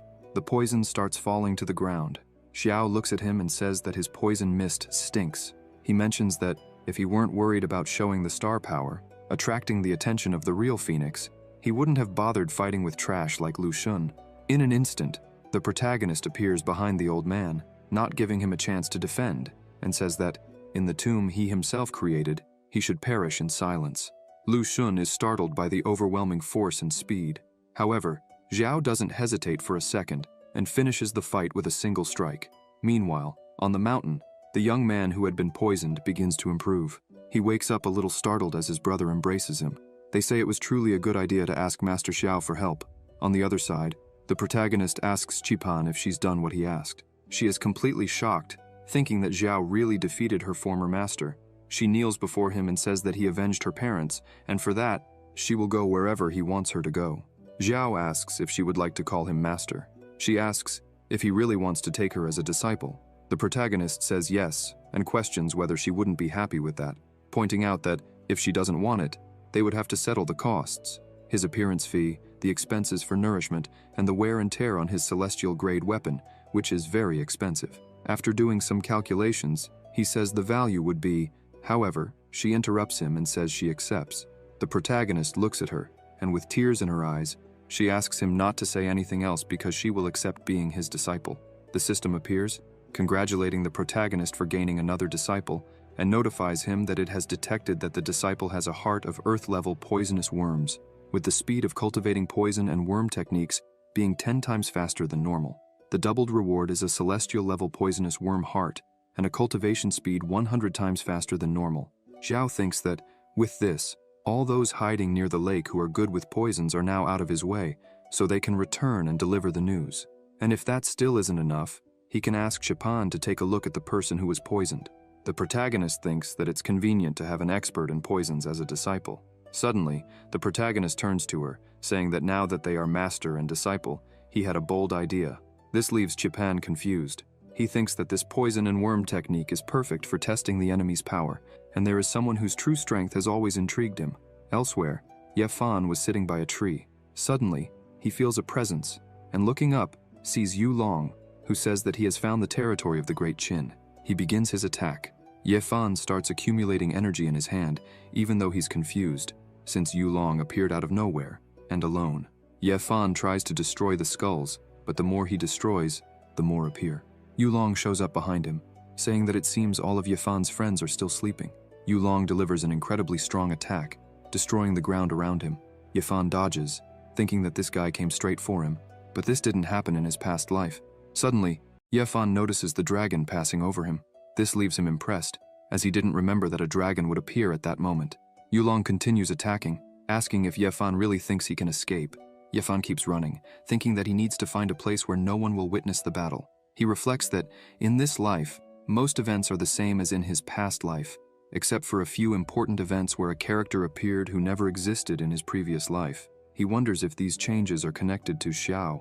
Meanwhile, aboard the dragon, Qipan asks the protagonist if he doesn't think Ye Fan is a bit weak and questions why her master is so concerned about him. She says that if Ye Fan really is a nuisance, she can take care of him herself. The protagonist replies that soon she will see the reason. Xiao looks at him, thinking that Ye Fan has the ability to enter the Imperial star space, but he never became famous or even revealed himself to the world. Someone like that can't just be a nobody. Ye Fan continues fleeing, questioning whether the forest shouldn't be covered by the spirit flower and full of mist. He gets irritated and says he will use only one move. Ye Fan grabs the Limitless Tower, a celestial-level treasure that can create a barrier and isolate the entire outside world. This should be enough to prevent the true Phoenix Lady from seeing or hearing them. The barrier is raised. Yu Long enters the barrier. Ye Fan says that now they can fight at will, and no one will see, even though he doesn't know who's aiming at him. He smiles and says that Yu Long will regret it. Ye Fan says break. Yu Long starts to feel a tremendous pressure, and a force begins to crush him into the ground. He tries to resist, but is continuously pushed down. Qipan says that the connection with Yu Long has been severed, and she notices that the worm was destroyed. It seems Lu Xun met the same fate. Ye Fan really is strong.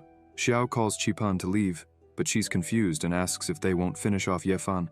The protagonist responds that if they end him now, it wouldn't serve any purpose. Qipan is even more confused, while Xiao thinks he needs to understand what Ye Fan really wants, so he decides to stay close to Ying. Elsewhere, the true Phoenix watches as the battle for the national destiny becomes more exciting, as a divine beast has appeared, and she has also uncovered the secrets of the Luomei sect. It seems Xiao is involved in both situations. She also mentions that she has heard of the 9 Transformations Venomous Demon Manual, which is in the Celestial Court, and that there is a venomous immortal who practices this technique. She reflects on the fact that, after the 9 transformations, to reach immortality, the power of this immortal is far superior to that of anyone else. The Phoenix thinks that despite this, The protagonist, who is only in the early stage of the Spirit Division realm, managed to eliminate Yu Long without a single scratch. Unfortunately, she couldn't see exactly what happened because of the poisonous mist. The Phoenix also finds Ye Fan's performance impressive, as he has always been mediocre but suddenly defeated Yu Long with ease. She starts to think that maybe she could introduce them to the Celestial Court, but deep down, she believes it would be better to use these two for her own benefit. Sometime later, near the camp of the Qin dynasty, Xiao says that for now, they would separate. If they met within the Longten realm, each of them would fight at their own risk. Once they left the Longten realm, they would perform the master-disciple ritual. Ying approaches the protagonist and says that during his absence, they followed his orders and stayed there. She points out that many people entered unintentionally, but they eliminated all of them. She shows the insignias they collected and crosses her fingers, thinking that Xiao would be surprised by the number they gathered. Xiao hands her a few insignias, saying that he also collected some along the way, and with that, they should have enough to pass. The three are impressed by how many Xiao managed to get alone.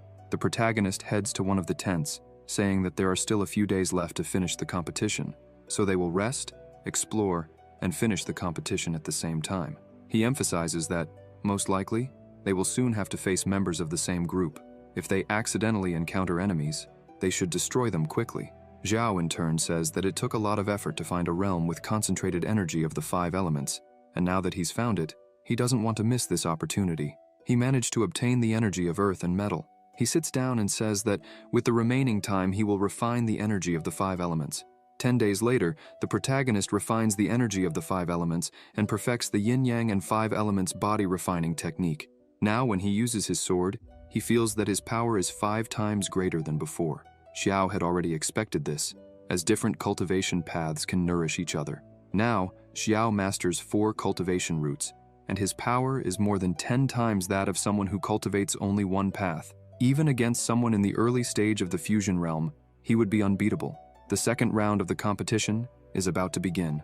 Outside the Ascending Dragon realm, in the Superior Dragon Flame country, all the victorious groups were already gathered. The announcer announces that after the first round of selection, only 2 teams remain, the Blue Sparrow country and the Qin Dynasty team from the Superior Dragon Flame country. He emphasizes that the second round will decide the winner of the National Destiny battle between the Blue Sparrow country and the Superior Dragon Flame country. Suddenly, a group of people arrives, shouting for everyone to stop, as they are there on the orders of the Dragon Flame Emperor. Zhu Hong, one of the messengers, says that he is speaking on behalf of the Dragon Flame Emperor to announce, in the name of the Superior country, that the Superior Dragon Flame country will withdraw from this battle for national destiny. The 3 leaders present look at him in silence. Chong asks what's going on, while the Phoenix questions if this is true. Zhu Hong confirms and shows the royal decree. The Phoenix takes the decree and, upon reading it, wonders what the Emperor is really planning.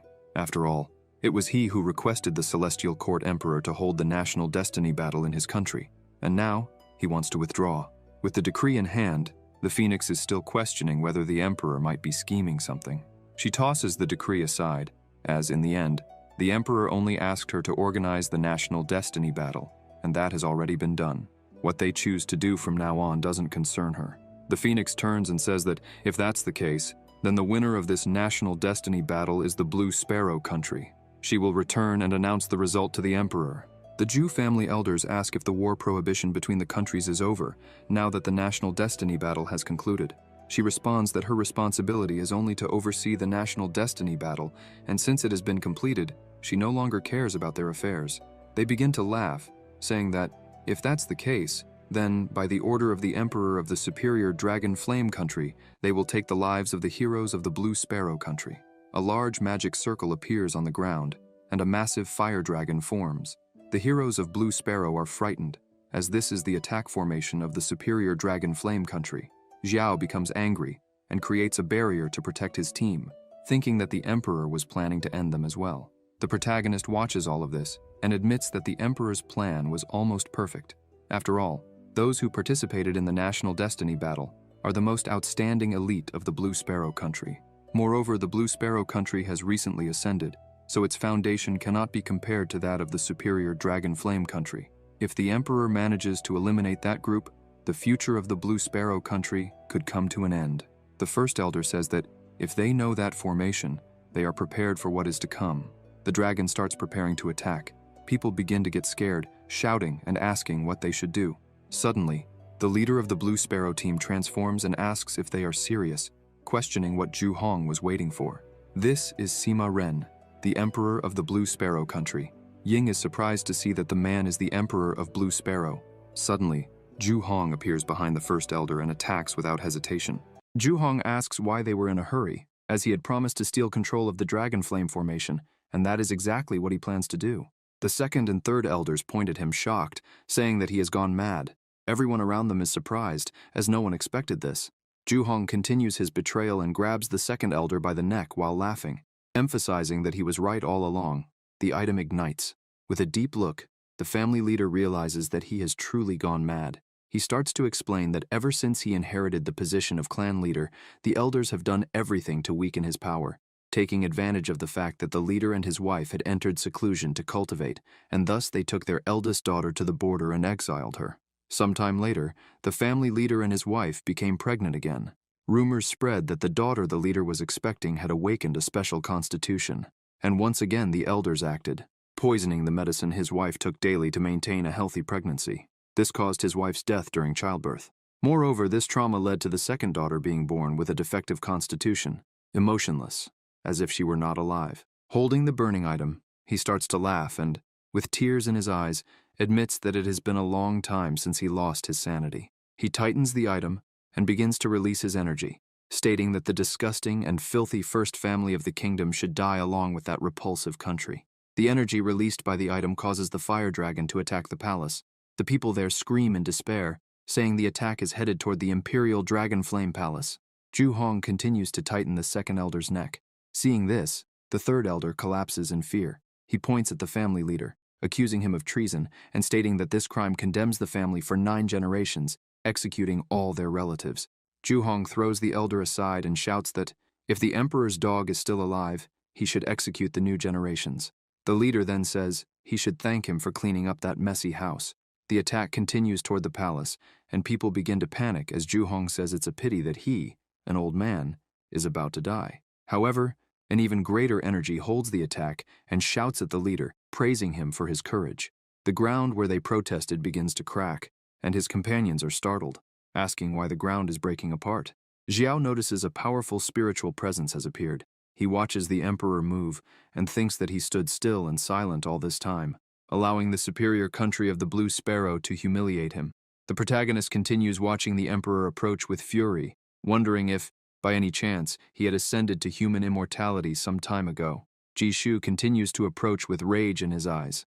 However, Zhu Hong is not intimidated and questions the old despicable man what he served, as he had hidden all that strength. With the same item in his hand, he starts laughing, saying that today he will make the emperor and his entire country disappear together. Another attack heads toward the hand holding the fire dragon.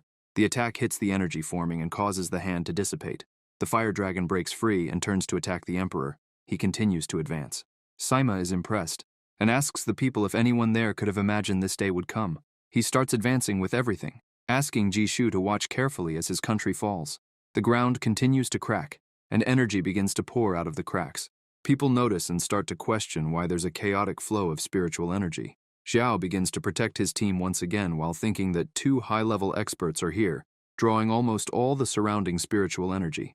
This is why the spiritual energy of the place began to imbalance and become chaotic. The protagonist continues analyzing around him and thinks that this was a real arena, specially reinforced by formation masters, and it should be able to withstand a full attack from someone above the spirit division. A battle for the nation's destiny, revealing 2 experts of that level, is truly unexpected. The dragon was about to complete its attack as Sima took advantage of the situation, pointing his weapon at the emperor and telling him that he should meet his end now, emphasizing that he would take good care of the Dragon Flame country in his place. Jishu places a pill in his mouth and says that this is more surprising than he expected. However, unfortunately, he was prepared and bites the pill. The overwhelming power begins to take over his body, causing him to scream in pain. Horns grow on his head, scales appear on his arm. In the midst of the transformation, both the dragon and Sima continue their attacks. The fire dragon behaves strangely. Zhu Hong notices this and thinks that the formation's order has been broken. Jianfeng watches in awe and asks what is happening. Xiao thinks he can feel the presence of the dragon clan's bloodline, but he only senses this, because the system has given him a bit of the dragon's bloodline. The energies start floating in a strange manner, and even the cry cannot understand what is happening. He wonders why, so suddenly, a powerful vibration emanated from the Emperor's Dragon Clan bloodline. Yefan watches this and remembers that in his past life, the Emperor won that fight to prepare his Dragon God bloodline. He was even able to destroy a small sect. He looks at the protagonist and recalls that the small sect that was destroyed might have been the Hongmeng, and that's why he never heard of it in his past life, as it seems to have perished before it could grow. Sima begins to feel some pain as those flames can burn through his protective spiritual energy. He thinks he's always heard that the royal family of the Dragon Flame had the bloodline of an ancient divine dragon, and, seeing the Emperor's strength, it seems that the divine dragon bloodline has been activated. Sima suddenly stops and says that it doesn't matter what kind of ancient divine dragon bloodline it is. He throws an item, thinking that he had hidden it for so many years without showing anyone, and now he can see that the divine dragon bloodline isn't such a big deal after all. Jishu had already reached another level. His body had completely changed. His gaze, his hair, even his energy. The item thrown by Sima flies near the Emperor. That item explodes, and several hands of energy begin to emerge from it, embracing and holding the Emperor's body. Jishu is confused and shouts, asking what it is. Sima explains that it is a suppression artifact that was lent to him, and the one responsible for it is the Emperor of the Celestial Court. He shouts for Jishu to surrender. However, Jishu says that Sima is blindly obeying a dog emperor of the Celestial Court, emphasizing that he was truly born to be a slave. The Emperor begins to exert strength and, little by little, starts to free himself from all of it. Sima watches the Emperor and says he won't be able to maintain that dragon god form for long, pointing out that the pill he consumed is an essence-devouring pill that demonic beasts use to refine their bloodline. He says that demonic beasts devour their genes to refine their bloodlines. The essence-devouring pill allows one to absorb the power of the bloodline in their genes more quickly, and even though humans with demonic beast bloodlines can also use this method, they cannot do the same as the beasts, fully converting the bloodline's power into something their own. They can only temporarily steal the bloodline's power from others to increase their strength. Because of this, Sima asserts that the Emperor won't be able to maintain that form for much longer. The Emperor starts to laugh and says that Sima guessed part of it right. A portal begins to open in front of him. He points out that if it weren't for the incompetence of the Zhu family, by now, he would have the Phoenix clan's power in Zhu Xuan's body to complete the bloodline evolution and obtain the true dragon god body. While the Emperor explains all this, he thrusts his arm into the portal, and suddenly another portal opens, with a giant arm descending onto the people. The hand heads straight for Princess Yilan, who is frightened, shouting for him not to come any closer. The slaves nearby begin running as the hand grabs the princess. Yilan screams for help, telling them not to run and to save her. Jishu watches and thinks this is very bad, as that old beast wouldn't even spare his own daughter because he wants to devour her body's bloodline power. The princess crosses the portal, being held by her father's hand. She becomes desperate, screaming for him, saying she's his daughter and questioning what is happening, as she always thought she was his favorite. He starts putting his claws on her face as she screams for him not to do that. The Emperor asks what she is afraid of and begins to squeeze her body, making her scream in pain. While smiling and draining her energy, he says that if she dies to help him, it would be an honor for her as his daughter. The energy starts spreading through her body, and the Emperor says that he will be the one to unify the Celestial Empire and ascend to a true immortal. Therefore, everyone should make way for him. Sima begins to gather his strength and says that he now understands why the Emperor sent him. He says that Jishu has gone mad and lost all his humanity. The energy holding the Emperor's body starts to grow, but he says that if this is all Sima can do, then everyone there will meet their end. He releases his daughter, laughing, and letting her fall uncontrollably. With extreme ease, Jishu frees himself from the restraints and charges forward, laughing and asking Sima if he could imagine what his fate would be by opposing the superior Dragon Flame country. With a quick movement of his hands, he manages to grab Sima as well. However, as soon as he tries to absorb the power, he feels a strange energy in his arm, causing him extreme pain. He lets go of Sima, who takes the opportunity and thinks that now is his moment. Xiao is confused, wondering if Jishu's level is fluctuating. The Emperor looks at his hand and thinks that his daughter's blood is rejecting him, and apparently, the essence-devouring pill is not enough. He needs the Phoenix clan's blood to fully fuse his bloodline. Jishu begins to scream, asking why his son hasn't returned yet. Upon hearing this, the protagonist becomes extremely worried, thinking that his senior sister is in danger. He charges forward without hesitation. Ying asks him where he is going. Xiao tells him to take care and not act recklessly, asking him to wait there until he returns. Meanwhile, at the Hongmeng sect, both sides have already met. The prince says that the wise adapt to circumstances and asks the leader to surrender. Ji asks the prince if he truly believes that their leader would go with him, emphasizing that they would fight until the end of their lives to prevent them from getting what they want. The prince's troops have already prepared their attack formation and launched it at the sect. Yixuan questions why they are being so resistant, as it will all be in vain. The attack hits the barrier. Z coordinates everyone, shouting for them to maintain the mountain defensive formation. However, the attack keeps coming relentlessly. The prince starts to laugh, seeing this, saying they won't be able to withstand a single blow. Sumahan becomes concerned and notices that the barrier won't withstand the attack. She shouts to the leader that, when the barrier breaks, they will cover for her to escape and go after Master Xiao, because if he returns to the sect, everyone will be saved. Z agrees and says she will fight to the end of her life to defeat their enemies. However, Zhu Xuan interrupts them, saying that it's too late. The leader steps in front of everyone and asks if the Dragon Flame Emperor sent them here, and questions if she surrenders and goes with them, will they leave the sect in peace? Everyone is shocked by this attitude, trying to stop her. However, the leader ignores them and says that she will go with him, but if he tries to harm any sect member, she will immediately take her own life, because if Yixuan suffered so much to come here just to find her, then he won't be able to take just a corpse. The prince applauds her and says that this is what should be expected from someone who has reached the level of sect leader, praising her courage. Some members still don't accept this, but the leader tells them not to follow her. She asks everyone to maintain the formation, protect the sect, and wait for the elder to return. As she passes the prince, he says it won't be that easy, and turns, grabbing her by the neck. He approaches and explains that if he delivers her to his father, the emperor, he will devour all the flesh and drink the phoenix's blood. This way, he will use the phoenix bloodline's regeneration characteristics to complete his divine dragon bloodline.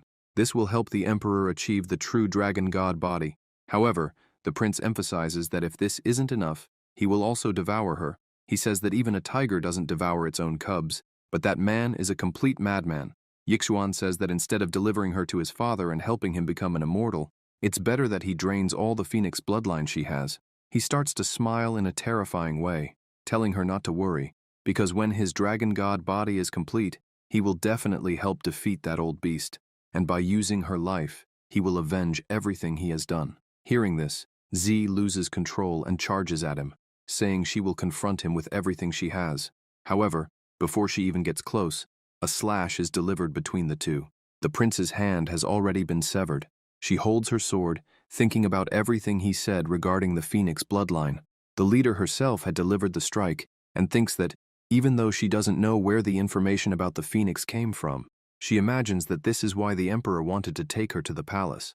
Jushuan analyzes the situation and thinks that his level far exceeds hers, and perhaps only with spiritual power would she be unable to harm him.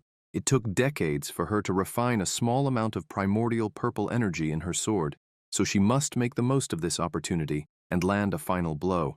Without hesitation, the leader charges to defeat the prince, but at the last second, someone steps in front to defend the prince. Jushuan steps back, surprised, as it is the blackguard from the other day. Yixuan orders his guard to end the woman's life since she cut off his arm. The guard lowers his sword and says that the emperor's order was to bring the woman alive, as his majesty wants to obtain the phoenix bloodline from her body through dual cultivation, and for that reason, he apologizes to the prince, saying he cannot follow his orders. Yixuan becomes completely enraged hearing this, as that damn dog only knew how to follow his father's orders. Jushuan watches them, thinking that the primordial energy she so carefully refined has already been exhausted in her last attack. The guard releases his strength and charges, saying he is sorry. The sect leader watches the attack and thinks that, unfortunately, there is no escape for her. However, someone approaches unnoticed, and with enormous ease, Xiao blocks the attack as if it were nothing. The guard immediately retreats. Breathing heavily and trembling in fear, he looks at the protagonist. The protagonist says he was lucky to arrive in time. Jushuan feels relieved to see him there. Xiao asks if she was injured. With a smile on her face, she replies that she was careless, but that small wound is nothing to her. The leader emphasizes that, thanks to Z and the others, she was able to hold on until he arrived. The protagonist asks her to rest for a while, but this worries Jushuan slightly. Xiao begins to emanate a cold aura and, with hatred in his voice, says he needs to crush some vermin. The guard continues trembling in fear, wondering what is happening. Thinking that this boy is only at the first level of the spirit division, Yet his aura is more terrifying than someone at the peak of the spirit division. The prince doesn't waste any time and charges at the guard, who prepares himself, expecting the attack. Xiao asks what weapon dares to damage the great formation of his sect, and in seconds, the guard's sword is completely destroyed, leaving him stunned. The protagonist asks what foot dared to step on the land that belongs to his sect, and the guard's leg is also severed. What hand dares to harm your fellow sect members? And the man's arm is also cut off. Unable to defend or fight back, the guard collapses to the ground, groaning in pain as he looks at the protagonist. He screams, begging the monster not to come any closer. The prince watches, concerned. Xiao grabs the guard by the neck. Staring at the guard, the protagonist says he uses his cultivation only to harm others, and asks why the guard doesn't give him his cultivation. The protagonist begins to drain all the guard's energy, and the guard screams in desperation. A few seconds later, the guard falls unconscious to the ground. The rest of the army begins to run in panic, shouting that the man is a monster and that they should flee. The entire sect rejoices at this. Yixuan is desperate, thinking that even Elder Nong couldn't do anything against Xiao, and that he must flee as soon as possible. However, the protagonist appears behind him, asking where he thinks he's going, asking if he is not the leader of all those people who tried to end Zhu Xuan's life. The protagonist strikes, cutting off one of his limbs, making the prince scream in pain. Yixuan begins to sweat in panic, and runs without thinking twice, thinking that this monster is extremely terrifying and he needs help. Xiao creates several swords, saying that the prince deserves his end. Without mercy, the protagonist attacks, causing a huge explosion. Yixuan falls to the ground after the protagonist's attack. The prince begins to tremble, trying to get up, thinking that he needs to escape because this monster won't let him leave alive. However, as he looks up, he notices Xiao already there. The protagonist looks at him and says that the great heir of the Dragon Flame country is crawling like a truly miserable worm, and with a terrifying smile, adds that this suits him very well. Yixuan starts to panic and screams that he is not guilty of any of this, stressing that he was only following the emperor's orders and begging the protagonist to spare him.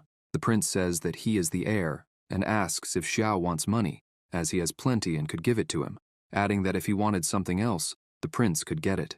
Yixuan continues desperately, saying he would do anything the protagonist asked, but he only begs Xiao to let him live. The prince grabs his sword and begins to smile. However, a portal opens, and the emperor's hand appears again, telling his son that he is too slow. He grabs the prince's body, who, as he is carried away, pleads for help.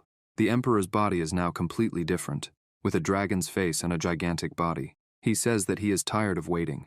The prince tries to stop his father from doing anything, shouting and begging him not to do it. However, it's all in vain. The prince is dominated by his own father, who says that the little power of his bloodline still has a final use. On the other side of the portal, Zhu Xuan asks if that man has been captured. Xiao explains that it is Emperor Jishu from the superior country Longyan. The protagonist says that his true body is trapped in a magical artifact, and if they want to end this, now is the best possible time. Xiao steps away from her and says he will send someone to use the information he gathered in the Celestial Mechanisms Pavilion to establish a new large protective formation for the sect. He looks at her and asks her to protect the Hongmeng sect well and wait for him to return. The sect leader is surprised and wonders if that hand that appeared was really from the emperor, because if that's the kind of technique used to take someone's life from thousands of miles away, it means Jishu must be at least in the body fusion stage. And the last time they were at the Zhu family, when the protector against Meng Liang was injured, it makes her question if Xiao will really be able to defeat Jishu, considering the emperor is already at such a strong level. He holds the artifact in his hand, saying he wanted to see how powerful the emperor of the Celestial Court's magical artifact really is. With sheer brute force, he manages to break the artifact in half, saying it's nothing impressive. Suddenly, an attack from several swords appears, striking one of the emperor's arms. The arm falls to the ground, causing the emperor to scream in pain. He looks around, asking who could have done that. Xiao begins to approach, saying that the one who did this is someone who will take his life today. Jishu charges forward, asking if the protagonist really thinks he can win. However, he thinks that the mysterious power of the sword is giving him an instinctive fear, making him wonder if this is star power. The two attacks collide in the air. The emperor says he has never heard of the protagonist before, yet he managed to become famous in such a short time. Jishu says that as soon as the protagonist acquired the immortal Emperor Yuan's inheritance, he defeated many people with that technique. The emperor says it's a pity, because today is not Xiao's lucky day, pointing out that, as a ruler of a superior country, what he has most of is the power of destiny. Jishu says that he is the son of destiny. the one who holds the destiny of the country. The emperor says that probably the protagonist doesn't know, but the ancient emperor Hongmeng classic he obtained is a deception, only enough to evolve a great kingdom. He emphasizes that if he wants to improve further, he must search the entire world for ruins no one knows the location of and lose many years trying to discover them. Jishu continues attacking with everything he has, saying that the little star power Xiao has is not enough to withstand an attack of national destiny. The protagonist starts laughing and asks if that's really all, and with a simple movement, dispels all the magic the emperor is applying on him. Jishu is confused, asking how an incomplete inheritance could have so much power. He screams that this is impossible, and attacks again, asking what kind of power Xiao is using. The protagonist attacks again, dispelling the emperor's accumulated power once more, cutting off another of his arms. Jishu is completely lost, asking how this is possible. Jishu asks if the protagonist managed to get the complete inheritance of the immortal emperor. Staring intensely, Xiao says that the dead don't need to ask so many questions. With a simple movement, he strikes a blow, causing the emperor great pain. Jishu begins to scream, saying this is impossible and thinking that, even with his dragon god body under the star power the protagonist has, he cannot resist any blow dealt by Xiao. Filled with jealousy towards Jushuan, the protagonist says that the next blow is for the emperor daring to covet his senior sister. He attacks furiously, saying that Jishu deserves his end. The amount of power accumulated in that attack is so great that a brilliant light starts to engulf the place, causing a huge explosion. The emperor is thrown with all his strength against the wall, returning to his normal physical form, and with the sword embedded in his body, he calls out the protagonist's name.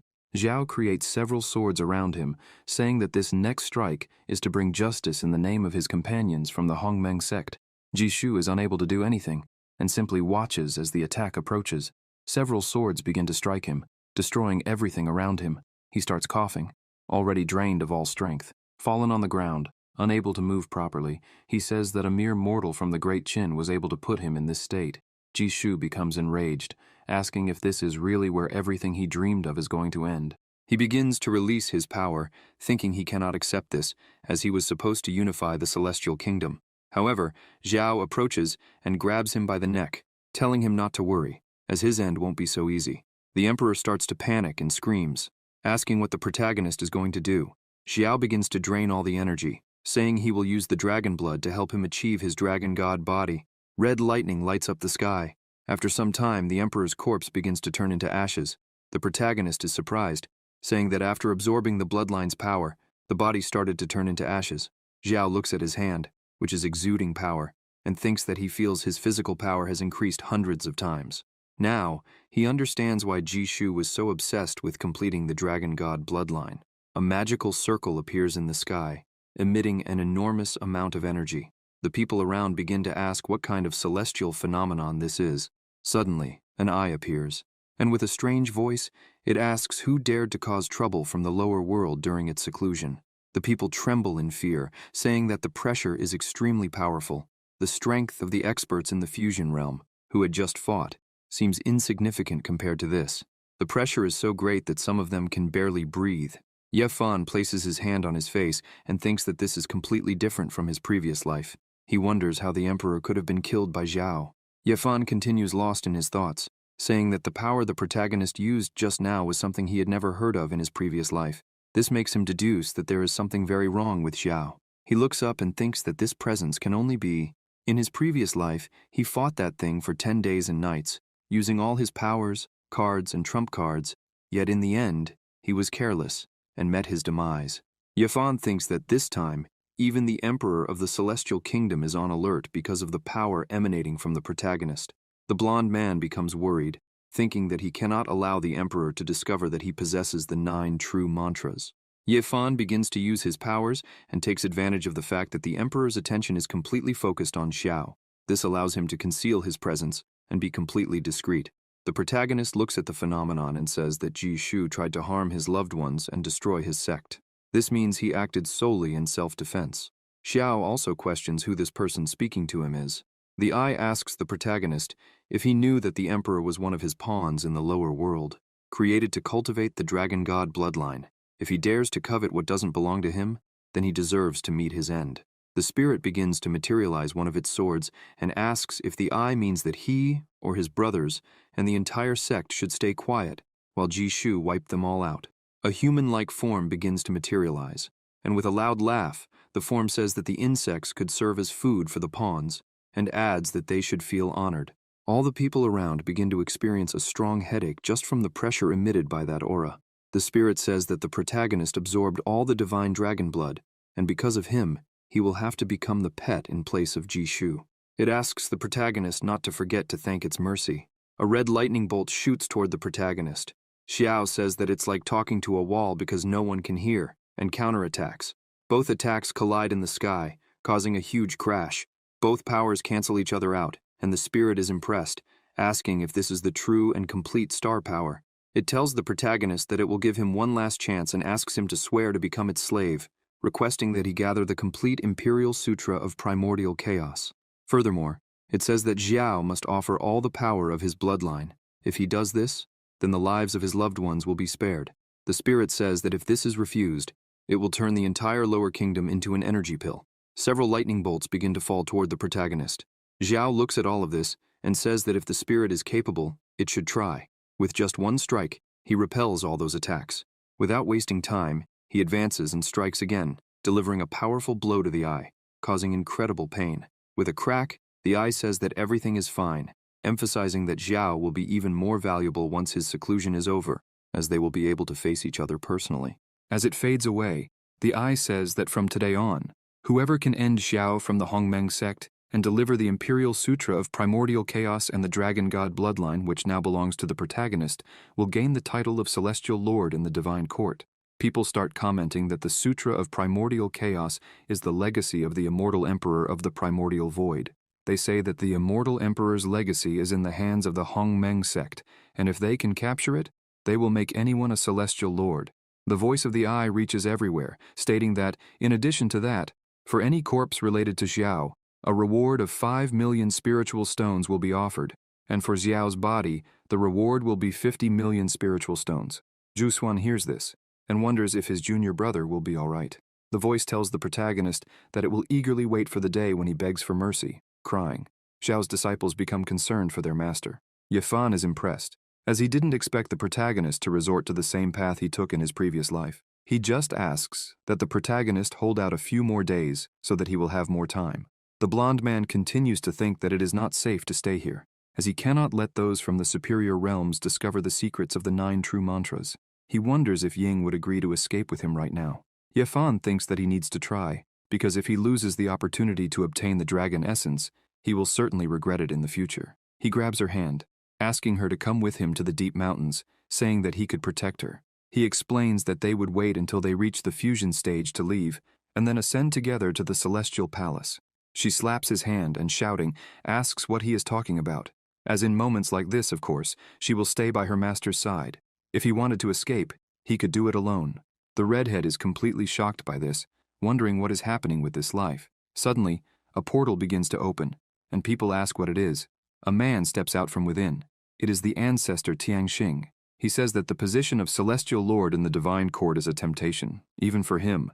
People begin to panic, screaming that it seems someone truly came from the Celestial Court. Without thinking twice, Yifan steps onto his sword and begins to flee, thinking that the rest of them can stay and meet their end alongside their master. Xiao raises his sword and questions who this man thinks he is.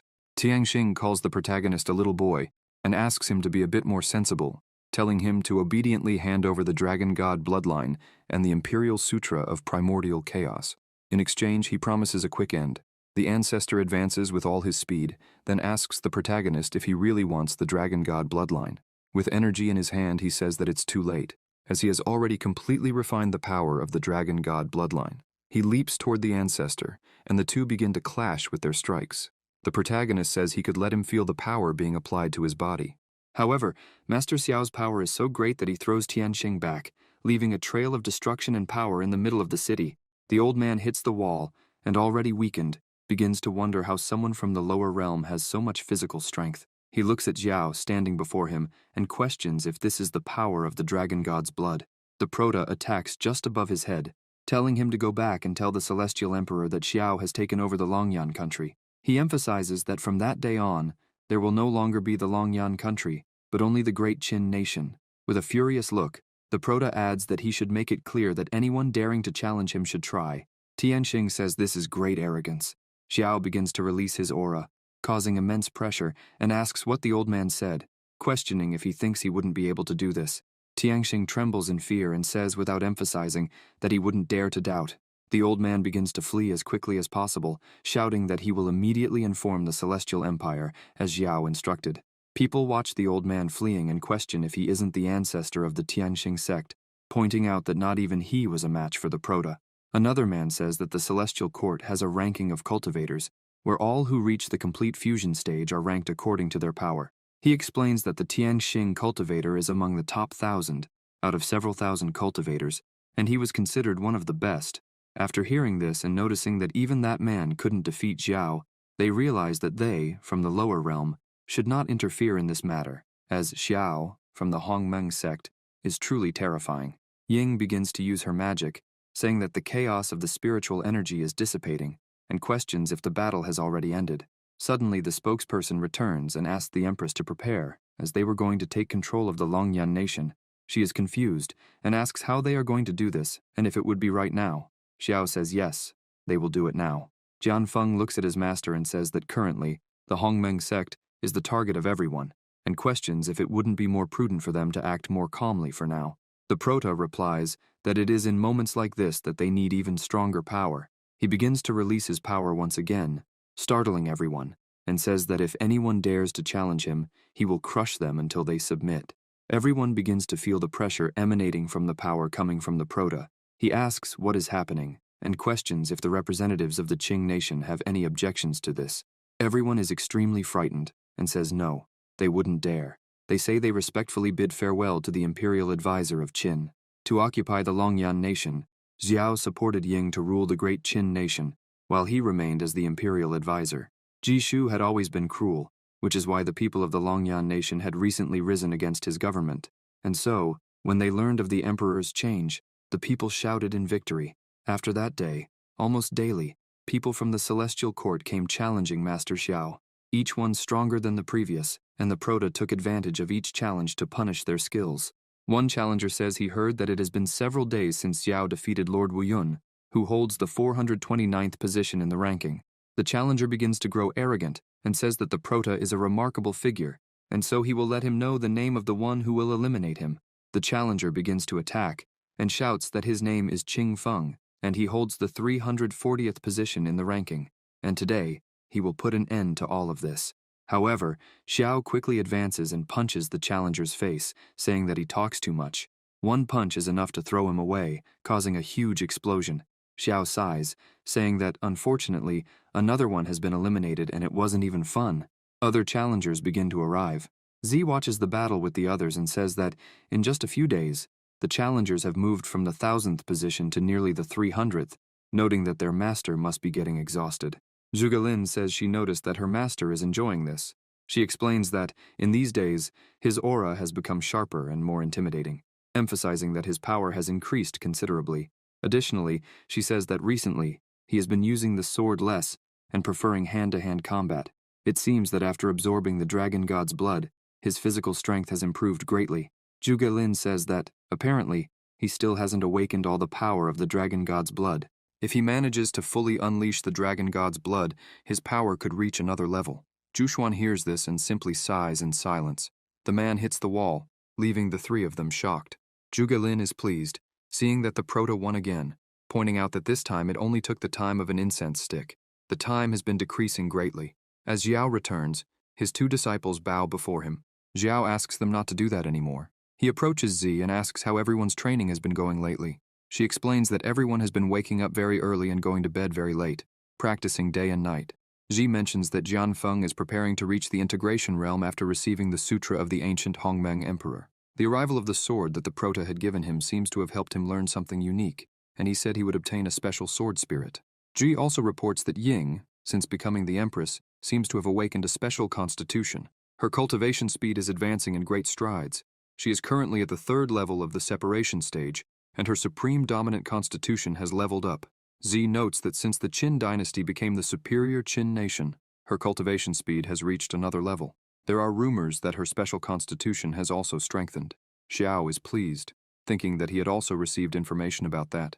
The system appears to him, stating that by helping his disciples elevate the country, they receive the blessing of a national power superior to the supreme dominant constitution of the earthly level. If he takes it to the celestial level supreme dominant constitution, the reward will be doubled, or the host will obtain the later chaos constitution of the celestial level. The later chaos constitution of the celestial level can evolve into the innate chaos constitution, requiring absorption of the primordial chaos energy.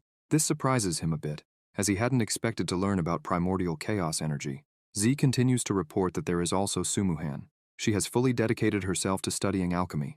Now, she has reached the level of a 6th grade alchemist, and her cultivation has also surpassed the separation stage.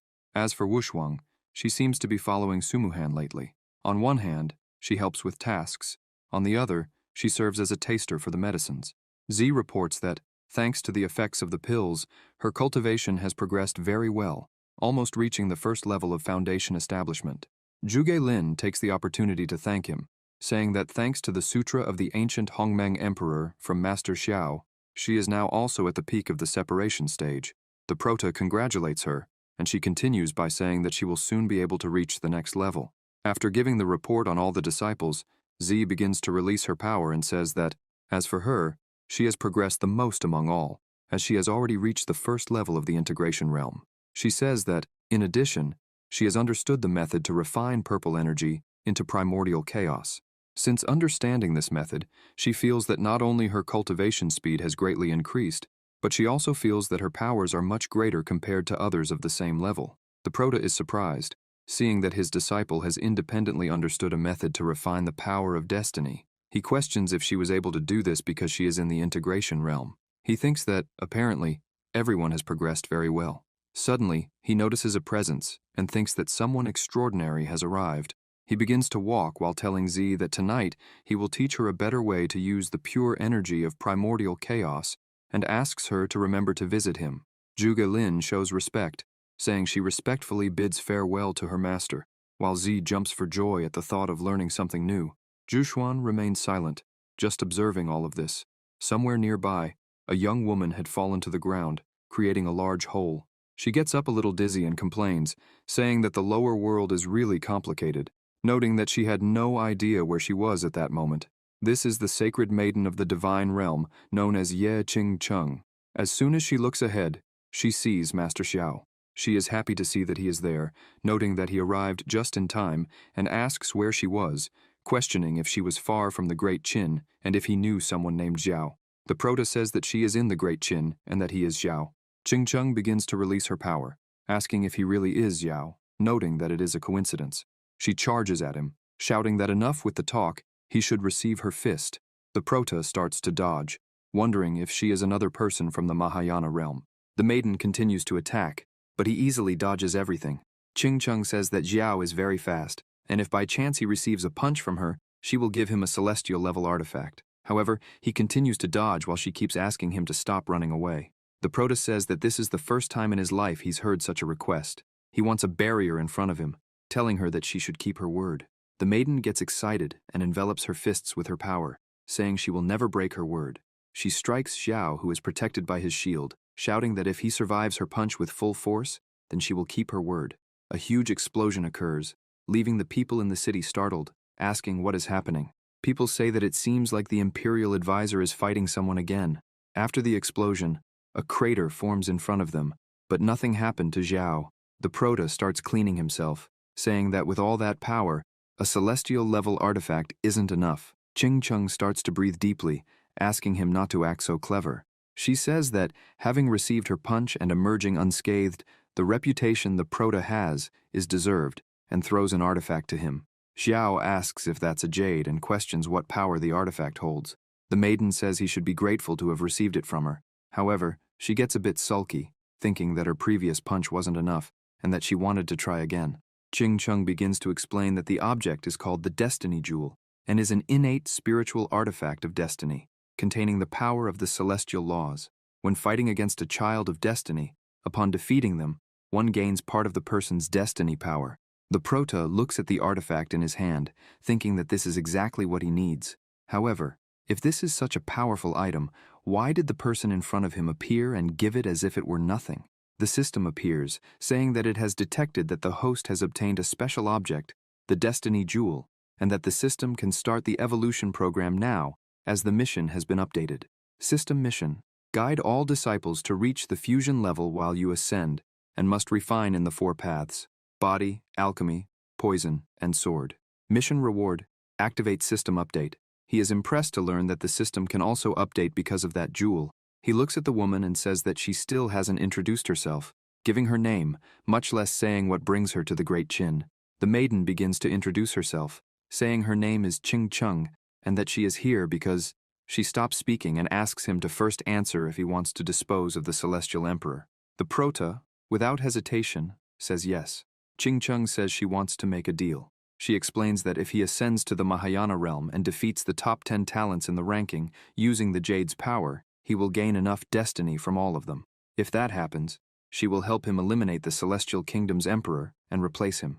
She asks what Xiao thinks of the proposal. He starts to think that she said she wants to help him eliminate and replace the Celestial Kingdom's emperor and someone who can say such words. He looks at her and says that, apparently, she must not be from the immortal court realm, because, if he's not mistaken, she must come from the divine realm, which is above the immortal court realm. She begins to laugh, saying that he is really quite smart, and confirms that she is indeed from the divine realm. The maiden starts to leave, saying that she has spoken with him. However, she needs to recruit other talents, pointing out that they will meet again when the Prota becomes number 1 in the ranking. As she moves away, he starts to question why she would need to recruit other talents. This makes him think that perhaps the divine realm is secretly reorganizing their realm. Sometime later, at night at Xiao's house, Jushuan starts approaching the door. Suddenly, Z bursts open the door, happy, saying she understands everything now, and thanks her master, saying she will teach the method to all her younger sisters immediately. Full of happiness, she looks at her master and asks why she is standing out there, silent. Jushuan is at a loss for words, as she was caught by surprise. The Prota goes to the door and asks her why she is there, questioning if something happened. A little sad, she lowers her gaze, saying that, actually, she needed to talk to him. Z starts laughing, saying that her master wants to speak alone with her master, so she shouldn't be so indiscreet and wandering around. Jushuan becomes even more confused hearing this and tries to explain. However, the Prota interrupts her and asks her to come in and explain what is going on. Z looks at them, starts laughing, saying she will leave the two of them alone. The Prota asks Jushuan to come in, but she feels a bit embarrassed. In her mind, there are 2 versions of herself, one in the form of an angel and the other in the form of a demon. The angel form asks if she really wants to do this, and if she's sure he would want it, because if he doesn't, how will she face him afterward? However, the demon form says that if she doesn't do it now, Xiao will ascend to the Mahayana realm soon, and questions whether she thinks he would actually remember his sister Celia when he reaches that realm, emphasizing that men are creatures of desires, and if Jushuan gives herself to him that night, maybe in the future he would remember the woman who spent a night with him. The angel form shouts, asking what madness the demon form is talking about, since Xiao is not that type of person, pointing out that they grew up together, and asking if the demon form truly didn't know the man standing there. The angel form says that if Jushuan truly loves the Prota, she should cultivate well and reunite with him in the Mahayana realm. The demon form asks what it matters if they grew up together, noting that even couples who live together for decades don't truly know each other, emphasizing that the Prota's power has increased suddenly in recent years and no one knows why, and he hasn't told anyone. The demon form questions where the angel form gets so much confidence from to say she truly knows that man. The angel form begins to retort, saying that everyone has their secrets, and asks what proof the demon form has against him, emphasizing that, since they've been together for so many years, has she forgotten the secrets they share too? Still angry, the angel form continues asking that if not for everything that happened, would they have told Xiao about their past? The demon form says that's exactly why they need to be direct. Between a man and a woman, there is only one veil, and besides, until now, the Prota isn't interested in her, so they can simply say that they did this to thank him for helping them so many times. The demon form begins to move forward, asking the angel form to doubt a little more, and starts pushing her away, while the angel form asks Jushuan not to do it. Xiao asks if she's okay. Jushuan asks him not to speak and tries to kiss him, surprising Xiao. He pulls away a bit and asks her to wait. She holds his shirt tightly, a bit embarrassed, while he questions what that was. Jushuan looks at him, a bit embarrassed, and asks why the Prota is asking so many questions, wondering if he doesn't want this. Xiao gets embarrassed and says that's not what he meant. Zhu keeps getting closer and says that if he's willing, then he should stop asking so many questions. They close the door and she starts to undress. The next morning, the kingdom is calm, and they're lying in bed. The dragon mark on the prota's arm begins to glow, and the system notifies him that it has detected that the disciple, with the help of her host, completed the purification of her lineage, the divine beast lineage, the celestial dragon lineage, which evolved into the ancient divine dragon god lineage. One-time reward for the host. The host received the ancient divine dragon lineage of the divine dragon. Xiao starts to think that, since he used the stellar power in the dragon realm to elevate the white dragon's lineage, allowing it to transform into a true dragon, most of the time he was absent, consuming his power. The prota is surprised because he never imagined that, due to the dragon being inside his body, not only the dragon lineage was purified, but his own too. He looks at Zhu sleeping beside him, and thinks that what surprised him the most is how things unfolded this way. He turns to her, and continues admiring her beauty, thinking that now he and Zhu. Suddenly, someone starts knocking on the door, shouting and asking if the master is inside, which completely startles him. He gets up angrily, questioning why she arrived at that moment. Zhu also begins to wake up, asking how she got there. Suddenly she starts remembering the previous night, and they look at each other, and she feels a bit embarrassed. Xiao gets out of bed and asks her to go back to sleep while he goes to see what Z wants. He also says that later, they will go to the ancestral altar. He leaves the room while the master of the Hongmeng sect remains standing there, not saying a word. Zhu remains embarrassed, thinking about how the night before, she and the prota, it completely shocks her. As soon as he leaves, Z asks him why he's so red.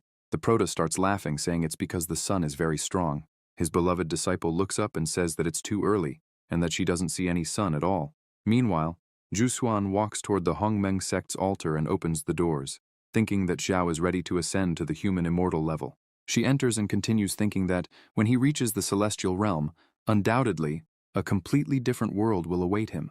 Zhu walks up to a table, pondering that the lives of cultivators are very long, wondering if, after hundreds of thousands of years, the prota will still remember her and the Hongmeng sect.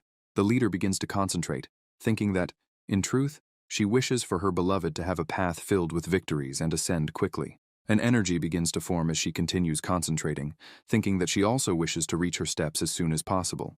The energy emerges from an object, and a strange voice says that it feels the wealth of the Hongmeng sect within her, asking if she is the current leader of the sect. This makes her alert, and holding her sword, she confirms, saying that she is the current matriarch of the Hongmeng sect, and asks who the person in front of her is. An image forms from that energy and says that it is the first leader of the Hongmeng sect, the Taoist Hongmeng. The ancient leader says that if she is truly the leader, then she must have read the celestial book he left behind. Zhu continues to be surprised by all of this, and asks if the man is really who he says he is, and if he really left the celestial book for the sect. The elder shows her something and says that when the Hongmeng sect officially became accepted by Qin, the fortune he left behind would be fully activated. He also says that, in addition to renewing the acceptance beneath that land, there is an immense, starry energy, one so vast that she cannot even imagine, and with that plaque, she will be able to move everything within that land freely. Hongmeng explains that the emblem also contains all of his cultivation experiences in a celestial technique he found in the ancient ruins, the Hongmeng Manual. The ancient leader of the sect explains that this technique, along with the emblem, will allow her to link her destiny to that of the sect and receive all its power. And it was thanks to this technique that he went from being an external servant to someone in the immortal realm. In reality, that land, Hongmeng, is far more extraordinary than anyone imagines, and she will discover all of this as soon as she merges with the plaque. Zhu asks the first leader to wait a moment and emphasizes that the merit for awakening the sect's fortune wasn't hers, but rather the prota's. However, that energy strikes her chest with force. Zhu asks what just entered her. The ancient elder says that regarding the manifestation of the Hongmeng sect's national destiny, he has already made a decision, so there is nothing more to say. He looks directly at Zhu, emphasizing that she only needs to prove that she is worthy of receiving that power. Outside, Xiao opens the door and looks inside, wondering if his senior sister hasn't arrived yet. He looks at one of the small pillars, noticing that something seems off. Inside, the leader is kneeling on the floor, gasping and extremely tired, barely able to speak. The first elder questions if she really wanted to be the matriarch of the Hongmeng sect with such useless abilities. He says that, by the looks of it, she has really declined in recent years. And if this is true, then he begins to cast a spell with his hand, and the entire Hongmeng sect appears before them. Zhu is shocked to see this. Hongmeng attacks, shouting that, instead of waiting for them to ruin all his legacy and reputation in the celestial world, he prefers to destroy the sect right now. The leader watches as the attack heads towards the sect. Just as the attack was about to hit the center of the sect, Zhu runs forward, once again taking an enormous amount of energy into her body. She falls to the ground, coughing, and with trembling legs, she says it's true. The sect has been weakening more and more in recent years. However, the Hongmeng sect has never abandoned any of its disciples. With a determined look, she says that if it weren't for the sect, she would have already met her end, forgotten somewhere. Zhu continues, saying that maybe she's not strong enough, but she cannot stand idly by while they destroy something so important to her. With the last of her strength, she attacks the ancient elder, who is surprised by her speech and does nothing. He starts to laugh, saying that this is enough. A portal begins to open to the real world, and she starts to fall through it. The ancient elder calls for her to return, as the sect will be in her hands from that moment on. Outside, the Prota gets ready and catches her, preventing her from falling to the ground. Xiao looks at her and asks what happened. Zhu feels completely embarrassed, seeing that he is holding her tightly. She gets up, places her hand on her head, and says that she doesn't even know what just happened. The leader asks when exactly he arrived, as she didn't notice anyone behind her. The Prota says that after guiding Z, he went straight to the ancestral hall and saw that no one was there. He then thought Zhu must have been busy with something else, so he decided to wait a little. However, he soon noticed that it seemed like there was a starry force flowing from that place. That starry force appeared, and then quickly disappeared into another dimension. He assumed that maybe he had found some kind of opportunity and set up a containment barrier there to prevent interference. Zhu is a bit startled by the story and asks if he really could feel a starry force, wanting to know what it was. The Prota begins to shape it again in his hand, saying that, in reality, it's a more advanced version of the national destiny form. He emphasizes that she also refined the purple qi of Hongmeng, which in reality is the same kind of power, just with a different refining method. The leader starts looking at her hand, and in her thoughts, she wonders if this means she has the same kind of power as the purple qi of Hongmeng. With this in mind, she imagines that she should use the same methods she used to dominate the purple qi of Hongmeng, so maybe she could dominate this power as well. She closes her eyes and begins to emanate a strong energy, thinking that trying wouldn't hurt. The amount of energy continues to increase. Suddenly, she opens her eyes, and on the palm of her hand is the starry energy. Zhu is happy, saying that she succeeded. Xiao congratulates her, saying that she made progress with it. She holds the talisman in her hand, thinking that, even after leaving that mysterious space, the wounds in her body have been healed. That talisman still accompanies her. Then, everything that happened was true. She hands the talisman to the Prota, saying that it belongs to him. Xiao is a bit confused and asks what that talisman is. Suddenly, the talisman begins to emanate energy, leaves Xiao's hands, and returns to the leader's hand. The Prota starts laughing, saying that, apparently, the object was linked to her. They both place their palms together. Zhu says that she will teach him a special technique. Suddenly, the system appears and says, "It has been detected that the host has received the ancestral Hongmeng Classic, a special technique. Since the system still needs time for an update, and to avoid the host getting angry, an independent secondary mission has been created. Upon completing this independent mission, the host will receive a generous reward." Xiao is surprised to learn that he has a secondary mission. The system continues, saying that within a month, everything the host contributes to the sect will convert into contribution points for the system. The progress made by the disciples of the Hongmeng sect will also be calculated as contribution points for the host, and the sect's commercial system will be opened so the host can spend his points. The Prota is confused, asking what this commercial system could be, and decides to take a look. The system notifies that the commercial system has been opened for the host, showing several options. In the commercial system, there were rare materials, artifacts, pills, coins, and plans, among many other things he could purchase. Xiao is pleased, saying that he had to work hard just to get a dragon lineage, and now the system was giving him several options. He decides to choose something. The system says the secondary mission has been activated and asks the host to accumulate points within a month, after which the calculation will be done. After analyzing the system, the Prota turns and asks his senior sister what has been happening with her in recent days. He asks if something is bothering her. Zhu gets a bit embarrassed and lowers her head. However, she gathers her courage and starts telling the Prota that she is sure he will reach heights that she couldn't even imagine in her whole life. and she only hopes that he continues to remember the Hongmeng sect, and, especially her. Xiao is moved by hearing this. He holds her hand and looks directly into her eyes, telling her not to worry, as he will not strive only for his own benefit, emphasizing that he will make the entire Hongmeng sect ascend with him. The leader gets confused and asks what he is talking about, questioning if the Prota is an immortal and can do that. Xiao starts laughing, asking her to put that aside, changes the subject, and says that he also has many techniques of stellar power cultivation and that he will share them with his leader. Sometime later, he hands her several scrolls, leaving her shocked by the quantity. The Prota asks her not to be impressed, as little by little, he will also share those with all the disciples of the sect, emphasizing that everyone who is able to comprehend the power of the stars can learn those techniques. Jushuan questions if he is really planning to share techniques of that level with all the disciples of the sect and asks if that's a good idea. She also questions once again if he is truly serious about taking everyone from the Hongmeng sect to the Ascension. The Prota confirms and says that he is serious. However, he has a condition and says that if any disciple from the Hongmeng sect wishes to withdraw, they will have to destroy their own cultivation and erase all memories related to those techniques. The system appears, stating that it has detected the host's significant contribution to the construction of the sect. 1,000 contribution points have been received. As the disciples formally progress using these techniques, the system will evenly distribute contribution points to the host. The protagonist thinks that the points for so many techniques aren't very viable. Jushuan looks at Xiao, asking why he suddenly fell silent since she can't see the system. The protagonist asks the system how many contribution points he can earn if the disciples progress in cultivation using the techniques. The system says it will be calculated based on each disciple's level increase. A disciple who breaks through the Qi training stage will get 1 point. One who breaks through the foundation building stage will get 10 points. One who breaks through to the golden level will get no points, and so on. Each time they ascend to a higher realm, the contribution points will be multiplied by 10. Xiao isn't too happy about this and asks the system if it's just giving charity. However, he thinks that, even if it's crumbs, it's better than nothing. He starts analyzing the situation and concludes that to achieve greater progress, the talent of the accepted disciples is a problem, so he needs to find a way to fundamentally improve the quality of all the disciples in the sect.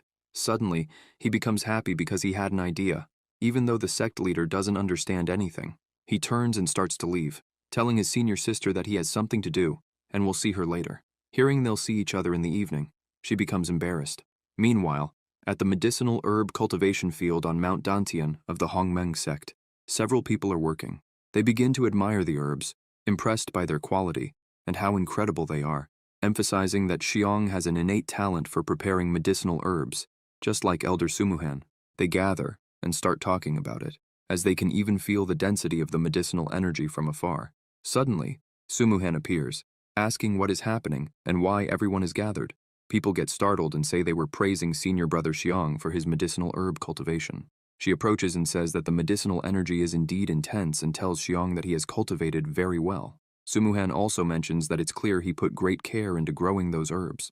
Xiong starts to get proud, saying that it's obvious his medicinal herbs are amazing. However, Sumuhan begins creating a flower in her hand, asking Xiong if it wasn't Master Xiao who brought back the wood spirit from the Longtung realm, noting that he already passed the refinement technique to everyone. She begins applying the energy accumulated in her hand, saying that when cultivating herbs, they can also supplement the fields with some wood spirit energy. This will help them grow even better. The energy starts spreading over all the herbs, leaving everyone impressed. As the energy spreads, Sumuhan says that the medicinal herbs appear stronger. Most cultivators are completely shocked by how incredible it seems, except for Xiong. He turns around angrily, shouting that he already knew this but needed her to teach him. While he's making a scene, the ground starts cracking. People get worried, asking what's happening and telling everyone to look quickly as the soil is shaking too much. Suddenly, a giant flower appears in the middle of all the others. They ask what it is, and if it might be a snow ginseng, pointing out that it's as big as a mill. The cultivators start surrounding Sumuhan, praising her and shouting that there's no doubt the elder has mastered that technique perfectly. They begin asking to learn and to have her help them in the fields as well. Xiong remains a bit distant, irritated by this. He begins thinking that it's always the same. Every time that woman shows up, people start running and shouting around her. Feeling angry and jealous about it, he begins questioning what makes her so special, no matter how skilled she is. After all, she's just a second-rate alchemist.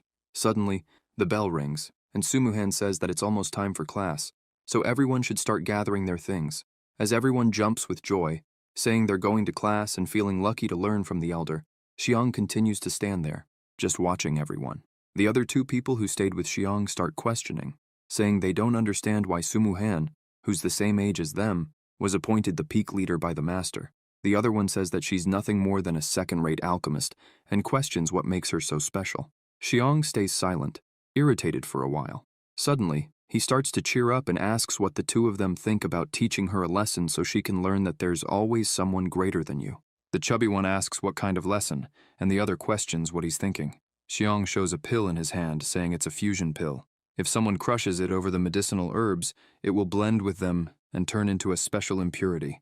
Xiang explains that he tested the pill with a 6th-ranked alchemist who came to teach at the sect, noting that not even the elder's spiritual force could completely eliminate that impurity. On top of that, if it's not detected immediately, the impurity will cause an explosion. The chubby one is impressed, asking if the explosion from the other day was his fault. The bowl-cut hair one says he thought that 6th-ranked alchemist was simply incompetent. With a look of envy, Xiang says those are the herbs Sumuhan used today for a demonstration in class. He points out that the 6th-ranked alchemist was severely injured in the previous explosion, and he heard that he had to stay in bed for a month to recover. Filled with envy, he starts saying that this time he wants Sumuhan to meet her end.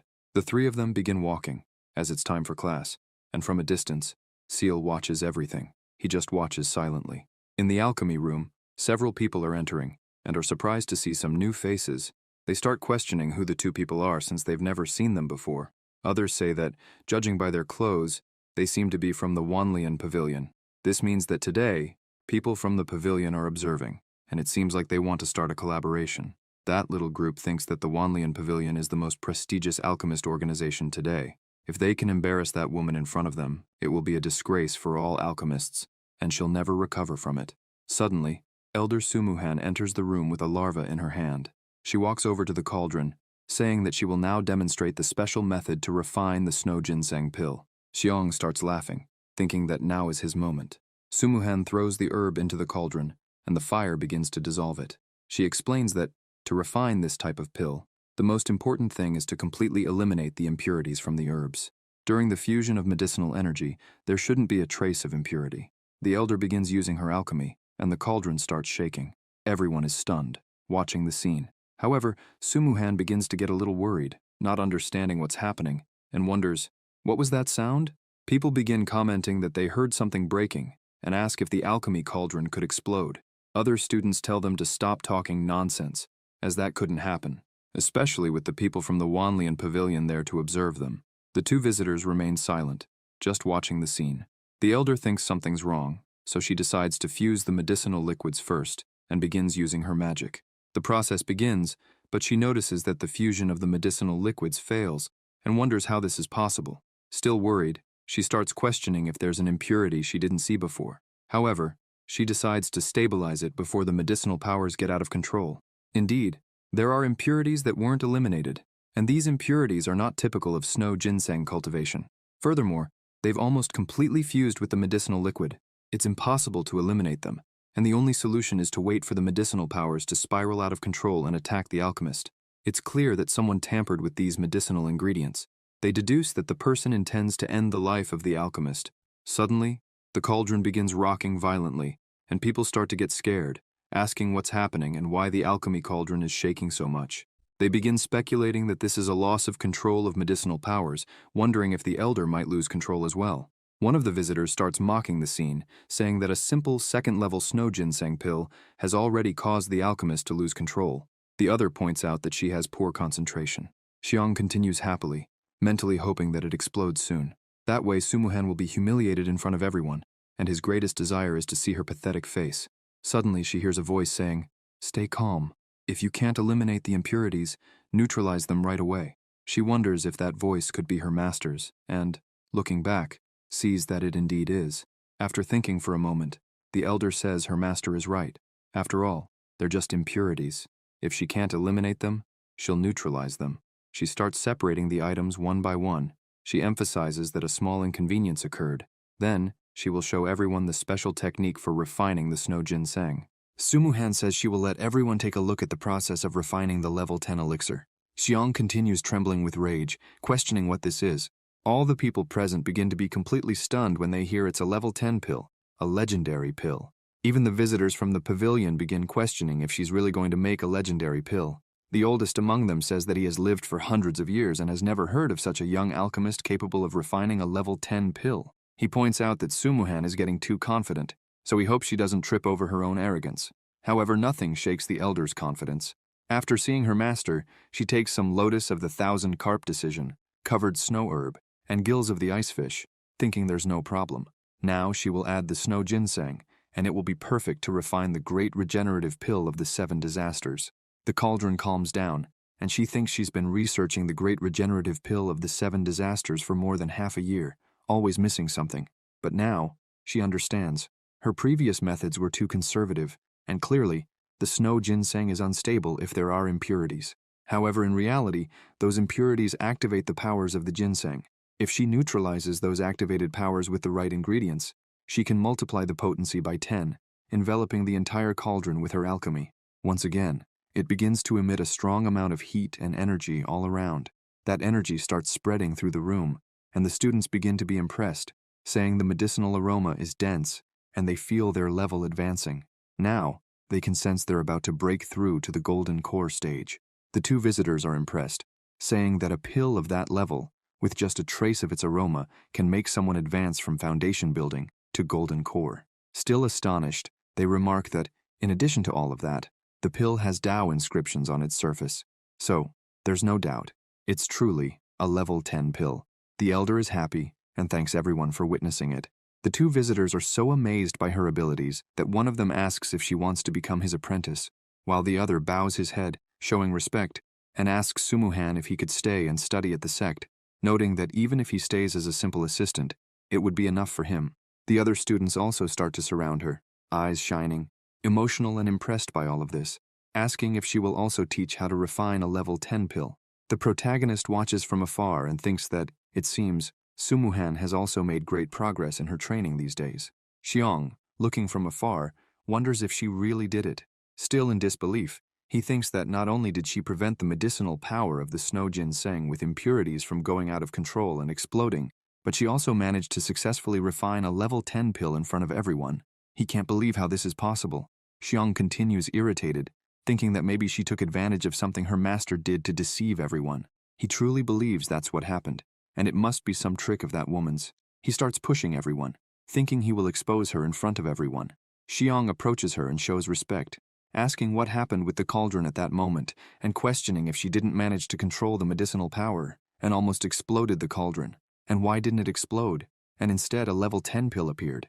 This is enough to make people start questioning, saying it's true, because just a while ago, the cauldron was about to explode.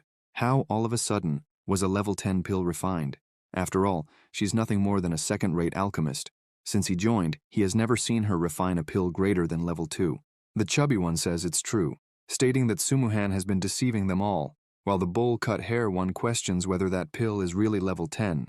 She gets a bit irritated and thinks that since Master Jushuan asked her to establish the alchemy peak and teach pill refinement, she's dedicated almost all of her life to that task. She hasn't had time to present herself at the 10,000 Cauldrons Hall to update her alchemist ranking. She didn't expect that on this day, it would become a reason to be so belittled. The 2 visitors from the pavilion say that this is ridiculous and start questioning, asking if, by chance, the 10,000 Cauldrons Hall wasn't there, because they saw it with their own eyes, so it couldn't be fake. The older man says that, even though it's been hundreds of years since a level 10 pill appeared at the 10,000 Cauldrons Hall, they still managed to see an ancient method for evaluating such a pill. They explain that it said the main difference of a level 10 pill, compared to lower levels, is the profound Tao resonance it emits through its fragrance. Just by smelling it, one can achieve an advancement. On top of that, the Tao lines on the surface of the pill also have the power to help others break through their limits, just by observing it. The visitor asks the elder if he could examine the pill. Sumuhan holds the pill in the palm of her hand and says there's no problem. Xiang continues saying that it doesn't seem extraordinary, but suddenly, someone begins emitting a very strong energy and says that now they understand everything. The person starts shouting joyfully, saying that it's incredible. The older visitor says that the facts speak for themselves. Xiang turns his face and starts wondering if this really is a level 10 pill, questioning how it's possible, and if the elder has been hiding her true strength all this time. Xiang shows respect once again and says that, it seems there's no doubt. It really is a level 10 pill. He apologizes, admitting he was completely ignorant. A little shaken by all of this, he says he just remembered that he has something to do, so he will leave now. However, she tells him to wait. Annoyed by the situation, Sumuhan says that she clearly remembers the snow ginseng she used earlier, which came from his plantation. Xiao continues irritated and points at her, shouting what proof she has to claim such things, emphasizing that she shouldn't point fingers at him without evidence. She starts releasing some of her power, saying that all the ginsengs in that pill had spiritual wood energy. This method of nourishing herbs with spiritual wood energy hasn't been taught to anyone yet. Today, she demonstrated it to everyone using his plantation as an example. Furthermore, she never even said the ginseng had anything wrong with it, but it seems the accusation hit home for him. She emphasizes that, until now, she always thought he was the most talented disciple of the alchemy peak, and was planning to recommend him to the master to be the next peak leader. These words leave Xiang shocked. She crushes the herb with her own hands and says that, unfortunately, he has deeply disappointed her. It seems he is a person with ill intentions, and from this moment on, he is expelled from the sect, emphasizing that he is no longer a disciple of the Hongmeng sect, and telling him to leave immediately. Xiang opens his arms, irritated, shouting that she can't expel him because she's just a peak leader and doesn't have the authority to do that. Suddenly, the protagonist interrupts everyone and asks if, by chance, as vice patriarch, he has this authority. Xiang is completely paralyzed with fear upon hearing the master's voice. The protagonist looks at him with a look of indignation and anger. The elder and everyone else are happy and show respect upon seeing Master Xiao there. The protagonist begins to release his aura and says that the evidence is clear and asks why Xiang hasn't knelt to admit his mistake. The protagonist's aura is so powerful that, just with the pressure, it starts pushing Xiang back, leaving him helpless. Xiang falls to his knees, and the protagonist approaches him, asking if he acknowledges his mistakes. With a trembling voice, Xiang says that he really is guilty. Xiao points his hand at him, saying that the sect leader has just established a new rule. All disciples who abandon the Hongmeng sect must return everything they obtained there. The protagonist tells Xiang that when he entered the sect, he was only a cultivator at the first level of qi training. Xiao begins absorbing Xiang's abilities, saying that now he will reduce his cultivation to the first level of qi training and erase all knowledge of alchemy, expelling him from the sect. Xiang falls unconscious to the ground, and Xiao orders the others to drag him to the mountain port. The system notifies that the host has eliminated a sect traitor and contributed to its evolution, earning 200 contribution points. The protagonist is pleased, saying that by eliminating traitors, he also generates contribution points. Sumuhan then asks why Xiao is here today. He answers that he only came to consult on a matter and happened to come across this scene. He asks if she can prepare 10th level pills and then inquires about her current cultivation level. Sumuhan begins releasing her power, saying that every time she refines, she gains understanding, and her cultivation advances. She is at the peak of the separation realm, but notes that when she delves deeper into the experience of preparing 10th level pills, in less than half a month she should reach the integration realm. Xiao places his hand on her shoulder, saying he expected no less from his disciple and praises her. People around them are pleased, saying the elder is learning from a great master and highlighting that she is also very powerful at the peak of the separation realm. They emphasize that there is no other place outside the Hongmeng sect where they could be treated so well. Sumuhan then asks her master what he wanted to consult with her about. The protagonist asks if she can prepare a batch of marrow-cleansing pills for the sect disciples, helping them improve their talents.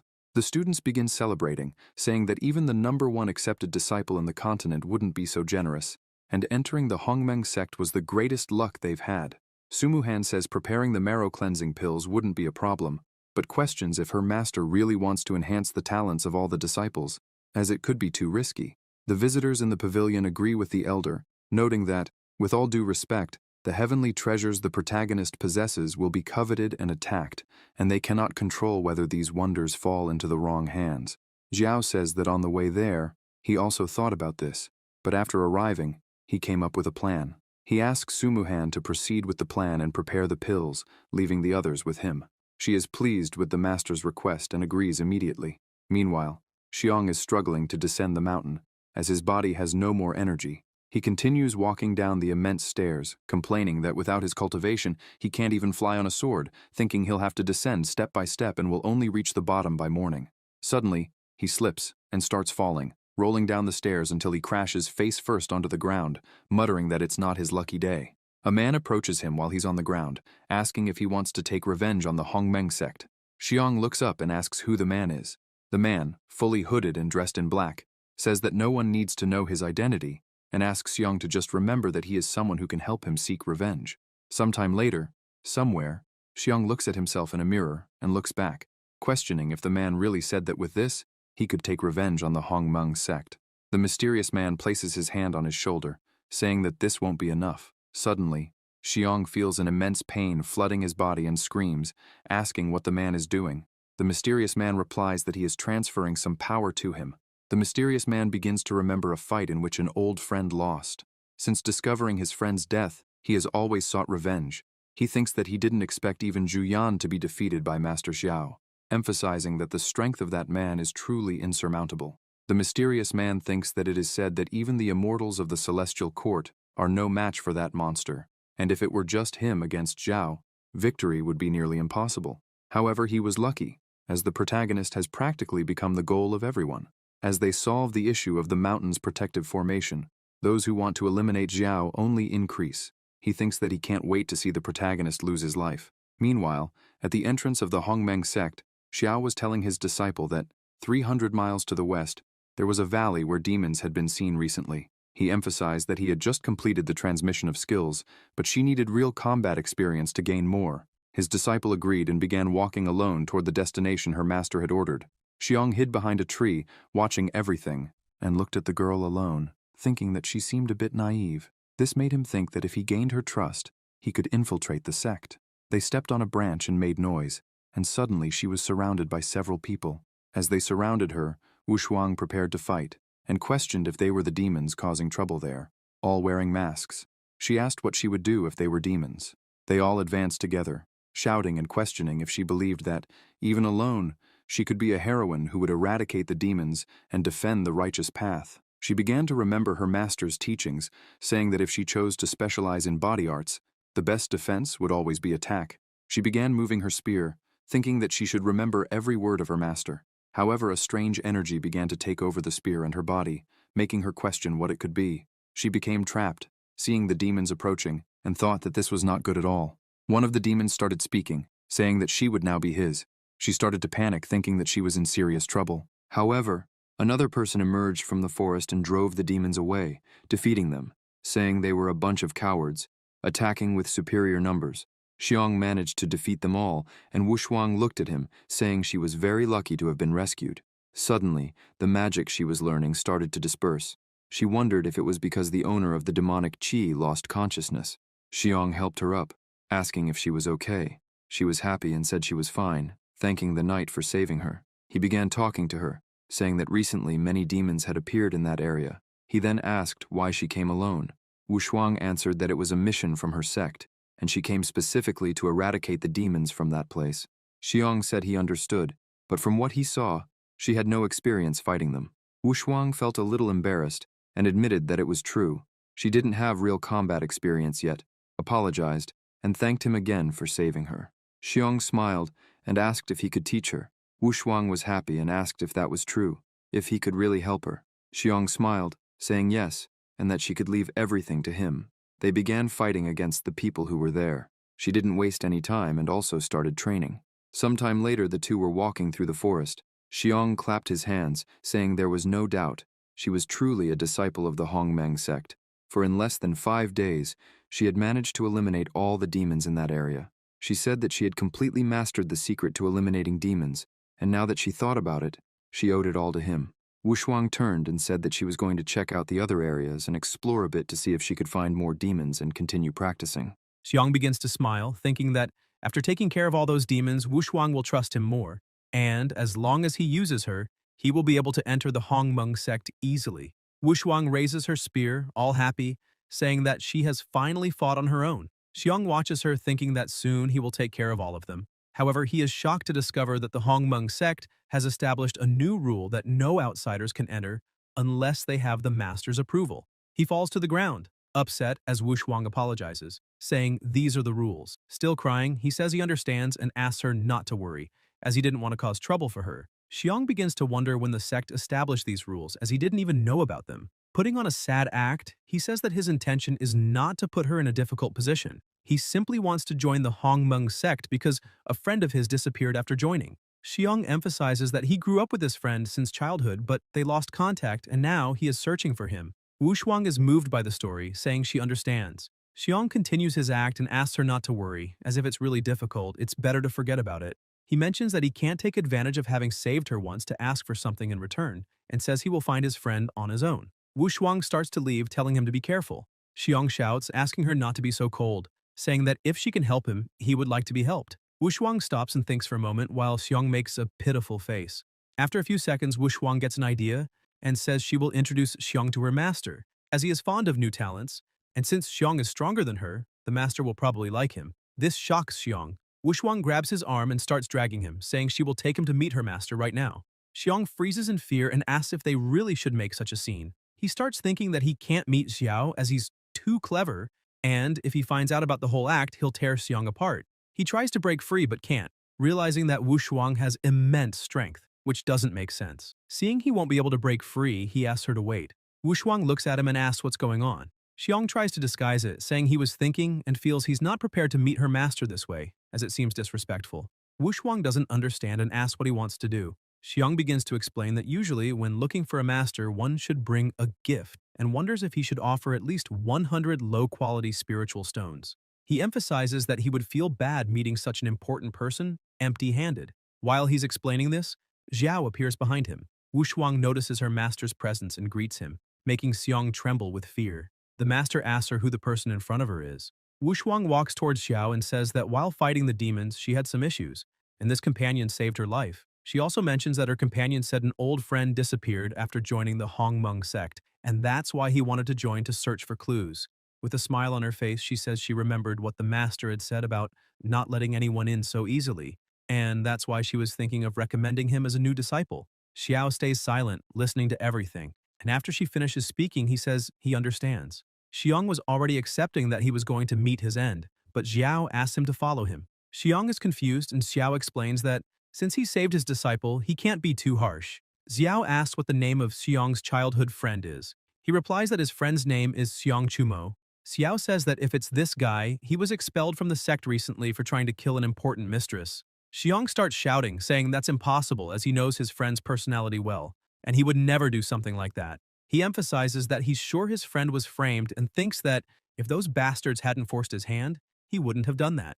Xiao asks if he's sure about what he's saying, as there's evidence. He opens the barrier protecting the entire sect and tells Xiong that if he believes in his friend's innocence, he can enter and investigate further. He emphasizes that if Xiong can prove his friend's innocence, the Hongmeng sect will do everything to help him find him. The prota begins to walk ahead while Wu Shuang tells Xiong that he can enter. Xiong thanks her, saying that her sect is truly magnificent, but in his thoughts, he doesn't believe it was so easy to get in and continues to celebrate as deceiving Xiao wasn't as simple as he had imagined. Night falls, and the prota meets with the guildmaster. Jushuan asks why he allowed that Xiong to enter the sect, questioning if he really didn't notice his disguise. He laughs and closes his book, saying that he already knew he couldn't fool the guildmaster. He explains that he let the guy in because he felt a demonic energy very similar to the old ghost clan of Sun and Moon. The prota emphasizes that if they really came into contact with demonic cultivators, it won't be as simple as just expelling him from the sect. Xiao also says that in addition to all this, he wants to take this opportunity to train Wu Shuang, since she has always been an obedient girl who follows orders to the letter. He wants her to understand that even though she's obedient, she can make mistakes, and instead of following orders blindly, she should learn to think for herself. In the middle of the night, Xiong opens the door to his room and leaves, thinking it was easy to infiltrate and that, apparently, the Hongmeng sect isn't as impressive as he thought. He begins jumping across rooftops, reflecting that maybe his expulsion was the will of the heavens, so he wouldn't waste his talent in that mediocre place. Upon arriving at a certain location, he sees a building and says that the ceiling stone that holds the protective formation must be there. Xiong watches the guards, remembering that during his time in the sect, he watched that stone several times, so he knows the patrol routes like the back of his hand. As soon as he finds a gap, he quickly opens the doors, enters the building, and comes face to face with the ceiling stone. Xiong raises his hand, thinking that destroying it will soon turn the sect into history. However, as soon as he touches the stone, he feels something very strong, and a force violently throws him against the wall. The impact makes a loud noise enough to attract some guards. Injured, He realizes he wasn't prepared for a protective seal and that all the noise has drawn the guard's attention. Xiong starts to panic, thinking that now there's no way out because if he gets caught this time, it won't be solved with just an expulsion. His only choice is to follow the order of that man in black, as that way he can survive under his protection. He takes a leap and advances full force, thinking that even if he has to sacrifice his cultivation, he needs to destroy that stone. Suddenly, the prota grabs Xiong and asks Wushuang if she now understands. Xiong looks around and asks what they're doing there. The prota answers that this is the question he should be asking, and then asks the friendly companion if he could explain what he was doing in the room where they keep the sect's protective formation.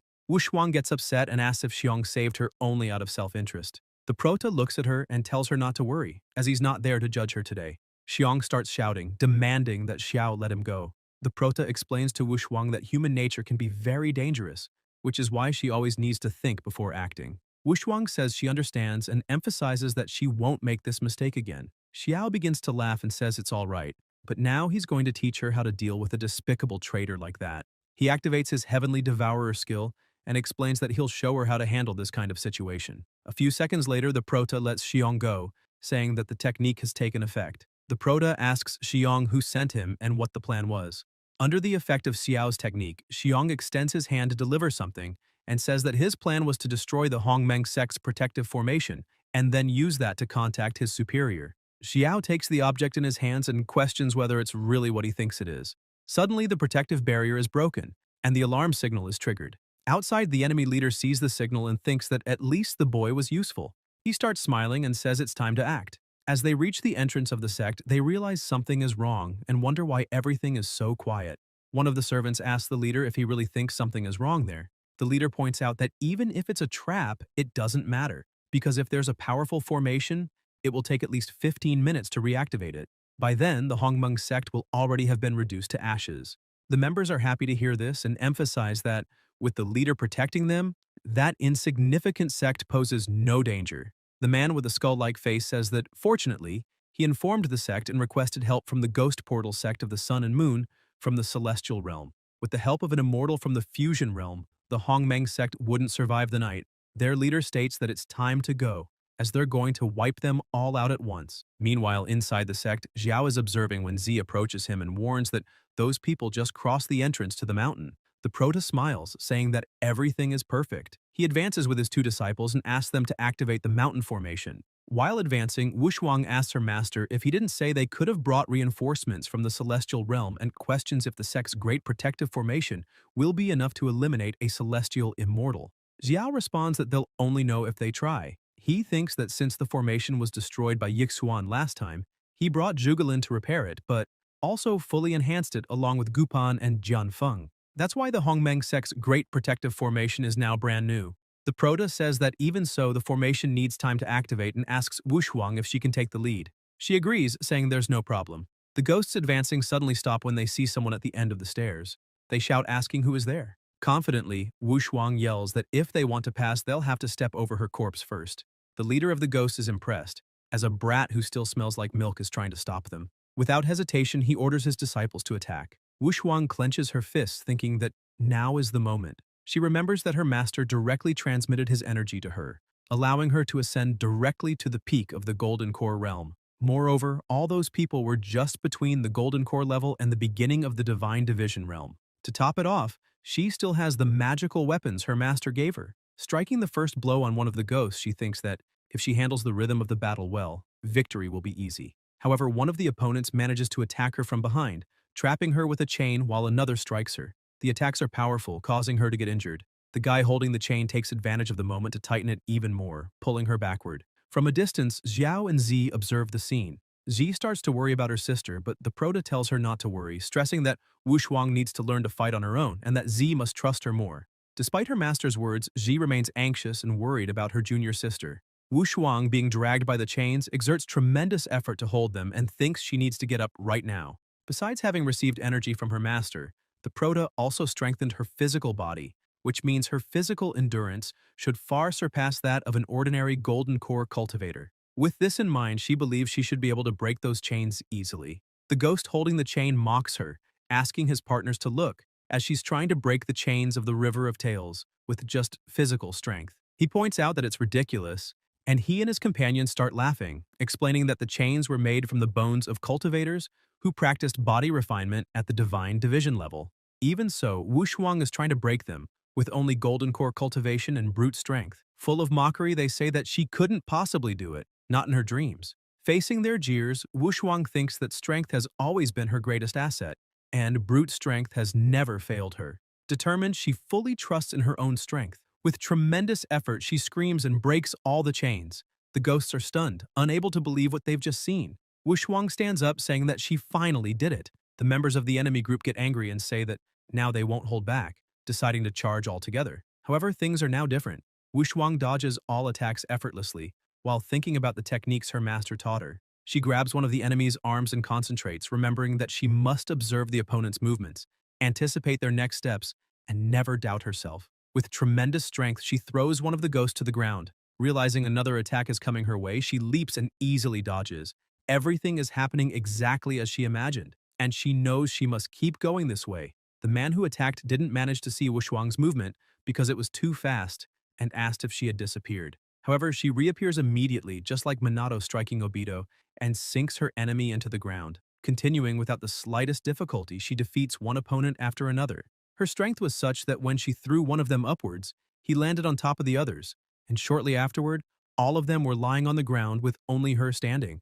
Smiling, she thinks she's very good and celebrates her success. However, the leader of the group charges forward in fury, calling everyone useless. In the face of such terrifying power, Wu Shuang can only watch as her body can't move. Before anything happens, Xiao appears and defends her, asking her to retreat. Wu Shuang begins to back away while the leader of the ghosts watches her run, thinking this is good because after he takes the sect, none of them will escape. Suddenly, an extremely dense and powerful green energy starts to cover the entire area.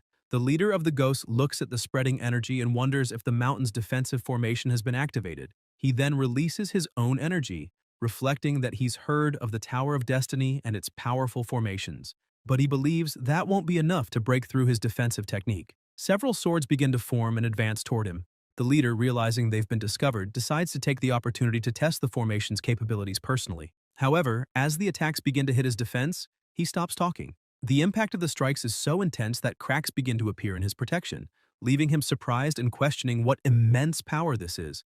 The barrier continues to crack more and more while the attacks keep coming, generating large explosions. The Prota, watching the situation, orders the next wave of attacks to be fired. Confident, Z says she's sure there's not a trace left of the invaders. The Prota starts laughing, commenting that he doesn't know if the mortars from his previous world would have this much power, stressing that the feeling of long-range fire support was truly brilliant. Hearing this, Wu Shuang becomes confused and decides to ask her master what a mortar is. The Prota changes the subject, saying it's nothing and emphasizing that it's an adult matter, and she's still too young to understand. Suddenly, the system notifies that it detected the host eliminating powerful enemies from the sect and as a result, earned contribution points, totaling 1,000 points.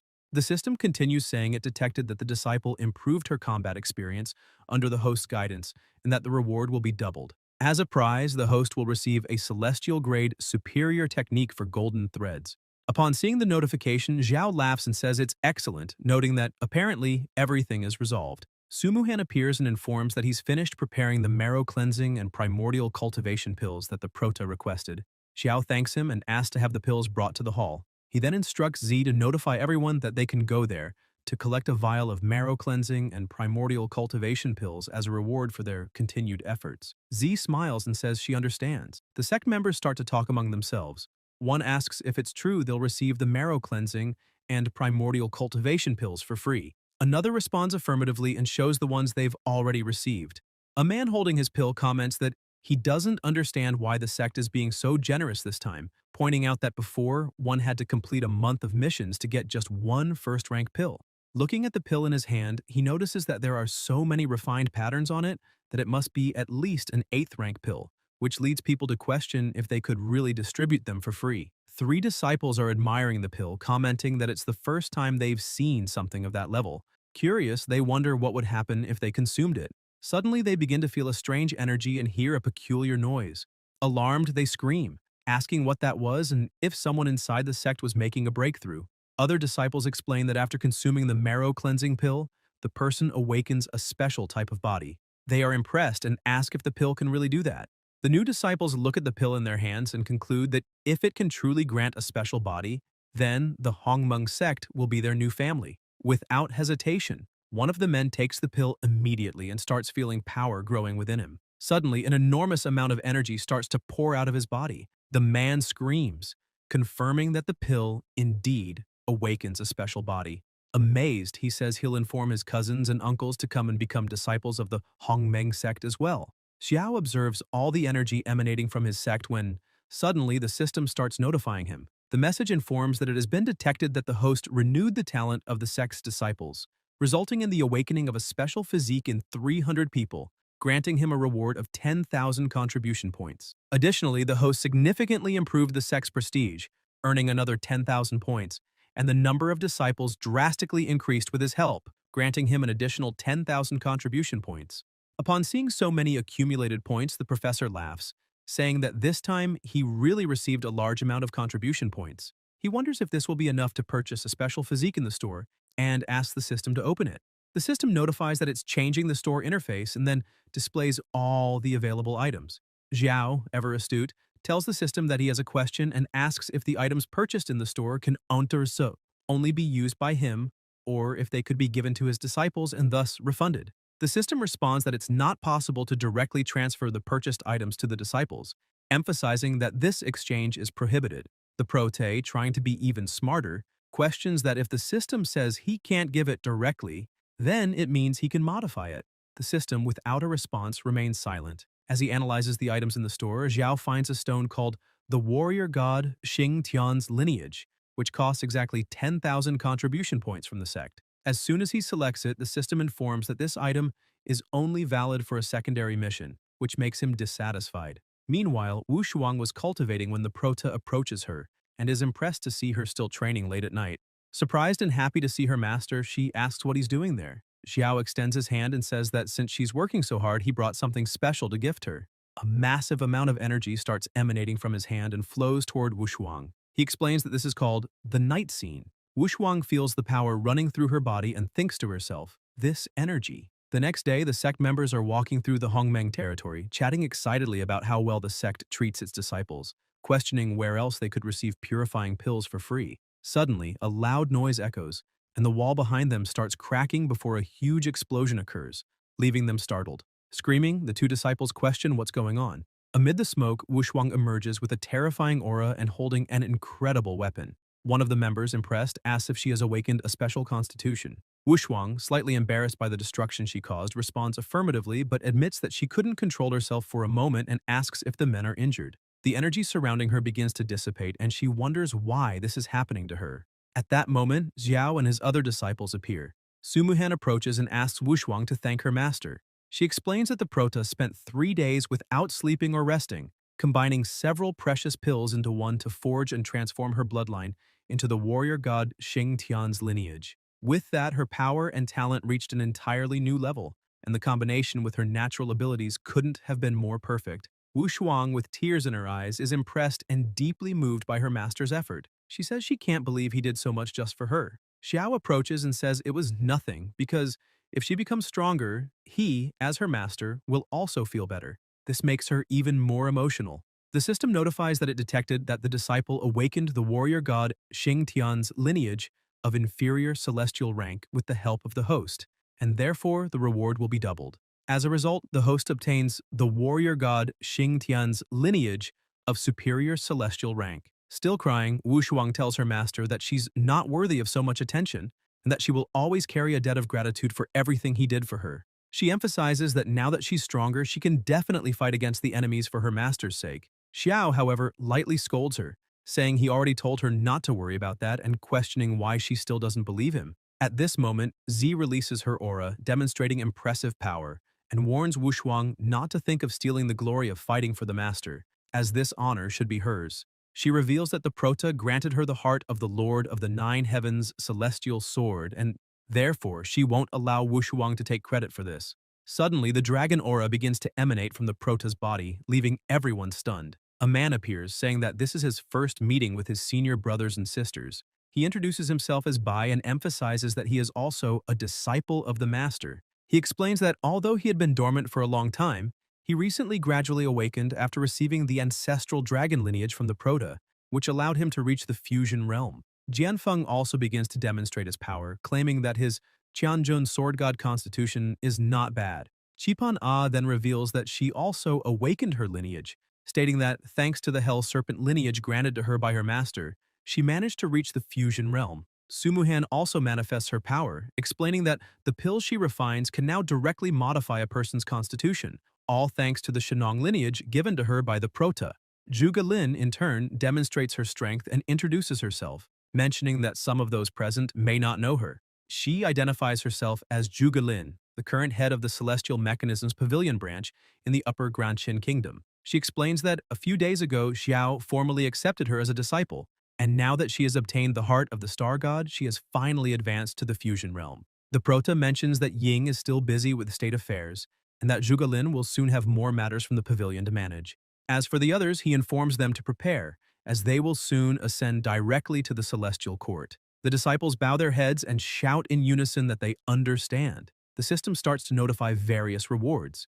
It was detected that a disciple awakened the heart of the Lord of the Nine Heavens sword with superior celestial rank, with the help of the host, resulting in the reward being doubled, and the host obtained the immortal rank inferior sword god of the Nine Heavens physique. It was also recorded that a disciple awakened the ancestral dragon god lineage of medium celestial rank with the host's help, leading to the reward being doubled, allowing the host to obtain the supreme dragon god lineage of superior celestial rank. Another disciple awakened the Tianjin sword god constitution of medium celestial rank, resulting in the reward tripling, granting the host the spirit of 10,000 swords constitution of superior celestial rank. The disciple Qipan A awakened the Hell Serpent lineage of superior celestial rank, and the reward was doubled, granting the host the 5 poisons shaman god lineage of inferior mortal rank. Additionally, a disciple awakened the Shenong lineage of medium celestial rank, and with the reward doubling, the host obtained the refined Shenong lineage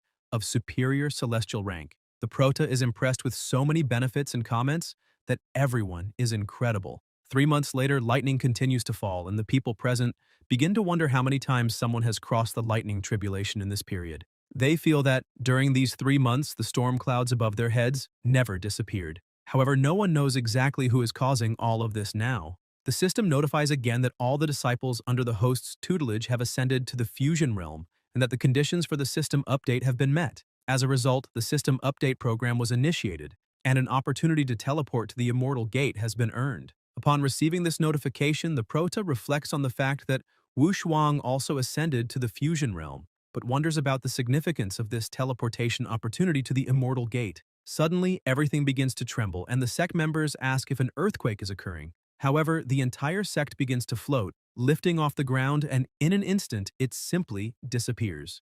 Meanwhile, in the Celestial Court, inside the residence of the true Phoenix Lord, in the Phoenix Palace, the female disciples were quietly cleaning when suddenly a loud noise echoes, and something appears in the sky. With astonished looks, they realize that the entire Hongmeng sect has appeared right in front of them. Meanwhile, at the Jukui Palace, everyone was lamenting because they had planned to recruit Ye Fan and the protagonist. However, she hadn't imagined that a simple battle for the national destiny would end up involving a dispute between the Emperor and the lower realm, so she never found an opportunity to act. She picks up a piece of paper and begins reading, saying that Ye Fan had recently been in her territory, claiming he wanted to join her. Zhukui thinks that with this, she might take the opportunity to investigate more of his secrets. The vermilion bird becomes excited because, after carefully reviewing some ancient texts, she believes the techniques used by Ye Fan are probably the 9 true characters, exclusive to the spirit-conscious clan, which would be a huge benefit. Suddenly, everything in the palace begins to shake, and she gets up worried, shouting and asking what's happening. One of her disciples rushes in, saying she has more news.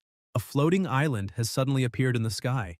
Jukui is confused and asks what she's talking about. However, the disciple keeps shouting, distressed, saying the island blocked the sunlight, and without it, all the floating formations of the palace were shut down. The vermilion bird steps outside and indeed sees a floating island there. Still not understanding anything, she asks who dares to cause such a commotion. Meanwhile, on top of the island, Xiao and Z were watching everything. She asks her master where they are now, since the concentration of spiritual energy in the air is at least 3 times greater than before, and notes that refining the power of destiny has become easier. The protagonist looks at her and says he doesn't know exactly where they are, but he's sure it's the Immortal Bridge. Jukui looks at him and begins wondering if he's really the Xiao from the National Destiny battle, since she heard that after causing that huge mess in the superior country of the Dragon Flame, he even eliminated Emperor Jixu, and that's why he's being hunted by the Mortal Court's Emperor. Still confused, she wonders if this man is crazy because, even being pursued by the Emperor, he dared to enter the Immortal Court so openly like this. Jukui tells her disciple to reactivate the palace's energy formation and defensive formation, emphasizing that for now, they'll maintain the Phoenix Palace this way. The disciple says that to keep the energy and defensive formations running, many resources are needed, and questions whether they'll really allow that floating island to stay so close without doing anything. Jukui replies that everyone on that island is so ignorant about death that she doesn't even need to step in. Soon, both they and the island will be destroyed. Meanwhile, in the hall of the true Lord Qinglong, a disciple informs him that a floating island appeared above the Phoenix Palace. He's also confused at first, as no one expected to hear something like that. At the Qingluan Palace, the true Lord Qingluan observes the floating island, saying that apparently a storm is about to arrive at the Celestial Palace. At the Baihu Palace, a man starts shouting and laughing, saying that invading the Immortal Court with an entire sect is ridiculous, and he wants to see who these arrogant ones are. This is the true Lord Baihu. Meanwhile, in the ancient kingdom, Qing Cheng was sitting and reading a book when a man arrives to inform her that spies from the Mortal Court reported that the protagonist, the person she's keeping an eye on, has entered the Celestial Palace. The princess says this happened a bit earlier than she expected, but says she understands and asks the man to leave. The man seems a bit uneasy and tries to say something else. Qing Cheng asks if something happened and if there's anything else she should know. The disciple hands her a mirror that shows the protagonist's sect and says he entered the Immortal Court with his entire sect, drawing everyone's attention, and asks her to take a look. The princess takes the mirror in her hand and is impressed to see that he really entered the Immortal Court with his entire sect, starting to laugh and saying he's truly impressive. Qing Qing points out that this is very interesting because while others fear attention, the protagonist plays with it, causing all this commotion. However, she still has doubts and wants to see if he really has the power to show such confidence. She calls Liu Feng, who immediately shows up. The princess asks what his current position is in the human ranking. Liu Feng makes a face like he wants praise and says he recently rose to the 21st position in the human ranking. She's pleased to hear that and says sending him to the lower realm to infiltrate the Celestial Palace wasn't in vain. Then she chooses him and asks him to go face Xiao. Liu Feng gets a bit discouraged and asks why he should be the one to face Xiao. The princess asks what's going on and if he doesn't want to go. Liu Feng says that since it's an order from Her Highness, he can't refuse. However, he points out that the protagonist just arrived at the Immortal Court and doesn't even have a ranking in the mortal list, so why should he be the one to face him? Qing Cheng asks if that's really what he thinks and says that because of that, he'll go along with Fu Feng and Fa Yun. The two step forward and say they're at her service. The princess asks Fu Feng what his position in the ranking is. He replies that he's in 10th place in the mortal ranking. Qing Cheng says that's excellent and that he's considered the best swordsman in the Immortal Court, then asks if he thinks he can defeat Xiao. Fu Feng bows his head respectfully and says he wouldn't dare be arrogant, but on the path of the sword he's trained for hundreds of years and has never been defeated even once.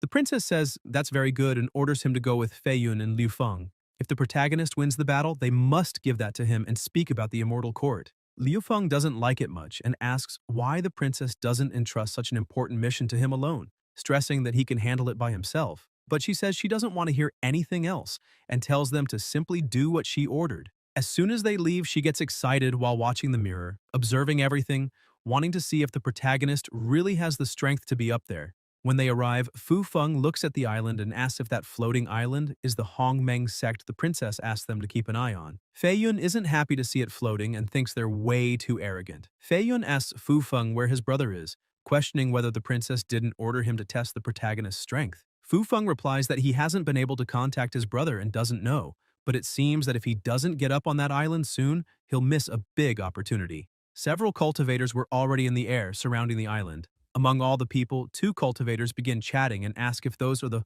Hongmeng sect members the Mortal Court's emperor is after. The other comments on the 500,000 spirit stones per head and wonders where he should spend so much money. Fu Feng keeps watching and says Fei Yun is mistaken. Suddenly, a powerful energy begins to emanate from within the sect. That energy intensifies with each second, scaring everyone. Suddenly, the nearest cultivators are thrown back. Fei Yun is shocked. Fu Feng says he heard that everyone ranked above 100 in the mortal list of the Celestial Court has already challenged the protagonist and none lasted more than 5 moves.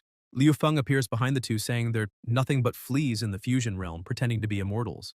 and points out that the protagonist must think he's all-powerful. He also says that if the princess weren't tied up in the matters of the celestial court, with the power of true immortals from the Taigu realm, wiping out the immortal court would be easy. Feiyun thinks that's idiotic, and Fu Feng reflects that his brother is also in the fusion realm and still said all that. Xiao looks at Zi and asks if the little one is ready, as there are many nasty weeds she needs to clear out. She grips her sword excited and says she's ready. Fu Feng comments that from the looks of it, those insignificant ones aren't even worthy of being faced, and immediately begins to create a barrier since his brother is very impulsive and he needs to raise a sound barrier before he exposes the princess's secrets. Liu Peng stares at the protagonist, thinking he's a coward hiding behind a woman. Z steps forward and points her sword, asking if anyone else there wants to face her. Liu Feng charges quickly, leaving everyone impressed with his speed. He appears behind her, saying she has no right to speak there. Z turns around, finding him fast, but the protagonist appears between them, defending her, and says that after all the waiting, someone at least somewhat worthy has finally shown up. He blocks the attack with ease. Z asks her master to let her help, but he tells her not to worry about that guy and to take care of the others as he'll handle this one. Liu Feng tells the protagonist that he doesn't even need to draw his sword to face him. Xiao, unfazed, says he'll use his anyway. He draws the sword and comments that, from the man's fighting style, he already knows who sent him. Xiao strikes, asking the man if his master didn't teach him that. To fight someone like him, he should be using at least 90% of his power. Liu Feng blocks the strike, but then starts screaming, terrified by the sheer force.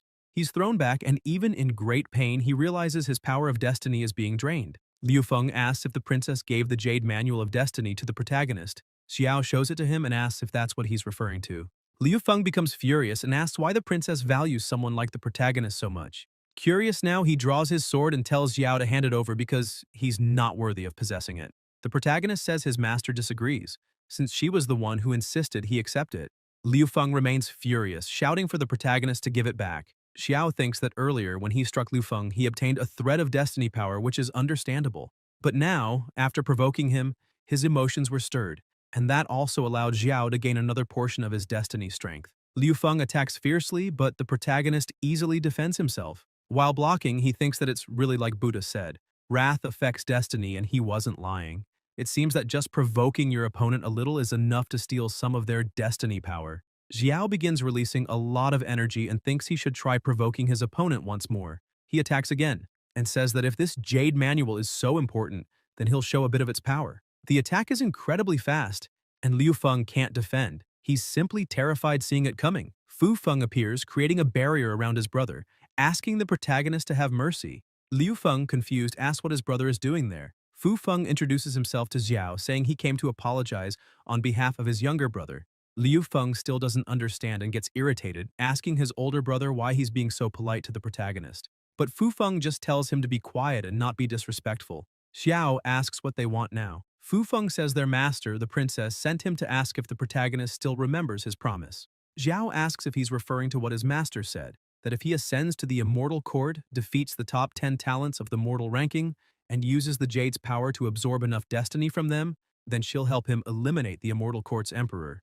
Fu Feng confirms that's exactly it, says he's the 10th in the mortal ranking, and since the protagonist already showed his strength by defeating his younger brother, who ranks 21st, he suggests a fight so he can give the princess a satisfactory report. Fu Feng begins drawing his sword, imbuing it with strong energy. Xiao says he understands and that it's a very convenient coincidence. They start exchanging blows, saying that if that's the case, then they must fight. Fu Feng starts feeling a bit of difficulty while fighting the protagonist and begins to wonder what's happening, because it's strange. He's already beyond the fusion realm, while Xiao is only at the first level of that realm, yet whenever the protagonist attacks or defends, his strength overwhelmingly dominates. They keep trading blows, and the protagonist shows no sign of even trying hard. Fu Feng notices this and thinks that it seems he won't win just because his cultivation is higher. He starts smiling, thinking the protagonist is undoubtedly extraordinary and worthy of the princess's attention. Fu Feng creates a massive sword with his energy, stating that the protagonist truly is a genius, and it would be disrespectful to hold back in this fight. He tells Xiao that this sword technique concentrates all the vital essence he's devoted to the path of the sword. The protagonist starts releasing his energy too, saying that today is full of coincidences, since the path of the sword is also his specialty, and he was hoping to practice with someone. Xiao attacks again, sending his sword at the high speed. As soon as it hits the target, a huge explosion erupts in front of him. Fu Feng is shocked once again, thinking the opponent's power exceeded his expectations.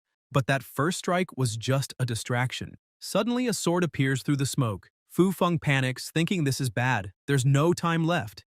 Just as the sword is about to hit him, the protagonist stops the attack. Fu Feng is paralyzed, frozen, thinking he was lucky the protagonist stopped. With the sword still right in front of him, he realizes that for a moment, he really thought it was the end. Xiao retrieves his sword and says the battle is over, and that the 10th of the ranking has been defeated. Fu Feng shows deep respect and says that the protagonist's techniques are undoubtedly superior to his own, and therefore he completely accepts defeat. Liu Peng, who had been watching from a distance, shouts in disbelief, unable to accept that his brother lost.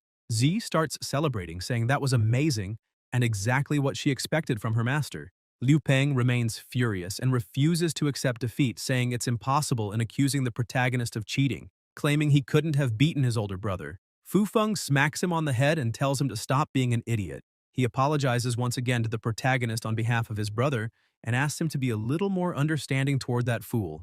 Xiao says there's no problem and takes the opportunity to say he has a question. He asks who the top 10 of the mortal ranking are and how the princess they serve intends to help him. Fu Feng says that's indeed a good question, and with the scroll in hand says he came here today specifically to share that information. He thinks to himself that luckily he placed a sound barrier around the area, except for the 5 of them, so no one else can hear their conversation. He hands the scroll to Xiao and explains that the top 10 of the mortal ranking, including himself, are all at the 10th level of the fusion realm. Fu Feng emphasizes that unlike the lower levels where the rankings change frequently, the top 10 haven't changed in thousands of years, and each position among them represents a massive gap in power. Fu Feng explains that the protagonist needs to know that each of these cultivators has specialized in different fields: artifact forging, alchemy, body cultivation, and poisons. He highlights that the 9th rank, known as Qianlian, is a master of body cultivation and has strengthened his body so much that even celestial weapons can't leave a mark on him.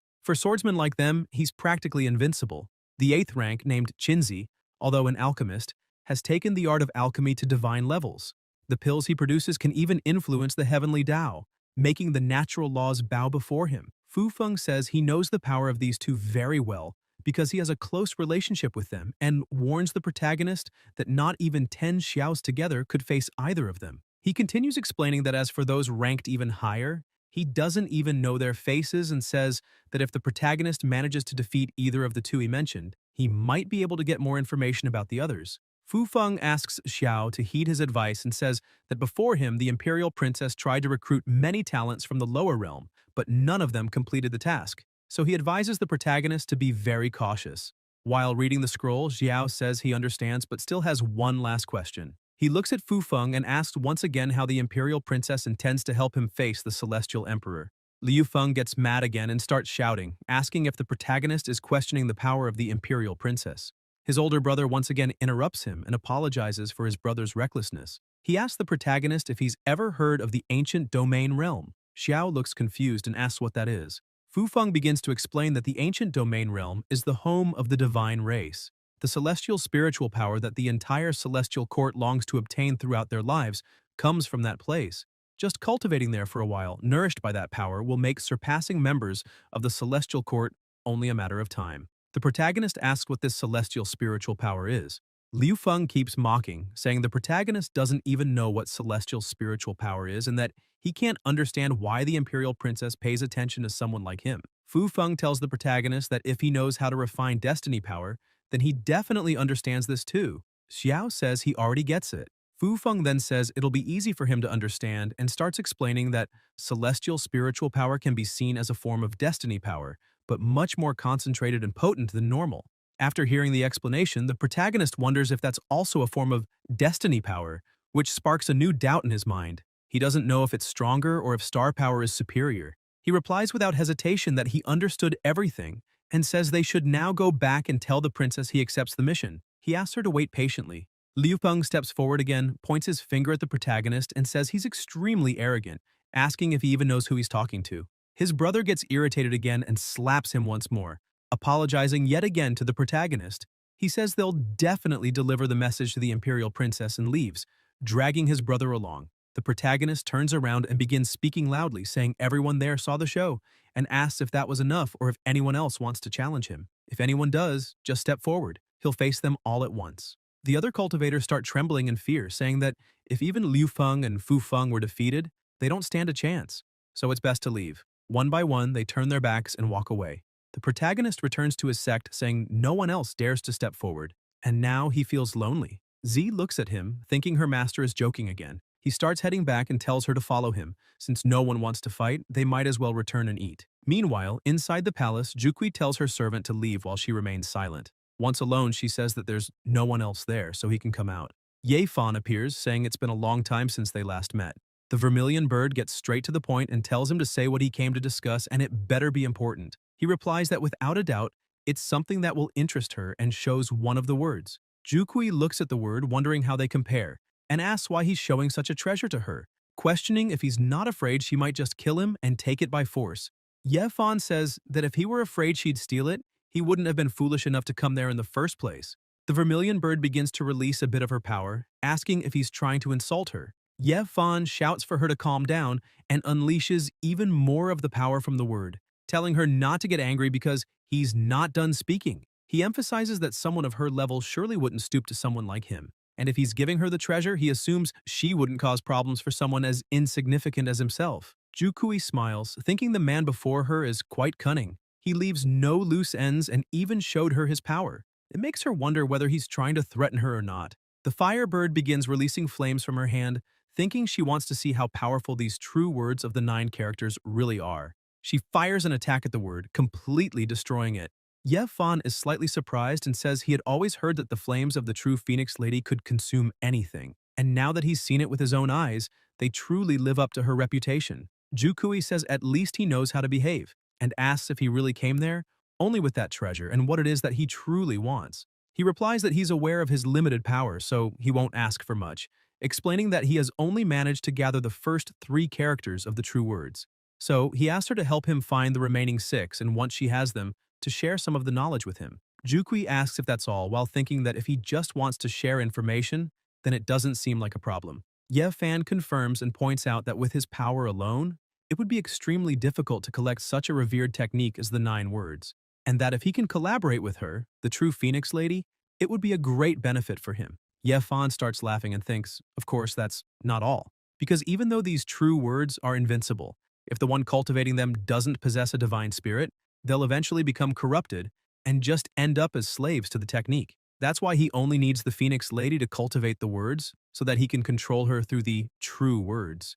Jukui looks at him and says, if that's all, then they have a deal. 1 hour later, they walk to the entrance, and the Phoenix, now with the characters, says things ended quite easily. Confident, she says that with this, her return to the ancient realm is getting closer. Suddenly, a servant rushes in, shouting that she must report something to the true lady. It's news about the Hongmeng sect. The disciple says she heard that Lords Liu Feng and Fu Feng were defeated by Xiao.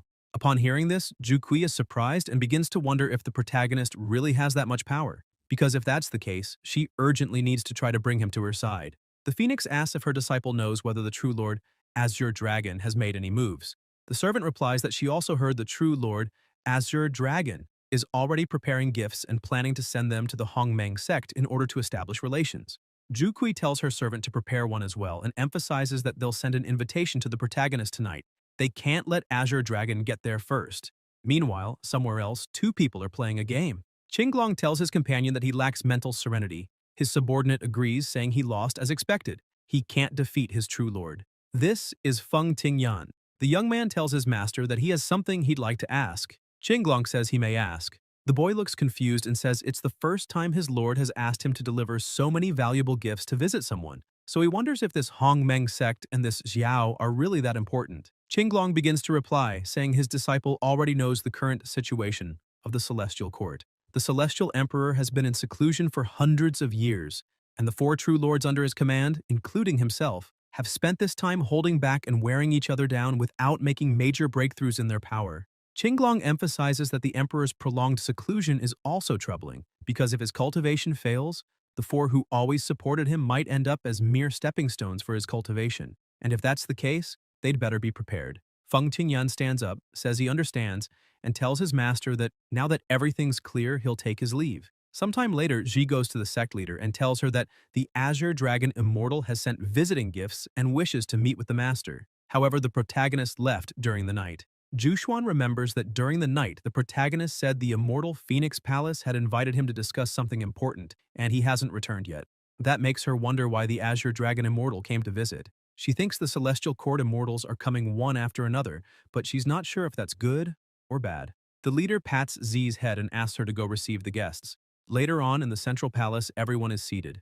Jushuan begins to speak and thanks the Azure Dragon Immortal for the visit. She acknowledges the gesture of sending gifts to the Hongmeng sect, but emphasizes that, unfortunately, it's not a good time since the protagonist left during the night to handle some matters and has yet to return. Therefore, she apologizes for making them come all this way. Feng Tingyun says she's worrying too much and apologizes for today's intrusion. He also asks for her understanding, saying they're willing to wait until Xiao returns. However, he's not pleased. He thinks the whole thing is ridiculous, since most of the Hongmeng sect disciples haven't even reached the Divine Division realm. That makes him think they're all a bunch of useless people, and he doesn't even understand how they made it to the Celestial Court. Even so, he had to personally come to visit them. Feng Qingyan slams his cup on the table, irritated, thinking that the protagonist was here earlier, fighting someone, and now that he's arrived, the protagonist is gone. That angers him because he wants to see what kind of skill this Xiao has to attract so much of his master's attention. Feng Qingyan suggests to the sect leader that just drinking like this is boring, and says he heard that the disciples of the Hongmeng sect train in the sword. He proposes that her subordinates show off some of their sword skills. Jushuan is surprised and asks if he means. Feng Tingyan interrupts and suggests that two of her disciples demonstrate a sword fight. Ji becomes worried. Jushuan also gets irritated, thinking that for sword cultivators, the way of the sword is like their very life, and she couldn't use it as mere entertainment. As she watches, she notices that the man in front of her is also a sword practitioner.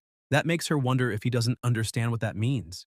If they accept now, the Hongmeng sect's reputation will be damaged. But if they refuse, it will give the Azure Dragon Immortal a reason to criticize them.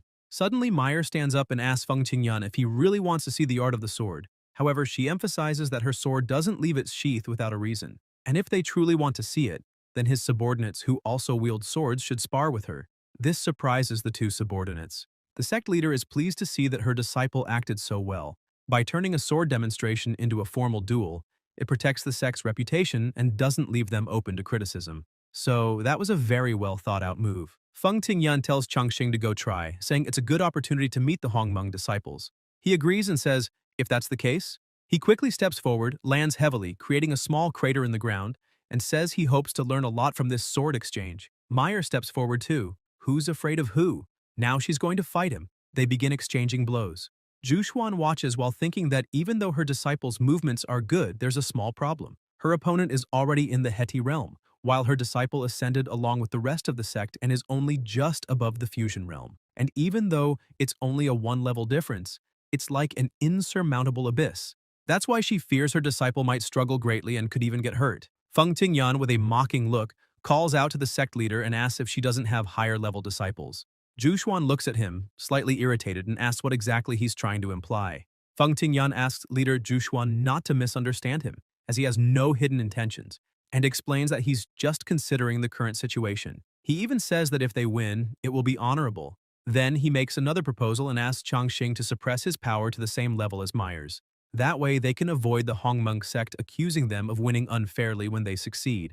Changxing understands and says he'll do as his master asked, and with a hand signal he activates a seal, suppressing his power. He tells Meyer that he's reduced his power to the peak of the Divine Division level and asks her not to disappoint him. She gets irritated and says to continue, as she wants to see who will really win the fight.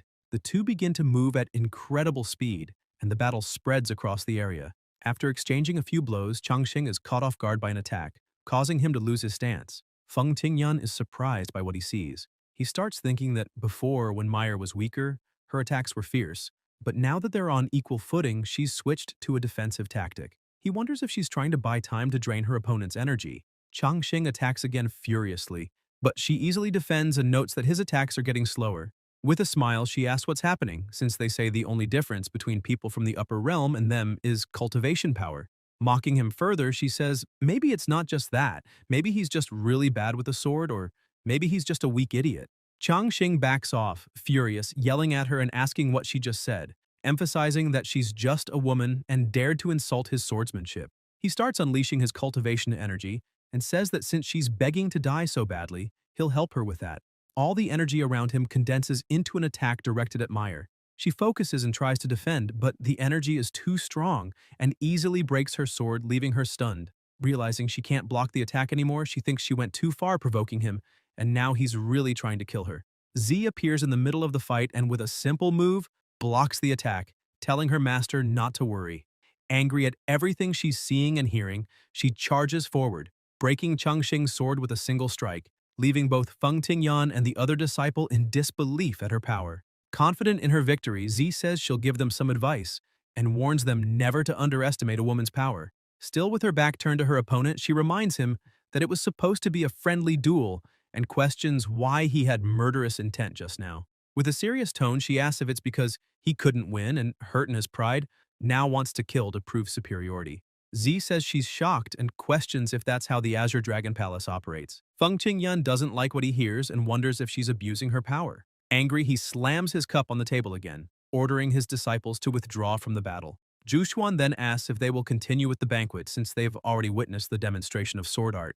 Feng Tingyan starts to speak, but his second disciple becomes restless and walks to the center of the hall. He says that after watching the thrilling battle between Changxing and the Hongmeng clan, he was moved and asks if he could also have a chance to spar. Feng Tingyan laughs and apologizes to the Hongmeng sect leader, saying that his subordinates are a bit impulsive and excited, and he's truly sorry. Zhu Xuan grows even more bothered, thinking that it's going to be difficult to resolve things peacefully there. So she hopes the protagonist returns soon. With no other choice, she says that if they're willing, then they'll accompany them to the end. She tells little Z that the next fight will be hers.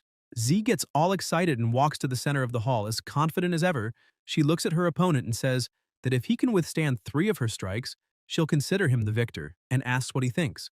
The man starts using a seal and says she's being too arrogant. Z charges without hesitation, saying that her sword art can destroy any technique. The man creates a barrier to defend against the attack, but as soon as Z's sword touches it, he notices something strange and wonders what's happening. His entire barrier was completely destroyed and he thinks this is really bad. However, he grabs another talisman and activates it, teleporting and dodging the attack, appearing behind Z, who just smiles. The young man charges again, trying to attack with all his might, but she turns and destroys his attack with a counterattack, injuring Wang Hui. Z says that speed means nothing against her. Feng Tingyan slams the cup on the table again, irritated, while thinking that he knows his disciples' techniques very well, and his talisman techniques are powerful.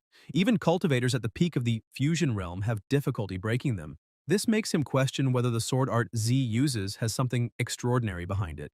While he's thinking all this, Z moves quickly, telling her opponent to prepare for her final attack. Wang Hui, seeing Z's incredible speed, thinks that sword cultivators are already very agile, and if he can't block her attack, he'll be in trouble. He places another talisman in front of him, but the sword easily cuts through it. However, at the last moment, Z stops attacking and just looks at him, destroying the rest of the talisman embedded in the tip of her sword. She smiles, saying it was an exciting battle. Already exhausted and wounded, Wang Hui grabs her hand and accepts defeat with honor. Feng Tingyan becomes extremely furious and slams his hand on the table, shouting that Wang Hui is useless and nothing but a disappointment. The 3 are surprised by his reaction, looking at him. Feng Tingyan stands up and tells Zhu Xuan that he'll be direct, explaining that he came here today only to recruit the protagonist by order of the true master Qinglong. However, since things didn't go as expected, he asks her to make a decision and, with extreme arrogance, stares at her, questioning whether the Hongmeng sect and Master Xiao will submit or not. Zhu Xuan remains silent, thinking this was to be expected,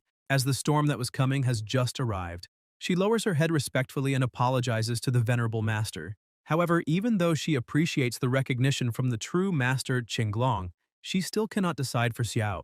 Therefore, she suggests that they wait a few more days until the protagonist returns and decides for himself. Feng Tingyan continues to press, asking what the Hongmeng sect will do, as she is the leader, and clearly, the sect's fate could be decided by her. Zhu Xuan also stands up and says that even though she is the sect leader, this is not her absolute property, and emphasizes that the future of Hongmeng will be decided by all the elders and disciples. Unfortunately, Xiao is one of the elders, and that's why she will wait for his return to discuss and make a decision. Feng Tingyan begins to lose control and releases a massive amount of energy, calling her insolent. The whole place starts to crack, and he says he came offering peace, yet still remains on guard. Feng Tingyan begins to question if they are saying that the true master Qinglong's name is not enough for this small sect called Hongmeng. Zhu Xuan remains calm and tries to soothe the situation, responding in a friendly manner saying she can assure him that this is not their intention. Feng Tingyun charges at her, shouting that once the leader is captured, the Hongmeng sect will fall without any problem. Zi and Meyer rush at him to try to contain him before he reaches their master, but with a simple movement, he throws both of them aside, leaving Zhu Xuan startled by all this.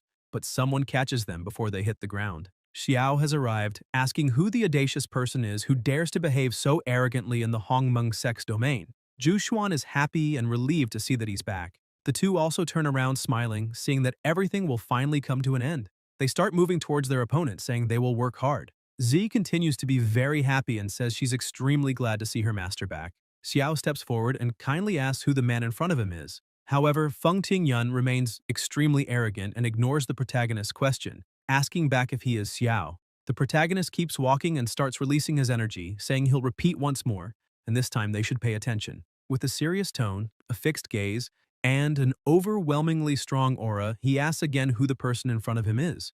The pressure created by the release of his energy is so great that the two disciples behind them can't control themselves and fall to their knees, as the presence before them is terrifying. Wang Hui can barely breathe and wonders if this is the presence of someone who has just entered the celestial palace. Feng Tingyun is still standing but begins sweating with fear and introduces himself, stating his name and that he is a subordinate of the true master Qinglong. He also explains that he came exclusively to invite the protagonist to meet his master. Xiao continues to be very angry and asks if this is really an invitation. With the energy around him, he creates a fan, asking if this is truly how Master Qinglong invites someone. With a simple movement, he starts releasing more energy throughout the room, causing shockwaves, and asks Feng Tingyun if he thinks the Hongmeng sect is not worthy enough. The shockwaves were so strong that they threw Feng Tingyun forcefully against the wall. He is confused, wondering how this is possible, how the protagonist can have so much power if he just arrived at the celestial court. Feng Tingyun remembers that the biggest difference after entering the fusion realm is the ability to sense the power of destiny, and he clearly remembers when he first managed to do this, because that's when he saw the power of destiny his father always spoke about. Seeing the protagonist in front of him, he thinks that there are people with special talents who can perceive the power of destiny even before reaching the fusion realm. And even though few people know, the power of destiny also has different levels. The reason why the Emperor of the Celestial Court is stronger than others is that he possesses a destiny power refined to the maximum, called celestial spiritual power. The four true masters receive this power from the celestial spirit of the Emperor, which is why they are stronger than the rest. He also received a bit of this power as a reward for the true master's merits. He begins to lose consciousness and falls to the ground, thinking that ever since he obtained this celestial spirit power, nothing could defeat him. But now, having been completely humiliated with just one movement, he wonders if Xiao possesses a power superior to the celestial spirit power. And if that's not possible, he can't find an explanation for such overwhelming power. With a fixed, cold stare, the protagonist continues approaching, saying that there better be a good explanation for all of this. Feng Tingyun manages to stay conscious, but he can barely move. Lying on the floor, he keeps wondering what is happening, as Xiao's posture is imposing and inviolable. This posture is exactly like that of the former Celestial Emperor Xuyan. The protagonist remains standing in front of him, looking. Feng Qingyun realizes there's no chance to do anything there, so he kneels and humbles himself, apologizing for his offenses, emphasizing that all the mistakes were due to his own stupidity. He asserts that the true Master Qinglong has nothing to do with this. However, Xiao no longer wants to hear any of it and tells him to stand up and take that filthy group away immediately, disappearing from his sight. The two disciples help him stand up while the protagonist continues saying that he truly hopes he disappears from his sight, because if they appear in front of him again, it will be the end of their lives. With the trembling voice completely scared, Feng Tingyun agrees with everything the protagonist says. After they leave, Zhu Xuan begins healing Zi and Meyer. Xiao asks how they are. They are delighted by his concern. Zi says she has some minor injuries, but after meditating a bit, she's already healed. As for Meyer, she says her injuries are nothing, and that in at most 2 days, she will be 100%. The protagonist says he's glad nothing more serious happened because, after entering the Celestial Court with so many forces clashing and sects rising, it will be impossible to keep a low profile, even if they wanted to. Therefore, he emphasizes that everyone there should be prepared because situations like this will happen more and more often. Zi becomes confident and tells her master not to worry, as she will give her all in cultivation to protect the Hongmeng sect. Meyer also becomes confident and says she will do the same. Even though her cultivation is not as high as the others, she will try her best. Zhu Xuan asks the protagonist how his meeting with the true lady Zhu Kui went. Xiao says it's a long story and starts explaining that, at night, when he was about to sleep, he heard someone knocking on the door. One of the sect disciples tells him that a secret message has arrived. This surprises him a bit, as he wasn't expecting it. However, he receives the letter and closes the door. With the paper in his hands, he starts wondering what kind of matter could be so urgent that they would send a secret message at that time of night. The letter said, "Urgent matter related to the Emperor of the Celestial Court. Come immediately to the Red Phoenix Palace. Signed, True Lady Zhu Kui." Still confused by all of this, he opens the window, wondering what the true lady has that's so urgent to contact him about a matter related to the Emperor. And even though he thinks it might be a trap, he jumps out of the window and says he's going to investigate the situation. After looking around for a while, he notices that there doesn't seem to be anything unusual, but suddenly he feels an energy and sees a red bird standing alone. Upon seeing the technique she's practicing, he smells something different and immediately thinks that the technique clearly carries the aura of Ye Fan. This makes the protagonist become more cautious and wonder if Ye Fan has indeed encountered this woman, because if that's the case, it means she met Ye Fan, obtained his technique, and then sent a secret letter to arrange a meeting with him. The protagonist lands on the ground and, while walking, begins to think about the entire battle because, against that technique, he'll use the counter technique. And if that doesn't work, they will resort to action against the true lady of the Crimson Bird. When he reaches the gate, he starts knocking. Zhu Kui thinks he's finally arrived, but she had to wait quite a while. Without hesitation, she opens the gate and asks him to enter quickly, but when she looks, she's surprised, thinking that this isn't good at all. Xiao attacks her and immediately she uses her technique to defend. After the first strike, she asks what he thinks and if he's satisfied, noting that if she had hostility towards him, it wouldn't be him attacking. The protagonist starts laughing and says it was just a joke, emphasizing that he hopes the true lady won't mind. But in reality, the protagonist is quite impressed, as the strength from before was Ye Fan's secret trick. It didn't resemble anything he had seen before because when the Star Force was applied, it seemed like all the strength was absorbed. This means there was no chance of breaking that defense. Zhu Kui begins to walk into her palace and asks the protagonist to follow her. Xiao thinks for a moment about how he could break that defense if he ever faces this woman. Shortly after, the two sit in a room, and the protagonist asks her the reason she called him at this hour of the night. Zhu Kui asks if he's truly being sought by the Emperor of the Celestial Court, and if so, what plans he has at the moment. Xiao remains cautious and asks what she wants and if by any chance she has any advice. The Crimson Bird smiles and says that talking to intelligent people is indeed easier. She asks if the protagonist knows that the Celestial Court has a wanted list.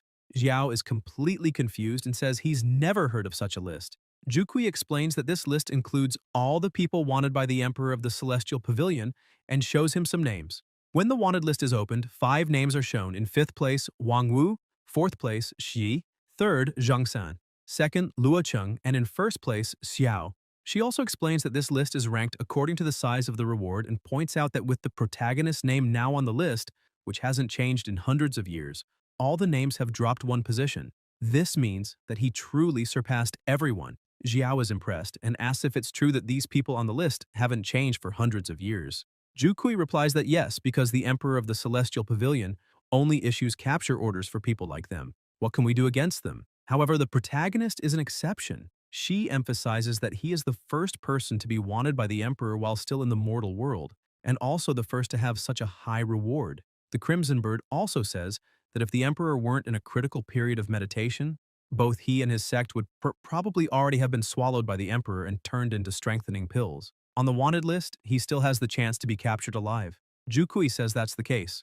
The protagonist becomes a little confused and says that the complicated situations just keep coming to him. Zhu Kui starts laughing and claps her hands, asking for Luo Cheng to appear. The protagonist is surprised to hear the name she called and wonders if this Luo Cheng is the same person who is 2nd on the wanted list, because according to what the true lady of the Crimson Bird said before, Luo Cheng had been in 1st place on the list for hundreds of years. Suddenly, a man appears behind the protagonist. He feels the presence immediately. Luo Cheng tries to attack him, but Xiao turns around and easily defends the attack. Xiao asks Zhu Kui what this means. Luo Cheng starts laughing, saying that the protagonist's reaction was extremely fast. Suddenly, Luo Cheng begins to use even more strength and releases his energy. Xiao notices this and is surprised by the immense power. A large explosion happens in the area. Zhu Kui becomes a bit irritated, saying there was no need for such an uproar, emphasizing that they don't know how to measure their strength. She asks Luo Cheng what he thinks. He says that the power Xiao uses is by no means inferior to his own, which is crystalline spiritual power. The Crimson Bird is shocked to learn this. The protagonist appears in the midst of the dust without a single scratch. Luo Cheng continues speaking, saying that if he's not mistaken, the power Xiao uses comes from the stellar force of the immortal Emperor Su Yuan's ruins, and asks if he's right. The protagonist looks at him and confirms, saying that's correct. Xiao attacks, emphasizing that if he knows this is stellar force, then why hasn't he surrendered yet? Luo Cheng yells that this is a bit arrogant, but he still wants to exchange a few blows and prepares to defend, asking if this is the limit of the strength Xiao possesses. However, as soon as he collides his spiritual power with the protagonist's stellar force, he realizes something is wrong. He's thrown back, thinking that the protagonist's attack is several times stronger than before. Xiao continues attacking, while Luo Cheng wonders if he hasn't been using all his power from the beginning. However, Luo Cheng isn't intimidated and shouts that this is great, as he wants to see who has the most powerful strength. He also charges forward, landing several blows, while the protagonist also attacks several times. Luo Cheng begins to get scared, as the intensity and frequency of the protagonist's attacks haven't decreased at all since the start of the battle. The cultivation of destiny force should be much harder than that of spiritual energy. This makes Luo Cheng unable to understand how Xiao managed to do this. Suddenly, the protagonist moves with extraordinary speed and appears behind Luo Cheng, saying that if he gets distracted for just 1 second, it will be enough for him to die. Xiao attacks once more. Luo Cheng realizes that this time there is no chance of defense, and he's finished. But at the last second, Jukui launches an attack, stopping the protagonist's strike, and shouts that it's enough. She gets angry and asks Luo Cheng if he really needs to be beaten like this to learn his lesson. Luo Cheng feels a little embarrassed and smiles, apologizing to the protagonist and admitting defeat. He also thanks the Crimson Bird for intervening in the fight and saving his life. He asks if this means that the two already know each other and plan to test him. Jukui gets a little startled and replies no, emphasizing that this has nothing to do with her. Luo Cheng confirms the story and takes full responsibility, saying that the idea to test him was his. The protagonist remains suspicious and questions if they're really telling the truth because he doesn't believe it. Jukui asks why she would lie to him and points out that the reason she called him here today has to do with him. The true lady asks Luo Cheng to introduce himself properly. He apologizes once again for his earlier rudeness and says that in reality they are the same kind of person. This leaves Xiao even more confused by the whole story. He asks what Luo Cheng really means by the same kind of person. Luo Cheng begins to explain that before the protagonist entered the Celestial Court, he had already been at the top of the Celestial Court Emperor's wanted list for hundreds of years, and it was thanks to the protection of the true Lady of the Crimson Bird that he managed to survive until now. The reason he was wanted by the Emperor is quite similar to the protagonist's. Luo Cheng continues explaining that he ascended to the Celestial Court 1,000 years ago, and his family possesses a special constitution capable of refining a unique type of spiritual energy. The Emperor, upon realizing the value of his family's blood, tried to capture all the women in his clan. However, his family fought to the death, preferring to self-destruct rather than become slaves to the Emperor. Luo Cheng emphasizes that he too should have died that day, but he had a protective artifact that preserved a thread of his vitality in times of crisis. This allowed him to survive. Afterward, he tried to hide his identity as much as possible and focused on increasing his strength to avenge his clan. However, when he finally ascended to the Celestial Court, he realized how naive he had been, as he tried to challenge the Celestial Court Emperor but was defeated by the true Lady of the Crimson Bird in just 3 strikes. To his surprise, the true lady didn't kill him as the Emperor had ordered. On the contrary, she helped him hide his whereabouts and also assisted him in his cultivation. Luo Cheng says that this is the whole story of his life. After hearing all of this, Xiao asks the Crimson Bird what she has to say about herself. Jukui begins to explain that her situation is quite similar to Luo Cheng's. Her people were exiled from the primordial realm, the true home of the gods, above the Celestial Court to the Hongmeng continent, because their blood wasn't pure enough. She emphasizes that the head of her clan wanted to use the Emperor of the Celestial Court's power to return to the primordial realm. However, he ended up being used by the Emperor and became just a large supplement to further increase the Emperor's cultivation. And once again, only she survived, thanks to an artifact left by her father. After that, she did everything she could to strengthen her lineage and pretended to be a true descendant of the gods of the primordial realm, coming down to the lower world only to train instead of being in exile. The Emperor believed her lie and, as a result, granted her the title of True Lady. In exchange, she promised that when she returned to the primordial realm, she would bring him the legendary Jianling sacred tree to help with his cultivation. Jukui points out that sometimes she suspects that, with the Emperor's personality, he never truly trusted her, and that if she cannot deliver the sacred tree when he needs it, the emperor will certainly not hesitate to devour her, completely disregarding her. She slams her teacup on the table, saying that this doesn't matter right now, as it's a problem for the future. And, in addition to avenging her people, she wants to prove to the descendants of the primordial realm that, even with impure blood, they are not failures. That's why she wants to show that she's stronger than anyone else. After hearing this story, Xiao starts thinking that, apparently, the power within the celestial court is very complicated. Jukui stands up, catches the protagonist's attention, and touches his face, saying she finds him very interesting, and asks what he thinks about joining forces. Xiao removes her hand from his face and says that if they are going to cooperate, he wants to know what benefits this will bring to his sect. The Crimson Bird says the benefits are numerous and shows one of the letters of the true words as an example, emphasizing that she has already promised Ye Fan she would work with him to find the complete art of the 9 words. And if the protagonist agrees to join them, she can also share this knowledge with him. He looks at her, thinking that if they can obtain the art of the 9 words, that benefit is indeed tempting. However, collaborating with Ye Fan will not be simple, because on the day Ye Fan saw the protagonist being disrespected by the Emperor of the Celestial Court, he fled alone, which was expected. But before fleeing, he still tried to influence Ying. Additionally, the way he met Ying is strange, because for an outsider to invade a space exclusive to the royal family is not normal. The protagonist thinks that everything seems to indicate that Ying had already been marked as a target from the start. Suddenly, he pauses to think a little deeper, and concludes that the same is happening with the true lady, because from their first meeting, Ye Fan had already been treating her in a special way and even exposed his most secret letter exclusively to her. After thinking carefully, Xiao tells the Crimson Bird that he has an additional request and asks if she would allow him to examine her soul. She becomes confused and asks if he's really asking to examine her soul. The protagonist confirms, saying that, to be honest, he learned a special technique that allows him to control people's minds, and because of that, he is very sensitive to similar techniques. Xiao says he suspects that, while exchanging the art of the 9 words with her, Ye Fan may have left some kind of control mark in her consciousness.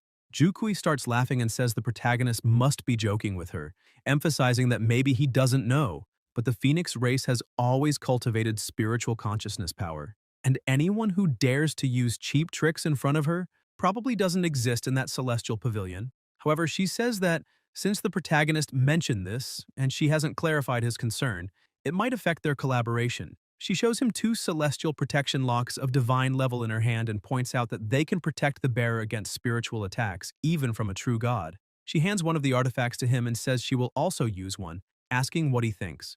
Xiao looks at her and thinks that the item does indeed seem very good. However, he questions the terms of their agreement. The Crimson Bird says she cannot openly rebel against the Emperor of the Celestial Court, but she will provide all the possible help, and when the time is right, she will need his cooperation, emphasizing that while she acts in the light, the protagonist will act in the shadows. Together, they will defeat the Emperor. Xiao smiles and stands up, saying that, in that case, he hopes this alliance will be prosperous. Returning to the present, the protagonist says that, after returning from the Crimson Palace, everything that happened is already known to the 3 of them. Z is impressed, as she never imagined that the true Redbird lady had such a complicated past. Meyer also becomes irritated because of the immortal Emperor. She shouts, saying that Redbird managed to endure this for so long. As if it were her, she would have already done something to that scoundrel. Jushuan reprimands Meyer, telling her that she has been the elder of the second peak for a long time, and, therefore, must control her impulsive temperament. She continues by expressing her concern and tells the Prota that there are many hidden forces in the celestial realm, as they have barely arrived and already offended the true Azure Dragon Lord. Having the support of the true Redbird Lady is better than being completely alone. However, she emphasizes that, despite all this, in the end, Redbird served the Emperor for many years, and working with her will require caution. Xiao approaches Jushuan a bit more, asking her not to worry, as he knows what he is doing. Z appears smiling, saying that the relationship between the 2 is getting better and better, making the sect leader shy. Meyer feels jealous and says this has nothing to do with it, as her master gets along better with her, and starts questioning Jushuan, asking if she really likes that guy. The leader gets even more embarrassed and asks her disciple not to cause any more confusion. Z calls her master, but notices he is staring intently at Jushuan and just smiles. The Prota was thinking that the sect leader's embarrassed expression is incredibly adorable. Suddenly, he snaps out of it and tells Z to stop teasing the master and go call the other disciples, as he has something important to announce. Soon after, all the Prota's disciples gather. Xiao begins by saying that today, Amir Fei Qingyan dared to use the name of others to intimidate them, and even came there to provoke the Hongmeng sect. With an irritated expression, he questions that if things continue this way, the sect will be destroyed. The Prota tells Z that she has a natural sword body and can comprehend the essence of the sword very quickly. Moreover, she was the first among the disciples to reach the Union Realm. He also says that today she destroyed the Celestial Realm dogs with a single sword strike, emphasizing that her talent for the sword and her cultivation skills are truly exceptional.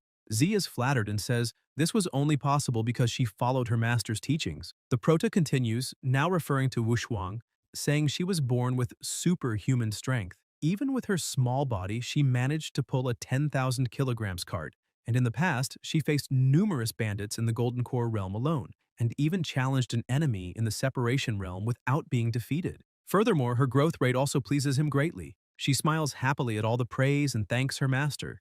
Xiao turns to Sumuhan and says that with just a few instructions, she mastered alchemy and created level 10 pills. And thanks to these purification and nutrition pills, the Hongmeng sect was strengthened, helping everyone ascend to the celestial court. Therefore, her merit is unquestionable. Sumuhan also can't contain her happiness and thanks the Prota. The Prota looks at the other three and says there is no need for praise for them, as Jianfeng is the leader of the Wanfeng sect and is known as the god of the immortal reaping sword. Qipan masters the Tao of poison, has represented a kingdom in battle, and was one of the 4 great cultivators of separation in the National Destiny War. And finally, the Prota starts shouting, saying to Wu Ming that he carries the blood of a divine dragon, a truly rare talent to find. Xiao says that the master is overestimating them, as his disciples' talents are unparalleled. He stresses that he is not there to reprimand them, but to make them understand that, by entering the celestial realm, they have plunged into a web of conflicting forces. Moreover, they have now become targets of provocations like the one that happened today, which will continue to occur. Jianfeng says that within the celestial court, there are numerous powerful cultivators, and although with his current strength he is still unable to fully protect the Hongmeng sect, he places his hand on his heart and asks his master not to worry, as they will never disappoint his expectations. And because of this, they will train and adapt as quickly as possible. This speech cheers up the others.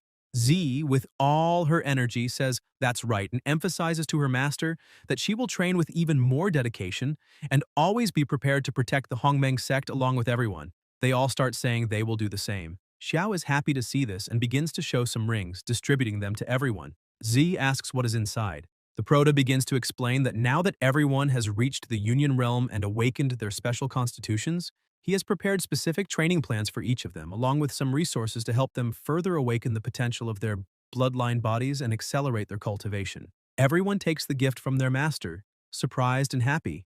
Xiao emphasizes that, in addition to all this, he heard that under the control of the Su family, the city of Luoyun has discovered several incredibly rich mines, and because of this, he says that if they run low on materials for alchemy, they can take supplies from the national treasury of the Qin dynasty, as he believes that will be enough to sustain the rise of the Hongmeng sect in the coming years and even for much longer into the future. With that, he finishes by saying that the future of the Hongmeng sect is in their hands. His disciples show respect and shout in agreement. Several system screens begin to appear saying, Ding detected that the disciples, with the help of the host, obtained 500,000 Supreme Spirit Stones, reward multiplied by 1,000 times.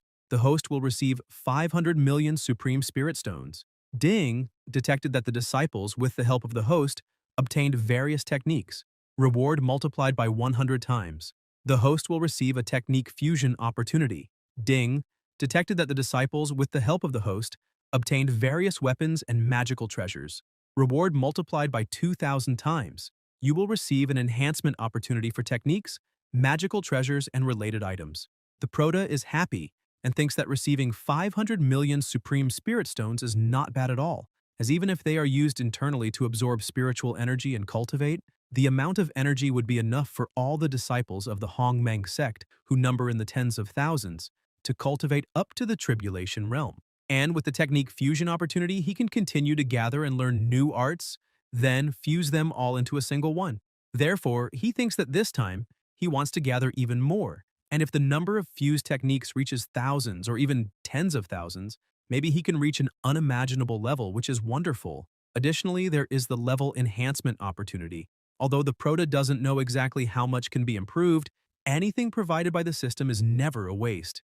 He's so satisfied with this that he says that in a situation full of dangers like the celestial cord, this came as a pillow to someone who just felt sleepy. While Xiao was thinking, he remembers that before his ascension, he had asked Zhuge Lin to use the Tianji Tower's information network to look for other traces of the immortal emperor Shu Yuan. He wonders if she has obtained any new information about this, as before that old monster leaves isolation, he should also be concerned and take care of a few more things.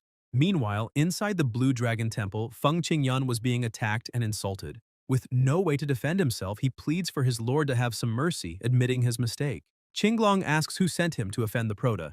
Very irritated, the true lord says that he had been very tolerant of Feng Qingyun for a long time, because now, in addition to ruining the plans that were being prepared, he also embarrassed the Blue Dragon Palace. Feng Qingyun, with no way out, asks his lord to wait and explains that during his trip to the Hongmeng sect, he made a discovery and is willing to compensate for his mistake. Qinglong is surprised and asks what he is talking about. Feng Qingyun falls to his knees and starts saying that after being defeated and fleeing, he realized that there is an hidden presence in the Hongmeng sect, someone from the Celestial Court. He emphasizes that this presence is extremely well hidden, as if he hadn't gotten close, he would never have noticed anything. The strength of this person must be at least at the 10th level of the Union Realm. Feng Qingyun explains that he didn't dare act on his own, and that's why he ran back to report everything. The true Blue Dragon Lord begins to laugh, saying that this is not out of his expectations. After all, the Prota is excessively eye-catching and inevitably attracts all the attention to himself. Feng Qingyun has an idea and says that if his lord values Xiao so much, then why not send someone to inform him that there is someone hidden there, thus gaining the Prota's favor? The Blue Dragon responds that there's no rush for that, questioning who Xiao thinks he is, as he will not lower himself to the level of repeatedly sending emissaries to him. He emphasizes that this time, he attacked a member of the Blue Dragon Palace, and in doing so, disrespected the entire palace. A person so arrogant and ungrateful needs to learn a lesson. Qinglong tells his subordinate to find out who else is keeping an eye on the Prota, because when the right moment comes, he will personally visit him. That way he will be able to show Xiao that within this celestial court, he needs to know whom to submit to.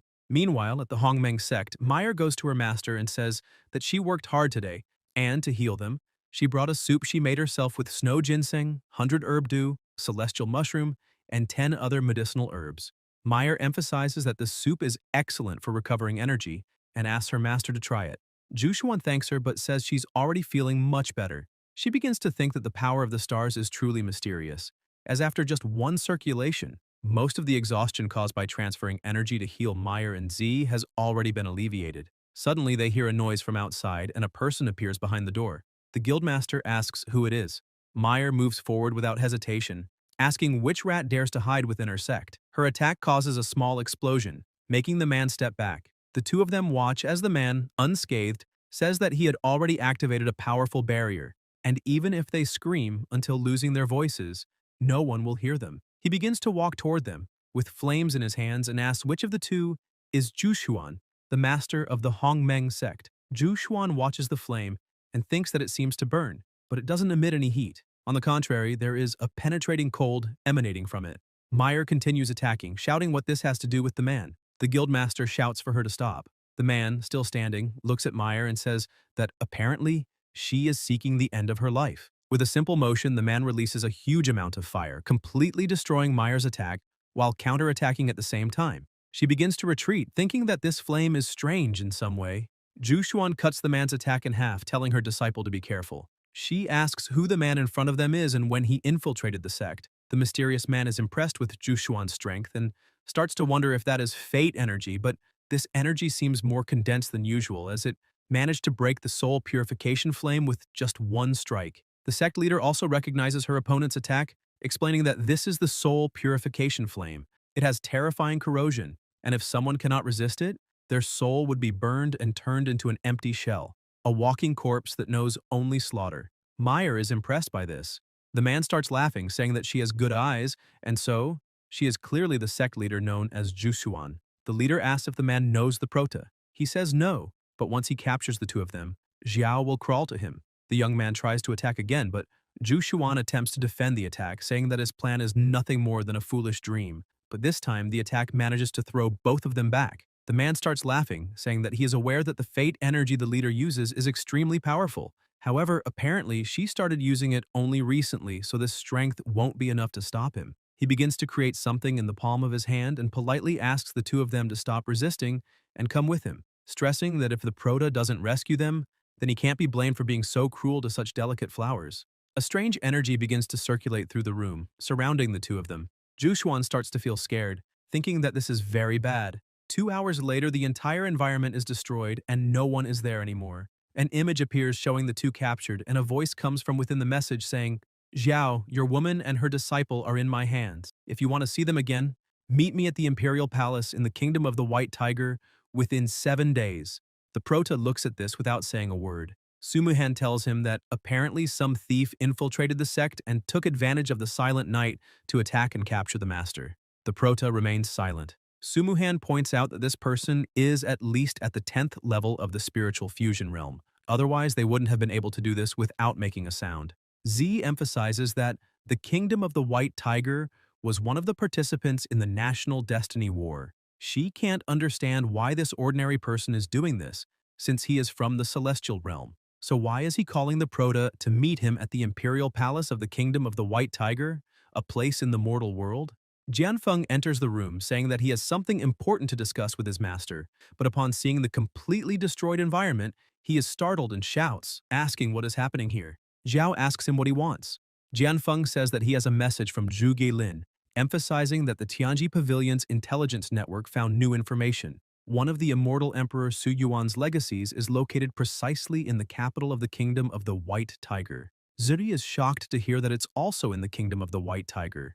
Jianfeng is confused and asks if there's another matter related to the Kingdom of the White Tiger. Xiao, who had been silent until then, cuts the image in half, leaving his disciples surprised. With a fixed gaze and a serious voice, he says that the wretch dared to lay hands on Jushuan, and for that, he will be reduced to dust. The Prota begins to leave and asks his disciples to protect the sect well, stressing that even if he has to drag the entire imperial palace of the Kingdom of the White Tiger, he will bring his leader back. The disciples maintain their respect and say they will protect her at all costs. 3 days later, in the Kingdom of the White Tiger, a commotion is heard as cultivators are being thrown all over the place.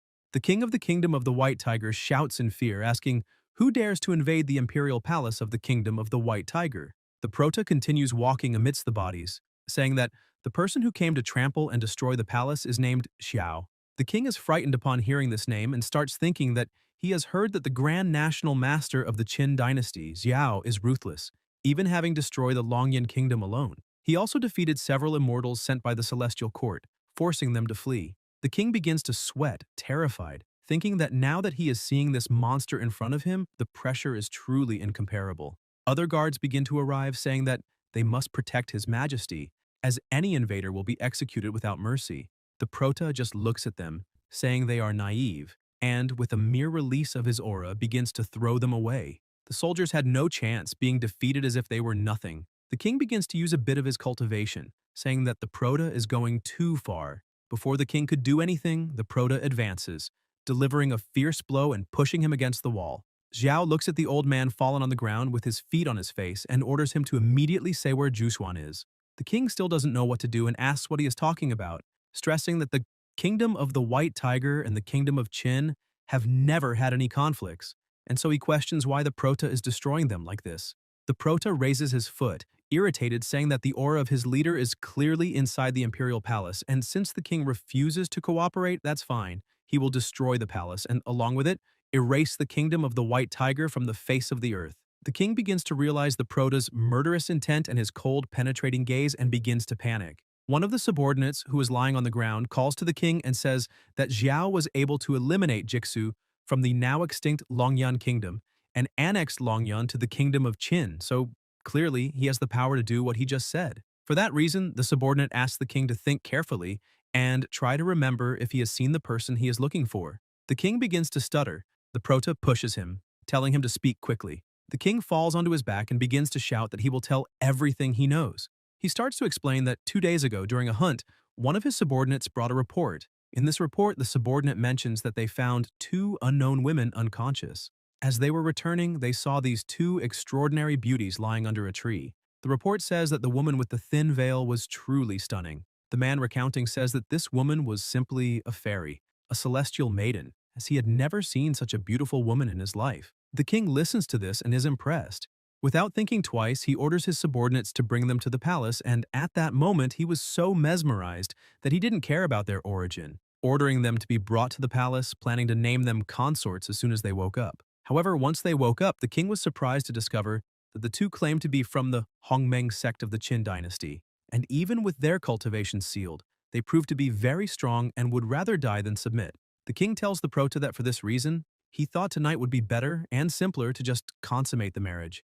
Xiao kicks him again, irritated, asking if he thinks he deserves such a thing. The king begins to apologize, saying that he himself will take Grandmaster Xiao to see the two noble visitors. The king gets up, badly injured and barely able to walk, telling his subordinates to immediately take the man to the two visitors. The disciple apologizes, saying she didn't have time to report, but this morning, people from the crown prince's palace came and took the two women, claiming they were suspected of being assassins. The king is startled and asks how this could have happened. The prota just remains silent, with a serious look on his face. Meanwhile, elsewhere, the two are being kept in a room, and the heir starts laughing with his shirt open. He asks Jushuan not to be so tense, as he is the crown prince and not like that old, dull man of her father, stressing that he will treat her very well. She asks what he just did to them. The prince starts undressing while continuing to laugh, saying that the two were very hostile and didn't even let him touch their hands, so he had no choice but to give them a little taste of something good. The prince emphasizes that he didn't expect Meyer to faint so quickly, but unfortunately Jushuan is still awake, as playing with two dead fish would be boring. The prince continues, saying that seeing a beauty like her crying over him, even if he has to risk his life, will still be worth it. He tries to grab her, saying that now she is his. The sect leader begins to pull away and frightened. Suddenly, someone screams for the prince to die, and a strong attack pushes him away. The attack was so strong that it made him crash into the wall, injuring him internally. The heir falls to the ground, barely able to speak, and asks who the person in front of him is and who dared to invade the crown prince's palace. Xiao continues with his serious gaze and a strange energy in his hand, and suddenly begins to smile strangely, saying that the dead need to know nothing more. Jushuan is happy to see him. The prince is surprised to discover that the two know each other, but is still in shock, as he feels an overwhelming pressure and immense murderous intent coming from the prota. The prince grabs his clothes and starts dressing, but it's too late to do anything. Xiao begins his attack while the prince, terrified, shouts that this is a joke, questioning how he dares to be so disrespectful. That dense, murderous energy continues circulating the entire room, while the prince begins to tremble, shouting for the other not to come any closer. Suddenly, he notices something strange. Even at that distance, the terrifying aura exuding from Xiao surrounds the entire space. That aura represented a hungry wolf staring at its prey. Still on his knees, the crown prince stammers and asks who the prota is. Xiao looks at him and says that if he wants to die knowing who killed him, then that's fine, and asks if he's ever heard of the name Xiao. Upon hearing this name, the prince becomes even more terrified, asking if he is the Grand Master of the Qin dynasty. He begins to realize the mistake he made and thinks he was a complete idiot for not noticing earlier, because this name Xiao belongs to the same sect as those two women, the Hongmeng sect. Desperate to survive, the crown prince bows before the prota, shouting that it was a huge misunderstanding and stressing that he has done nothing to either of the two women. The prota asks what he knows about the ancient capital of the White Tiger. The prince starts shouting that he knows and begins explaining that the ancient records of his royal family mention this place as the sacred land of the White Tiger. He says it was one of the 5 great sacred lands of the primordial era, hiding countless treasures, not just celestial and divine artifacts, but also techniques and ancient scriptures that may still be there. However, at the same time, this sacred land is full of restrictions and unknown dangers. Additionally, its exact location remains a mystery to this day, so even today, no one has managed to find it. The prince tries to get closer to Xiao, asking if he's looking for the ancient capital of the White Tiger, stressing that it wouldn't be such an easy task. Xiao smiles and says that he already knows where it is. The prince continues to flatter the prota and begins laughing, saying that then everything is fine because if it is the Grand Master known as Xiao, the dangers of that sacred land won't be anything, and that's wonderful news.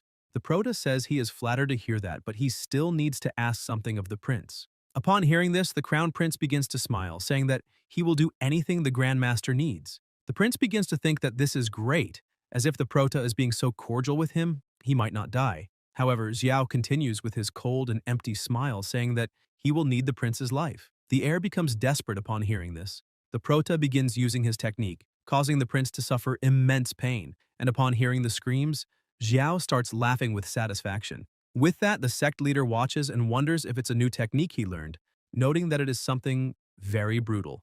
Xiao continues and the prince's screams could be heard from far away. Moments later, the prince falls to the ground without any reaction, as if there was nothing left inside him. The prota looks at him and says that he has killed countless powerful masters in this world, and to be able to die by his hands is an honor for anyone. Zhu Xuan calls to him, breathing deeply. She tries to call again and starts thinking that her head is reaching its limit. He begins to approach her and touches her face, saying that it seems she doesn't look too well. She continues to look at him and, just before losing consciousness, starts to think that something is a bit strange and wonders if it's just her impression, as the prota seems a bit different to her. Her mind can no longer handle it, and little by little she faints, collapsing onto the bed. Xiao just looks at her without saying anything, but in her mind she appears in another place and begins to wonder what happened and where Xiao is. Suddenly she hears a voice saying that he is right behind her. She turns around happily thinking it's the prota, but upon seeing him she is shocked, as the person in front of her looks like Xiao but behaves strangely. This Xiao begins to ask if she is looking for him. The next day a scream is heard and she wakes up startled. Suddenly the door bursts open and the prota enters, asking what happened. Jushuan takes a deep breath and says it was nothing, just a nightmare, and asks where her disciple is. She begins to wonder why she had such a strange dream. The prota says that Meyer has also just woken up and is resting. The leader agrees and looks at Xiao's hand, asking what that is. He says that he got a bit worried about her, so he borrowed a pot from the kitchen and made a bowl of calming soup. Jushuan is happy, thinking that he even made calming soup for her. Xiao sits beside her on the bed and starts feeding her, asking her to eat while it's still warm. Jushuan accepts the food while thinking that at that moment, she realized that the prota just wanted to avenge her. And it must be because she's been so exhausted lately that she started thinking foolishly, since the prota has always been so good to her. So how could she doubt him? Suddenly, she notices something strange on the prota's shirt and asks if he's hurt, as there's some blood on his clothes. Xiao starts laughing and asks her not to worry, saying that it's not his blood, emphasizing that it must have splashed when he took care of all the Lucaccios in the Crown Prince's palace. The leader is astonished and asks if he really killed everyone in the palace, pointing out that some didn't even harm her. Xiao gets irritated and says it's better to kill 1,000 innocents than let 300 guilty ones escape, affirming that those people got what they deserved. Zhu Xuan is at a loss for words, and the prota continues offering food, asking why she stopped eating and questioning if she didn't like it. She starts laughing, saying that maybe it's because she just recovered and doesn't have much of an appetite. She changes the subject, asking how he found out she was in the White Tiger Kingdom's palace.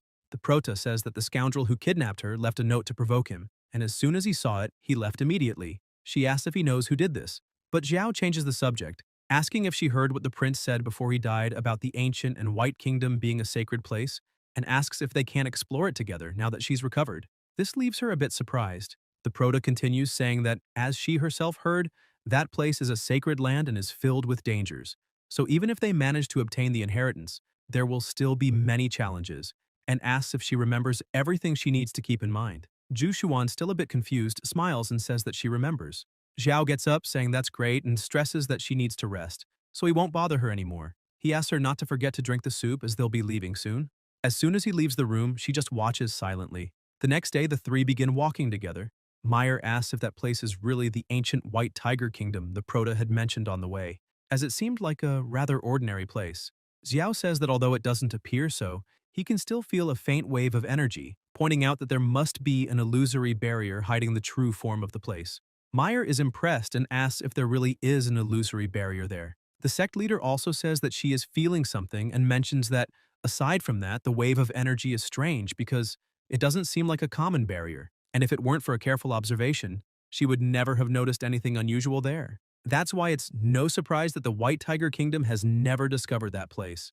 Xiao says that's exactly it, since that barrier was formed from the combination of 49 different arrays. However, he says that if they think that can stop him, then they're just dreaming. The protagonist begins to release his energy and concentrate some of it in his hand. Meyer watches everything and notes the pressure is immense, but she questions why she's feeling a dark aura within all that energy and asks Xiao where he learned that technique. He replies that it's not a special technique, but to break that barrier, it's necessary to use the blood of the Prince of the White Tiger Kingdom as an offering.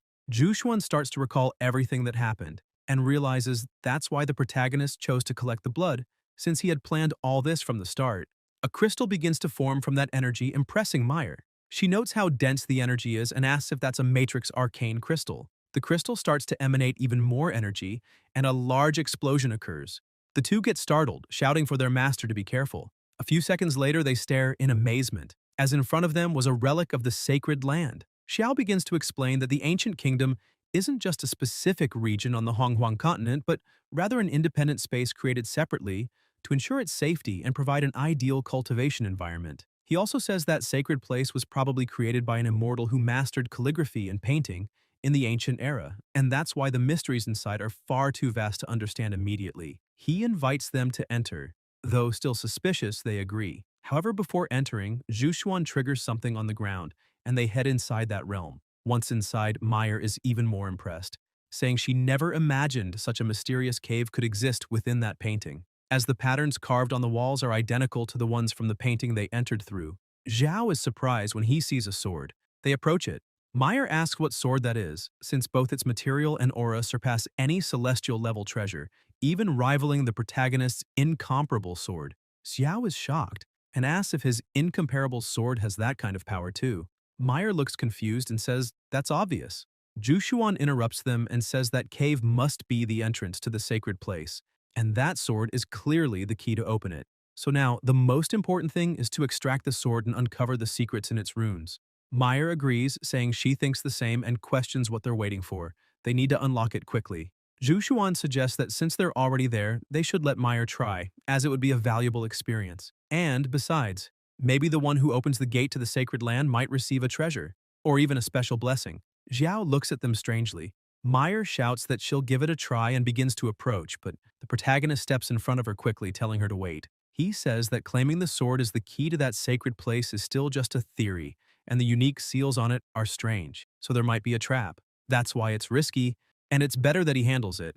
Jushuan still finds everything suspicious, but says nothing. The protagonist starts to get excited, wondering what kinds of treasures are hidden in the White Tiger Kingdom. He places his hand on the sword, and suddenly, someone starts laughing and shouting, saying no one would ever guess that the sacred relic was hidden in such an insignificant mountain, since they searched everywhere and now just stumbled upon it with no effort. The three are startled and turn around quickly. Some snakes begin moving toward the protagonist. He dodges them and starts fighting, quickly burning them. He shouts, asking who's there. A group of people was behind him, and one of them shouts to their leader saying that kid killed his precious creature that he worked so hard to raise, so he must die.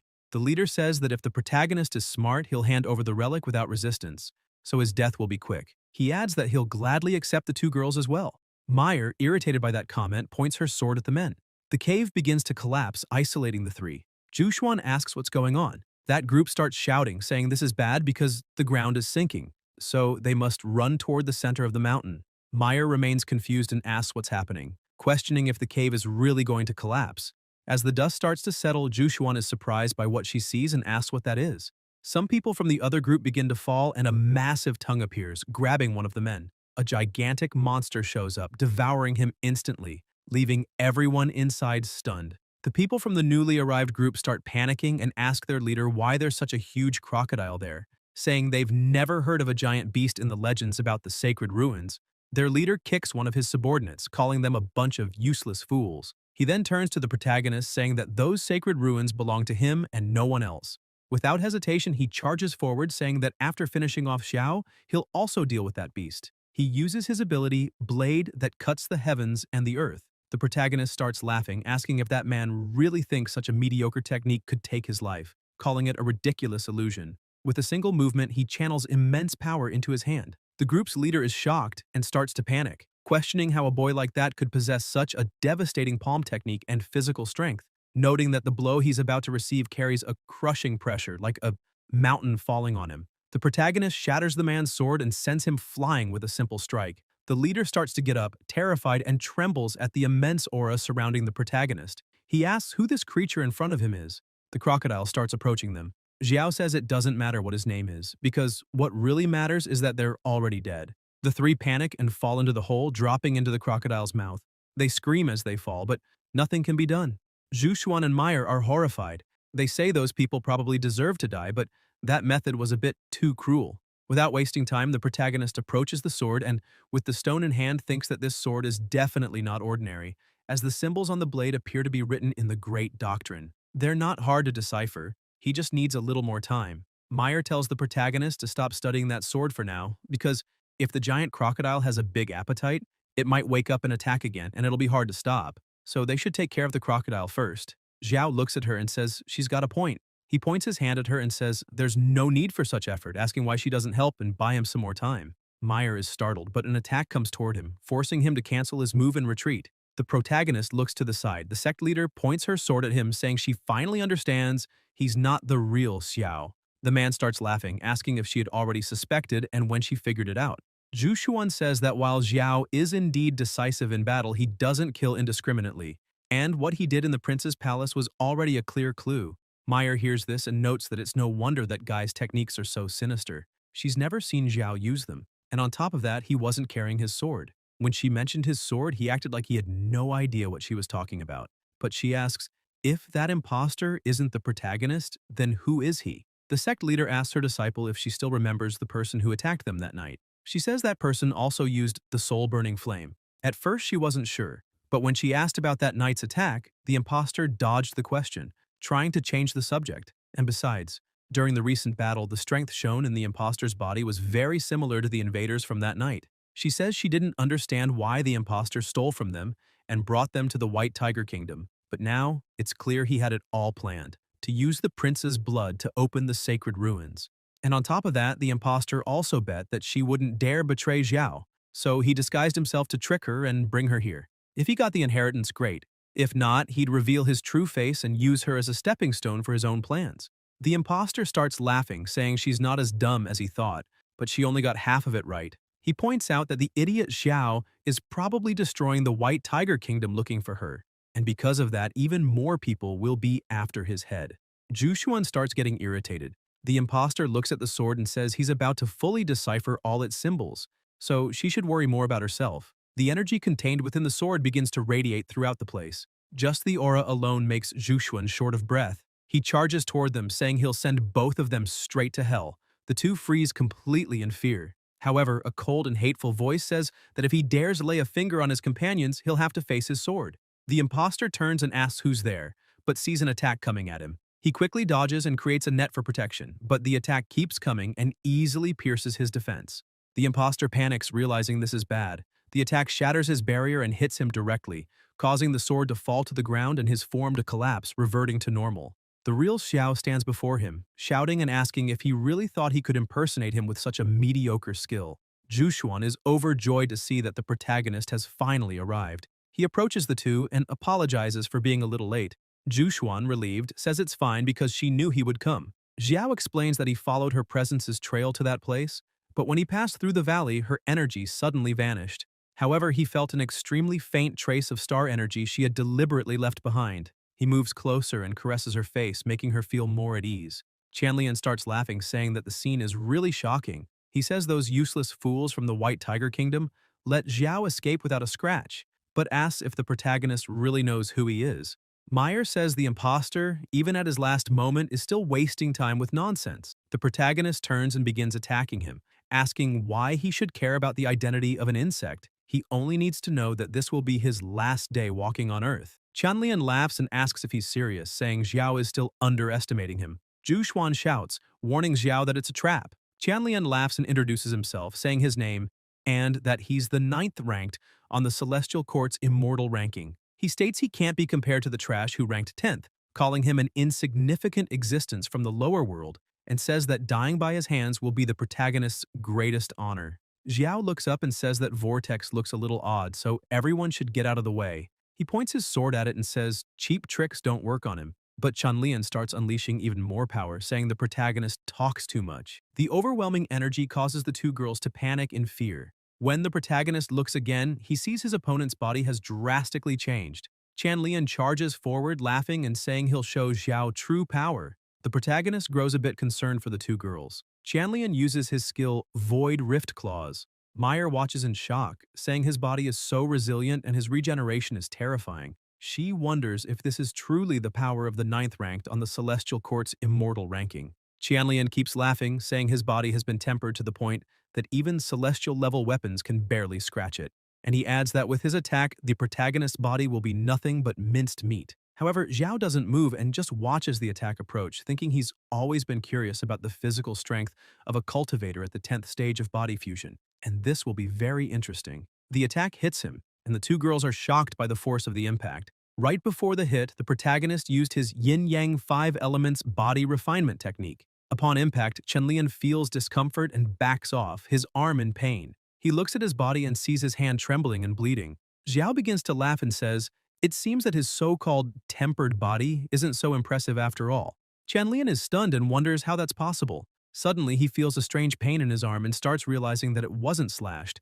Instead, that force is spreading through his muscles, bones, and skin, devouring his flesh and life energy bit by bit. So, he needs to recover quickly. Concerned about the situation, he activates the dragon scale armor. His body begins to be covered in scales. The two who had just been watching begin to wonder what kind of thing that is.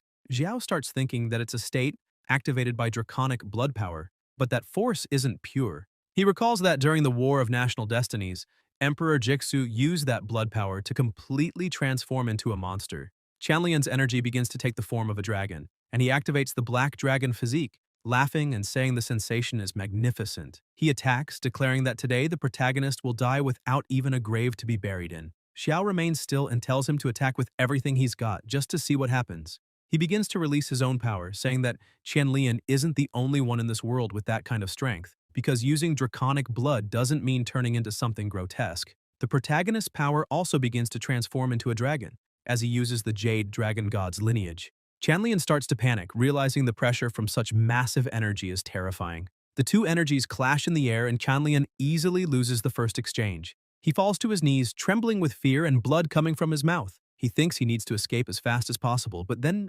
feels a hand on his shoulder, which terrifies him even more. Xiao looks at him and smiles, asking if he really plans to run. The protagonist's eyes fill with hatred as he says, Qianlian used his filthy body to impersonate him, and for that, he deserves worse. With crushing strength, he slams him into the ground, making him scream in pain. Qianlian thinks that power feels like being crushed by 1,000 armies. Xiao steps back and says that's for daring to insult his leader. He strikes again, sending Qianlian's body flying as if it were nothing. The entire area begins to collapse under the protagonist's overwhelming power. Qianlian starts gasping, thinking his 5 internal organs and 6 viscera have been completely destroyed. Suddenly, the rocks begin to tremble and the protagonist looks to the side, seeing the crocodile had awakened and was slamming its tail against the mountain. Meyer urges her master to be careful, pointing out that the creature is a man-eating crocodile guarding that place. It has awakened again and seems hungry. Zhu Xuan adds that the giant crocodile is extremely fierce, and it has devoured many people, so they need to attack together. But before she can act, Xiao creates a barrier around the two, trapping them. Zhu Xuan asks what he's doing. The protagonist turns and tells her to wait there. She hears a noise and panics, seeing the crocodile climbing up and heading toward them. She shouts for him to be careful as the beast is coming. Xiao prepares, excited, and attacks, saying he wants to see whether the creature's skin is tougher than his sharpest sword. The first strike already causes the crocodile immense pain. He looks at the monstrosity before him and begins to run. The protagonist laughs, asking if the crocodile is already fleeing with its tail between its legs. Disappointed, he says the fight was pointless and frustrated, throws his sword, impaling the beast and finishing it off. He walks up to the crocodile, saying it couldn't even withstand a light blow. Zhu Xuan and Meyer approach and ask if he's okay or got hurt, but Xiao just laughs and says he's fine. Zhu Xuan steps up and says she knows she's not as strong as him, but she's not useless either. The protagonist laughs, telling his leader not to worry because that beast could never harm him. She says it's not just that, and even feeling embarrassed, she musters her courage and says that no matter how many dangers and challenges lie ahead, she always wants to be by his side, facing everything together. She gathers all her breath and shouts that she doesn't want to keep watching his back while he risks his life alone. Xiao realizes she's serious and lowers his head, agrees, and hugs her. Meyer starts laughing at the two. The protagonist walks up to Chanlian's body lying on the ground and takes his artifact. He thinks that when he absorbed some of Liu Feng's destiny energy before, it wasn't anything special. But now, after fully absorbing Chanlian's destiny energy, he begins to feel his jade amulet growing stronger. He wonders that if even the 9th ranked of the Celestial Court had that much destiny energy, then he's even more eager for the battles to come. Zhu Xuan calls him and says Qianlian planned everything just to obtain the inheritance hidden within the White Tiger's sacred land. She notes that the sword was sealed inside that cave and definitely isn't an ordinary artifact since the symbols on its blade might be connected to the sanctuary, and asks if the protagonist knows it. Xiao picks up the sword and says he'll find out as soon as he tries, but Zhu Xuan is surprised and shouts that the symbols detach from the blade and the sword shattered. The sect leader calls the two and says a stone portal has opened just ahead. She wonders if that could be the White Tiger's sacred land. The stones keep falling and they all watch. She comments that so many years have passed and she never imagined anyone could actually enter that sanctuary. The protagonist asks who's there, but there's no response. They pass through the portal and appear in a new sanctuary, questioning whether it's truly the White Tiger's sacred land. Meyer sees someone ahead and asks who it is. The woman says she's a spiritual remnant left by Yu Heng, one of the 7 earthly stars. She asks if they were the ones who killed the soul-devouring crocodile. Zhu Xuan is shocked. Xiao wonders if she really is one of the 7 earthly stars because, if so, that woman is also part of the group Jian Feng mentioned, the guardians of the immortal Emperor Su Yuan's legacy. He thinks the other 2 guys were pretty deceitful. He swings his arm and asks what the problem is if they took out that crocodile and says that if she's planning an ambush, she might as well try now because he can settle it on the spot. Zhu Xuan steps forward and affirms that she'll do whatever it takes. The woman starts laughing, leaving the 2 confused. She asks the protagonist if he's referring to Yao Guang and Kai Yang, and notes that it seems he really passed their trials and obtained the Yao Guang and Kai Yang chapters of the classic of the Ancient Star Emperor. She begins releasing some of her aura and says, not all the 7 earthly stars are unreachable beings, and if this truly is the inheritance of an immortal emperor, there's no need to overcomplicate things. She says that now that he's reached her domain, she will directly grant the Yu Heng chapter. A blue force begins to engulf the protagonist's body. He's shocked and asks if it's due to the direct transmission, as the power of that chapter feels even more overwhelming than when he obtained the other 2. After her spiritual remnant disperses, he feels it's like a violent tide crashing within him, making his blood boil instantly.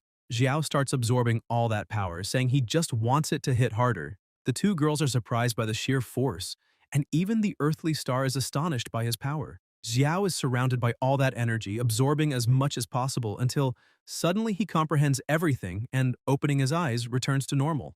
Zhu Xuan runs to him asking how he's feeling. The protagonist says he's fine and starts laughing, thinking that the energy of the Yu Heng chapter is extremely violent, yet caused him no harm. On the contrary, it even helped temper his body and spirit, making them denser and more resilient. The earthly star approaches and says she didn't expect him to absorb everything so quickly, noting that she thought he'd manage at most 30%. She asks if he isn't afraid of exploding from absorbing such a vast amount of energy so fast. Xiao keeps walking and looks at his hand, asking if that's really all because he thought it was too little. The earthly star is surprised by this and observes, thinking the protagonist not only instantly absorbed that immense and powerful energy, but also thought it wasn't enough. She keeps watching and notices how calm he is, so it doesn't seem like he's lying. If true, she can't even imagine what kind of terrifying abyss that man's body is. She says it's fine, and adds that it's no wonder the other 2 lost to him. Smiling, she raises her hand and sends a burst of energy in his direction. The protagonist is startled and Zhu Xuan becomes concerned, asking what that is. The earthly star tells them not to worry, as that is the location of the inheritance of the Tianquan chapter from the canon of the ancient 7-star emperor. And with that, she considers her mission complete. Xiao respectfully thanks her for everything. The earthly star begins explaining that when the heavenly Tao collapsed, calamities fell upon the world, lives were devastated, and Emperor Su Yuan, the strongest in the primordial continent, sacrificed his physical body to save the masses, and his fate remains unknown to this day. However, she emphasizes that even so, he didn't forget to leave behind a legacy as a symbol of hope for the world, though she herself once doubted whether reversing the heavens and reviving the splendor of the ancient immortal Emperor Su Yuan was anything more than a distant dream. She smiles and says that, upon seeing the protagonist, she had a premonition. Staring intently at Xiao, she confidently says that perhaps he really can create a miracle. Zhu Xuan also smiles and thinks that reviving the glory of ancient times is something Xiao will surely achieve. The star begins forming a portal in her hand and says the exit has already closed, so she will take them out.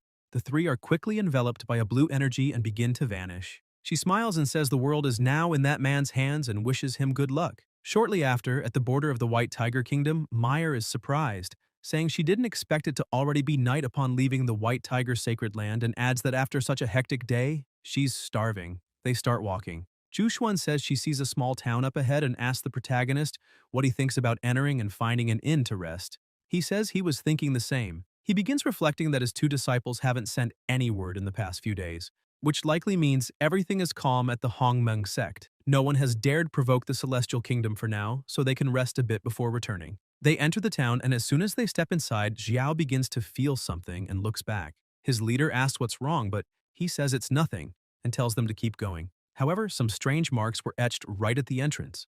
Upon arriving in Qingshui City, strange noises echo through the streets. Some knights are gathered in the center. One of them asks what the hell is going on, as there's no magical array fluctuation, no traps or mechanisms, but no matter how many circles they walk, they can't leave. One group member asks what they should do. They've been running back and forth all day. Another agrees, saying the place feels like an empty shell. No food, no living soul, and even if they hold on, the horses are nearly done. The leader snaps and tells them to shut up and leave him alone, saying that if those two hadn't been trying to pull cons, they wouldn't have entered that city. The two go quiet, and suddenly another member warns them to look ahead. When they all look, they see the protagonist and his two companions entering an inn. The villains are confused, asking what the hell is going on since the inn had been empty all day. They ask when the clerk showed up and why he suddenly started serving. Another points out that the three guests who just arrived don't look like city residents. Bachin says it doesn't matter and agrees something strange is going on, but says he'd rather move and try something than stand still waiting to die. He says he's not afraid of anything, and if some ghost is trying to act important, it won't matter, because today he'll even kill a god if one shows up. Inside the inn, many people are celebrating, drinking, eating, and laughing. The group of villains arrives, and one of them comments that the place is lively and asks what's going on. He questions whether it's all an illusion or if what they saw all day was the falsehood. Leader Bachin says they shouldn't let their guard down. Suddenly, someone asks the protagonist if they came to join tonight's Champions Banquet. Xiao asks what the Champions Banquet is. The man explains that they may not know, but the number one courtesan, known as Chu Yuewu, will begin receiving guests officially tonight. He says everyone competes to win the favor of the beautiful lady, and that a single spring night is worth 1,000 in gold. So of course it's a bidding event. Josuan starts feeling a little jealous and calls the protagonist, saying they should look for another inn. The man says the town only has that one, and if they leave now, they likely won't find another place to sleep. Xiao starts laughing and tells his leader that he finds the place lively, and besides, it sounds pretty interesting, asking what she thinks about staying to see how it all turns out. Meyer also goes to her master, saying she's curious to see it too. The villain group members ask their boss if he heard all that. Someone mentioned the Champions Banquet, the clerk seemed convincing, and when they look around, everything is working. It doesn't seem fake. He adds that if it were an illusion, it would require an enormous amount of energy, and questions why someone would waste all that effort in a forgotten village. Another member says it's all true, and comments to his boss that all the weird stuff today might have just been bad luck, falling into a ghost trap. So they should eat and drink freely there and think later about how to break out of it. Batian remains uneasy, thinking he still doesn't know why, but something feels off and it's bothering him. He reflects that his subordinates do have a good point, and so far, nothing truly dangerous has happened. The attendant leads the protagonist to a table but gets kicked in the back, and the man asks if he's blind. Didn't he see that the boss hasn't eaten yet? The thugs begin stomping on the attendant, who pleads for mercy. One of the thugs tells the attendant that their boss is honoring that dump with his presence, and that alone is a gift for them. So they'd better bring the best wine and finest dishes in the house immediately, then asks if the attendant understood. Bachin and his cronies start laughing. Meyer, irritated, draws her sword and asks where those bandits came from, saying they're crossing the line. Confused, she asks her master why he's stopping her from doing something. Jushuan says that arrogant people like them deserve a good lesson. The bandits keep mistreating the waiter, saying he better hurry up, or else they'll cut off his hands and destroy that dump. However, the waiter starts smiling and changes his expression. Xiao notices and says they don't need to waste time with dead men. The two women don't understand but end up going along with what he said and letting it go. Shortly after, Batian and his gang are sitting at a table. He laughs and says it seems like everyone in that inn is a coward. His followers agree, saying that just his arrival was enough to show dominance, and emphasize that the waiter started trembling with fear the moment he saw him. On the other side of the room, the protagonist and the two women are sitting at another table. He tastes the wine and comments that it's really good. Jushuan, still confused, asks what he meant when he said, they don't need to worry about dead men. Meyer is also extremely curious, and demands that he stop stalling and speak up, but she is scolded for speaking that way. Still irritated, she yells that just because Jushuan likes him doesn't mean she won't beat him up. The sect master also keeps pressing, asking what he meant, but he tells both of them to stop making a scene and be quiet. Suddenly, they hear a signal being played. The three of them look in the direction of the sound, and the waiter apologizes for the delay, announcing that the Champions Banquet is about to begin. He declares that everyone should welcome the courtesan Chu Yuewu. Xiao asks Jushuan to calm down because the show is about to start. The waiter begins to explain that King Zhou of the Shang dynasty favored Daji. In the Hall of Falling Stars, the banquet is served. As long as there is wine in life, drink without regrets so you won't regret it in the end. All the men present are impressed by the beauty of Miss Chu Yuewu. She continues dancing, enchanting everyone with her soft and delicate movements, while attentively observing each of them. The bandits comment that the girl is really beautiful, though still not as stunning as Zhu Xuan and Meyer, saying they've never seen women as beautiful as those two. Suddenly, Batian starts sweating and holds his head, feeling something strange. He wonders what it is and why it feels oddly familiar. Chu Yuewu stops dancing and begins walking around the place. She says that today's flower of the day is her, and adds that if she can please the gentleman, it will be an honor for this small and humble courtesan. The host laughs and asks which gentleman would like to take that beauty in his arms, stating the starting bid is 300 high-grade spirit stones. The bidding starts and quickly escalates, but an attack occurs in the middle of the bidders. Batian stands up and shouts, asking why there's so much fighting. He raises his weapon and says that if anyone dares to compete with him, he will kill without hesitation, because that woman will be his no matter the cost. The other men get a bit intimidated by his attitude. Meyer starts getting annoyed again, saying it's the same thugs as before. Zhu Xuan points out that they're extremely arrogant and must have many lives on their hands already. Chu Yuewu looks at Batian and says he's a good and straightforward man. However, even though she admires him, if he wants her to serve him willingly, he'll have to show what he's really capable of. Batian laughs, saying she's a very clever girl. Confidently, he asks her what he must do to prove his strength and make her submit of her own will. She responds that it seems the three people behind him also carry themselves like great figures. Now, all that remains is to see which of them is the strongest. With her enchanting gaze, she causes the gang to start fighting among themselves. The bandits apologize to their leader but emphasize that Miss Chu Yuewu interests them as well. One member says they should kill the boss first and then decide who wins so the true leader can claim the courtesan. The three attack simultaneously, but their attacks do absolutely nothing to Batian's body. He turns around irritated and strikes all three at once, throwing them far away. Meyer and Zhu Xuan are confused and ask what's going on and why those people suddenly started killing each other. Xiao remains calm, sipping his wine, and says that question should be directed to Miss Chu Yuewu. She continues using her powers and piercing gaze, saying the knight indeed has impressive skills with such refined movements, and therefore assumes he must have already sent many to hell. However, she wonders, when he's alone in the middle of the night, doesn't his own heart feel a little heavy? Batian shouts that it's a joke, saying those who achieve great feats don't get caught up in details, and adds that he has indeed killed many because the lives of ants like those mean nothing to him. While saying all this, he keeps his hand on his head, thinking that the pain he's feeling is only growing. Suddenly, the gang members return and attack him again. One says that for the lady's sake, he could kill anyone. Another says he'd do anything for her and no longer cares about his boss. Chu Yuewu asks if they're really doing all this for her and emphasizes they're nothing but wretches, driven by their own greed and desire. The blood debt of the past is destined to be paid today. Batian begins to lose it and screams that this is all great. If everyone wants his death, then they'll go to hell together. He starts attacking his comrades mercilessly and quickly defeats them all. Chu Yuewu looks at him and says he's still as cruel as ever, revealing that 18 years ago, he betrayed the kindness he received, murdered the mayor of Qingshui and his entire family, and burned the whole city to the ground. She asks if he truly believes there is no retribution. Batian turns, irritated, asking what she's talking about and who she thinks she is to speak to him that way, repeatedly questioning who she really is. He thinks that ever since that woman appeared, something has felt off. There's clearly something sinister about her. The young woman begins to emit an even emptier and stranger aura. Her face changes, and her eyes begin to glow red. She says she is simply Chu Yuewu. Xiao creates a barrier around the table to protect himself and his companions. The entire place begins to be affected by her aura, throwing tables and chairs in all directions. Batian is also struck by the power and thrown far away. He starts repeating her name over and over until he remembers her surname is Chu and asks if she could be from that Chu family of Qingshui. But then he screams no, insisting it's impossible because the Chu family was completely wiped out back then. How is she still alive if he remembers tossing her body into an abandoned graveyard? Chu Yuewu starts laughing and says, that's right, noting that at the graveyard she was devoured by vultures and jackals. But at that moment, she was still alive. Her mind was terrifyingly clear, but her body could no longer move, with fangs tearing into her flesh and ripping her muscles. She emphasizes that every bite felt like burning fire, each pain drilling into her bones. She begins to transform, and everyone else present does too. She asks if he can see it and says she hates him so much. Chu Yueu screams that she waited 18 years for this revenge and became a creature neither alive nor dead, moved only by hatred. She declares that she will tear him apart 1,000 times and grind his bones into dust.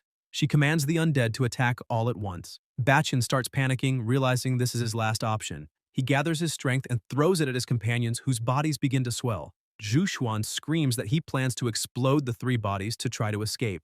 Meyer says they can't let him do that.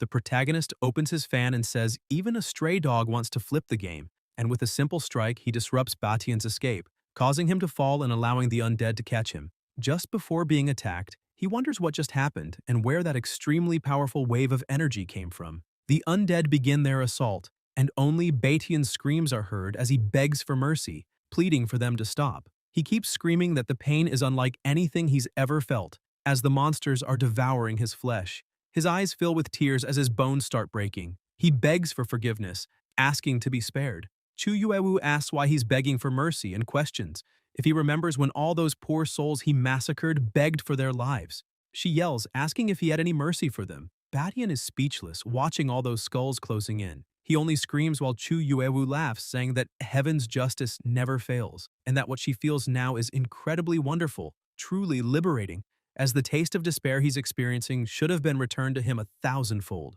The attack continues, and just before he dies, she approaches and lands the final blow, eyes filled with hatred and tears streaming down her face. She says she waited 18 years, but her revenge has finally been fulfilled. She asks if her father and mother were able to see it.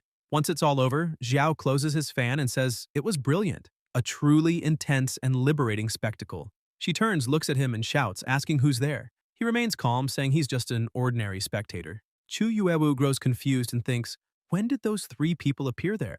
She hadn't felt anything until now. She begins focusing on the protagonist, as he exudes a presence that makes one want to kneel and revere him. Then, suddenly, she notices the strange force that restrained Batian's body. She asks if it was him who stopped Batian from escaping when he tried to flee. The protagonist says she's really quite clever. Chu Yuewu expresses her gratitude and says she's deeply thankful for his help in destroying that monster. She says that thanks to her benefactor's help, she is immensely grateful, but still advises them to leave as soon as possible, fearing they may no longer be able to get out of there. Xiao is surprised and asks why they wouldn't be able to leave. She explains that the city was destroyed by fire a long time ago. Everything they see now is nothing but an illusion, sustained by the resentment that lives inside her. She tells them that 18 years ago she was reborn as a spirit consumed by hatred. After gathering the innocent villagers who died unjustly, she used her obsession to recreate a new version of Qing Shui. They are not human, but neither are they ghosts that take lives. If a lost soul wanders in by mistake, they show them the way out.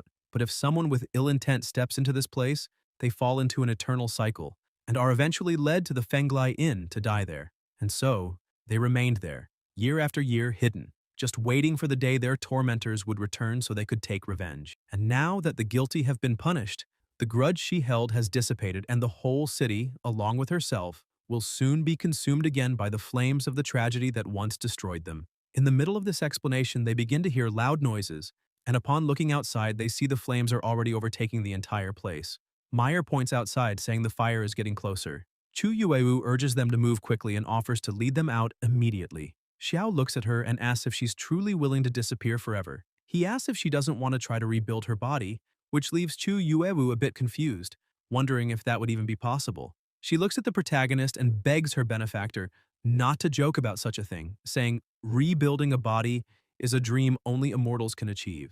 Moreover, ever since she became this bone spirit, her soul has been bound to the city of Qingshui. So, if she tries to leave in this form, she fears she'll be torn apart by the force that holds her there before she can even take a step. The protagonist starts laughing and asks if that's really the only problem. He points to the small army she created, saying all of them are wandering souls, and emphasizes that their pain, resentment, and frustration would be the perfect tonic for her. Chu Yuewu is surprised, as she had never thought of it that way. Xiao explains that if she absorbs all those souls, she could leave that place immediately, and with his help, it might be possible to rebuild her body and start a new life. He asks what she thinks of the plan, but she refuses without hesitation, saying it's impossible. She states that if she consumes all those souls out of selfishness, then how would she be any different from that monster called Batian? She says she would rather fade away like smoke in the wind than absorb them so selfishly. However, she senses something is different, and when she looks back, she sees that all those souls which were once monsters have returned to being people, smiling at her. This makes her wonder if those souls truly want this. She begs them to stop and not come any closer, because if they continue, they'll completely disappear and she cannot be so selfish. The souls begin calling her, saying it was thanks to her that they were able to reunite and avenge their deaths. The truth is that without her, they wouldn't have even preserved the tiniest spark of their souls. And in fact, she isn't the selfish one. They are. So, as a form of gratitude, they ask her to be the one who stubbornly decides to live for all of them. Chu Yuewu is speechless, hearing the gratitude of all those souls. They keep talking and ask if she really believes that 18 years from now, the sky will still be as blue and the sun still as warm. A young man says that Erhua from the neighboring village once said she would only marry him, but now he wonders if she has already married someone else. A child starts jumping with joy, saying that the smelly tofu from the auntie at the Sushui market was the best, and that they want to eat it once more. All the souls begin speaking at once, asking her to be their eyes one more time. Chu Yuewu becomes emotional with so many heartfelt words. Then she makes the difficult decision to do what they all begged her to. She quickly opens her arms and begins to absorb all the souls. Meyer analyzes the situation and says that all those souls ended up sacrificing themselves to condense a spiritual body for Miss Chu. Juhuan adds that they were once living people just like them, and that now, out of gratitude, they accepted disappearing completely from this world. Chu Yuewu begins transforming once more into a human body, and the sect leader tells her that in light of this, she doesn't need to let sorrow consume her. Meyer agrees, emphasizing that the disappearance of those souls is not the end, but rather a different form of rebirth. Chu Yuewu turns with tears in her eyes and agrees with their words, saying that from that day on, she will no longer give in to sadness, because life is much more than a mere beginning and end. She must live it fully to honor them all.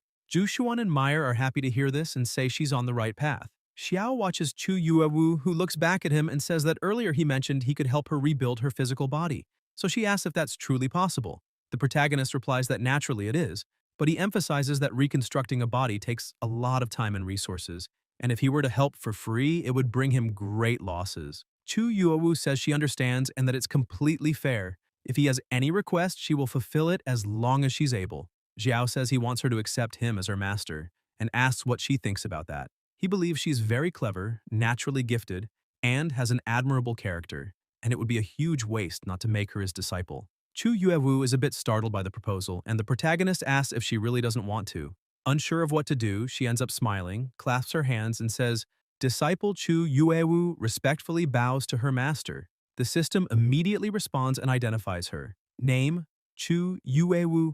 Identity, 9th direct disciple. Comprehension, 260. Constitution, no response. Talent, activated yin body of bone shadows. Ability, can absorb and convert all negative emotion generated by creatures into energy. Xiao is surprised to see that her constitution appeared as no response. He begins to wonder if she's truly so powerful that even the system couldn't measure her. As for the yin body of bone shadows, it appears to be a special constitution, capable of controlling spirits and absorbing negative energy, something truly exceptional. The protagonist quickly releases his energy throughout the city and declares that from now on, the fire in Qingshui village is under his control and will no longer cause any damage. As soon as he suppresses the flames, he tells his new disciple that unfortunately, her current body is still only a temporarily condensed spiritual body. To truly rebuild her physical body, she will need to reach the 10th layer of the fusion realm and refine all the resentment energy in her body. Xiao explains that although her obsession has dissipated, the 18 years of resentment between her and the village inhabitants have deeply rooted themselves in Qingshui, so it's not something that will disappear in just a few days. However, with some of his guidance, that negative energy could be extremely beneficial for her yin body of bone shadows. He hands her a pill, saying that beyond all this, she's still in the core formation stage, and this is a level 10 pill made by his second senior sister Celia, called the Soul Condensing and Body Fortifying Pill. Xiao asks her to take it to stabilize her spiritual body, and then cultivate, as her efforts will yield twice the result with half the effort. Chu Yuewu happily takes the pill and, smiling, says she is deeply grateful to her new master. The protagonist is pleased and asks her to call him master once more. Smiling, she says again that the disciple thanks the master. Xiao begins to walk away and pats her head, saying she's a wonderful girl. The other two watch the scene, and Meyer comments that it seems he had planned to take that girl as a disciple from the start, only now revealing his true intent. She says the protagonist seems to have more tricks up his sleeve than a wasp's nest. Xiao turns around, points his hand, and shouts that everything is going great and that in 3 days, they'll return to the upper realm. Meyer asks why it will still take 3 days. He gives a small smile and asks if his new disciple didn't accept some kind of mission. Then he turns to Chu Yuewu and says that about the burger he just ordered, she should remember not to add onions or mayonnaise. Smiling, she thanks her master once again and says that his disciple will obey. Meanwhile, on the floating island of the Celestial Court, in the Hongmeng sect, Sumuhan and Z were waiting outside. Sumuhan comments that the master had sent a message saying everything was going well and that they would probably return to the sect today, but they still hadn't arrived. She wonders if it's possible that they ran into some trouble along the way. Z starts laughing and says that with their master's cultivation level, now alongside the sect master, nothing bad is going to happen. According to her, they should be arriving any moment now. Suddenly, they appear like angels among the clouds, and the protagonist asks how things have been in the sect lately.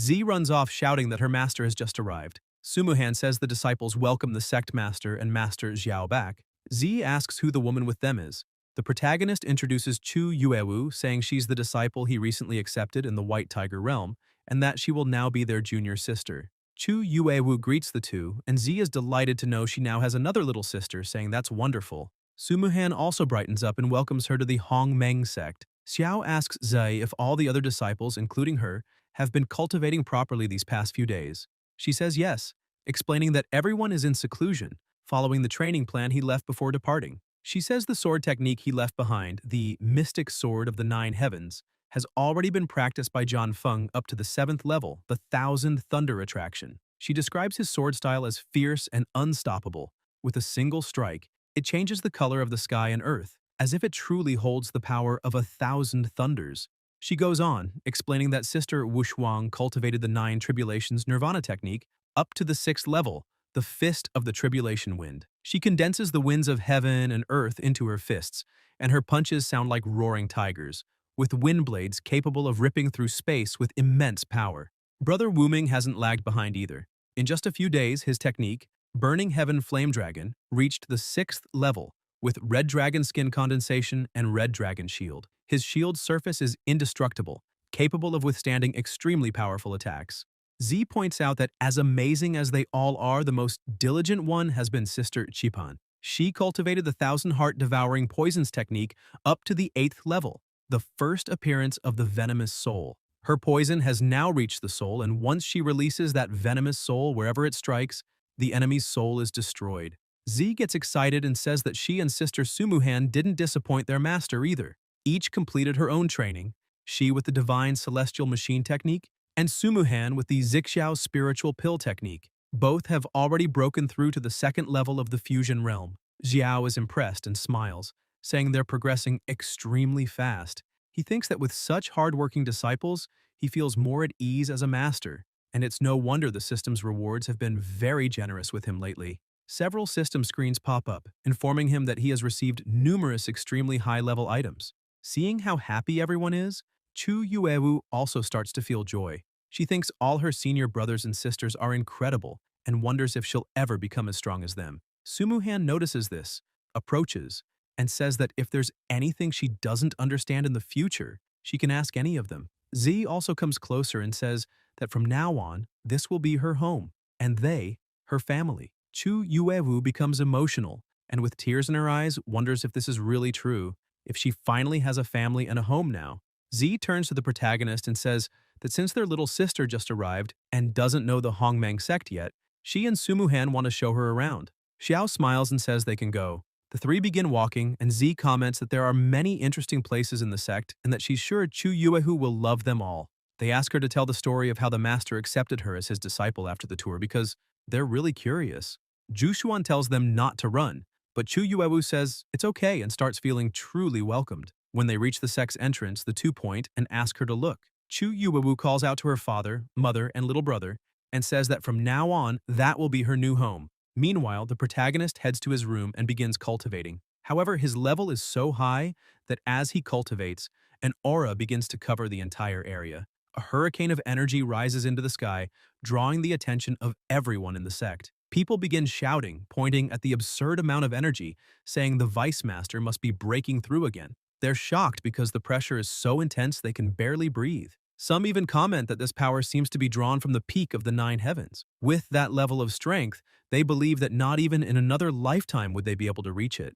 After completing his breakthrough, the protagonist thinks that ever since he inherited the Yu Heng chapter of the ancient classic of the seven-star emperor in the sacred land of the White Tiger, his cultivation had already been showing signs of rapid advancement, and just a bit of training was enough for him to unexpectedly break straight into the 8th level of the Union stage. He thinks that Dan Qingzi, 8th in the Celestial Court ranking, is at the 10th layer of the Fusion realm. Xiao focuses on him, curious to see whether it will be his pills that open the heavens and the earth, or his own star power that crushes the universe entirely. Suddenly, he hears someone knocking at the door. When he opens it, he sees that it's Jushuan. She congratulates him on yet another breakthrough, and he asks why she hasn't gone to rest yet, as it's already quite late. Embarrassed, she explains that she heard a new hot spring was recently inaugurated in the sect, one that can relieve the exhaustion of days of running around, and asks if he'd like to go with her to relax a bit. Both become extremely flustered since, in practice, she just invited him to bathe together. An hour earlier, Jushuan had asked her disciple what all of that was. Smiling, Maya replied that it had been prepared especially for her. She explains that after observing her for a few days, she realized that although Jushuan doesn't like to admit such things, she can't deny that ever since Xiao appeared in the sacred land of the White Tiger and protected her, he's truly shown sincere feelings for her. Jushuan seems a little confused and asks if she's talking about Xiao. Meyer goes on saying that Jushuan also shows that she cares about him deeply, with attention, dedication, and intense feelings. She emphasizes that those feelings seem genuine and strong. The sect master just smiles, slightly embarrassed. Meyer continues saying that even so, she still thinks Xiao is full of tricks, while Jushuan is too pure, and that's why she doesn't feel fully at ease. That's the reason she found some romance novels for her master to study and learn from. She gets closer to Jushuan and directly asks how far the two of them have gone. Jushuan coughs a bit, surprised, and says she'd like her disciple to show some restraint. Meyer insists, saying that if the two have feelings for each other, it's best to define the relationship soon. In matters like this, feminine modesty is a virtue, but too much of it can be a flaw. Everything has its limit. She suggests they could start with a simple confession, or even some physical contact. Jushuan becomes very embarrassed, thinking that, in truth, they've already done that. She feels a little bad that they've been so distant since arriving at the Celestial Court. After all, she and the protagonist have been so busy, they've barely had time alone together. Back to the present. In the hot springs, Jushuan begins undressing and enters the water. Once she's settled in, she looks at the protagonist and comments that the place has dense spiritual energy. She says that the hot spring water not only relieves the accumulated fatigue of the past few days, but also seems excellent for cultivation. She asks what he thinks. The protagonist, already in the water, agrees, saying she's right, but adds that he's wondering why she's sitting so far from him. After all, that's the center of the spring. And, according to him, the effect would be doubled if they cultivated closer to each other. Jushuan feels a bit embarrassed, thinking that the night before, she was the one who took the initiative, and now, once again, she's the one who invited him to the hot spring. So she starts to wonder if she should be a bit more reserved from now on, afraid the protagonist might think she's being too forward. She laughs and says that where she is now is good enough. However, Xiao reaches out and grabs her, making her even more flustered. She asks what he's doing. The protagonist places his hand on her face and looks into her eyes, saying that if she keeps acting like this, all his attention will go to her, making his breathing unstable and preventing him from cultivating properly. He emphasizes that calling him in the middle of the night to strip and enter a hot spring together is not something she should be doing. He asks that next time she doesn't take so much initiative. Jushuan becomes a little upset and tears start to form in her eyes. However, the protagonist stresses that this kind of thing should be done by the man, which makes her feel a bit awkward. She tries to explain that in romance books it says men like reserved women, and asks if he thinks she's being too forward. Xiao says books are books, and he is himself, and Jushuan is Jushuan. He explains that reserved women have their own admirers and that has nothing to do with him, emphasizing that no matter how she is, forward or reserved, she will always be special to him. Jushuan is left speechless. Xiao takes action, lifting her into his arms. Jushuan asks him to wait and questions where they're going. He keeps looking at her and says that naturally they're going to do what two people in love do. Once again, she's speechless, but surrenders to him, agreeing with it. The next day at the Crimson Palace, Juqi was lying on her sofa. Suddenly, an attack bursts through the door headed straight for her. She uses one of her characters to activate her defense, creating a shield around herself and blocking the attack. A man enters the palace and says, "It's no surprise that the true mistress of the Crimson Palace managed to completely master the 9 true mantras in just half a month." Jukui stands up, slightly annoyed, and says it's sheer audacity, asking if he thinks the Crimson Palace is a place one can enter and leave at will, pointing out that he even had the nerve to attack her from behind. Yefan apologizes and says he was just joking, noting that if she hadn't sent the servants away early, how else could he have entered so easily? That's why he assumes the true mistress had sensed his presence long ago and was waiting for him on purpose. Jukui says he's indeed very clever. Yefan bows respectfully and says all he has is a bit of petty cunning, nothing compared to her immense wisdom, and that having the honor of following her is the greatest blessing of his life. The true mistress says they should stop with the small talk and asks if he's discovered anything about the other 6 words of the 9 symbols mantra. Yefan starts thinking that it's a bit strange because Zhu Xiaojing is just a spiritual consciousness, and once she starts cultivating the mantra, her mind should gradually be corroded until she falls under its control. He begins to question why he feels she's becoming more distant. However, he changes the subject and says that, of course, he's managed to uncover a bit more. Zhukui gets excited and asks if it's true and where it is. Yefan remains suspicious and wonders if it's just his imagination. He tells her it's a long story, but before they pursue the other 6 words, he says he needs to trouble her with another matter. The true mistress is confused and asks what he's talking about. Sometime later in the Bluebird Kingdom Mountain Valley, 2 men stood guard outside a small house while a woman cultivated inside. Suddenly, they hear a noise and a strange wind and go on high alert. Ye Fan appears before them, and they ask who he is and what he's doing there. They rush in to subdue him. Ye Fan attacks both, asking if they really want to die. Without any chance, the 2 are thrown back and easily defeated. The woman opens the door and says she doesn't know why he invaded her land and even hurt her men. Ye Fan just smiles. The woman points a sword at him, radiating strong energy, and shouts that this is absurd. Ye Fan uses one of the words and simply says, break. Her sword shatters into several pieces, leaving her stunned, asking what kind of power that was, since he destroyed her celestial jade sword directly. So who could this man be? Ye Fan attacks again. She takes the hit, unable to react, thinking that this is really bad. However, Ye Fan simply controls her in the air and places her back on the ground unharmed. He greets her, calling her Princess Saima. She gets a little uncomfortable and asks what Princess Saima he's talking about, since that's already in the past. This woman is named Sima Mi, and she is the former princess of the old Bluebird Kingdom. She emphasizes that now she's nothing more than a useless person anyone can step on and questions if that's not really how it works. Ye Fan points out that she's being too hard on herself and that he didn't come there to cause her trouble, stressing that it was those 2 guards who attacked him first, and he only reacted in self-defense. Beyond all that, the reason for his sudden visit today is precisely to propose an alliance with her. Mai gets a little irritated and asks how they could possibly cooperate, since the Sima family has fallen so low, emphasizing that he saw with his own eyes the situation she's in. So what kind of cooperation could there be between them? She adds that she doesn't even know who he is, so why should she trust someone who appeared out of nowhere? Ye Fan steps a little closer and introduces himself. He says that although the Sima family is currently weakened, if the princess agrees, he's willing to offer all the necessary support. And if everything goes according to plan, rebuilding her strength and reclaiming the throne won't be far off. Mai becomes a little confused by his talk of rebuilding and taking back power. She remembers that after the national tournament, the Sima family was ruined by traitors and scoundrels, and only she was left. She thinks she should forget all that because getting revenge and regaining power is nothing more than a futile dream. Tears fill her eyes as she keeps looking at Ye Fan, thinking that this man, even though she doesn't know who he is, showed terrifying powers. He summoned a golden symbol, blocked her attack with ease, and immediately countered, nearly killing her. So maybe he has a way.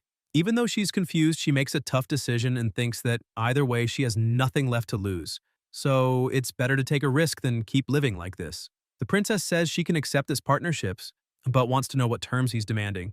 Ye Fan says that if she's truly willing, then why don't they go inside and discuss it more calmly? As soon as they enter, Ye Fan begins explaining that he heard the Sima family possesses an artifact called the Celestial Scroll and asks if she's heard of it. Mai confirms and explains that, according to her grandfather, this scroll is a celestial artifact passed down since ancient times. But strangely, there's no official record of it. Ye Fan says that means she also knows about the symbol mantra. The princess confirms again and says that the 9 symbols mantra is a supreme secret technique from the ancestral era, said to have been created by the celestial Tao itself, manifesting in golden runes. Whoever masters the mantra becomes the spokesperson of the celestial Tao, with words that shape reality. It's a divine art that transcends heaven and earth. She emphasizes that ever since the collapse of the celestial Tao, the 9 symbols mantra has completely vanished. Suddenly, she notices how strange this conversation is and asks why he's bringing all of this up so suddenly, until she remembers those golden runes he used earlier.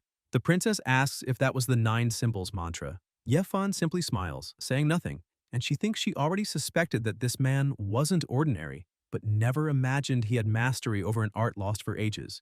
Yefan says that's exactly it, but admits he's only grasped part of its essence, and to fully decipher it, he needs to use the princess's sacred scrolls. Mai says now everything makes sense. So that's why he was interested in the sacred scrolls, because they're related to the nine symbols mantra. She thinks it's possible that the scroll actually contains the nine symbols in a hidden form. And if that's true, the Sima family wouldn't even need external help to rise to glory again. Ye Fan becomes suspicious and wonders what the princess is imagining now. However, he can already guess. He tells her that the celestial scroll has nothing to do with the nine symbols mantra, and emphasizes that he only wants to use the scroll's spatial property to make a copy of the mantra. She asks about that, and he explains that the nine symbols mantra is an ancient language full of hidden power and extremely unstable. If handled incorrectly, it can cause serious negative reactions, and once revealed to the world, if not understood in time, it will simply vanish as if it never existed. And the Sima family's scroll might have many abilities, but it's unique in its capacity to record words and images without losing their essence, making it the best tool to preserve the symbol mantra. The princess says she understands now and thinks that if the scroll really contained the mantra, how could the Sima family have fallen so far? She says she gets what he's proposing, but still, the Sima family studied that scroll for years without discovering how to activate it. So unless he has a method, nothing will work.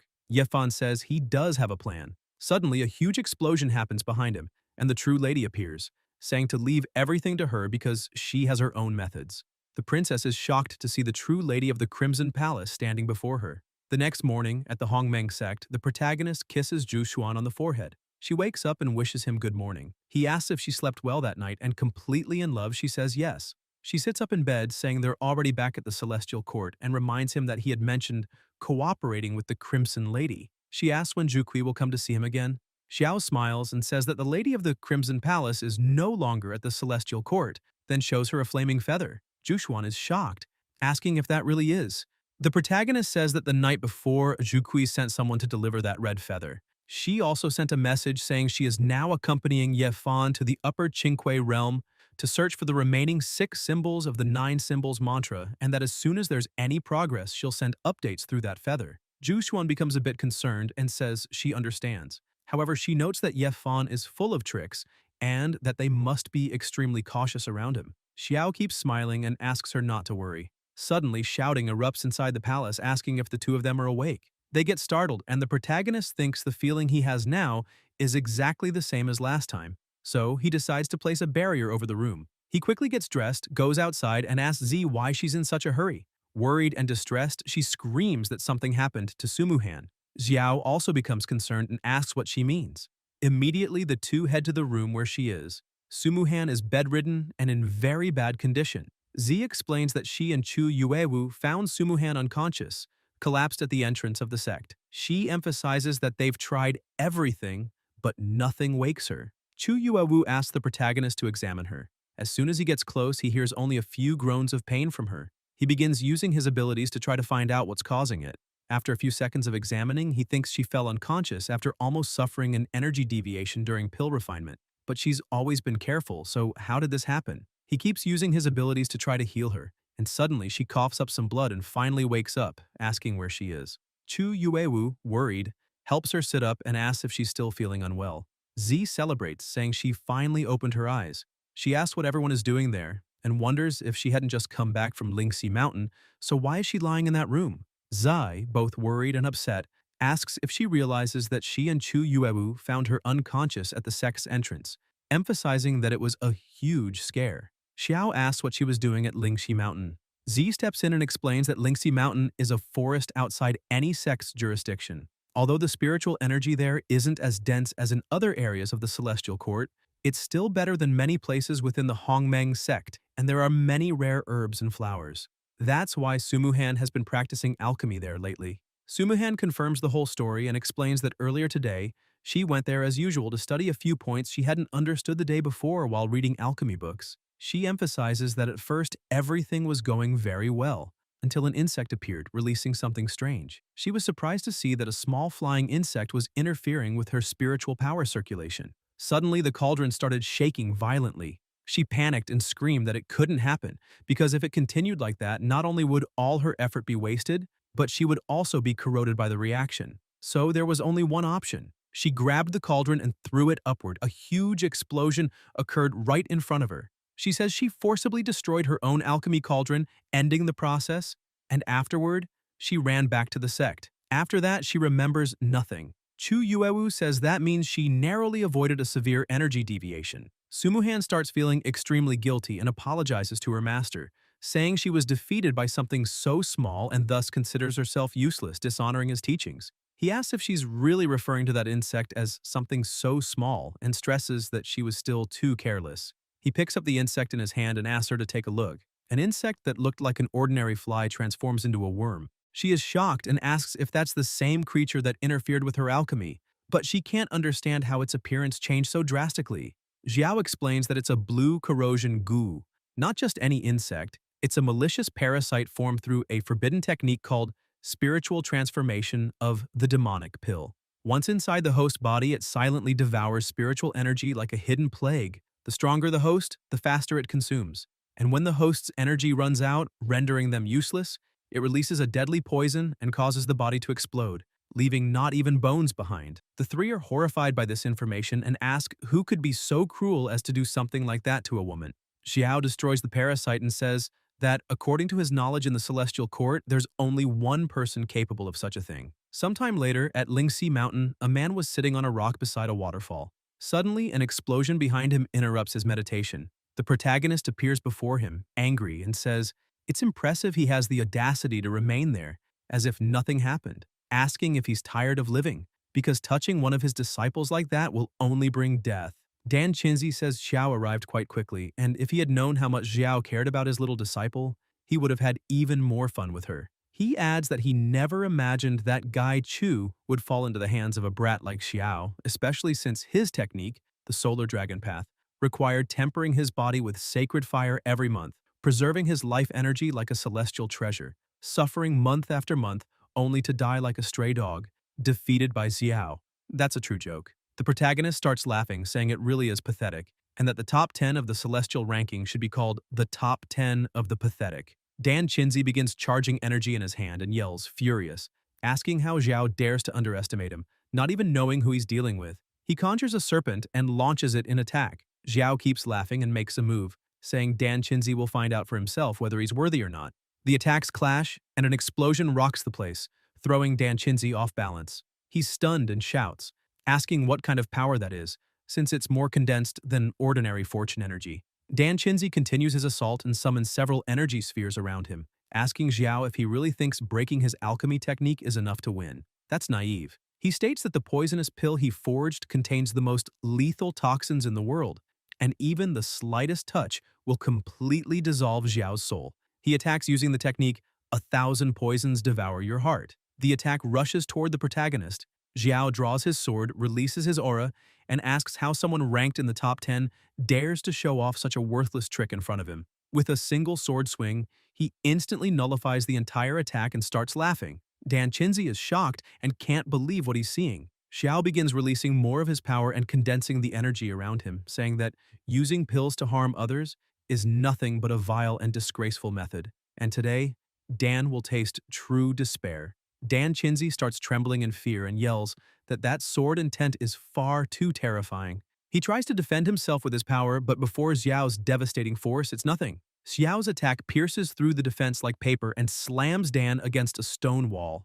The protagonist keeps approaching, saying that this filth used pills for evil, practiced demonic arts, and today will meet his end at Xiao's hands. The protagonist asks if he has any last words. Dan Chinzi starts laughing and asks if he was really defeated, refusing to accept that it ends like this. He bites one of his pills, and an incredible energy surges from his body. He screams that this is the immortal golden body pill, forged from ancient formulas, and not even the heavens dare stand in his way. He clasps his hands, gathers a massive amount of spiritual energy, and a giant cauldron appears above his head. He says Xiao will now die. The cauldron tips and starts pouring a strange aura over the protagonist. Xiao does nothing, just stares, taking the full attack without moving a muscle and is swallowed by the energy inside the cauldron. Dan Chinzi starts laughing, saying that no matter how strong Xiao is, he'll never escape his celestial cauldron, and inside it he'll be annihilated. Suddenly a voice echoes from inside the cauldron saying that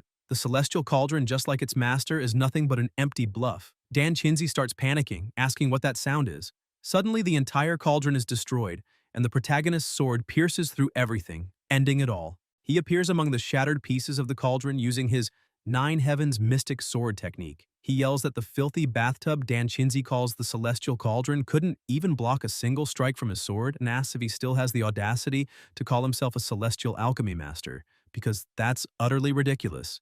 Dan Chinzi is shocked to see the protagonist destroyed his celestial cauldron, but tells Xiao not to get full of himself, as he still has a trump card. And the protagonist charges at him, and that today, in the name of the heavens, he'll put an end to this evil. Dan Chinzi realizes the gap between them is enormous, and that he's powerless against that attack. Xiao hits him directly, ending the fight. Lying on the ground, completely defeated, Dan Chinzi meets his end. Xiao uses his artifact to absorb the energy of his fallen opponent. Suddenly, some noises come from the bushes. Feng Tingyan appears and is surprised by what he sees. He thinks he never imagined the protagonist would kill Dan Chinzi, the 8th in the ranking, so easily. And that strange jade seems to be a secret weapon, absorbing Dan Chinzi's fortune. He wonders if he should report this to the True Lord, especially since the True Lord already had an interest in the protagonist and was seriously injured last time because of him. As soon as he heard Xiao had returned to the Celestial Court, he rushed to investigate. 2 hours earlier in the Azure Dragon Palace, a small explosion occurs inside. Feng Tingyan congratulates Qinglong, pointing out that his spiritual power is even more refined. The True Lord asks what the matter is. Feng Tingyan replies that he came specifically to report that Yao returned yesterday to the Hongmeng sect with Zhushuan and his other disciple. In addition, he brought a woman with him who appears to be a new disciple from the lower world. He also emphasizes that they've already investigated, and the one who infiltrated the Hongmeng sect was Chu Qianlian, who is now missing and likely dead. Qinglong notes that the Celestial Court's immortal ranking is full of worthless names anyway, but that only increases his desire to claim the protagonist. He orders his subordinate to go and watch Xiao's every move and bring back any news immediately. He stresses that Feng Tingyan should consider this his chance to make up for the mistakes he made. Feng Tingyan starts smiling as he watches the protagonist, thinking that no matter how strong he is, he just fought Dan Chinzi and must be weakened, not to mention that he's now exposed, while Feng Tingyan is hidden. He draws his sword, thinking that if he can beat Xiao, kill him, steal his treasures, and present everything to the True Lord, maybe he'll be valued again like before. Suddenly, the protagonist asks if he's seen enough. Feng Tingyan is startled and gets struck before he even sees where it came from. Xiao walks up to him and says that with that level of skill, how dare he even consider attacking him. Feng Tingyan tries to get up, panicked, and asks when Xiao discovered him. He says Xiao is too bold to attack a direct subordinate of the true Azure Dragon Lord and should let him go if he wants to live. Xiao slaps him across the face, telling him to shut up immediately. Feng Tingyan asks what he's planning to do because if he dies here, the True Lord definitely won't forgive him. Xiao starts laughing and asks who said he's going to die here. The protagonist begins using his ability, and Feng Tingyan realizes what it is and starts trembling, saying this can't happen. Xiao keeps approaching and says he just remembered he's never tested that essence-cutting technique on someone of celestial level. Upon hearing this, Feng Tingyan panics and begs Xiao not to come any closer. Then, the protagonist uses the heaven and earth devouring technique, saying he should consider it a gift for the Azure Dragon Lord. Feng Tingyan's body begins to be drained of energy, but another energy enters his body. A blue aura wraps around him, reaching even his eyes. Xiao tells him to return to the Azure Dragon Palace and report everything that happened today to his master. Feng Tingyan smiles and says he'll do that immediately. Back at the sect, Xiao tells Zhushuan what he did and she screams, shocked, asking if he really injected a thread of his soul into Feng Tingyan's body. She asks if that isn't way too dangerous, because if the true Azure Dragon Lord finds out, Xiao replies that that guy isn't easy to fool, and if he doesn't control Feng Tingyan with his own soul to keep him stable, he'll expose flaws even faster. She remains worried, but the protagonist touches her face and asks her not to worry so much, because he knows exactly what he's doing. He says that only by doing this can he temporarily leave the Hongmeng sect in peace. She asks if he's really going to leave again. He shows her the feather and asks if she remembers everything he told her about the true Crimson Lady. He explains that after that, he quickly received a message from her, so he will leave early tomorrow for the Upper Bluebird realm. Ju Xuan feels a bit upset and thinks that she has already been away from the Hongmeng sect for quite some time, so she needs to take care of the accumulated matters as soon as possible. And if the true Azure Dragon Lord acts suddenly, someone must be there to hold the situation. She says the sect needs her now, and that's why she won't be able to go with him this time. Xiao replies that in fact that's exactly what he was hoping for, since she's the leader of the sect and has responsibilities. There's no need for her to follow him everywhere. He points out that Sumuhan still needs to recover. Chu Yuawu has just arrived and needs to get familiar with the place, so this time he will only take Z on a training journey. He holds her hand and says that the Hongmeng sect will be under her care. She hugs him and asks him to return safely because she'll be waiting for him. The protagonist hugs her back and says, "It's all right." In the upper Bluebird realm, at the Qianji Tower branch in White Moon City, many people were gathered. They commented that the tower was always busy, but they had never seen it so crowded, since those cultivators were there for an event. They said it was unbelievable because a grand auction was about to happen. The incandescent scarlet pearl with a starting bid of 500 spirit stones. The bidding begins to rise. Meanwhile, at a table, Ye Fan and Mi were seated. She asks why the true Crimson Lady came to White Moon City, but didn't want to watch the auction with them. Ye Fan explains that she naturally has other matters to deal with. The princess says she's curious, and asks if he truly isn't afraid of her, because the true Crimson Lady is one of the 4 greats of the Emperor's celestial court. She thinks that, on top of that, the entire mission is being led by him, which means even the true lady must follow his orders.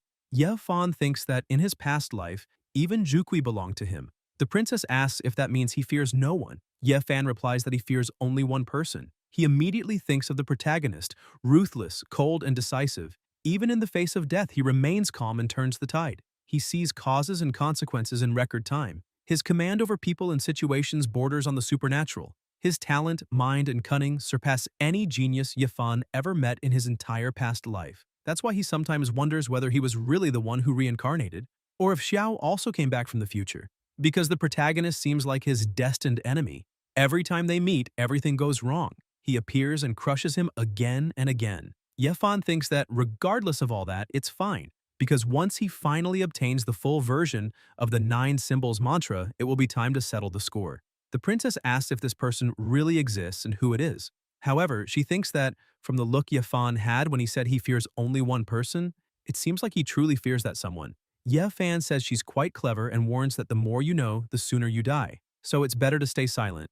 Mai says that if he's not going to tell, then at least explain why they're there, because both he and the true Crimson Lady said there's a treasure capable of completing the Celestial Scroll. Yet he's shown no interest in the map of 10,000 souls, the Dragon God Herb, the exotic Xuanhuang Tower, or even the ascending Scarlet Pearl that was just announced.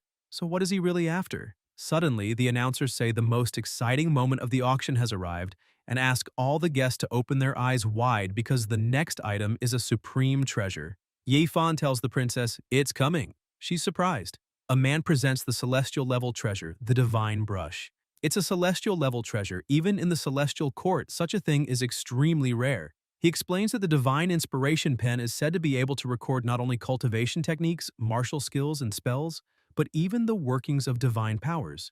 It's practically a sacred artifact. One of the guests raises his hand and shouts that he wants that item, demanding the announcer state the price. However, the announcer asks the guest to remain calm and emphasizes that, as amazing as the divine inspiration pen is, it depends on the cultivation level of the user. If the level isn't high enough, it may cause a backlash, at the very least a deviation in cultivation. At worst, total soul destruction. The announcer holds the brush and shouts that the starting price is 100,000 supreme spirit stones and the minimum bid is 50,000 each round. And so the auction begins. People start placing their bids.